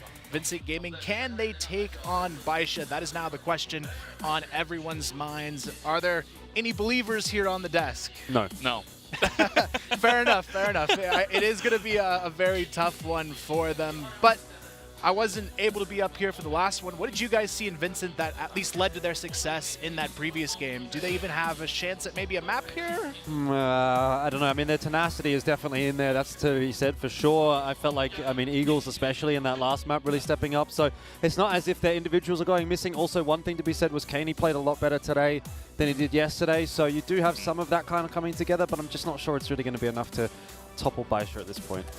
Yeah, I just like how they stuck in it, and every map was a real struggle. Like, Ranking were playing pretty well today as well. Well, I mean, relatively to Vincent. So, I don't know. It was just nice to see them get across the line. Eagles with some big clutches there at the end just got them the win.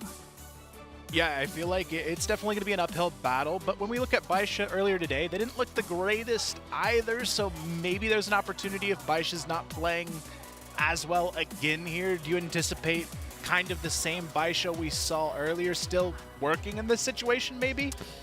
I think if they've had that break, I would say that they've probably sorted themselves out. I reckon they will be fine. Like, it's been a 5-hour break or so, so I reckon they're pretty chill. They've probably been pretty relaxed. They've been watching that game, and for Vincent, complete opposite end of the story, unfortunately. So that makes their life, I think, a little bit more difficult, actually.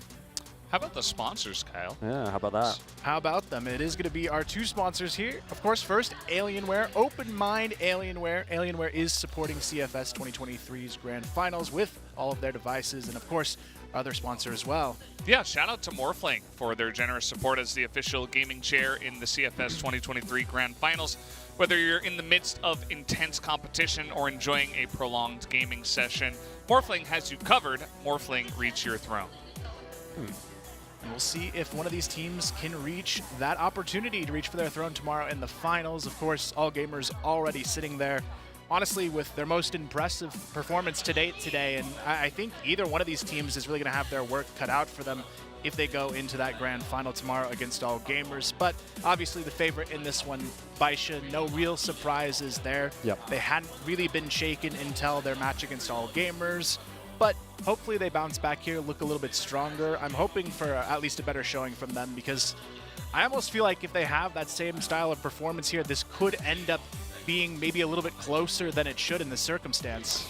Yeah, I mean, they hadn't even lost a map up until that point where they played against All Gamers, so I guess it wasn't a huge surprise that a lot of us actually did predict them as the team that we thought would walk away with the win there. But yeah, I mean, going up against Vincent, I don't know. I do think that Baisha will bounce back stronger than ever. I feel like they're that kind of team where when they do get that sort of rude awakening, they're just going to come back in and sort of kind of whoop you a little bit. So I wouldn't really like to be sitting in Vincent's shoes at this point going into this game. I think Baisha's just going to come back with a vengeance. I would say that Baisha only looked slightly weak because, well, slightly. They did get 3-0'd. They looked pretty weak today because they were playing up against an All Gamers that's basically hitting their max level. Like, they're 10 out of 10. All Gamers are peaking at the exact right moment. Baisha's still a very strong team. I just think that, you know, not able to match All Gamers yet. Maybe they'll be able to elevate their level for tomorrow, but I still would put them ahead of Vincent at this point.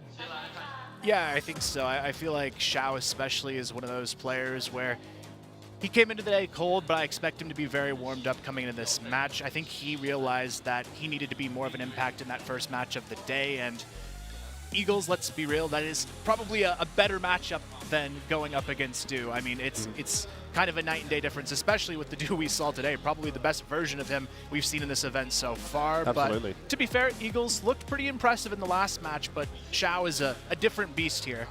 Yeah, I would say so. I think for me, Xiao, a little bit of an underperformance earlier on today, but actually what we saw from him yesterday against Vincent was maybe one of his best maps of the tournament. That game on Port was absolutely insane. So if he can sort of run it back and do the same thing, then yeah, it's going to make for a very difficult run on in here for Vincent. As you can see, this is the bracket, and we'll touch on that quickly. Obviously, Baisha got knocked down by Chengdu All Gamers earlier on today. We've just seen Vincent get the 3-1 victory over Ranking. And now they'll face off in that lower bracket final for the chance at All Gamers potentially one more time for Baisha and for the first time for Vincent. Yeah, you can see so far, the only match they played was that 3-0 yesterday. Baisha really took it to them. Wasn't particularly close, and that one was, you know, their only best of 5 they had to play on the day. Now we're going to be going into the second best of 5 for both of these teams. But for Baisha, they lost really quickly, and they did have to wait a while, but now they're just ready to go. They're chomping at the bit. They want to play the game, whereas Vincent are like, please give us like a couple more minutes, you know. Maybe they want to stay warm, and maybe they'll be able to use that to their advantage. A lot of maybes here for Vincent. I think we're going to find out pretty soon. I would say towards the end of map 1 is I think where we're going to get the full picture of what kind of Vincent we're going to see by the end of today, because either they come out really strong, and Seven is right in his prediction of like, yeah, they're going to come in, win the first map, and look really great, and then maybe fall 3-1, or maybe they just, eventually the pressure just gets to them. It's been a very long day. 3 overtimes. Like, you look at the 3-1 score and you're like, oh yeah, Vincent, yeah, they look pretty dominant. Could have gone either way. Like, Ranking easily could have taken a couple of those overtimes. We could have gone to a map 5 potentially. So Vincent definitely have already been through the ringer for today. Yeah, I feel like that's what maybe scares me for them in this circumstance. A lot of those maps looked like they had opportunities to capitalize and close sooner, but they kind of struggled to get across that finish line. And Baisha is a team you can't afford to be second-guessing yourself against. You have to come in pretty much flawless to take down this team. Even if they're a little shaky, I still give Baisha the edge overall, just in the sheer firepower this has for them in the matchup. So when we look at the players, I would like to see a little bit more from CZY and Baby. I feel like they weren't quite as impactful earlier in the day, but I feel like in this match in particular, they're going to provide a lot more value to this team. 17.1% clutch win rate as well is pretty crazy. We were talking about in the last series, it was like a 6% versus a 4%, something like that. But Baisha, I mean, you've got the individuals there that are going to be able to step up and do the work when they need to. So yeah, that's putting you in a good position. I mean, everyone's kind of had at points a pretty good tournament so far. I feel like there's no one really that has gone completely missing at this event for Baisha. So again, they're one of those teams that you can kind of look at anybody and say they're going to be the one to sort of carry us through this game. Yeah, I feel like for Baisha, it's just going to come down to having an elevated performance here and not allowing that first match to get into their heads really at all. And if they do that, they'll be in good shape here in this one. But when we talk about maybe the map pool a little bit more, do you think we're going to see an identical 3 maps to their previous meetup in this matchup? Or do you see maybe a curveball from that last match Vincent could potentially throw in here to shake things up a little bit more? I'd say definitely you got to shake it up. Like, you can't just run it back. I think that would be a mistake at this point. I think they're already feeling in kind of a pretty unique situation spot here after playing that best of 5, and I think you got to go in, try a new map, maybe one of the ones that you felt good on today already, and say, hey, this map really worked for us, and just try to throw that one in. Now, again, it's kind of difficult because the only map where they really won somewhat decisively was that 3rd map, which was Ankara, right? And that was a 10-8. So it's kind of hard, but maybe that's the one they feel most comfortable on, and maybe they just try to send it, even though it is Baisha. Just try something new, I think, because if you do the same thing, I'm expecting that 3-0 pretty easily. Yeah, it's hard to say what you really should do here because, like, I think for Vincent, right, normally you'd want to try and take away your opponent's good map, and that would be Compound, but Vincent likes playing Compound as well, so you almost have to keep that one left in the pool. Mexico did seem like one that might not have been a bad shout, actually, to go into Baisha. They have looked susceptible on it. The Brazilian team's traditionally pretty good on that map, but at the end of the day, just not enough there. I don't know what you do really here as Vincent. I think it's damned if you do, damned if you don't. If you change it up, you know, you can't go back and look at that last series and, you know, take anything from it. But if you stay on the same maps, then there's every possibility the same result just happens again. So I don't know. They're gonna have to figure it out themselves. But if it were me, I'd probably try to angle towards something similar and just try to adapt on the maps. Yeah, I feel like the Mexico could be a really strong choice for them, especially when you look at Kaney playing a little bit better today. I think that helps them quite a bit in this matchup. He was very, very quiet the first time these two teams met, and I feel like just him alone takes them to a more competitive level here. And also, Eagles has looked really good today as well. I feel like if he can kind of go toe-to-toe with Xiao, that changes things a little bit as well, because I feel like Xiao was a big part of the momentum in their first meetup as well. And I feel like Xiao's not going to have the same day twice in this circumstance. He looked really shaky earlier in the day against All Gamers, so maybe that levels the playing field just a bit for these two teams. Yeah, and you were talking about Mexico. Eagles was actually like the one guy in that matchup that was popping off a couple of times. He had like a couple of 3Ks and some good holds on the B site, even with the on Mexico, which you don't always see. So I like that shot. I think maybe you go back to Mexico and then play it from there. I would actually really like to see them play that for map 1, because I think you can send it here for the second time. You've got very warmed up members. Eagles feeling really good about himself, and you're going to kind of isolate Xiao in kind of a weak spot, and maybe that could be your chance. And if you get map 1, anything's possible. Seven was predicting, you know, that momentum pushes them into one map win, and then it goes 3-1 in favor of Baisha. But I mean, when you feel like you're living the Cinderella story and everything goes right for you, maybe it just does, and Baisha kind of fall apart. I wouldn't say it's 100% going to be Baisha, even though we are heavily favoring them. Yeah, I feel like Vincent already, I'm sure they're happy with what they've been able to do in this tournament. I mean, a top 3 finish, I don't think anyone here would have predicted them to be in that position on day 1, and they've kind of already, I think, overperformed for a lot of people's expectations for this team. I think day 1 probably would have been X-Rock or Imperial people's thoughts for that 3rd place position, but if they can make it this far, maybe there's a chance after all they can overcome again and really push themselves into something fantastic for this team. And it's not like nobody on this team has been in that final before. They do have former world champions on this roster, so there is that potential on the table. But when we look at some of those veterans, they're actually kind of the underperformers on this team. Danimal currently sitting at kind of the lower end performance-wise for this lineup. Look, I guess at the end of the day, obviously for Vincent, yeah, anything is possible. You kind of have to rely a little bit on Baisha having a pretty rough day today for that to actually be the case, but it's not impossible for that to kind of be the case, right? I mean, the day started pretty much as badly as it possibly can for Baisha. I mean, they lose 10-3 on their map pick, then a 10-5, 10-6. They lose 0-3 to All Gamers. That's a knock on the confidence. So I don't know. Who knows whether or not maybe that's going to actually end up potentially affecting them coming into this game. So we'll have to wait and see how things do end up playing out, but I think it's time for us to start getting underway with this series. So looking forward to it. Yeah, we'll see exactly how this one all plays out. This is going to be for the 2nd spot in the grand final, so let's throw it to the stage and introduce our teams.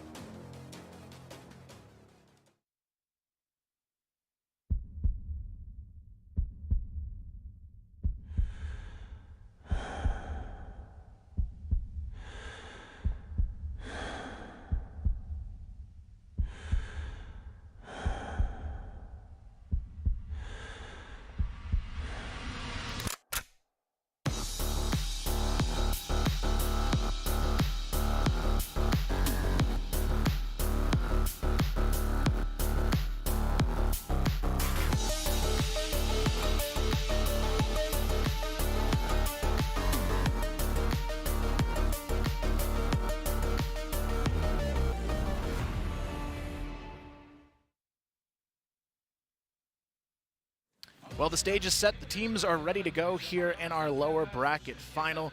One of them will be meeting All Gamers in that best of 5 tomorrow to ultimately decide who will be the champion of CFS 2023.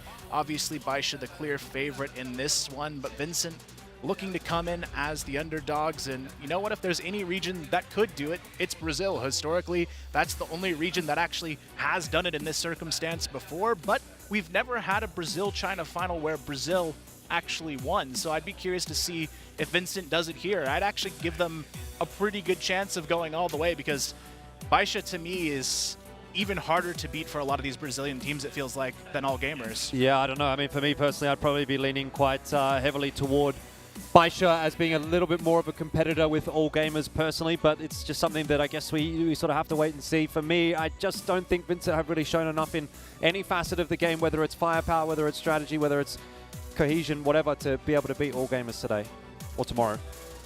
Or any day. Or any day. Oh, they've done it before. I mean, I don't know. I think there is a lot that goes into this game of Crossfire that we know and love that, you know, it's never a done deal.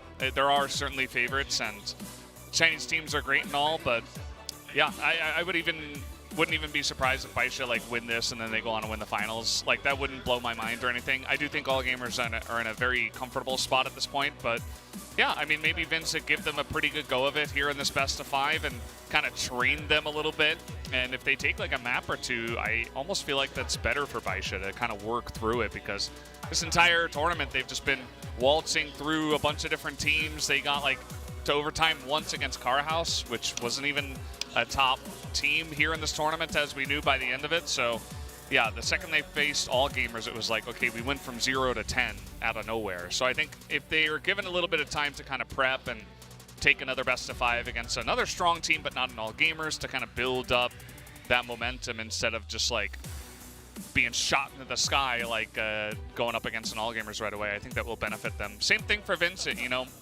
making a lower bracket run is sometimes beneficial. If you really think that you're a contender, playing against a bunch of different teams is just going to make you stronger going in. Playing 2 best of 5s on the same day, that's a different story. That's kind of why, you know, if Vincent had like another day's rest, I'd say, you know, maybe they've got like a decent chance here. But yeah, I do feel like that exhaustion factor could come in. But again, some teams just thrive off of that, and we saw how excited they were at the end. We do have a lot of predictions towards the side of Baisha. Almost the overwhelming majority. It's going to be both Brazilian casters, though, going the way of Vincent, and one of the Filipino casters as well. So at least 3 casters going in that direction. But I can see maybe a little bit of why. I mean, they've shown a lot of potential on the day. Maybe it's just because they feel like they have that warm-up factor coming into this one. It can be a big advantage, but also maybe Baisha's just having an off day. They haven't won a map yet today. They didn't look too great, especially in the first 2 of that set against All Gamers. And if that carries through into this one, I could definitely see a world where Vincent could pull this off. But you have to remember the 9 factor as well. I feel like if you look at just the performance he alone put up against All Gamers, for me, against a team like Vincent, that gets you 2 to 3 kills per round. Yeah, I was going to bring up 9 actually. I was going to say, like, even though the team itself hasn't been having a particularly great day, I feel like 9 actually was having a pretty all right run at things. So that might still be enough actually to get you over the line against a team like Vincent, in my opinion, especially if Vincent comes into this one feeling pretty tired. Yeah, definitely a very all right run. I think he's been pretty exceptional today. And yeah, we're going to get into this map ban pick and see what happens here. Very curious to see if we do see Mexico for the first map. Do you think there's any chance that Baisha are just like, no, we don't want to play this map again. We're just going to take it away? I almost feel like Baisha here is just going to kind of play it like they would tomorrow's picks and bans, maybe to get some more reps in on the maps they weren't quite as comfortable on, but they think they can still win against Vincent. Like, personally, I'd love to see another run at Ankara by this team. I feel like Baisha, if they make a few improvements, it could be a very strong map for them going into a final situation. The sub-base ban, not a huge surprise here from Vincent. They seem to be avoiding it the majority of the tournament. Baisha going to ban Black Widow, so nothing I would say super surprising on either end actually here. I think we are going to see another target pick of Ankara coming in, or maybe a compound from Baisha early in this series, and then for Vincent, I would say it's probably going to be a Mexico and a port is what I would guess for there. And so it is Mexico first. I think this is a good call for Baisha. It's one of their weakest maps that they didn't ban out. So yeah, I think this is a good potential start, but you also have to look at that kind of double-edged sword of Baisha does get GR first, which is never a good thing if you can't get that momentum on the BL. Yeah, it's not going to be an easy start by any means. Will be some difficulties to pull a bunch of rounds and try to get real confidence going from that side. I wouldn't have even minded if Vincent just dropped the gauntlet and they're like, we're going to pick compounds. And then if they came out and beat them on compound, imagine what that does to your mental on the side of Baisha. It's like you just got wrecked by AG and then Vincent beat you on your best map. Maybe that's like actually the way to beat one of these teams in a best of 5 if you're not one of those teams. But yeah, this is the safer choice, obviously. Go for what they have seemed to be the weakest on. As we were talking about before, I don't think this is a bad choice at all. I think you have a couple of members that are very good on this map that have been playing really well, namely Eagles, and you can try to use that to just do your best. And maybe you still take down Mexico anyway. You got to play compound second because obviously Baisha are going to pick that one. So yeah, I feel like so far Vincent's doing a good job of at least drawing the best maps for themselves out of the situation that they can, but definitely makes you wonder if they go down on map 1 if it might be a 3-0. Eagle Eye is a good toss-up pick. I feel like Baisha hasn't actually got a ton of reps in this event on that map, so it could play to their advantage, also knowing they actually get the BL side first. Baisha picking GR, pretty uncommon for Eagle Eye. Yeah, very interesting to see that choice. Vincent maybe doing them a favor, giving them a chance to play Eagle Eye. They might just still ban it away anyway in the match tomorrow if they do get there. Port is going to be the 4th map, which means that Ankara will be map number 5. And so we do not see any kind of early Ankara. Vincent kind of just, resetting, not really taking too much from that first series, not saying, okay, Ankara was great, let's play that, nothing like that. That we thought maybe was, some of a chance, but yeah, it's just going to be that last map. Mexico Compound Eagle Eye. I feel like it's not, if Vincent could survive at the beginning of this map, if they don't get absolutely blown out, I think there is actually a chance. Yeah, I'd agree. I actually feel like this is a really strong map pool. I feel like maybe even if the compound slips, Eagle Eye and Port are good potential closers for Vincent in this series. Eagle Eye, though, I feel like there's still a lot to be seen from Baisha on that map. We haven't got a really good glimpse of how they're strategically going to approach that map. And to be fair, if they are steamrolling, we might not get a whole lot of strategies here either, because in the back of their mind, it might be, hey, if we think we can 3-0, let's not reveal too much before tomorrow's final as well, because you're going to see most of these maps played again from this team. Absolutely. That is the expectation. So Mexico, Compound, Eagle Eye, Port, and Ankara is our map pool. The only real strange thing was, the Eagle Eye coming out early and then Baisha picking GR. Other than that, pretty straightforward in this map ban pick. Yeah, overall, I think this is going to be a really good first map to set the pace for this series. If Baisha come out with a really strong GR, it's going to be a battle I don't think Vincent is able to win. It really comes down to what they've got planned for us on this BL side of Mexico. It's not an easy one to establish that early control on, but as we've seen earlier in the tournament, Kangarna did it early and showed us what you can do if you have a dominating Blacklist side to the other team. It almost shatters their confidence if they can't win that GR half.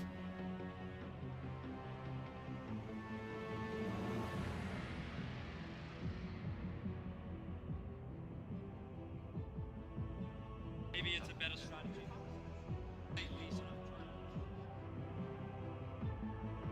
Like 10-6, 10-6 on the first couple of maps, it does mean that you were sort of in that for a part. Like, it wasn't a super close map, but you definitely had your moments.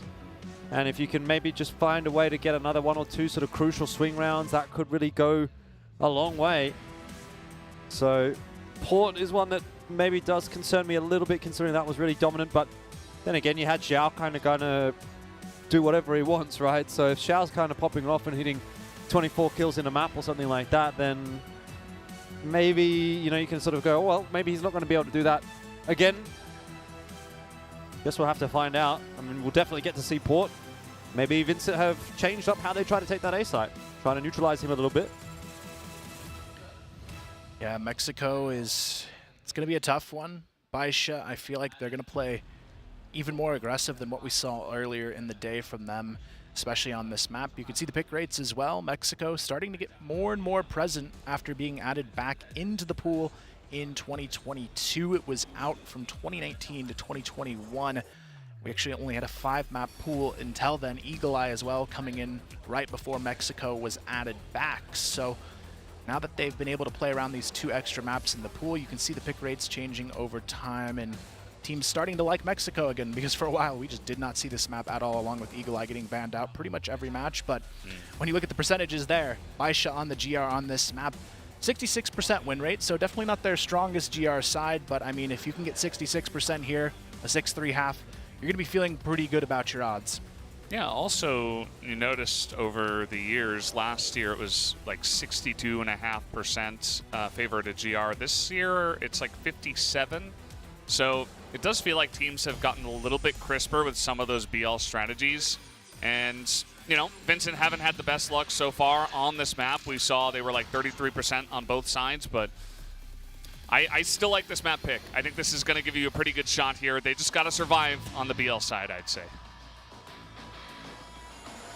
Well, let's hop in and see who can pull it off. Map number 1, Vincent coming in off of a big win against ranking Baisha after falling 3-0 to All Gamers. Is it time for redemption and a spot in the finals tomorrow against All Gamers? We'll see if they have what it takes to maybe lift that trophy 2 years in a row. But it's all going to start here on Mexico. Vincent Gaming early on, splitting pressure, sending 1 water, 1 alley, and 3 into the mid prep. Counter flashes come down. Baisha with the early double up onto this position. 5-7-7, going to find 1 through the smoke. Quickly traded back by GDSC, but 9 right there with the nade to force them back for now. Interesting start. Both teams kind of wanting to take control of mid. Heard the Baisha fans here in the crowd letting Vincent know that maybe the crowd has turned against them. I do feel as though Vincent was the team that they were cheering for to finish things off against ranking, but I dare say there's very few of them left now cheering on Vincent. Yeah, that's fair. Certainly home team, home crowd here in Chengdu for the side of Baisha. Vincent Gaming, good start, but that was a team nade. That nade did some pretty decent damage. Yeah. Is fair. Probably what Vincent is thinking at the moment, because they're only running, well, minute 20 left in the round. Re-smoke into mid. What are we going to do? Do have a player lurking around in water, but doesn't really seem like there's going to be a whole lot to come from that. Yeah, the time's starting to get away from them now. Minute on the clock, Vincent. Thinking about where they want to go here. You can see a bit of a rotation back towards water, but still they haven't really taken any control to execute off of. Not even mid-control at this point in their hands, and 9 as well on the other side of it. He's going to go ahead and peek for information. The timing not quite good enough to find anyone on the other side of it, but the flash control play starts to come through. It's going to be a mid to B swing starting from Vincent Bashao. He's got the off angle on the quad boxes here, and I don't know if they're going to check this. It's not always a commonly played spot. He's just going to go for the wide swing right into them. 9 and Shao. Good for 2 between the two of them, but it's still a 2-on-3 they're trying to dig their way out of. But look at the time on the clock. Yeah, I don't think this one's going to work out for Vincent at all. Going to try and walk into the A side. Baby's already in the alley, and 9 is watching the doors. You might not even get past 9. Certainly won't get past Baby, and Baisha pick up the first round of the lower bracket final. Yeah, it's a good start for the side of Baisha. Just waiting patiently. They watched that entire best of 5, no doubt, and they're like, well, we know what they're doing. They're just sitting there waiting, and we just got to be ready for the push. The second the push came in, they got some good information. They set up perfectly for it. They read that they were going towards B. Shao goes for the swing, and 9 gets a kill as well. Makes it much better. But now a little play here underneath. This is coming in pretty fast and trying to look away from the flash. 5-7-7 still going to get the kill. And there's a big crossfire here. Even going to swing onto this one. That is a easy cleanup for Baisha. Coming out strong at the beginning of this map of Mexico. Yeah, I mean, a lot of it comes down to Vincent Gaming. You can tell there's even more hesitation against Baisha than what we saw earlier against ranking. They're almost afraid going into the aim duels, and that's actually costing them even more of the advantage they might have if they were a bit more confident here. Yeah, well, I mean, we've talked a lot on the desk about whether or not Vincent's going to come into this one with any degree of momentum and maybe take that first map away from Baisha. Well, I think that's pretty much already been silenced. I have to say, 2 very decisive rounds from Baisha. It didn't really look like Vincent was particularly threatening them in either of those rounds. Especially that last one. Yeah. So, bad signs. The initial entry looked okay, but again, Baisha are a really fast team. You talked about hesitating against them. That's like the one thing you can't do. I mean, they're going to rotate so quickly. If you don't go for it 100%, you're going to lose your timing, and then they're going to be there. There's going to be like 3 or 4 of them just looking right at you. So either you commit or you try to figure it out early and you're scouting, and then you make a decision somewhere else. I don't think that, waiting around and trying to take long duels against Baisha is ever going to work. Yeah, definitely not. And Now you can even see here in this round, they're just kind of exhausting utility, not really getting much control, and the box is not Borson's friend today, so it is going to be a 5-on-4 start. But GDSC at least evens the score in the round, takes down 9, a key player down and out, but now they're going to have to move in, trying to execute onto the A ramp. You've got 3 players, though, here on the other side of it for Baisha, and that door spam has been their friend all day long here, and they're going to try it again, but Danimal gets the jumping shot. CZY good for 1. Baby good for the double. Baby looking for more, but finally Eagles shuts it down, but it's still a 2-on-1 situation, and he is trapped on this bomb site. CZY, he wants the fight so bad, but it's not going to matter. Eagles is still alive for the moment. That window peek, Xiao just lets him have the 2v1 potential. I don't know why Xiao didn't just peek the window, but hey, they get the round anyway. They really did almost line up for him, didn't they? Great round, though, by Baby. Under a lot of pressure, comes up with the double kill. Someone that we didn't really see get going at all in that game against All Gamers. So if he's going to be able to run it back here in the match against Vincent, then it could make for quite a good day for Baisha in the end. Solid hold in the end for Baisha, and 3-0 is the scoreline so far. I would say that was the closest round from Vincent, but even still, ends up being a pretty clean one. Yeah, Baisha do look pretty strong here. It's almost, you know, I had this suspicion that they were going to come in here even stronger just because they really want to get back on stage and prove to everybody, including themselves, that they're one of the best teams, if not the best in their mind. And they want to win this with a very strong, aggressive kind of stance.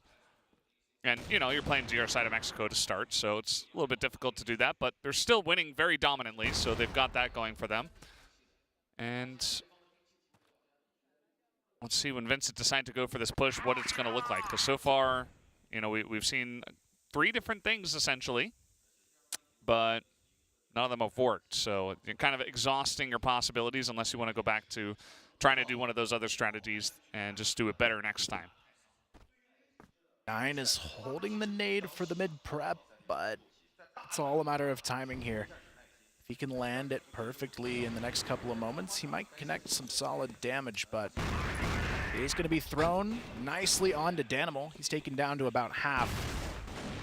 And Vincent still, they're just nervous to take the fights here. They know they are not hitting the shots already in this match, and it makes it that much more challenging to think you have a chance to take this mid-control, and 577 just lights them up along with 9 behind the smoke. 2 players already down and out. Danimal almost goes down in that firefight as well, and the Nade at least gets the job done onto 9. Xiao as well, down to just a couple HP, and it's still a winnable situation, but look at the stacks here. 2 and 2 split. It's going to be hard to break through. Xiao's very low, though, but this is almost the perfect angle to play if you are low, especially as a sniper, because it just gives you that kind of opportunity to take a shot before anyone even really knows where you are.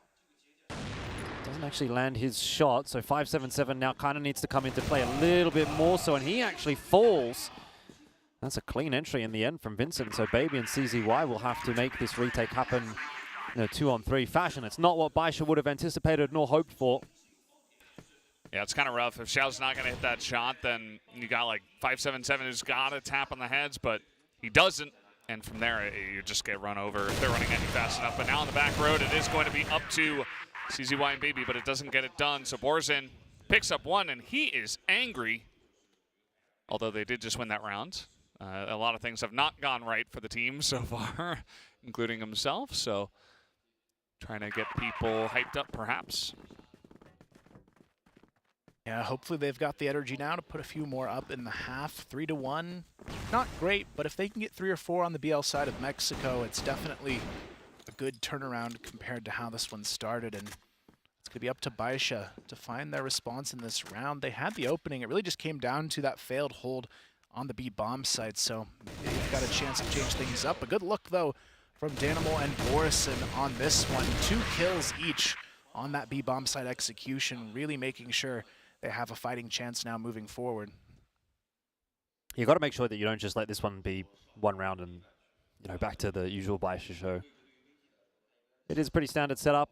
I mean, no real presence over toward B from Baisha, but they're quite aware that no one's crossed mid, so they don't really need anyone on that side of the map just yet. As long as no one's walked up in through water or out through mid, there's no way that anyone gets into B. So Baisha with a little bit of a heavier stack over toward the A side at the moment. Rotation starting to come through from CZY as the time ticks away. Is an inevitability, really. Might just send it through alley here. Yeah, looks like that's going to be the case. Into the 3 stack of players, though, on A. I mean, it is at the very least going to have a slow rotation from Baisha unless CZY starts to make his way back across already. But 3 players on this side is going to be tough to crack. Yeah, Baisha, they've got a good sense for this as well. I'd be surprised with how much utility's been thrown if Vincent isn't aware of this, though. They've heard 3 nades go onto the top of alley, but they're still going to peek into this anyways. Here comes the smokes and the flashes to execute onto the bomb side. It's going to be Baby who spots them, but can't really engage yet. It's a 2-for-1 trade, though. Xiao rotates for the support, and now they don't really have a good pathway to victory here. They're just getting shut down left and right. Baby and 9 finding the kills here. CZY slides in for the cleanup, and it's a 4-1 lead. That's about the worst case scenario, really, for Vincent. You think you're getting back into the map, and then all of a sudden you just run into the brick wall again, and you remember that it exists. And it's also Baisha just keeping that momentum flowing. 10-6 was the scoreline last time they played on this map, favoring Baisha, and right now Vincent is struggling to even make it look like that will be a threatening scoreline here. Yeah.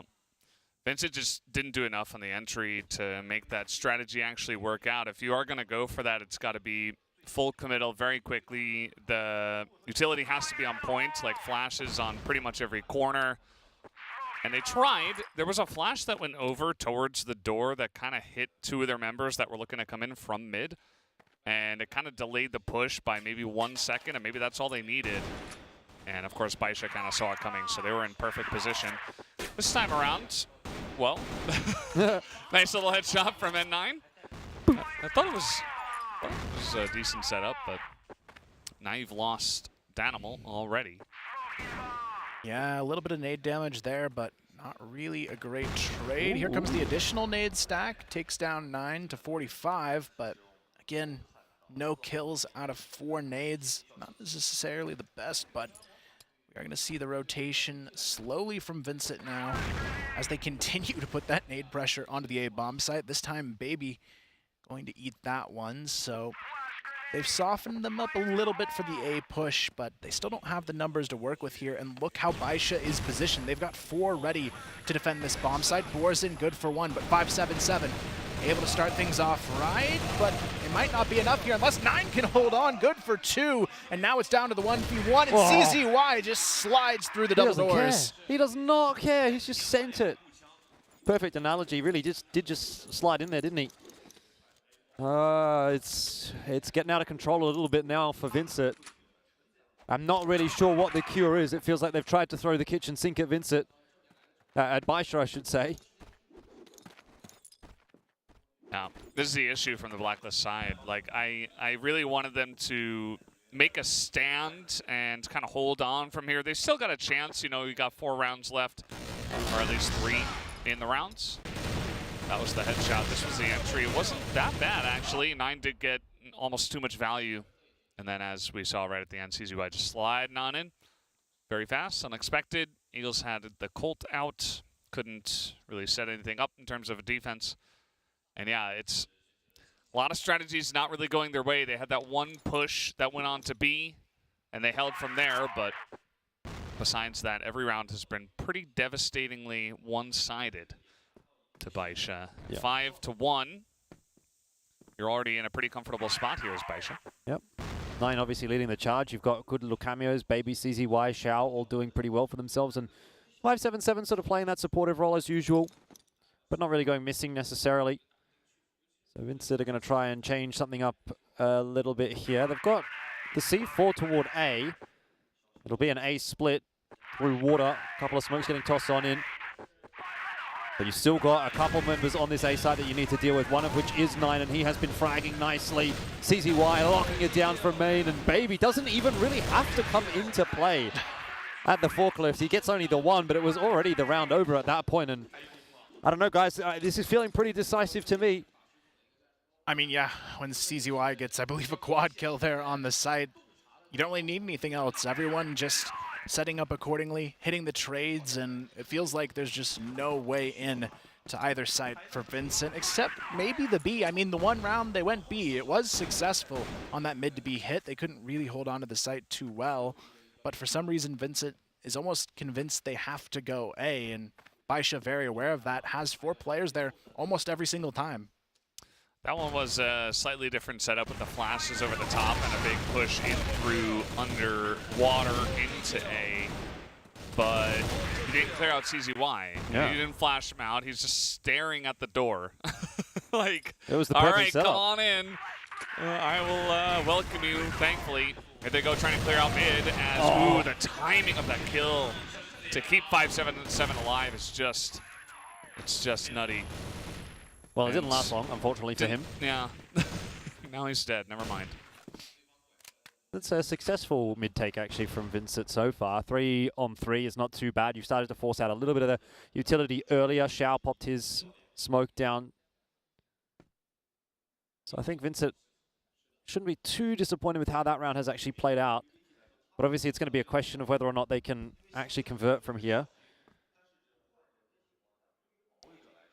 Yeah, we are going to see them zoning in on mid control for the moment. Baby, the only player holding on to the A bomb site, peeks early to maybe force them to cross here towards B. But again, Vincent Gaming still seem like they're going to target this A. Actually, it could be a B setup with the lurk over here as well from Eagles. I actually like this call if they're able to get out onto quad, and this is where 9, he is just holding this corner. He is ready to go. But if you're Caney here and you don't look left, it's probably another round given up, and they don't check the corner fast enough. 9 good for 2. Eagles on the lurk, gonna be spotted by Baby, and unless Eagles can show us something big, it's not gonna happen. Baisha get the round 7-1, and this is looking like a pretty rough start, especially considering last time around it looked a lot closer even on this map. Yeah, although if I remember it, I think it was Vincent kind of making a little bit of a comeback on the second half when they were playing on Global Risk. So the conversation really was like, well, they didn't really do enough in the first half to make this too interesting, but they're getting some rounds at least. And there's Eagles with a nice double entry into mid, and it's been traded out effectively as well by Caney. So here's a chance, here's an opportunity for at least a second for Vincent. And Baby's on the move. He says, okay, we're down a member. Finally, I get to do something that's not hiding behind the little tractor. And he has been pretty deadly in some of these spots in the clutch with the M4. And look at this, Shao also holding down this angle, buying a lot of time for the flank to come in. He's gonna miss the second one though. Borzen does line up the head as reloading through the door. I'm sorry, Baby, to curse you with the caster curse, but that was not it. So 7-2. Nicely done as Vincent at least pick up that last round.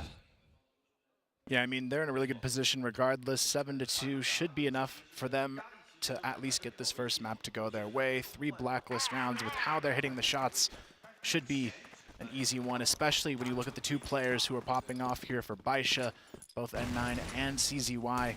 Over 100 ADR in this map so far. Nobody really that close on the Vincent side. Eagles still having a decent performance alongside Boris, but it's actually GDSC who's struggling quite a bit so far on this matchup. Yeah, which is unfortunate because he was, I felt like, really the driving force behind getting them through a lot of those maps against ranking. That's kind of the nature of the beast. When you're playing a game like this, you're not going to perform on every single map. And certainly not over the course of as many maps as they've played so far today. This is map number 5 for Vincent. You're not going to have 5 stellar maps in a row.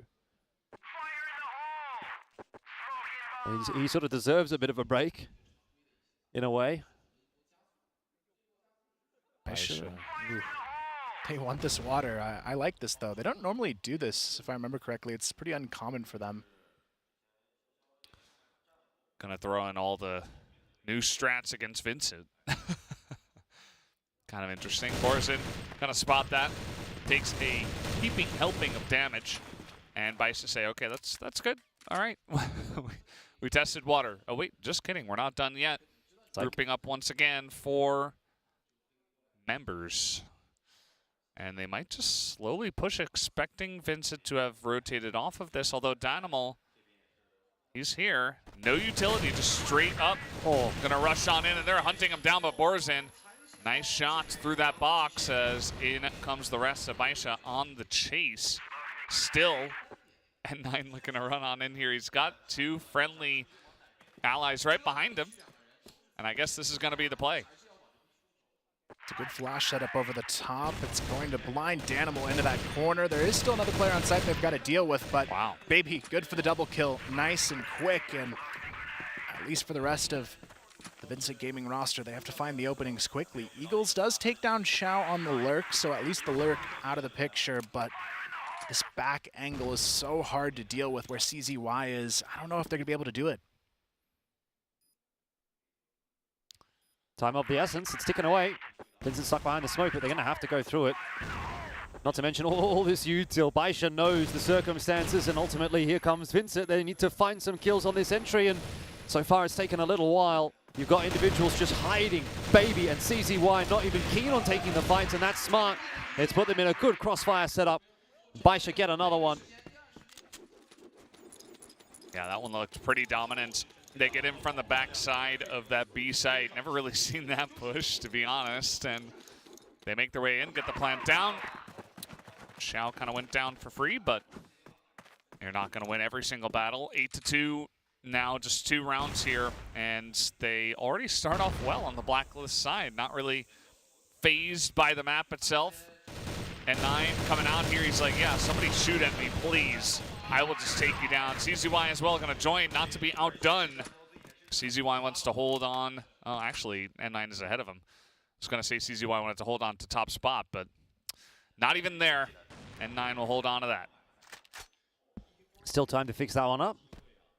Good shot from Eagles. We'll bring it back to, again, a little bit better of a position for Vincent, but you're really grasping at straws, trying to make an argument as to why Vincent's going to be able to get through anything really in this map, because Baisha has just looked like a completely different team to when they played against All Gamers earlier today. I really have to imagine that there's just some sort of mental block for Baisha against All Gamers. Because why can they look so good against everybody but All Gamers? Well, Vincent doesn't have even, to be fair. But it is going to be 9 also having a huge impact in this match, along with CZY, who definitely didn't in their first today, but it may not matter here because Baisha, they are already pushing this one towards map point. Should be a 9-2 unless Eagles can pull off a 1-on-4. Saw some good clutches from him earlier in the day, but... Ask me if I think it's going to happen. What percentage do you give him here? 0. I'll give him 2. 2%? Yeah, 2%. 2 out of 100 times he clutches this round. Sure. Yeah, maybe. I think, you know. Nah. I mean, at this point, no, obviously, but if he had gone right away, gotten a pick or something, could have made it interesting, but it's not going to happen. CZY takes that down. He wants to catch up in the kill score. He's got better KD, to be fair, but yeah, this might just be lights out. I mean, this has been so dominant on Mexico. We were saying that Vincent had to come out strong here on the first map. It's their map choice. We expect Baisha to be weaker on it, and it just looks like Vincent are no match for them today. Or yesterday. Yeah, it's almost looking like this could be a worse day in this head-to-head, but you've got to hand it to Baisha. I mean, you've got 2 players over 120 ADR on this map, and between the 2 of them, almost at 30 kills. So there's really not much you can do on the Vincent side if you're just purely getting outclassed in the aim duels. It makes that mid presence almost impossible for the team not winning the fights. And if you have mid for free on the BL side, everything is more accessible. And at this point, Vincent, they haven't found a way to really set up any sort of blockade for what Baisha wants to do. Yeah, it hurts when you're down 4 on 5 as well.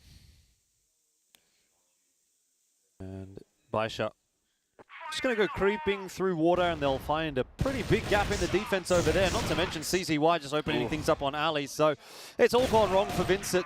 A little bit of a trade back coming through for a moment, but it does really, again, feel like this map really is just a foregone conclusion.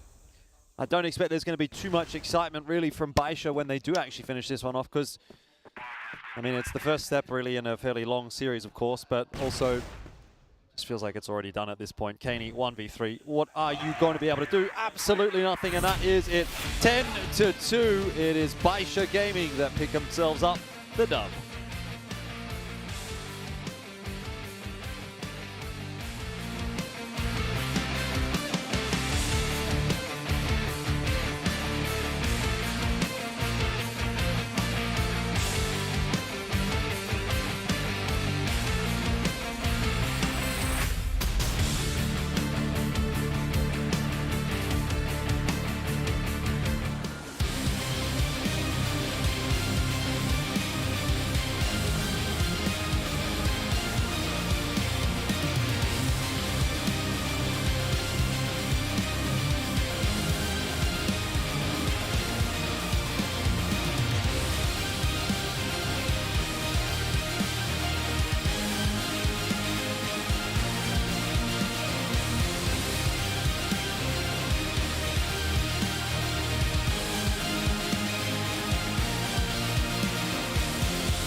Well, it's Baisha who come out of the gate looking stronger than ever with a 10-2 win on Mexico, and it wasn't even their map pick. I feel bad for Vincent here because I was hopeful after how good they looked against ranking. I thought maybe they had the improvements there to come out and pull off this first map victory. They pull out the Mexico as well, which should be one of Baisha's weaker maps, but then Baisha just does Baisha things. I can't believe you didn't listen to your expert analyst that you, at the very start of that segment, said, do they have a chance against Baisha? We both just went, no. And there you go. There's exactly the reason why. I mean, look, the thing is, Baisha, they're just not going to lose a series like this. It's going to take Vincent going above and beyond and just being lights out today for Baisha to even potentially look like they're going to falter, right? You're looking at that Imperial versus All Gamers matchup from the knockout stages, and that's the kind of performance that you were going to need to potentially topple a Chinese team, and we're just not getting that from Vincent today. They didn't really bring that against ranking. They didn't do enough there to really convince me, though they had a good enough game, but you know, again, it's not good enough when you're going up against a team like Baisha. CCY 3KD 2.29 for 9. It's, you just go down the list, a little bit too much to deal with. Yeah, I mean, 134 ADR. This is the big difference, I think, between their first and second match of the day, because I feel like everybody else played a fairly similar game, but CZY, not against all gamers, is just a complete beast. So we're going to see if they can keep this one up moving forward. You have to think going into their map pick, it seems pretty likely at the very least they get a 2-0 to start off the series. Absolutely. I mean, Compound is, of course, Baisha's home territory, and even though Vincent also feel pretty confident on this map, it was a very close one between them and ranking, and yeah, I mean, after that first map, what can you even say? Like, Vincent, they're trying their best, they're trying their hardest, but already they've been kind of drained. They've played a full best of 5, as have Baisha, but Baisha had some time to rest, and I guess that's the benefit of playing in that upper match. You know, you get that little bit, and yeah, I'm not sure. I mean, Compound's got to be, I think they got to go quick. Like, they got to go fast. Otherwise, they're just going to get rolled over. Vincent's version of a full best of 5 is a very big difference to Baisha's version of a full best of 5, though, as well. Like, when you consider Baisha just kind of got run through by all gamers, whereas Vincent had to work very hard to get that series. So, I mean, not even taking into account the break that Baisha have had, ranking really put Vincent through their paces. And yeah, I think for me, Compound looks like it's going to be 2-0 territory, and I just don't see them coming back on port after it's down 0-2. So yeah, I'll stick by my 3-0 prediction. It's Eagle Eye, though. Well, Eagle Eye could be the big difference maker. Is it Eagle Eye before port? Yeah. Oh. I don't think so. I mean, much as far as I'm concerned. What about if it was Ankara? Is that the angle? I think they lose that even harder. Oh, okay. Actually. Well, we'll see what happens. I mean, you can see it in the kill matrix there as well. CZY and 9 not losing to any individual players on the enemy team, and if you take that into any map, you're good to go. Your win condition is automatically having a 5-on-3 almost every round. So I feel like if they remain consistent, this one might be already kind of done and dusted, but maybe there's some hope if we see some step up from a GDSC or maybe even Borison going even harder in this next map, that they could hold their own a little bit more comfortably at the very least. But again, I mean, this is Baisha looking like they are starting to evolve into that finals form, and when they reach that next level, I feel like the only hope is maybe All Gamers standing in their way tomorrow. Yeah, I think you're kind of coping if you really think that Vincent's going to be able to get much done in this series. I mean, for me personally, they've had their run. You know, they did what they set out to do today, and this is kind of just the victory lap, essentially. If it goes well, power to it. But if not, you know, as we've said already, like Vincent have exceeded expectations in terms of where they've actually finished in this event. They're not technically finished in this event, but where we think that they're going to finish in this event. And you got to take some heart in that. You really got to look at that and say, well, we did a really good job. And, you know, maybe we're going to go up against a team like Baisha and lose in the lower bracket final. But we kind of went as far as we realistically could have gone. Yeah. And that's kind of where I feel like it is for Vincent at the moment. I think they do just have to be happy with what they've been able to achieve because, let's be real, it's better than every other team here apart from All Gamers and Baisha, and that's not a shabby shout to do. So well done to Vincent. But, I mean, look, it is still only early days in this series, so I guess it's, you know, maybe not quite right to be talking about them like they're already out of this tournament. But, yeah, 10-2 losses. I mean, it's starting to hit. Yeah, it is. I mean, that was pretty dominant. Maybe Vincent can somehow bounce back hard. I want to see them at least put up a better fight. I'm not expecting them to beat Baisha, especially because Baisha look very angry sharks that are very hungry as well. And they want Mexico very hard. So, yeah, I'm assuming that Baisha are like, we need to get this done. We got to go back to the hotel. Like, we need to prepare for tomorrow. It's one of those cases where you actually, you know, it feels like they are looking past their opponents, but it's working. Because sometimes you can get caught where it's like, well, don't ignore the opponent that's right in front of you for the one that's after them. You know, you got to take it one by one. But, yeah, I think after that first map, Baisha just playing some strong crossfire. Like the firefights are so one-sided in their favor that it is pretty overwhelming for their side. So, yeah, Baisha looking pretty good.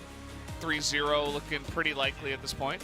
I can only imagine it's going to get worse actually as well going into Compound, right? We talk about how one-sided those fights were, the duels on Mexico. I mean, Compound is the bread and butter of Baisha, so, you know, you're expecting 9 to probably drop 20 plus on this map, and that'll probably do it for you. You know, like, so Vincent, I hope they can put something competitive on the board here on Compound, but they only just 13-11 ranking on it, right? And now you're going into Baisha, who just 10-2'd you on Mexico. I just don't see it.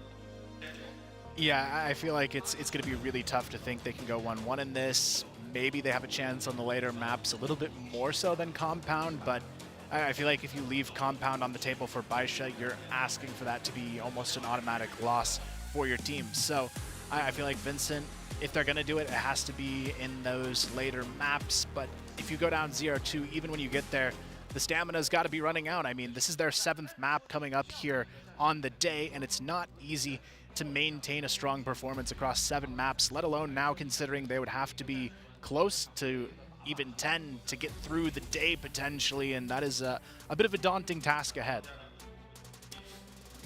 Compound up next. We saw that Vincent was playing this one pretty slow from the Blacklist side. They do get to start on GR. Yes, they do, because they should have picked it on Compound, as they do have the side selection with it being Baisha's map pick, and the GR side is stronger. So maybe they can get something going there, try to, you know, last-ditch effort a little bit here. So do see Compound has been pretty one-sided to the side of GR. And you see that both these teams pretty good on the GR side. Actually, pretty similar. Yeah, but it's going to be that Blacklist side which lets Vincent down a little bit. It's much more favorable for Baisha. Wonder what side is everyone starting on.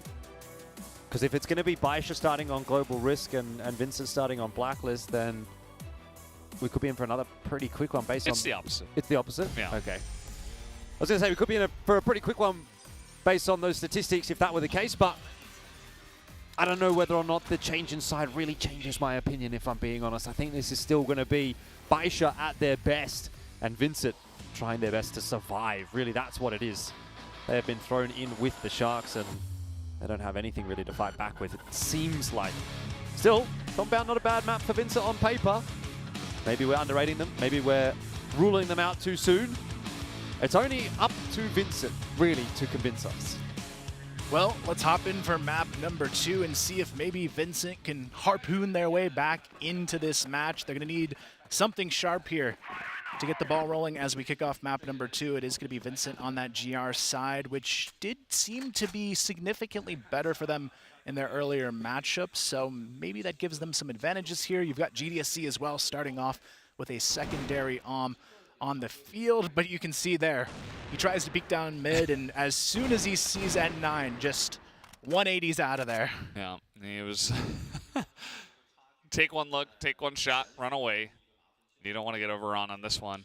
Baisha, I think a team that can, you know, even like Seven was saying before, both of these Chinese teams, specifically Baisha and All Gamers, they're so good at playing with the pace. They're not always going to do the, you know, Imperial/VG thing where it's like, okay, we're going to sit here for an hour, for a minute and a half. Sometimes feels like an hour and a half. And then we're going to go for a push. No, they're going to say, okay, we're coming in here quick, and Nine's just going to waltz in. Hello. Yes. Oh, nobody's home. Weird. Hello? I guess I'll just steal all the furniture. He's got a goblin. Oh, there we go. I think he heard you there, but Nine gets the kill and a double as well. That's and the A bomb site has already fallen. Eagles, he is stuck on Wong, but Nine says, why not grab the triple? And he's hungry for the ace here. Gets the quad. Are they going to give it to him? Oh, the corner shot. Oh, just a matter of HP in between them. 16. He gets away, but I mean, you got to be happy still there if you're Nine. Xiao ends it with the nade on top of him, and that is a decisive win. But I mean, Vincent, come on, you've got to watch that opening. He just sneaks in for free. Walks into their base. If that is not the quintessential compound round from Baisha and from Nine, and just Baisha's compound in a nutshell in one round, then I don't know what is. Nine with 4 kills to start the map, and we always talk about him on compound. It just seems like he literally never misses out when it comes to this map. He never even has like a, okay, that was kind of an awful, a middling performance. It's always something insane. Oh dear is oh no, and oh yes this and is oh not no. looking good, guys. I wanted to see them put up a fight. This is looking worse than the first map. Yeah, I mean, Xiao getting 2 for free to start off the round. They do get the late peek to take him down in exchange, but 4 on 3, they've got the numbers. They can go pretty much anywhere they want unless Danimal can drop this bomb carrier, who is alone. A little bit risky for N9 on this position, and Danimal trying to be the sneaky one this time around, but is Nine ready here? He picks up the as well, but the patience from Danimal might be key to getting him a bomb for free, and that is a huge pick now. I don't know what's going on there. Like, really, you've got to look at that and go, why is Nine alone with the bomb on the other side of the map to the other 3 members? Maybe just taking it a bit lightly, because now they got to come in here. I thought maybe Baisha were just going to push and try to, like, eliminate the enemies, which they probably could have, but instead just going to take wide angles here, CZY all the way around the back of the Blacklist spawn. And he could run into Kaney over here on the left side eventually, who is watching this angle. He's also got 577 behind him. Kaney looking for that one. They've identified where their opponents are. Kaney is getting a lot of pressure from many different sides, but he hits the head and gets a second. Danimal as well. Vincent Gaming on the board. Big round. Baisha have no one to blame but themselves for that round. Really, they got a little bit too lax. They just thought they'd won the round. They probably think they've already won the series at this point. 10-2 on Mexico. Nine gets a 4K in the first round of compound. And you let slip some of the fundamentals. It's just such a simple thing, really, that you would think at this level of competition it shouldn't even happen. But Nine solo with the bomb. 3 guys going through the other side of the map. No one there playing buddy system with him. And as soon as he dies, then the round completely changes. Vincent are still a good team. And they're going to punish you for mistakes like that. See Danimal again trying to sneak out into mid. This time, Nine is very aware, has a nade prepped for it, has to back off of the flash. But Danimal able to get out of there. Sneaks into pillars, but Nine eats a nade. And not a great way to start off the round again for Baisha. They're looking a little bit rough around the edges here on this map so far. See, Vincent should have picked the compound.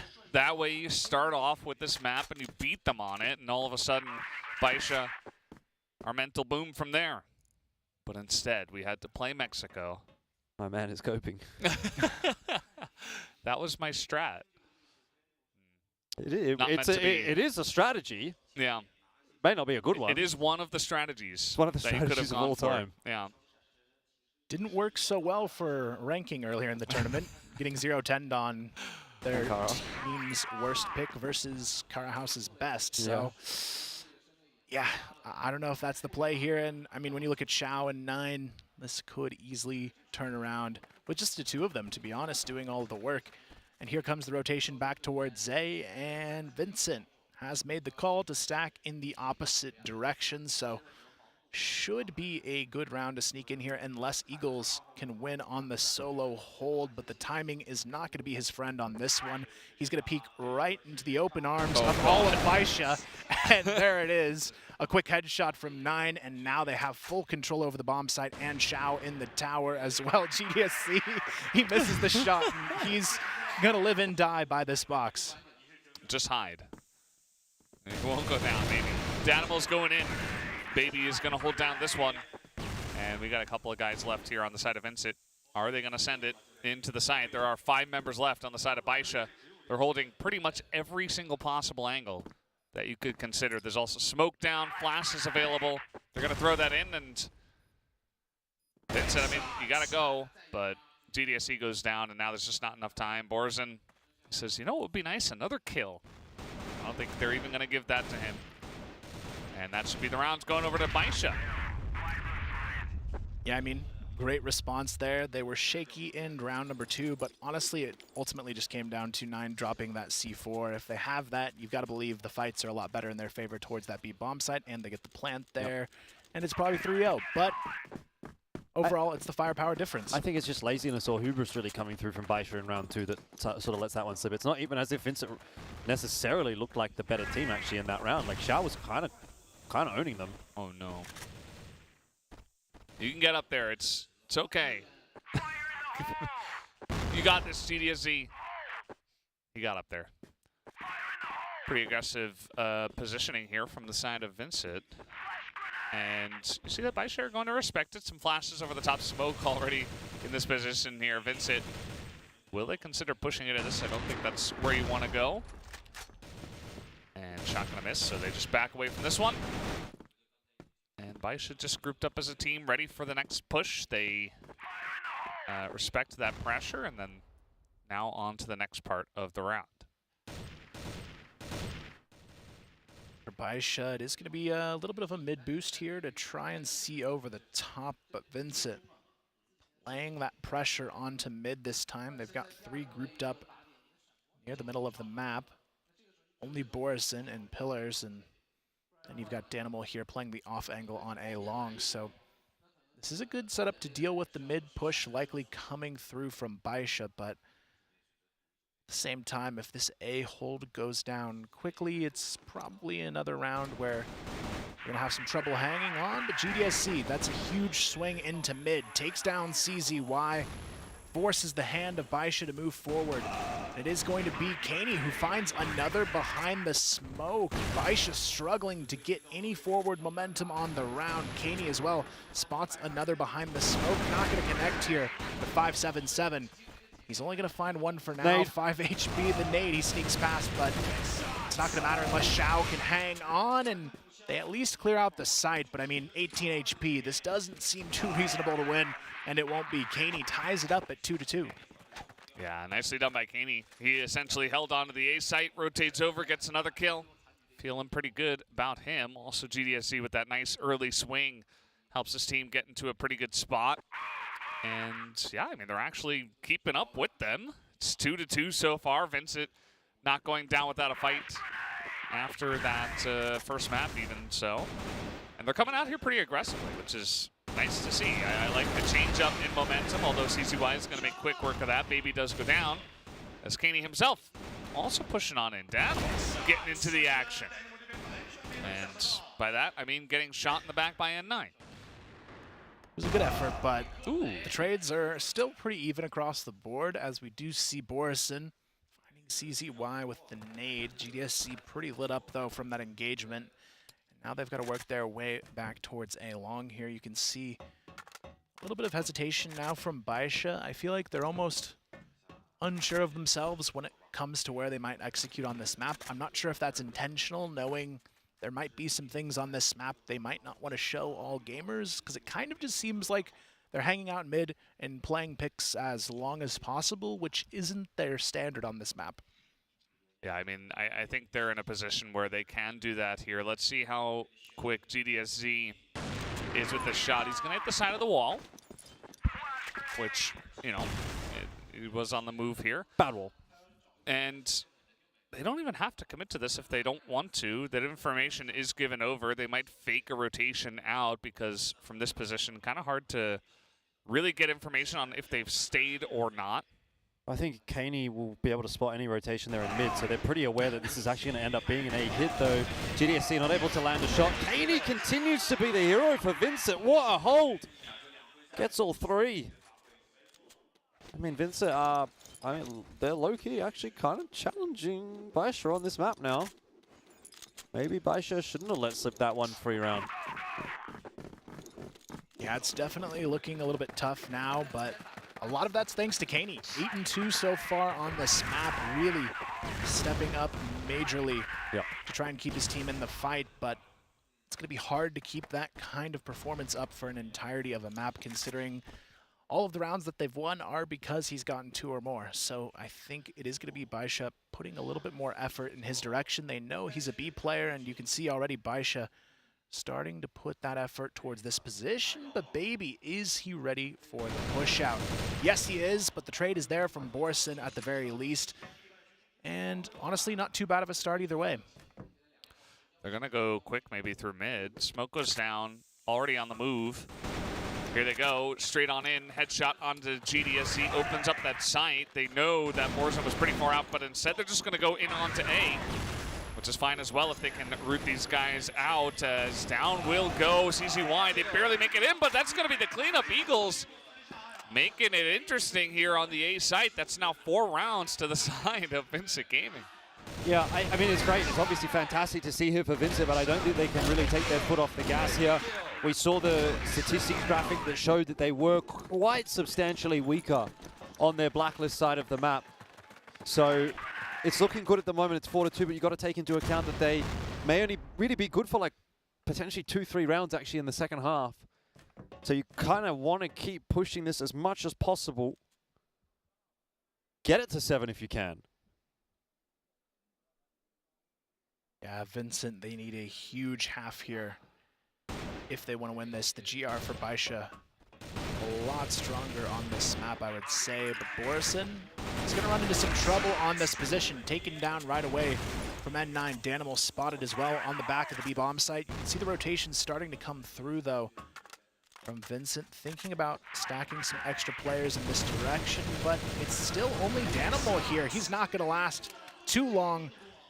And now CZY on the rotation catches Kaney, and Baisha, they are ready to crank it up a notch here. Yep, just as you start getting excited for Vincent, then something like this happens. And you come crashing back to reality. Eagles, 1v4. 2%, right? This one is like 0.5%. Oh, just given the map. And so you're saying there's a chance? Yeah, he's not going to take the chance. He says, yeah, you're right, Valdez. I'm just, I'll let him off run easy. Away. He's going to let him off easy. Not going to go for the 1 in 200. And yeah, I mean, it basically is. I mean, it's the B site, a compound. You're alone. You're a sniper through smoke. 1v4 against Baisha. So it's a lot of things going against you. You can take solace in the fact of, hey, we are beating Baisha. They are currently from this side, and it's on Baisha's best map. And just take that time to calm everybody down and say, hey, we can actually play with these guys. Let's give it a go. It's kind of hard off the back of a losing round that was pretty one-sided, but if you just remember the rounds that went well for you and try to replicate that. That's the way to go. Yeah, unfortunately, the rounds they're winning aren't strategically strong for Vincent. It's more, is Caney going to get another triple kill round? Or are we going to see Danimal maybe slide in and sneak away an early advantage for them? It seems to be kind of what they're hoping for in this one as well. You can see Danimal working his way early on into the B connector, trying to maybe poke around into the middle of this map, but Baisha, a lot more awareness on their side here after a couple rounds have slipped away from them. But again, 577 has to be careful on this corner. Danimal playing the shoulder peek, spots them out, throws the flash, at least able to get out of this situation, but he doesn't want to take the fight. Yeah, you're giving up that map control as well, which is something that Vincent very obviously wanted to hold on to. But faced with the prospect of dueling against Baisha for it, they'll be happy to just take the time that's been removed from Baisha's round rather than anything else. Time is a resource in and of itself as well. A lot of utility now being thrown through the B windows. A couple players here on the other side of it. It is going to be Borzen trying to hold the line with Danimal.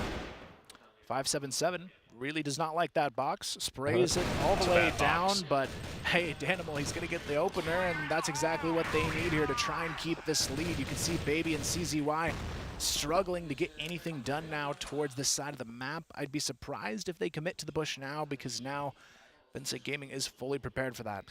So they throw a bunch of utility to take over the outside room, and then they just dry peek in a B, and there's two people there, and they just get taken out. It just feels like Baisha is being a little bit... It's another 9 moment, isn't They're cutting some corners, I feel like, as it might not matter. No, that's the problem. That is actually the problem, is because you're going to try and do this against AG, and then you're going to lose. But either way, Danimal's trying to hold on. He's not actually going to last too much longer, but Borson could still win this round, and he does. Vincent still stepping up here. Got to say, though, I wasn't thoroughly impressed by 9 just dry peeking that. With the C4 as well, mind you, no one even going through to try and trade him either. So it's like, who's making the error there? Is it 9 who's pushing and saying, I'm going to do this, and he doesn't communicate it? Or is he communicating it and expecting someone to try and trade him, and no one's doing that? What is it going to be? Don't know. Either way, Baisha didn't look too crash in that round. They brought it back close, but Vincent are actually playing a cleaner game than they are right now. Yeah, right now the GR side looking really solid for them, and could be a 6-3 half if they close this one out. They've got the numbers. They've got 9 below half HP as well. Time is starting to tick down, and Baisha still haven't really got a foothold on this map just yet. Just playing a little bit through mid, trying to maybe get that peek over onto the A bomb site. It's going to be an in the hands of N9 as well, as he works his way into the mid tower to maybe challenge GDSC, who often is peeking this angle from the A bomb site. This time it's actually a double setup on the A bomb site as well from Eagles and GDSC, so even tougher to break through. Yeah, if you fire 2 bullets, you've got twice the chance of hitting the target. That's the way it works. And you can cover 2 angles as well. And especially here against weakened Baisha lineup without Xiao, you're going to find some looks. That's going to be GDSC starting it off early. Nearly picks off CZY. Might expect him here up against the right wall. Looks like he does. Flash as well. Just keeping him there. Grenade on top of him. Baby is good for that entry. That's going to move GDSC over here. Baby looking for more. He is spraying through it, and he does get it. But Eagles now is going to be clean. He does pick off 2 already. CZY tried to enter with that one. N9 here still low on health. Does pick off 1. Needs to go in for the bomb. See that Eagle is just going to back off for now, waiting for Borzen. I say that, he just peeks him and takes it down. 6 rounds for Vincent Gaming on the Global Risk side. Pretty good. Pretty good. I mean, you'd look at that and say that's kind of the past score, right? You want to get 6 or more. The thing that does concern me a little bit is that we did see the statistic that it is a little bit of a weaker BL side coming through from Vincent. So I'd like to, if they're going to actually get the map win here over Baisha, which I'm still not 100% convinced of, I would like to see them out the gate strong. 1 round, you know, would be great, but I think 2, put it to 8, then you might have enough Let's see how they go. Looks like a bit of a faster play into the tunnel. And CZY wants to try to answer that, but won't land the shot. Now in a bit of an awkward spot, has to pull the pistol out and we'll get the job done that way. All good in the end until he re-swings.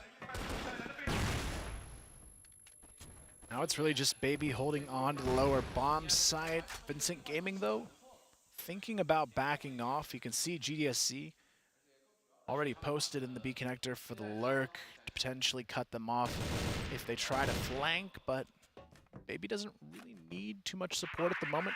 He's got a nice little angle to play on the lower bomb site. You've also got 9 kind of floating around back and forth between the two sites.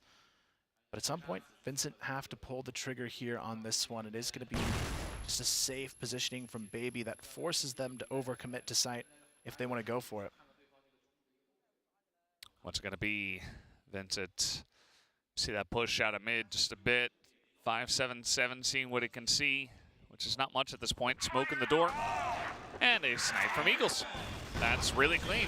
Nobody else is here. They're all towards mid and towards A, and they're smoking the door again. That's another snipe from Eagles. And this is just free sight here for the side of Vincent. They're just going to waltz on in. Couple of picks. Xiao trying to move in, and pause is on. Baisha saying, we're getting outplayed. We need to take a little breather here. Yeah, who would have thought? Who would have thought that Baisha was going to be the first team to call a pause on this map? This is normally Baisha's stronghold. Nobody beats Baisha on compound. But maybe Vincent does. It's going to be a 7-3 scoreline. Do have to question a few of the individual decisions that the Baisha members are making. Like even in this round, right? CZY, he gets the player advantage. And then why does he want to re-swing? Like he's the only player on the site. He's the anchor of the site. Why does he want to try to take the fight to Vincent rather than fall back and play another angle with the Orm? Yeah, a lot of questionable decisions being made in this one from Baisha. Hopefully, they can turn it around during this pause, because if Vincent takes away compound, I truly feel like anything can happen in this series now, because of all the maps for Baisha to lose, this is the probably least expected victory from Vincent out of the entire map pool. Well, especially after a 10-2 win on Mexico, you'd think, all right, well, that's Baisha. They're kind of rolling, and it's 3-0 territory now, but it's a completely different looking Baisha, and it's also, got to be argued, a completely different looking Vincent. Like, they're looking way better on this map. Yeah. Sharper, smarter, catching the Baisha members off guard. Should have been the first map. Should have started with this one. Well, I get a win against them. Yeah, I questioned your strategy, but maybe I'm the 3-head and you're the 5-head. I mean, I think a part of it is especially Baisha coming in here very lackadaisical, just like, okay, it's our map, you know, we're gonna go up 2-0. Thank you. And Vince are like, no, we're good. They got like one round early. You know, that one round, the second one, where the bomb was just dropped in mid and it was free, and Vince were like, what the hell? Like, we can take these guys. This is easy. And then they got a second round, and then a third, and a fourth, a lot in a row, and all of a sudden, Vince began to believe more and more in Baisha, even though they may try their hardest to, you know, stop taking it easy. I think the timeout is definitely needed to kind of take a breather and say, okay, this is not us. We need to reinvent ourselves on this map now. And we're better than this, because they are. It's true. Like, they just haven't been showing their best crossfire so far. Yep, 100% agree. Hopefully Baisha have had that conversation, because a 7-3 scoreline is definitely something that's going to take some work to bring back. Yeah, right now it is going to be a pretty critical round. If Baisha goes down here, it's pretty unlikely they can take this map back into their hands, but you can see a lot of early pressure into the B tunnels. Baisha with 3 playing forward on this position. It does, however, leave them a little bit exposed towards a mid to B split, so if Vincent Gaming is able to poke around, catch onto the openings here, it could work, but Xiao able to find one in mid, and the bomb is also questionably down as well for Vincent Gaming. I believe they intended on the mid player to grab it late, so now they've got to swing back for mid control to pick up the C4. A lot of problems with this bomb here in the middle of the map. This time Vincent trying to come in here. I like the timing of the timeout, especially right after Vincent getting one blacklist map. If Baixa just got the first blacklist map, or well, GR for them, could have been just fine to go on from there, but now stopping them dead in their tracks. A couple of kills now going the way of Danimal, but Chow still on this one. CZY holding it down, and Danimal's rotating pretty fast behind them, trying to get the drop. Are they going to be ready for this? It looks like they are now, as just peek up on in there, and that's going to be the end of that round. Okay, first step on a bit of a journey here for Baixa that they're probably not used to. Yeah, for Vincent, they've got to be ready for that next level now. Baixa, you can tell, coming out of the pause, they're back with a vengeance, ready to try and take this map back into their hands and looking for Danimal in mid. There's just no way out of that one, and now it's already an early 5-on-4. They can fall back, hold the sights, but this is where CZY gets a lot of pressure thrown his direction, and he's not going to be able to hold his feet to the fire here, but the rest of the rotations are starting to come through. Baby able to sneak into the site, gets a nice nade out there as well onto Eagle, taking him down to half HP. Yeah, I like that. Nice try from Vincent to get in quick, but immediate trade back. And now they got to rotate out of here. At least just with a couple of members, the bomb is still going to hang around over here. And Vincent may look for a later push after some rotations from Baixa. Yeah, for Vincent, though, I almost feel like this is the wrong call. Baisha's got a lot better hold on this site. It's both Baby and Nine holding on to the pit. You can see Borson waiting for the smoke to dissipate before going in. But N9 on this lower corner, it's such a hard spot to deal with, especially when you've got a strong anchor on it. And maybe GDSC can poke something around in mid, but with the time ticking away, Baisha's only going to become more and more aware of this push soon. Yeah, Baisha's not moving a muscle, are they? Very patient. Eagles is not really being given anything either. Sooner or later, Vincent are going to have to make a decision. Go mid. Might be. Go mid to A. That would work out pretty well. It is just 5-7-7 over there, and he's got multiple angles to watch. But mid to B's a possibility here as well, and it seems like even more likely considering you've still got Eagles over there, and this one might be a little bit more difficult to secure considering Xiao is on this line. They're getting entries, but the bomb has now been spotted, and that's info. Baby still locking it down over toward B, and that's that. Well done from Baixa. Yeah, the shots are there now. Baixa getting the connections they need to, and 2 rounds in a row. And now Vincent, they may have had the lead, but these last 3 rounds, I've got a feeling, are going to be the hardest they've had on this entire map so far. So hopefully they're up to the challenge. It's always like that, though, when you're facing a massive favorite. That's why I always say it's not over until it's over, especially against a team like Baixa or all gamers or whatever. Yeah. I never said our attitude. I think the second you make Baixa take a timeout, you might want to be scared. Yeah. I mean, it's definitely a good feat to make happen. If you're all gamers, you've already made it happen a bunch of times, but for Vincent, you get that. And now you just know they're going to come at you with the next level. And this crossfire is fantastic. Kaney, though, he's lighting them up, picks up 2. He's got to do a bit more, though, trying to get some smoke in front of that one.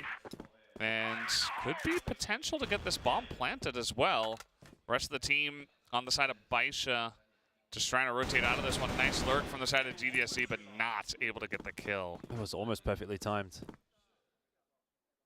Just barely missing it there, but now he's probably going to get caught in rotation. This is where the positioning becomes a bit more of a challenge. 5-7-7 gets the opening now for the 3-on-2. They're perfectly set up to swoop in here, but it's actually Eagles who starts this one nicely, but the timing there from N9, perfect. Kaney, he's going to have to do it all in this round. He's already found himself 2 entries, but now he has to hold this in the 2-on-1, but another tap goes his way, make it a 4K in the round. Kaney, that is a massive one to take away. Katie's having a life game at the moment. He is definitely stepping up in a big way for Vincent. Every single time you think, well, Baisha's probably going to win this one in the 2v1. Katie says no. Crucial shot there from the Eagles as well. But how about this second one from Kaney as 577's jumping through the air. Headshot. 8-5. Vincent give themselves a little bit more breathing room. Yeah, I can't really argue with that result. I mean, getting into the site as well was, a lot of it was Kaney. You know, they had that perfect crossfire, but Kaney cleaned it up over here in the B room, and then entering onto the site, setting it up for the team, defending in the post plant. The man has got some power in him today. He's really stepping up to the plate when they need him most, especially compared to his performance against them last time around. So this is just a really good look. Gives them a great chance here, only 2 rounds away. You just got to make sure you're not thinking, okay, like we're so close. You don't want to get too in your head about this one. But Xiao is going to attempt to make them do exactly that. Yeah, bit of a tough start here. GDSC going down, Danimal down to 5 HP as well. The force push up through mid. Starting to meet kind of a chokehold from Baisha. CZY takes down Danimal. 9 going to actually whiff the spray down. Kaney again gets a double kill entry onto the B-bomb site, and now they could actually close this out here. The C4 going to be planted, and it is a full retake in the making for Baisha. That is not a good look. Kaney could do no wrong at the moment, it seems like. It's taken a long time as well for Baisha to get in position for this retake, which is maybe going to help them out considering all that util's getting dumped by Vincent early. Xiao will come in from the GR spawn side, and you've got Baby and 577 to wrap in as well. Try and make this one happen. Nade is gone. Kaney is gone. That's a big kill onto the Vincent Gaming member that's been carrying them through these rounds. Now it's time for Eagles, but he can't step up quickly enough. Defuses on just in time from Baisha, and they will just keep their head above water. No matter how desperately Vincent tried to shove it back under, Baisha always managed to find themselves getting at least a breath. All starts there though with a nice opening, but Kaney finding those answers on B. I feel like N9 in that position, that was like a guaranteed trade for him, and he just could not find a way to connect at all. But now, even with Kaney, they're not getting the rounds, and this is where Baisha sees that sense of getting themselves back to the tie. Yeah, it's definitely within reach from the GR side of their best map. Baisha looking pretty good in that last one, at least getting in onto the B site. Now, where's it gonna go for Vincent Gaming? At this point, maybe just try to bodyguard for Kaney and set him up, you know, let him tap on the heads. They did this a couple rounds ago where Kaney kind of did the whole thing. It's this exact same crossfire from CZY and Baby. This time around, they are going to respect it. Some grenades through. A lot of utility usage. Not poking their head through just yet. As guns showing through the door. And they're just trying to wait for it. That pop flash pretty good, but Baby's going to hold strong. N9 here as well, but 2 for 2. Gives them a chance on this engage. BG not going to back off just yet. Over the top, GDSC. Got to enter onto that site very cleanly. C4 hasn't followed suit though. So Xiao and 577 with a bit of a job to do here to try to retake the site 2-on-3. I honestly feel like we're going to see Baisha lose this map. It just feels like that's the way we're headed. They're not getting enough done. They need to win this 2-on-3 clutch. It's a decent start. The trades aren't quite there. GDSC struggling to find his shots. It's still a 2-on-2 though. And in the end, Baisha actually disengage. It was getting a bit messy. Another smoke. They're going to have to go through it as well, and the plant is now down. GDSC this time makes no mistake. Xiao, though, good for the first, and now needs just one more. Eagles, his position known. Xiao creeping his way forward. How big this clutch would be for Baisha. It keeps them in the map. Vincent, if they get to 9, I think they get it done, but now I'm not too sure. I mean, Baisha are having to drag themselves kicking and screaming through every single one of these rounds, but when you go down the numbers, they are getting more rounds than Vincent are in this half. I mean, is there an overtime on the cards at this point? That's definitely a possibility too. 8-7 though. Baisha, the gap closes to just 1. Baisha, though, can they keep their foot on the gas in this? It's going to be CZY, flashed out of position early on. Vincent going for full control on pillars. Baby going to be spotted as well, and they want this control play to go off. But unfortunately, it could be a trap again they walk into. 3 players stacked on it for Baisha.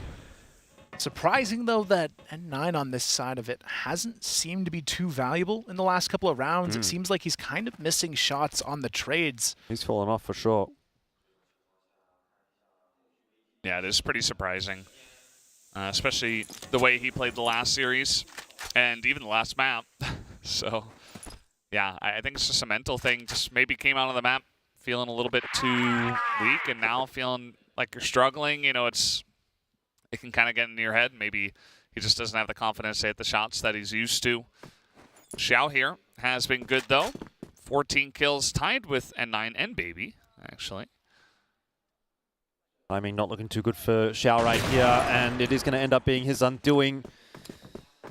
Here's another opportunity for Vincent. You've already got the rotation come across from Baisha, but commitment not quite there. I don't know, like, what's that? Danimals has just gone in on his own. There's nobody there to trade him, nobody there to assist him. Yes, they can call the cancel. It just feels like giving up a kill for no reason, especially when you have a 5-on-4 advantage. CCY is going to look for the timing into middle, won't see too much. Oh, there he spots out Borson. But he's going to be challenged now. GDSC wants to get in there, and so does Kaney. Kaney, the difference maker for Vincent. Can he do it one more time? 577 is giving ground. And CZY, he's unable to really do a whole lot about it. Now it's on to Baby. They've already got into the site. He doesn't know, but still the frags come through. Baby and CZY, they hold strong for the moment. It's just Eagles left alive with 22 seconds left coming through from A-Long. And he needs to find both Baby and 9. The nade will do damage, but not enough. Baby survives. And time is ticking away from Eagles. He's playing this one too slow. Neither of the Baisha members giving him anything to work with. And 8 is equalized by Baisha. Yeah, excellent job to just hold down the side. Baby just waiting until the exact last moments to look for the play. Hits it, survives in so many different firefights against a lot of different nades in his face. And is just able to barely hold it down. This one, slightly more in favor of Baisha, I'd say, compared to the other rounds. I mean, it was a little bit of a, you know, Xiao went down early, but then Danimal kind of went in as well, just a bit too overexcited, and it gave Baisha a chance to hold on the site, which they did. And now it's 8-8.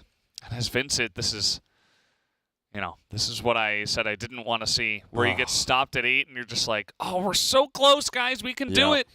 And then just get in your head a little bit. Similarly, also at this point, if you're Vincent, you really don't want to see another overtime. I mean, this would be the 4th for the day. They have been grinding their way through these rounds.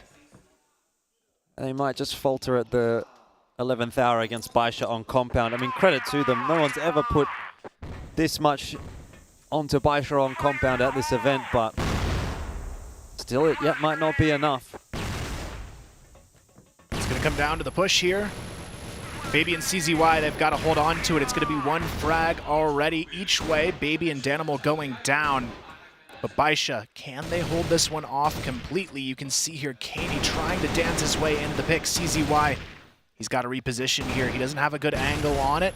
Gets flashed out as well. They don't check N9's position. What is this madness? Morrison, he's going to go down, but N9 doesn't really get too much value out of it. A 1-for-1 trade. Xiao goes down, and 577 now the last hope to prevent the 9.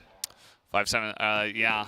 I mean, Xiao just out there, maybe didn't expect it all the way back there, and the bomb was there too, so he just kind of runs into an unfortunate spot, maybe just trying to rotate. Now 577 gonna take a different angle. I was worried that maybe he had already given up on this one, but no, he's just coming back through the spawn, looking to hold this angle. He's got to get a lot of one-taps, you'd imagine, otherwise this is going to be rough. He doesn't have any utility himself, and that spray ain't going to do it. He does take out Kaney. Barely any damage actually done to 577 there, so that's about as good as it's going to get, really. Pushes through. Oh, my word, it's doable now. Eagles again in the clutch, and 577 wants to tap away. He's been obscured by the smoke, but he at least has a bit of time to play with here. He's hunting desperately for it, but inevitably, you'd have to say 577 is going to have to go through this smoke. And it will be advantage Eagles. He's done some good damage. 46 HP here for 577. Needs a headshot. Looking for it. Hunting for it. And getting it. Another clutch for Baisha. Can you believe it? That is such a devastating round to lose if you're Vincent. You had everything stacked in your favor to win. And now Baisha looking to take it completely back into their hands. And you can see it in the booth. They are not feeling too good after that one. They should have won this map already. They should have won this map already. How many clutches have we seen? Yeah. I mean, what was the percentage? It was like 16% or something, 17%, I don't know. This is more than that. It's like almost every time they're in a bloody clutch, they're going to win it. Give them a 100% clutch ratio. Yeah, and Vincent, you tasted the victory. You were going to beat Baisha on this map. Now, it's not over. You take a timeout here. Maybe you can sneak in one round. A lot of these rounds are close. And, you know, one better shot, one better decision could be all the difference. One better clutch. And so that was the previous round. And then, of course, this one that we did just watch. Crisp shots on the side of 577. Just too many 1v1s being given over, though. At the end of the day, like, Vincent don't have anyone to blame but themselves for that. You give 577 the opportunity. He doesn't win that clutch if you don't let him have 1v1s. 8-9. Body shot. It's just an effort to get through this map, it seems, but they are doing it. Whether it'll be the OT or not is the next question, and Vincent, I'm sure they'd rather not play another OT, but I guess this is the only option for them now. It's going to be a tough round ahead. Baisha winning 6 out of the last 7 rounds to get to this point. Multiple clutches along the way as well. But Borison, is he going to peek into this? I think he may have already spotted this. And now Danimal he's trying to hold this angle. Take a look at the rest of the Vincent Gaming guys looking to check into here, and they're just going to get put into the meat grinder just a bit. Trading back a couple of kills, though. GDSE gets 3, and that's in a row as well. So wasn't looking good until GDSE kind of came in as the caboose on that train ride. Really should have maybe even been a little bit cleaner for Baisha, but they kind of have come off better from that engagement with GDSC being down to a sliver of HP. The only issue is, of course, that it's opened up a lot of holes in the defense. And so Vincent are going to walk their way into B for free. Meanwhile, Shao's pushing out. He's sort of recognizing there's not a whole lot happening over on this side of the map. Niners staying locked in on A. It's almost as if Baisha have made the call that we're expecting this one to be A. But they're wrong. And that is going to mean they'll have to go for another retake on the B site. Vincent are delaying this plant until just now. Looks like they try to, looking at the minimap, they're trying to throw it down to Eagles, who's going to get this plant. So a bit of time for Baisha to kind of realize what's going on and be on the move towards this site. Interesting that, I was going to say, interesting that they're taking separate approaches, but they have decided by the looks of things to group up. Here comes the push, though, from 9 and GDSC. He can't help this trade at all. He's probably going to be a little bit late. He does sneak over to the window with the Om in hand, but the smoke blocks him off. He has to force his way back into sight. Eagles is already down. GDSC, the last hope in the match, but he nades onto the planter. 9, he just has to bait him out through the smoke. It's going to be the fight, but it's not going to matter. 9 gets it done. It's an ultimate comeback here for Baisha with just seconds on the clock, but they're going to win it 10-8, winning 7 out of the last 8 rounds to take the 2-0 lead.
Well, it looked like for a moment we might be seeing a tie in this series, but Baisha is not going to allow that to happen.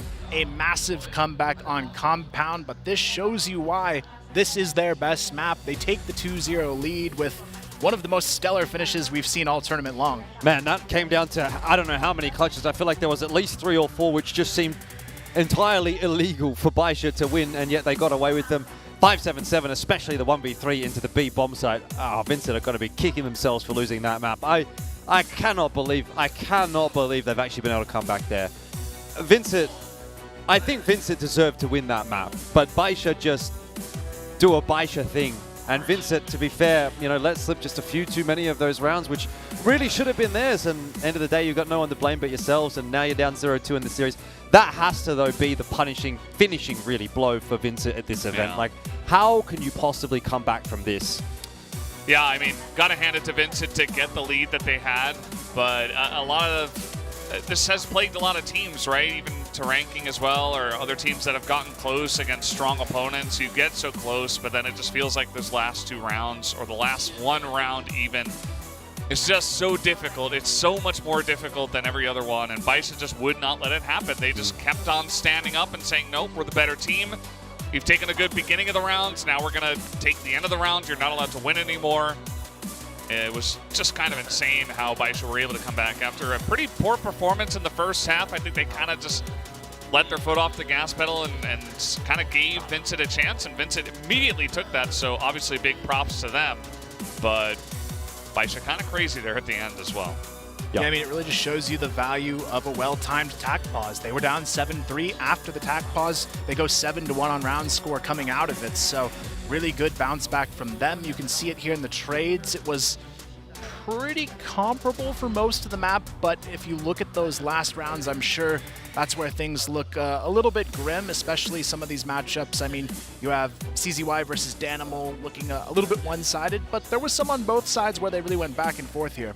Yeah, I mean, I would love to see a graphic that just shows like what was the clutch percent and how many clutches there actually were, because there was like 1v1s, 1v2s, 1v3s, and that's really at the end of the day what's kind of gotten Baisha over the line in this game. So I don't know. I don't know what you can really say for Vincent here. I think they've just got to sort of say to each other, you know what, it sucks, it's unfortunate. Let's just go into this final game, see if we can have a bit of fun, because if not, like, this is potentially our last map in the Crossfire Stars 2023 Grand Finals, and this is not the kind of opportunity that rolls around every day of the week, right? So you may as well take every little bit out of it, even if you're not going to win this game. Just enjoy that moment on the stage. Well, we'll see if they have anything left in the tank after this. We are going to take a quick break, and when we return, it is map 3 on the way.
Hello， 大家好，我是白沙。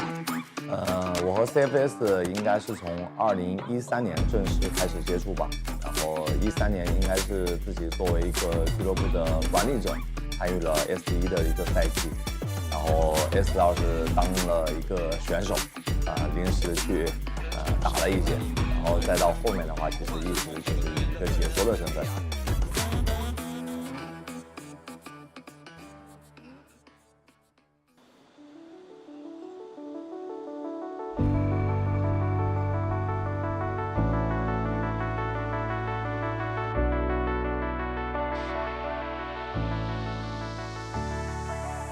对于我个人而言，其实整个的 CF 职业生涯，包括经营俱乐部、做俱乐部，其实我的荣誉并没有很多。我从12年 CPO S1是拿到了 CPO 的冠军，然后在紧接着13年的这样的一个CFS S2的时候是拿到了一个世界亚军。紧接着我是从 CPO S4就开始退役转居幕后，然后去经营管理俱乐部。我觉得这么多年一直没有拿到总冠军，我们的队伍其实最大的原因还是我个人感觉是我们自己吧，因为其实要拿冠军不是说碰碰运气，或者说就是简简单单嘴上说而已，因为确实要具备了很多的因素吧，不管是选手能力方面、团队的这个能力方面、各方面，还有包括俱乐部的运营方面，就是大家很多的东西夹杂在一起，才能就是有这样的机会去拿世界冠军。我觉得可能前面这些年确实我自己做的也不好，然后我们队伍啊、选手的个人能力、队伍的整体，包括管理各方面都可能差了一些吧。但是这2年确实，我个人觉得我们俱乐部也做得越来越好了，越来越专业了吧。所以去年呢也有幸去冲了一下这次这个 CFS 的世界冠军，所以我觉得就是这个东西都是相辅相成的。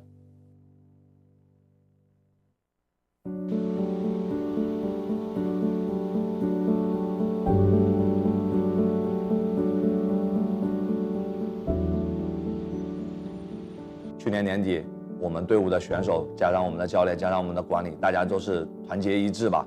然后就是我觉得是发挥出了，就是超出了自己平常的这种实力，然后拿到当时就是特别是决赛那一天，就是3-1拿下的时候，我感觉我自己都惊呆了，都有点就是兴奋的，就是嗨的，就是已经不知道用言语怎么去形容了。吃过了。今天啊，非常紧张啊，又到今天比赛日了啊，淘汰赛。今年 CFS 落地中国，对于卫冕冠军的话，信心肯定是有，希望今年还有机会去夺得 CFS 的世界冠军。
Welcome back to the 2-0 lead for Baisha in the CFS 2023 Grand Finals. This is our lower bracket final, and Baisha is just one step away from booking a ticket for a rematch in the finals against All Gamers. And after that map, it'd be hard to say they're going to slow down now. Well, I hope they're not going to slow down now, because if they do slow down anymore, then they might actually have to start working for this series, because they would lose a map, right? That was way too close for comfort. It has to be said for Baisha, 10-8. Like I said before, I think they should have lost that map, definitely. Vincent, maybe choking a couple of those clutch situations, and Baisha getting a little bit lucky in a couple others. Either way, they only just get through that map, and now we turn our attention towards map number 3. I feel like that's got to be a crushing blow, though, for the mental side of Vincent, right? They've been working so hard today. They've been playing so many maps, and a lot of those maps have gone to overtime. They haven't played a map shorter than the 10-8s, apart from the loss that they faced 10-2 in Mexico there against Baisha. Everything else, 5 other maps today have been 10-8 or longer. So that's a very long day so far for Vincent, and it's only continuing, obviously, as we head into their now 7th map of the day. I have to imagine that they're just absolutely cooked. But they're still delivering, right? Kaney had a great map there on Compound, so yeah. I don't know who's to say they can't keep doing it. At the end of the day, these guys are gamers. I'm sure they've had multiple days where, and obviously in more casual settings where they play 12+ hours potentially. So, at the end of the day, if you still play good Crossfire at a certain point, you might be able to put up something, but I think mentally it is going to be pretty devastating to get so close and gone so far, but in the end it doesn't, even matter. So they do go down 0-2, and they do have to move on to map 3, which is going to be Eagle Eye. Could be an interesting one. Maybe they can throw in some weird strats and try to catch Baisha off guard, but Vincent, yeah, I just wonder where their head's at after that second map where you just get so close. But yeah, maybe on the positive side they can say, hey, we can actually tango with these guys. We can beat them. We beat them a lot of times in a bunch of maps. Haney's playing like a god. GDSZ had some good moments, so maybe you can go back to the drawing board and say, okay, let's pull it back here. We're actually going to try to win this thing, and it's going to be a monumental task, but you got to start with one, and maybe this Eagle Eye pick for the 3rd map is going to be the one.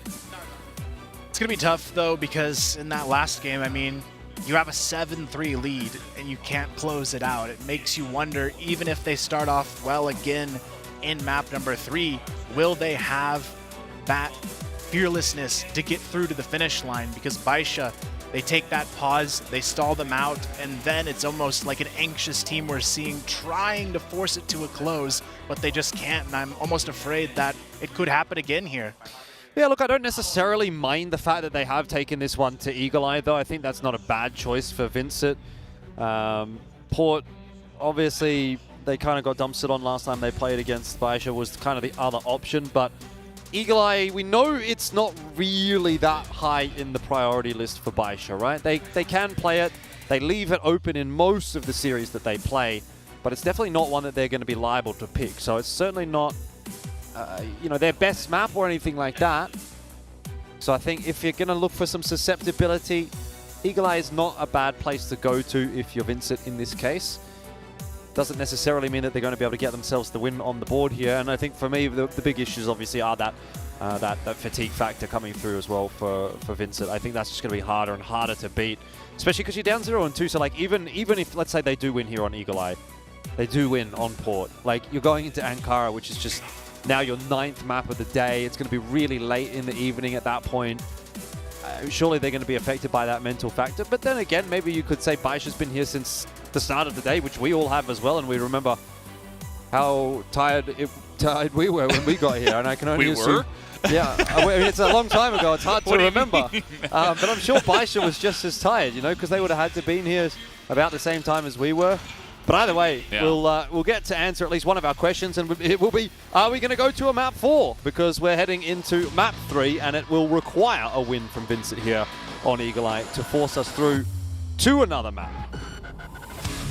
Well, it's going to be an interesting one. I believe this is actually based on the stats, Baisha's first time in this CFS playing Eagle Eye as well. So it is going to be a tough one, I think, for them. No experience on it. But on the other side, I believe Vincent has only played it once and lost it. So really not an ideal situation either way. But I'm sure both teams have something different in store. Of course, this map, very standard on the GR to run the double arm setup, and Borson just runs straight at N9, and this is what we want to see from Vincent, that level of play where they're not afraid to take the fights early on, but 577 answers back, but this is still going to be a decent trade setup coming out from guess who? Kaney again with another double kill. The flank shut down after one from Baby, and now it's a 1v3 for Xiao.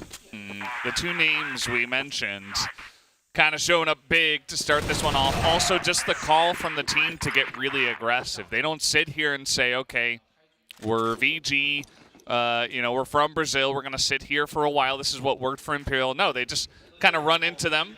They take it head on, and they just kind of roll over them. It was pretty one-sided. I think as Vincent, you got to kind of remember that there's a reason why you're here. You know, you have the ability, and to just believe and try to send it a bit more, and at least try to play with the pace a bit more. I feel like they've been a bit better about that recently, but yeah, it is going to be pretty important. And Vincent, you know, they had a 22% win rate on... Oh. Okay. They had like a 22% win rate, I think it was on the GR side of this map. But yeah, definitely the one time they played this one, it was not a great experience. So let's see if Baisha's got what it takes, or if Vincent's going to turn the tables on this series. I don't half mind this push from Baisha. Nine's going to recognize there's not really a whole lot happening over toward the B side of things, so everyone's going to make their way over toward A, and he's going to continue to actually end up behind Vincent. Eagles has definitely not seen him, and that's easy for 9. What? A nice 3K. He maybe wants the ace. He missed out on it in the first map. Actually, in the second map it was, but he'll miss out on it here as well, because one of those has already been stolen away, and Kaney, last man standing for Vincent Gaming, will go down, and 2 pretty decisive rounds back-to-back, but going one way rather than the other. I mean, yeah, that's one way to shut down any momentum Vincent might have had early on, but you've got to wonder what went wrong in the communications to just leave B long wide open. You never see that happen in this level of competition, and for Vincent, you could already see a lot more attention on that side of the map this time around. They don't want any sneaky plays to happen. Danimal as well gets the early connection onto CZY, and again, it's another aggressive play towards the B bomb site to answer back. GDSC finds the second kill. Baby trying to lurk onto Eagle in the B connector, but he cannot get the final bullet to connect it. It seems to be a reoccurring issue here. Finally, Borison's gonna go down. It doesn't matter though. Vincent able to take control of B. I was kind of surprised that Baisha didn't expect an aggressive. Oh! How does this keep happening? N9 is just ridiculous with these angles, but still good cards here for Vincent Gaming. They are going to go in towards the B site, get this plant down. N9's got to do it all alone. Not too likely at this point, but he's going to send it, and Danimal will take them down. So, yeah, I was kind of surprised they didn't expect them to get aggressive. I mean, it worked in round 1. Then they got stopped in round 2. I think as Vincent, a lot of the time you go back to trying to be aggressive and go with what worked in round 1. And you had, at the same time, 577 running into the hotel with a grenade. Just never expecting them to actually run up the stairs there. That kind of surprised me. Yeah, I mean, if I'm Vincent at this point, I'm just going to push B long until it doesn't work anymore. Baisha, you can see they have one extra person over on this side of the map. It's going to be CZY sniping this off angle on the hotel cross, but it is a pretty difficult shot to hit, so I'm not sure if he's up to the task just yet. It is also going to be that support as well from 577 playing the off angle. So essentially CZY should shoot, and then 577 just swings on that position. But 577 is going to have to step up. The shot's been missed by CZY. The fall off going to be there from N9 to find a nice double kill setup for CZY. Borson, he's got nothing left to do. It's all on to Eagles. And another 1v4 for him. N9 kind of reminds me of like the angry coach when your youth sports team loses to a team they shouldn't have. He's like angry. He's just coming out here with the fire. I could do it better. And he's like, all right, I'm gonna pick up pick up the cleats again. And he has come out here. He looks angry. He's like on a mission. especially after that first round loss. I kind of look at 9 and Even as almost like the same person with respect to their role within the team.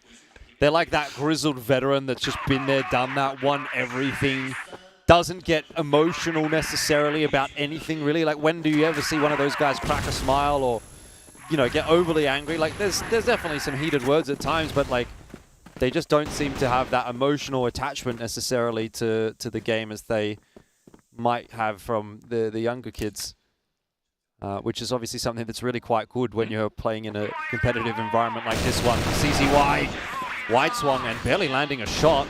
It's going to put 577 into a bit of a pickle. He's trying to tap away, and he's doing a pretty good job of it. Oh, 2 for 577. He'll turn around for one more, and Baby saves the day from behind. They have not even broken open the hotel. The concierge said it wasn't open, and 577 sent them packing back home. No holiday allowed. The hotel's closed. The hotel is closed. Hopefully not. We want to go back to the hotel after this. Baisha gonna be pretty much open arms to take this round.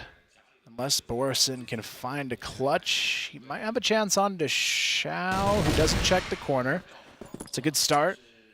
And 9 and 577 are pretty low on HP as well, but they do have control over the C4, which is pretty much all they need to secure this round. Borison has to take the fights over in this direction to try and peel these players off the C4, but he's playing pretty patient. He might get a chance at another 1v1 here. Yeah, I'm not sure why Xiao was kind of going on his own little adventure there with the does bomb down and 3 members covering it. I guess he says, well, maybe I can end it quick. Yeah, but instead he goes down for free. Exactly. That's like how you start to sort of open the door up for a clutch. You've got to have that extra level of discipline, and I will say actually Xiao has given up a few player advantages over the course of today.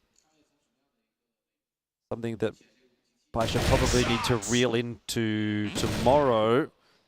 And exactly, that 1 kill now starts to feel quite a bit more impactful. 577 below half HP. If Baby goes down cheaply here, was an angle. It was definitely an angle, but it's shut down. So Baisha maintain themselves the lead, which is especially impressive considering they are on the global risk side. It does make sense, though. I was questioning initially why they picked GR first, which is fairly uncommon, but if you pair the start they're having being a little bit close, knowing Vincent isn't good on the GR of this map as well, and that's where they're going to be to have to close this out. Kind of makes sense here. Baby gets the double kill, almost a triple on the lineup, but they're not ready for N9 underneath, but the spray almost completely whiffed. Finally, the connections are there, though. Borison stuck on the stairs. Thankfully, CZY there to clean things up for Baisha as they start to extend their lead. Yeah, Vincent trying to come in fast on the A side. I like the change in tempo, honestly. I think they've been trying to really utilize the fast pushes you can do on this map, but yeah, this time around, once again, just too ready for it was Baisha. Baby in a fantastic spot. Puts an end to the beginning part of that, and N9 puts an end to the end part of that. That might be the end of That's the end of that sentence. Yep. Baisha looking good, though. It's the end of the day talking. 7 rounds in, though. The snipers on both teams combined. 1 frag. Very interesting to see when we're that deep, but neither has been super impactful in this matchup so far. It's really been the Riflers leading that to the forefront, but just as I say that, Eagles finds his first of the half. You can't really blame Xiao too much. A lot of the time, he hasn't even really been in a position to impact the rounds. It's been a lot of presence over toward the B side of the map, and he's obviously staying over an A. Double setup in the hotel, plus Baby on the bridge as well. They want to bring those numbers back in favor of Baisha. Already a reasonable result there, and Baby's found a perfect timing. He might spray down too. That's way too easy for Baby. Come on. Someone's got to be doing something about that. It's child's play at that point. Yeah, that's pretty rough. Getting easy ones. They threw a grenade into that spot, and maybe they just said, okay, well, nobody's there. Baby took a little bit of damage from the grenade, and then he's like, oh, a nice little free look over the bridge. A couple of free kills. Not bad. Borison now trying to challenge Xiao. He's going to win the 1v1. He is very low. Not sure that he'll win this round, but at least a good look in that 1v1, and N9 going to put an end to that business. 5th round already on the board here for Baisha, as they look a lot more determined almost in this 3rd map. I think they really let off the gas pedal in that 2nd one, and this one is looking much more like the Baisha we expect. Yeah, I'm not really sure what was up with Baisha on compound there, but I would agree. They didn't really look up to their usual standard. But this is refreshing. Kind of powering through these rounds. I mean, this is also a bit of a difference from Vincent. Like, normally they're very slow on the blacklist side, but actually here on Eagle Eye, they're playing with some degree of pace. Yeah, I like the idea they had initially towards this B-long control play, but the problem they're running into now is Baisha has started to set up around it a lot more solidly. And you can see here comes the full push into the B-bomb site. 577 not ready to take on that fight, but look at the nade. I'm surprised it actually didn't connect for a full kill onto any players, but look at the HP remaining, but it's only onto N9. Eagles gets the double kill, sneaking into spawn. And nobody actually goes down on the side of Vincent. Quite an impressive round. I would love to know where that nade landed. I don't know if there's going to be a replay of it, but... It might have landed like on the left side, yeah, like up the stairs and on the left. Like it must have landed behind something. Yeah. Yeah, there is a small wall on the top of the stairs, so it probably got a lot of dampening from that. But still, I mean, it's very surprising there wasn't a single frag the way of Baisha in that round. Yep. I still think that Vincent's really good on entries, and they should do this more often. Just run through the smoke, just isolate them, get these headshots. Like GDSC and Kaney especially, they're so good at this. And Eagles fantastic on the follow-up. Like, they have the ability in this team. We just rarely see it because they have a certain play style. But I think on this map, they've really kind of bought into it after it started to work early on, and now that's kind of what they're going with. Definitely a different pace than what we're used to. Baby coming in here is going to trade one back, but still advantage here to the side of Vincent. And, okay, nice little shot here from CZY, trying to come in from the back as well. As they try to isolate Eagles, Baby gets a second. Looking for more. The spray is pretty good, but no kill just yet. Trying to buy time here is Vincent Gaming. But it's going to be up to Baby here, 1v2. Oh, this is nice. I actually really like this. Wrap around the stairs. He should get Kaney, but doesn't. 5-4 at the end of the half. You'll still take that if you are Baisha. Global risk side, 5 rounds. It's an advantage from the weaker side. Yeah, I mean, for Baisha, this is still a really good position to be in. I feel like with the 4 in a row, maybe should have found at least one more to close it out. But I mean, at this point, they're a team that knows what to do with their aggression, and I feel like Vincent's going to have a really hard time defending this map. And you can see how forward they are playing. Vincent knows they can't wait for the push. They've got to go in for this opening pick, but in doing so, they've kind of allowed this push control play towards the B hotel, but they're stacking into it now. But Baisha, they're just going to walk right into this stack. 577 and N9 finding 2 taps there. And now the defenders have to try and hold on, but someone snuck into the middle of Baisha. And Eagles somehow gets out alive with a kill, but not for long.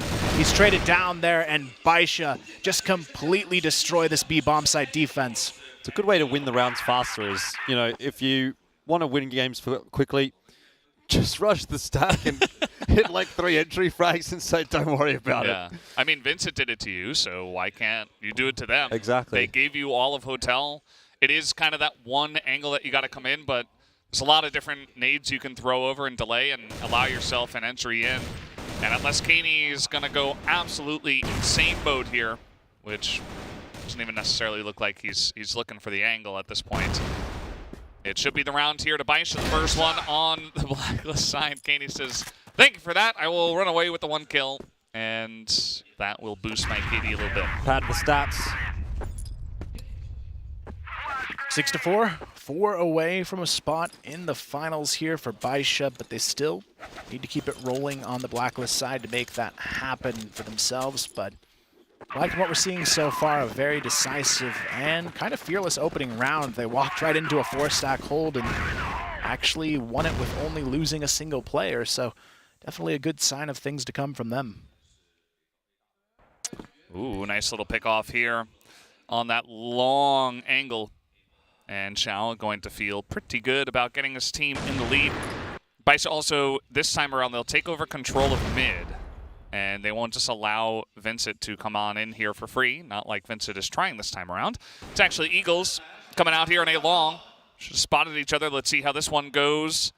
You can easily try to get in here as a team as Eagles tries to get away. Nice little help here coming in from the side of Borazin. And that's going to be Keeney as well on the long angle. Just holding down a long. Really well done from Borson. I mean, it was kind of the bait and switch setup actually from Vincent. Baisha failed to account for that possibility, and so now they have a bit of a more difficult job to do.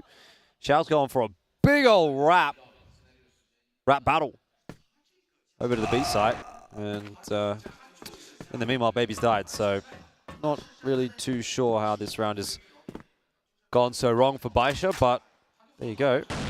Spotted. Yeah, I'm not really backing Xiao to close this one out. He hasn't been having a fantastic map. Still a one-round game. Vincent keeping the dream alive on Eagle Eye. But Baisha, what is their answer here in this round? They've had a lot of aggressive rounds. Last one, though, a little bit safer than they've been playing. Maybe it's time to go for that aggressive play again towards the B-bomb site. Again, though, Xiao winning these fights. The tiniest of angles, doesn't matter. It's the same angle as the last round. Yeah, you think they'd be ready for it, but you know what? He'll take that all day long. Fool me once, shame on me. Fool me twice, shame on you. Animal, though. Yeah. They're trying to push here once again. It worked the last time. Actually, like the second they try to peek around, you just got that extra benefit from your teammate. But yeah, it doesn't look like Baisha want to push in. They're actually playing this pretty slowly.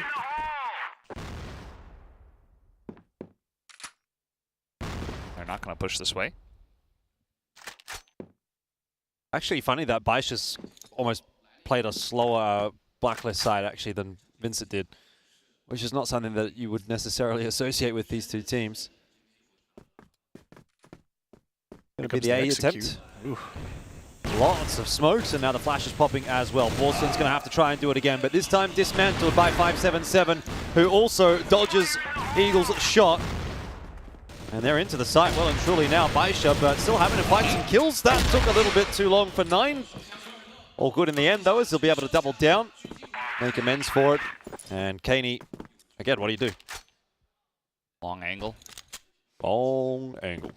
He might just sit over here. I thought maybe looking at the long angle, but instead he's just going all the way around, maybe looking for some people that are left over. Okay, he's going to go in the tower. See why I spotted? He knows it, too. He's just toying with them. Come on, give him a kill. Yeah, what's the harm? It's whack-a-mole. What's the harm? Kaney needs to, he just pad his stats a little bit. Yeah, there you go. That is whack-a-mole at that point. At some point, though, if you're always in that situation, you just got to go for it. I mean, you're down 7-5, 3 away from the loss on the map. But I'm actually impressed with this play. I don't even know how N9 was able to get 2 kills without going down there. That's just insane to me that he even gets that much value in the round. And now they might be able to cross the threshold for round number 8 here as well. They've got the momentum on their side and already working for control on the mid double doors. Is going to be 9 sneaking into it early, checking all of the angles, but Vincent playing a much more passive approach here. Yeah, I don't mind trying to mix with it. I'm happy at least that GDSC did not go to that place for the 3rd time, because guess what? Xiao's looking at it, and it can be nice to take control of that angle, but at a certain point, you just kind of gotta concede that one. Baisha, we saw Vincent make some pushes under the bridge without checking the top, but you see they're a bit slower with it. They got a smoke up top. It seems like a little bit of a better spot, but let's see if they can actually commit to this. That flash, pretty good. Kaney is not looking until the last moment, and he is just going to get taken out. 2 headshots on that engage. Baby as well, right down the middle. The timing is excellent here on this push from the side of Baisha. Eagles giving it his best shot. It's all up to Borazin, but he will go down as well. It is 8-5 As Baisha are only 2 rounds away to making tomorrow. I don't know if Borson turned around to get a high five or to raise his arms like, what was that?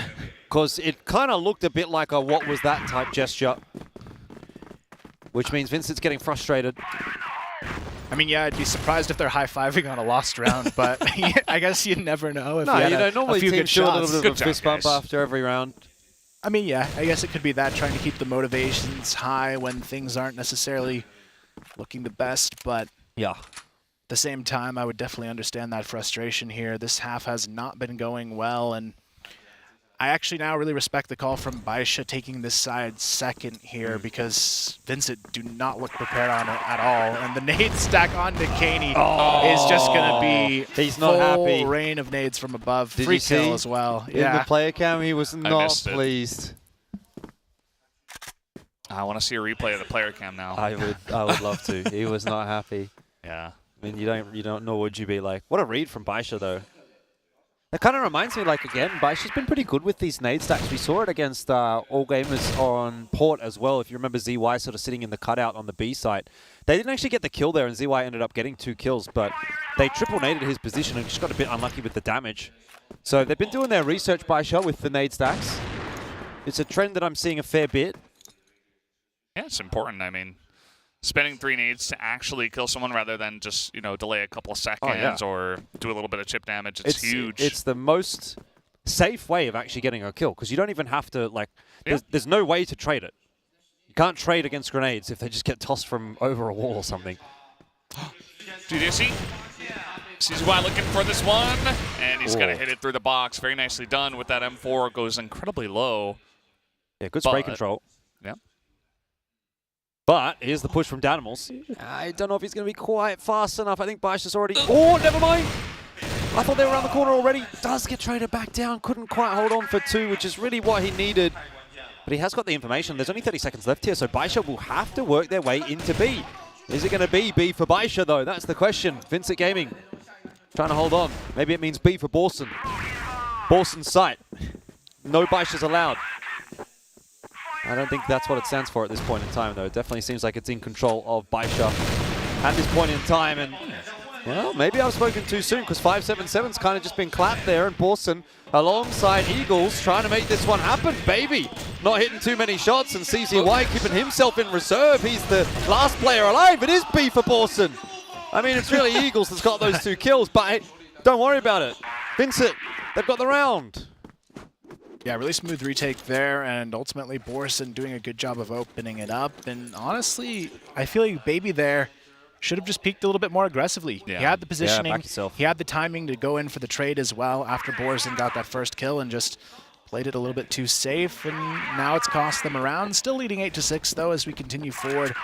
They've got the advantages to work with, but CZY just says, hey, why not push out a bid, start of round. No trade there just yet, but it opens up the opportunity to try and collapse onto the A-bomb site. But it's honestly not looking the greatest for Baisha, but at least Xiao gets the nice double kill to hold on. 577's also got the bomb, and he's up on top of the side, so he'll be able to get a plant, though. Might need to help Baby out. He tries for the re-peek. A 1v3 again. 577, we ask it of you. I think this one perhaps a little more difficult even than the last, and so it will be a 7th round for Vincent. Baisha just taking their foot off the gas a little bit in these last couple of rounds. Yeah, where have we seen this before? Happened on Compound. And Vincent, I love that it doesn't matter that Baisha are about to win this 3-0. It's like, okay, you give us 1 inch. Nade stack, by the way, very nice. But yeah, you give them an inch, and they're going to take a couple of rounds. They're going to make it interesting. They're not done in this one until the final bell. They're waiting until that 10 hits it there for Baisha or for Vincent. And you got to love that fight in this team, as now going to hold down this angle. Kaney still sharp. All these hours, this entire day, still looking good, but Baby and N9 going to trade a couple back. Yeah, I think that's a little bit over-eager, actually, from Vincent. They had the player advantage. They didn't need to push the issue anymore. That's almost what Baisha was waiting for. Like, they stalled and thought, well, we're not going to push into B 4-on-5, but we'll hang around, and Vincent gave them the opportunity to trade it back down, and so now advantageous for Baisha is going to force this re-aggression from Vincent once again, and You got Baisha members waiting for it. I think Vincent, their own worst enemies in that round, honestly. Yeah, they didn't need to push there. They had the stack held perfectly, but that's just a really good read again from Baisha, knowing Vincent might get a little bit uncomfortable, push out for the information, and they shut it down and take themselves on to match point now. 2 opportunities to get it done before going into overtime, but it's GDSC who gets the opener on to N9. A great shot to get the round started. Yeah, it's never over till it's over. There's still a chance. I'm not talking about percentages in this one, but there's still a chance for us to go to overtime and go to 5 maps. That could still happen. Vincent Gaming, they get that shot here in the 17th hour, let's say. It's not actually that time here, but 21. You get the point. Danimal. Oh. Settle down. Just playing a little dodgeball. I wonder if we're lining up for another 10-8. Just how painful that would be for Vincent. Well, unfortunately, it might be the Brazilian experience here at CFS. I mean, Imperial went down in that fashion as well, but that was in a deep 5-map series. This one might not make it beyond 3 if Baisha are able to find their way out of it here. It is going to be Baby working his way towards this A-bomb site fight. Borison, has he got the spot? I don't think so. Baby should have a good potential here, but Borison actually gets the better of that exchange. Now, the rest of Baisha trying to force their way out of mid, able to find 1. Narrows it to a 2-on-4, though, as Borison finds another here. And again, Baisha peaking 1 by 1 in this round, giving up the value. And Xiao, he's going to have to do it all by himself. Good for 1. Spots the second, takes it down to the 1v2. The C4 out of his control makes this a lot harder, though. Not an impossible clutch, but did cop a lot of damage getting that kill onto Eagles. Think he might have got wall-banged.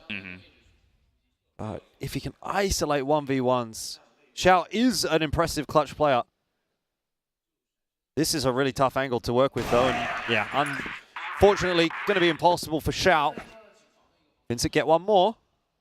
One more, making this pretty close. 9-8. Take a look at this one. Wow, that's clean. And GDSC, this guy, when you need him most, he's always there. Not necessarily the entire map, but when it gets down to it, he really levels up his game. He's looking for it again. He's like, I dare you. I dare you to do it again. I'm here. I'm back.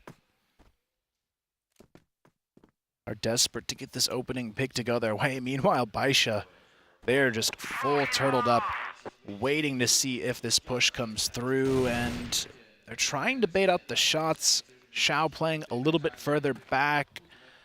GDSC on this angle. You've got to be pretty careful here, but Baisha, they're just taking their time. I'm surprised they haven't gone for any map control at all. They're literally just sitting in the BL spawn.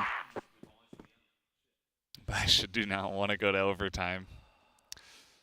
After all this time. Well, there's a good chance they're going to have a big day tomorrow, so any extra minutes, hours that they're able to prepare tonight or potentially just get to bed early tonight and have more time tomorrow is going to be a big deal. Xiao not seeing too much. Time's ticking away, though. Baisha going to have to get a move on. Might be back towards A this time, though. This is, if they push now, this is a fast push compared to some of the stuff we've seen today and in other matches. But yeah, they do have to make a move at some point. 1 minute. Smokes over the top. Looks like they want to go in onto A as they try to isolate the sniper here. Eagles is getting run in on as N9 going to be the first one to go down, though. 577 gets up through the stairs. He's in behind them. They do isolate him. He's got the angle, but Kaney just keeps hitting some shots. It's going to make it 2-on-2 with this bomb plants coming in. Xiao trying to join up real quick. He's going to reposition that bomb just in case. But a chance for Vincent to force overtime. Tough one, though. 2-on-2. Post plant looks pretty good. Xiao in a good spot. CZY just able to control the top of the site. And Vincent are definitely taking their time about this one.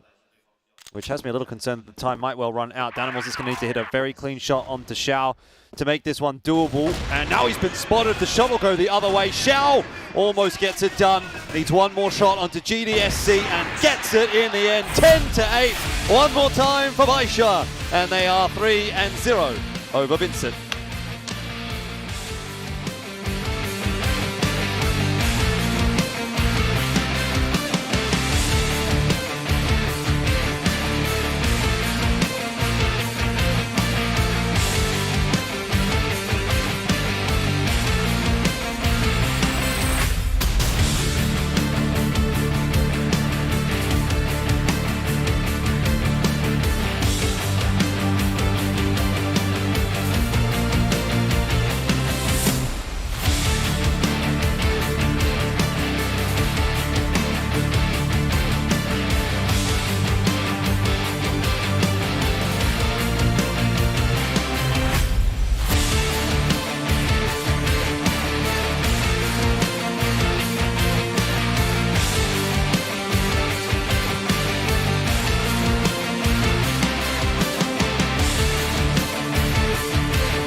Well, it's a clean sweep, 3-0 for Baisha, and they do find themselves once again on towards All Gamers, and that will be the stage for our final tomorrow.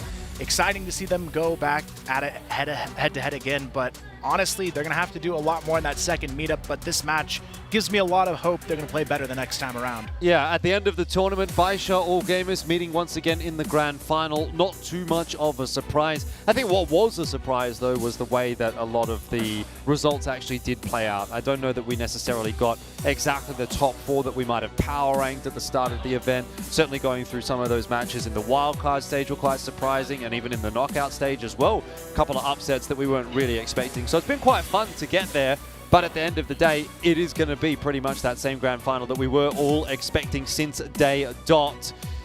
Baisha, though, I don't know if they've really done enough in this game to convince me that they're going to beat All Gamers. They obviously struggled earlier on today against All Gamers, and then I always feel like they struggled today against Vincent as well. So I'm probably predicting All Gamers tomorrow, I'm not going to lie. Absolutely. I was going to say, I know who I'm predicting. It's not Baisha, and that's, you know, unfortunate. I think that's... They absolutely have the ability. I'm just not sure if they have it today and tomorrow. It's going to be a big ask, especially against All Gamers, who are looking like the best team right now. 7 multi-kills to N9, by the way. He picks up the MVP. Nicely done. That has been consistent pretty much all day, regardless of winning or losing. But yeah, 2 10-8s against Vincent. And Vincent, you know, they had to play almost a full best of 5, probably more than that based on the amount of rounds. And Baisha just comes in here a little bit lackadaisical, you know, maybe taking it a little bit easy, thinking about tomorrow. And Vincent nearly surprised them a couple of times, but Baisha do cross the line at least at the end of the day. Yeah, honestly, since we got into the best of 5s, it's kind of looked like Baisha have actually slowed down a little bit. And this is, again, one of the storylines that we were sort of highlighting in the group stage. We were saying, yeah, Baisha's looking fantastic here, but when it comes to the playoffs, even though All Gamers were not looking so great in the group stages, All Gamers always tends to be that team that kind of rises up in the playoffs, and we're very much seeing that over yesterday and today. And Baisha, for whatever reason, they're the opposite. They slow down a little bit in these playoffs, whether it's the best of fives, whether it's the nerve factor, the pressure factor.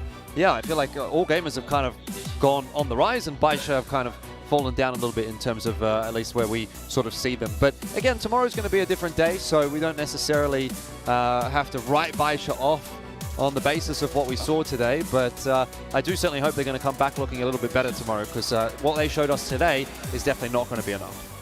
Yeah, and I feel like Baisha definitely has a lot of fight left in them. I think back to last year where everyone going into that grand final kind of doubted their abilities, and then they come out and win it in a 3-1. So I feel like Baisha has shown in the past this team has the potential to thrive in a finals situation. They just have to come back to the drawing board and show us a much cleaner day. But part of me also believes they didn't show us everything they had in that match today, maybe knowing this was their fate anyways. Yeah, I mean, at the end of the day, no team is immortal, and All Gamers, they look great today.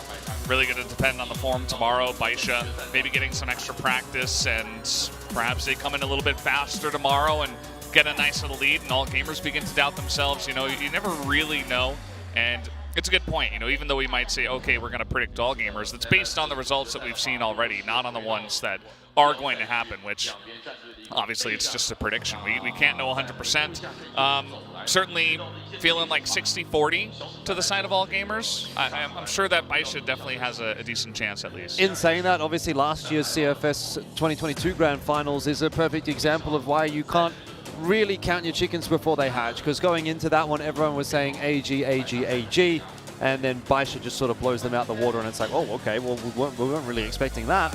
And who's to say that can't happen tomorrow? Like, as we've mentioned previously, honestly, it kind of feels like individually the Baisha members, when they're on, probably bring a little bit more than what the All Gamers players do. But All Gamers have a little bit more of a consistent style. They have a bit of a better team cohesion. The macro play works out nicely for them, which leads to them having a little bit more consistency in these matchups, particularly against Baisha. And I also low-key think that there is a little bit of a mental factor here for Baisha as well, that maybe for some reason, for whatever reason, at last year's Grand Finals, they kind of got over, right? They would have won that first map, won that second map, thought, oh, actually, this is doable, and kind of momentum that all the way through. But if they start slow, if they start poorly, if they go down 10-3 on sub-base in the first map of the day, you know, then that seems to get in the head of Baisha a little bit, and becomes a bit of a problem for them. So, yeah, look, there's a lot of theory, obviously, that we can talk about, and we'll probably talk about it a lot more tomorrow. But jury's still out, though I think we're kind of leaning the way of All Gamers for tomorrow, yeah.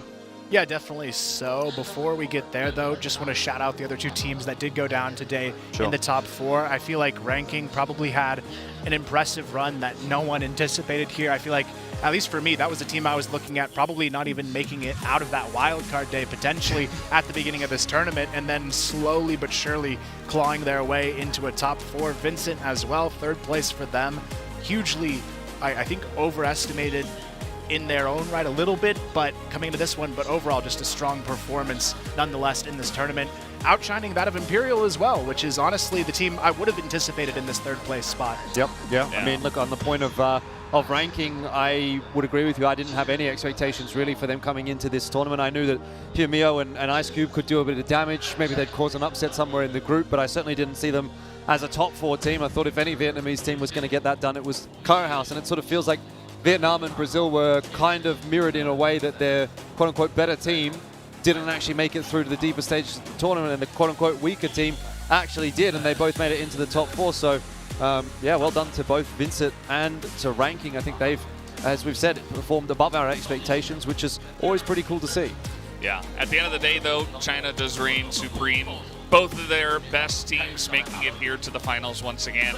Can't really argue with that. X-Rock also looked great. They did fall to Ranking, so Ranking obviously very deserved victory there, but they looked pretty strong as well, just even in terms of their individual ability, right? I think as a team, maybe not quite 100% there, and it almost felt like they kind of fell into the trap of playing Rankings game at a certain point, but shout out to them as well. And so far it's been a really fun tournament. I can only hope that the Grand Finals of the Grand Finals also delivers.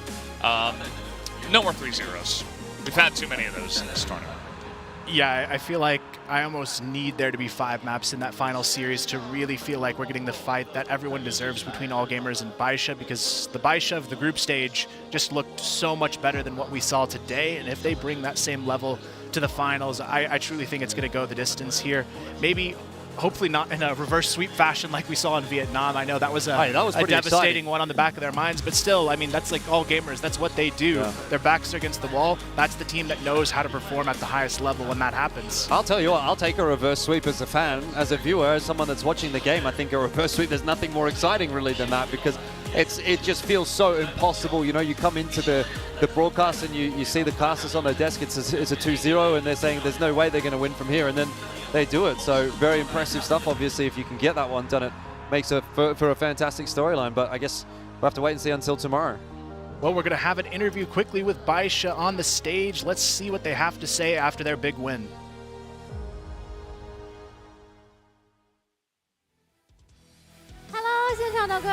Hi, welcome back to stage. This is CFS 2023 Grand Final interview session. And for today's third BO5, finally Baisha got the victory and have access to the Grand Finals. And MVP is N9. And say hi to all the CFS. Hi, I'm N9 from Baisha Gaming. So congratulations to the Grand Finals. So today is not very easy for the first BO5, and the last BO5 has lasted for quite a long time, and it's very time consuming, and you feel kind of tired, right? No, not that really, because last night I sleep very early, and we have to get up very early in this morning, and after we finish the competition, we just have a rest in the sofa. And for such a very important match, you will never feel tired. And for the second map, it's Compound. On the second half of the game, VG is ahead of us. It's 8-5. But we just chased up 5 points and got the victory. So what kind of adjustment have you just made? As for the map Compound, first, when we were in the blacklist, we didn't perform very well. Different people have different opinions, and so we lose some points. But in the end game, so we got the victory. And the critical moment is the 577. He didn't give up, and we just cheer him up. So you must know what I want you ask next, and because I want to ask the 1 versus 3 of the 577. So another question. As for today, seems that we have an off day today. So is there any specific reasons for that? I think the main reason is that the mentality. So we all want to win, so we have a lot of pressure. So that may also affect the performance. So when confronting with VG, so what do you think of their performance? So in today, VG is different from their performance yesterday, because today they perform very aggressively. But finally, we got the overwhelming victory with 3-2-0. For tomorrow, the Grand Finals, we will confront with our old opponents, AG. What do you want to say to them? So for tomorrow, we will bring out the best of ourselves and try our best to get points. Okay, so let's see what will happen in tomorrow. And congratulations to Baisha for today's victory and be admitted to the Grand Finals. Thank you for the interview, and I will give the floor back to the casters.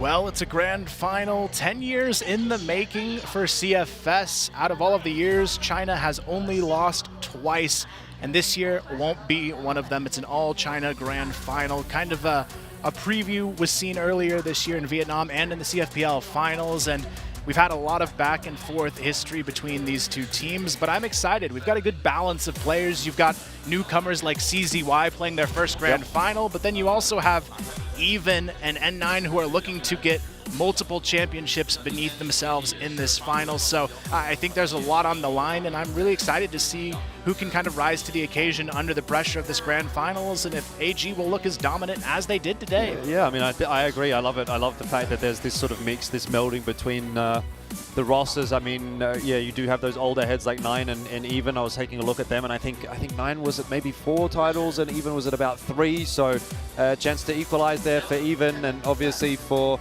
Xiao. I think Du also is someone that is missing out on a title. Obviously, he played last season, but you know, obviously things didn't quite go the way of All Gamers, and so they've got a taste of winning. All Gamers, they've got a taste of winning at an international event, at that Vietnam Invitational, the Summer Invitational. But even that was quite a tough ask to sort of take down the likes of Baisha. And I mean, there's a debate to be had that Baisha's actually looking a little bit better at this event with CZY as opposed to they were playing with Runine back in the Summer Invitational. Although maybe it hasn't quite come together in the playoffs, we certainly were quite happy with that adaptation, that change coming into the group stage at the very least. So yeah, I think it's a fantastic grand final. I mean, look, you could make an argument potentially for seeing Brazil versus China grand final, because that really feels like it has probably been the 2 regions that have kind of battled back and forth. But I mean, when we really talk about it at its core, Crossfire is a game that has been dominated by China. So if you're going into the 10-year anniversary and you've got 2 teams in the grand final, and it's in China, you know, we're in Chengdu, which is the hometown of one of these teams as well. I don't think you can really make a really strong argument as to why this isn't a deserving grand final. And certainly these 2 teams have been quite easily the best 2 teams in the tournament by a long way. Yeah, I feel like this is really going to be the best we could ask for here, especially in this event. I mean, other teams look good. You could argue an Imperial or someone maybe had a go at it. But at the end of the day, the stage is set for our grand final, and we're going to have, I think, the 2 best teams fighting for that spot. But that's going to be where we leave this one for today, and tomorrow we'll be back for our finals to see who can ultimately lift that trophy and become the 2023 champion. We'll see you there.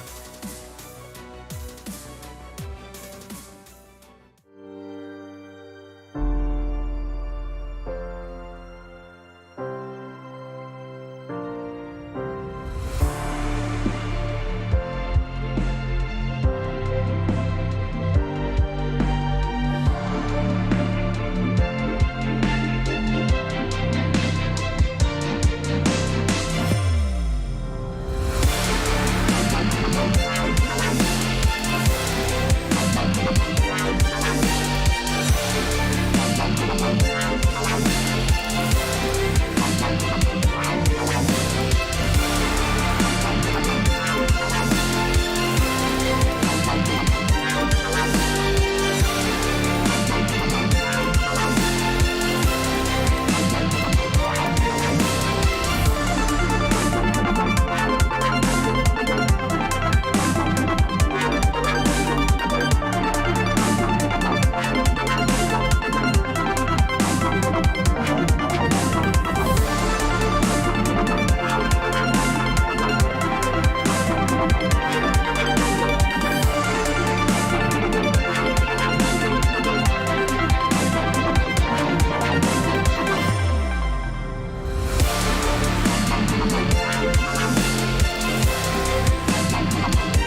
拜。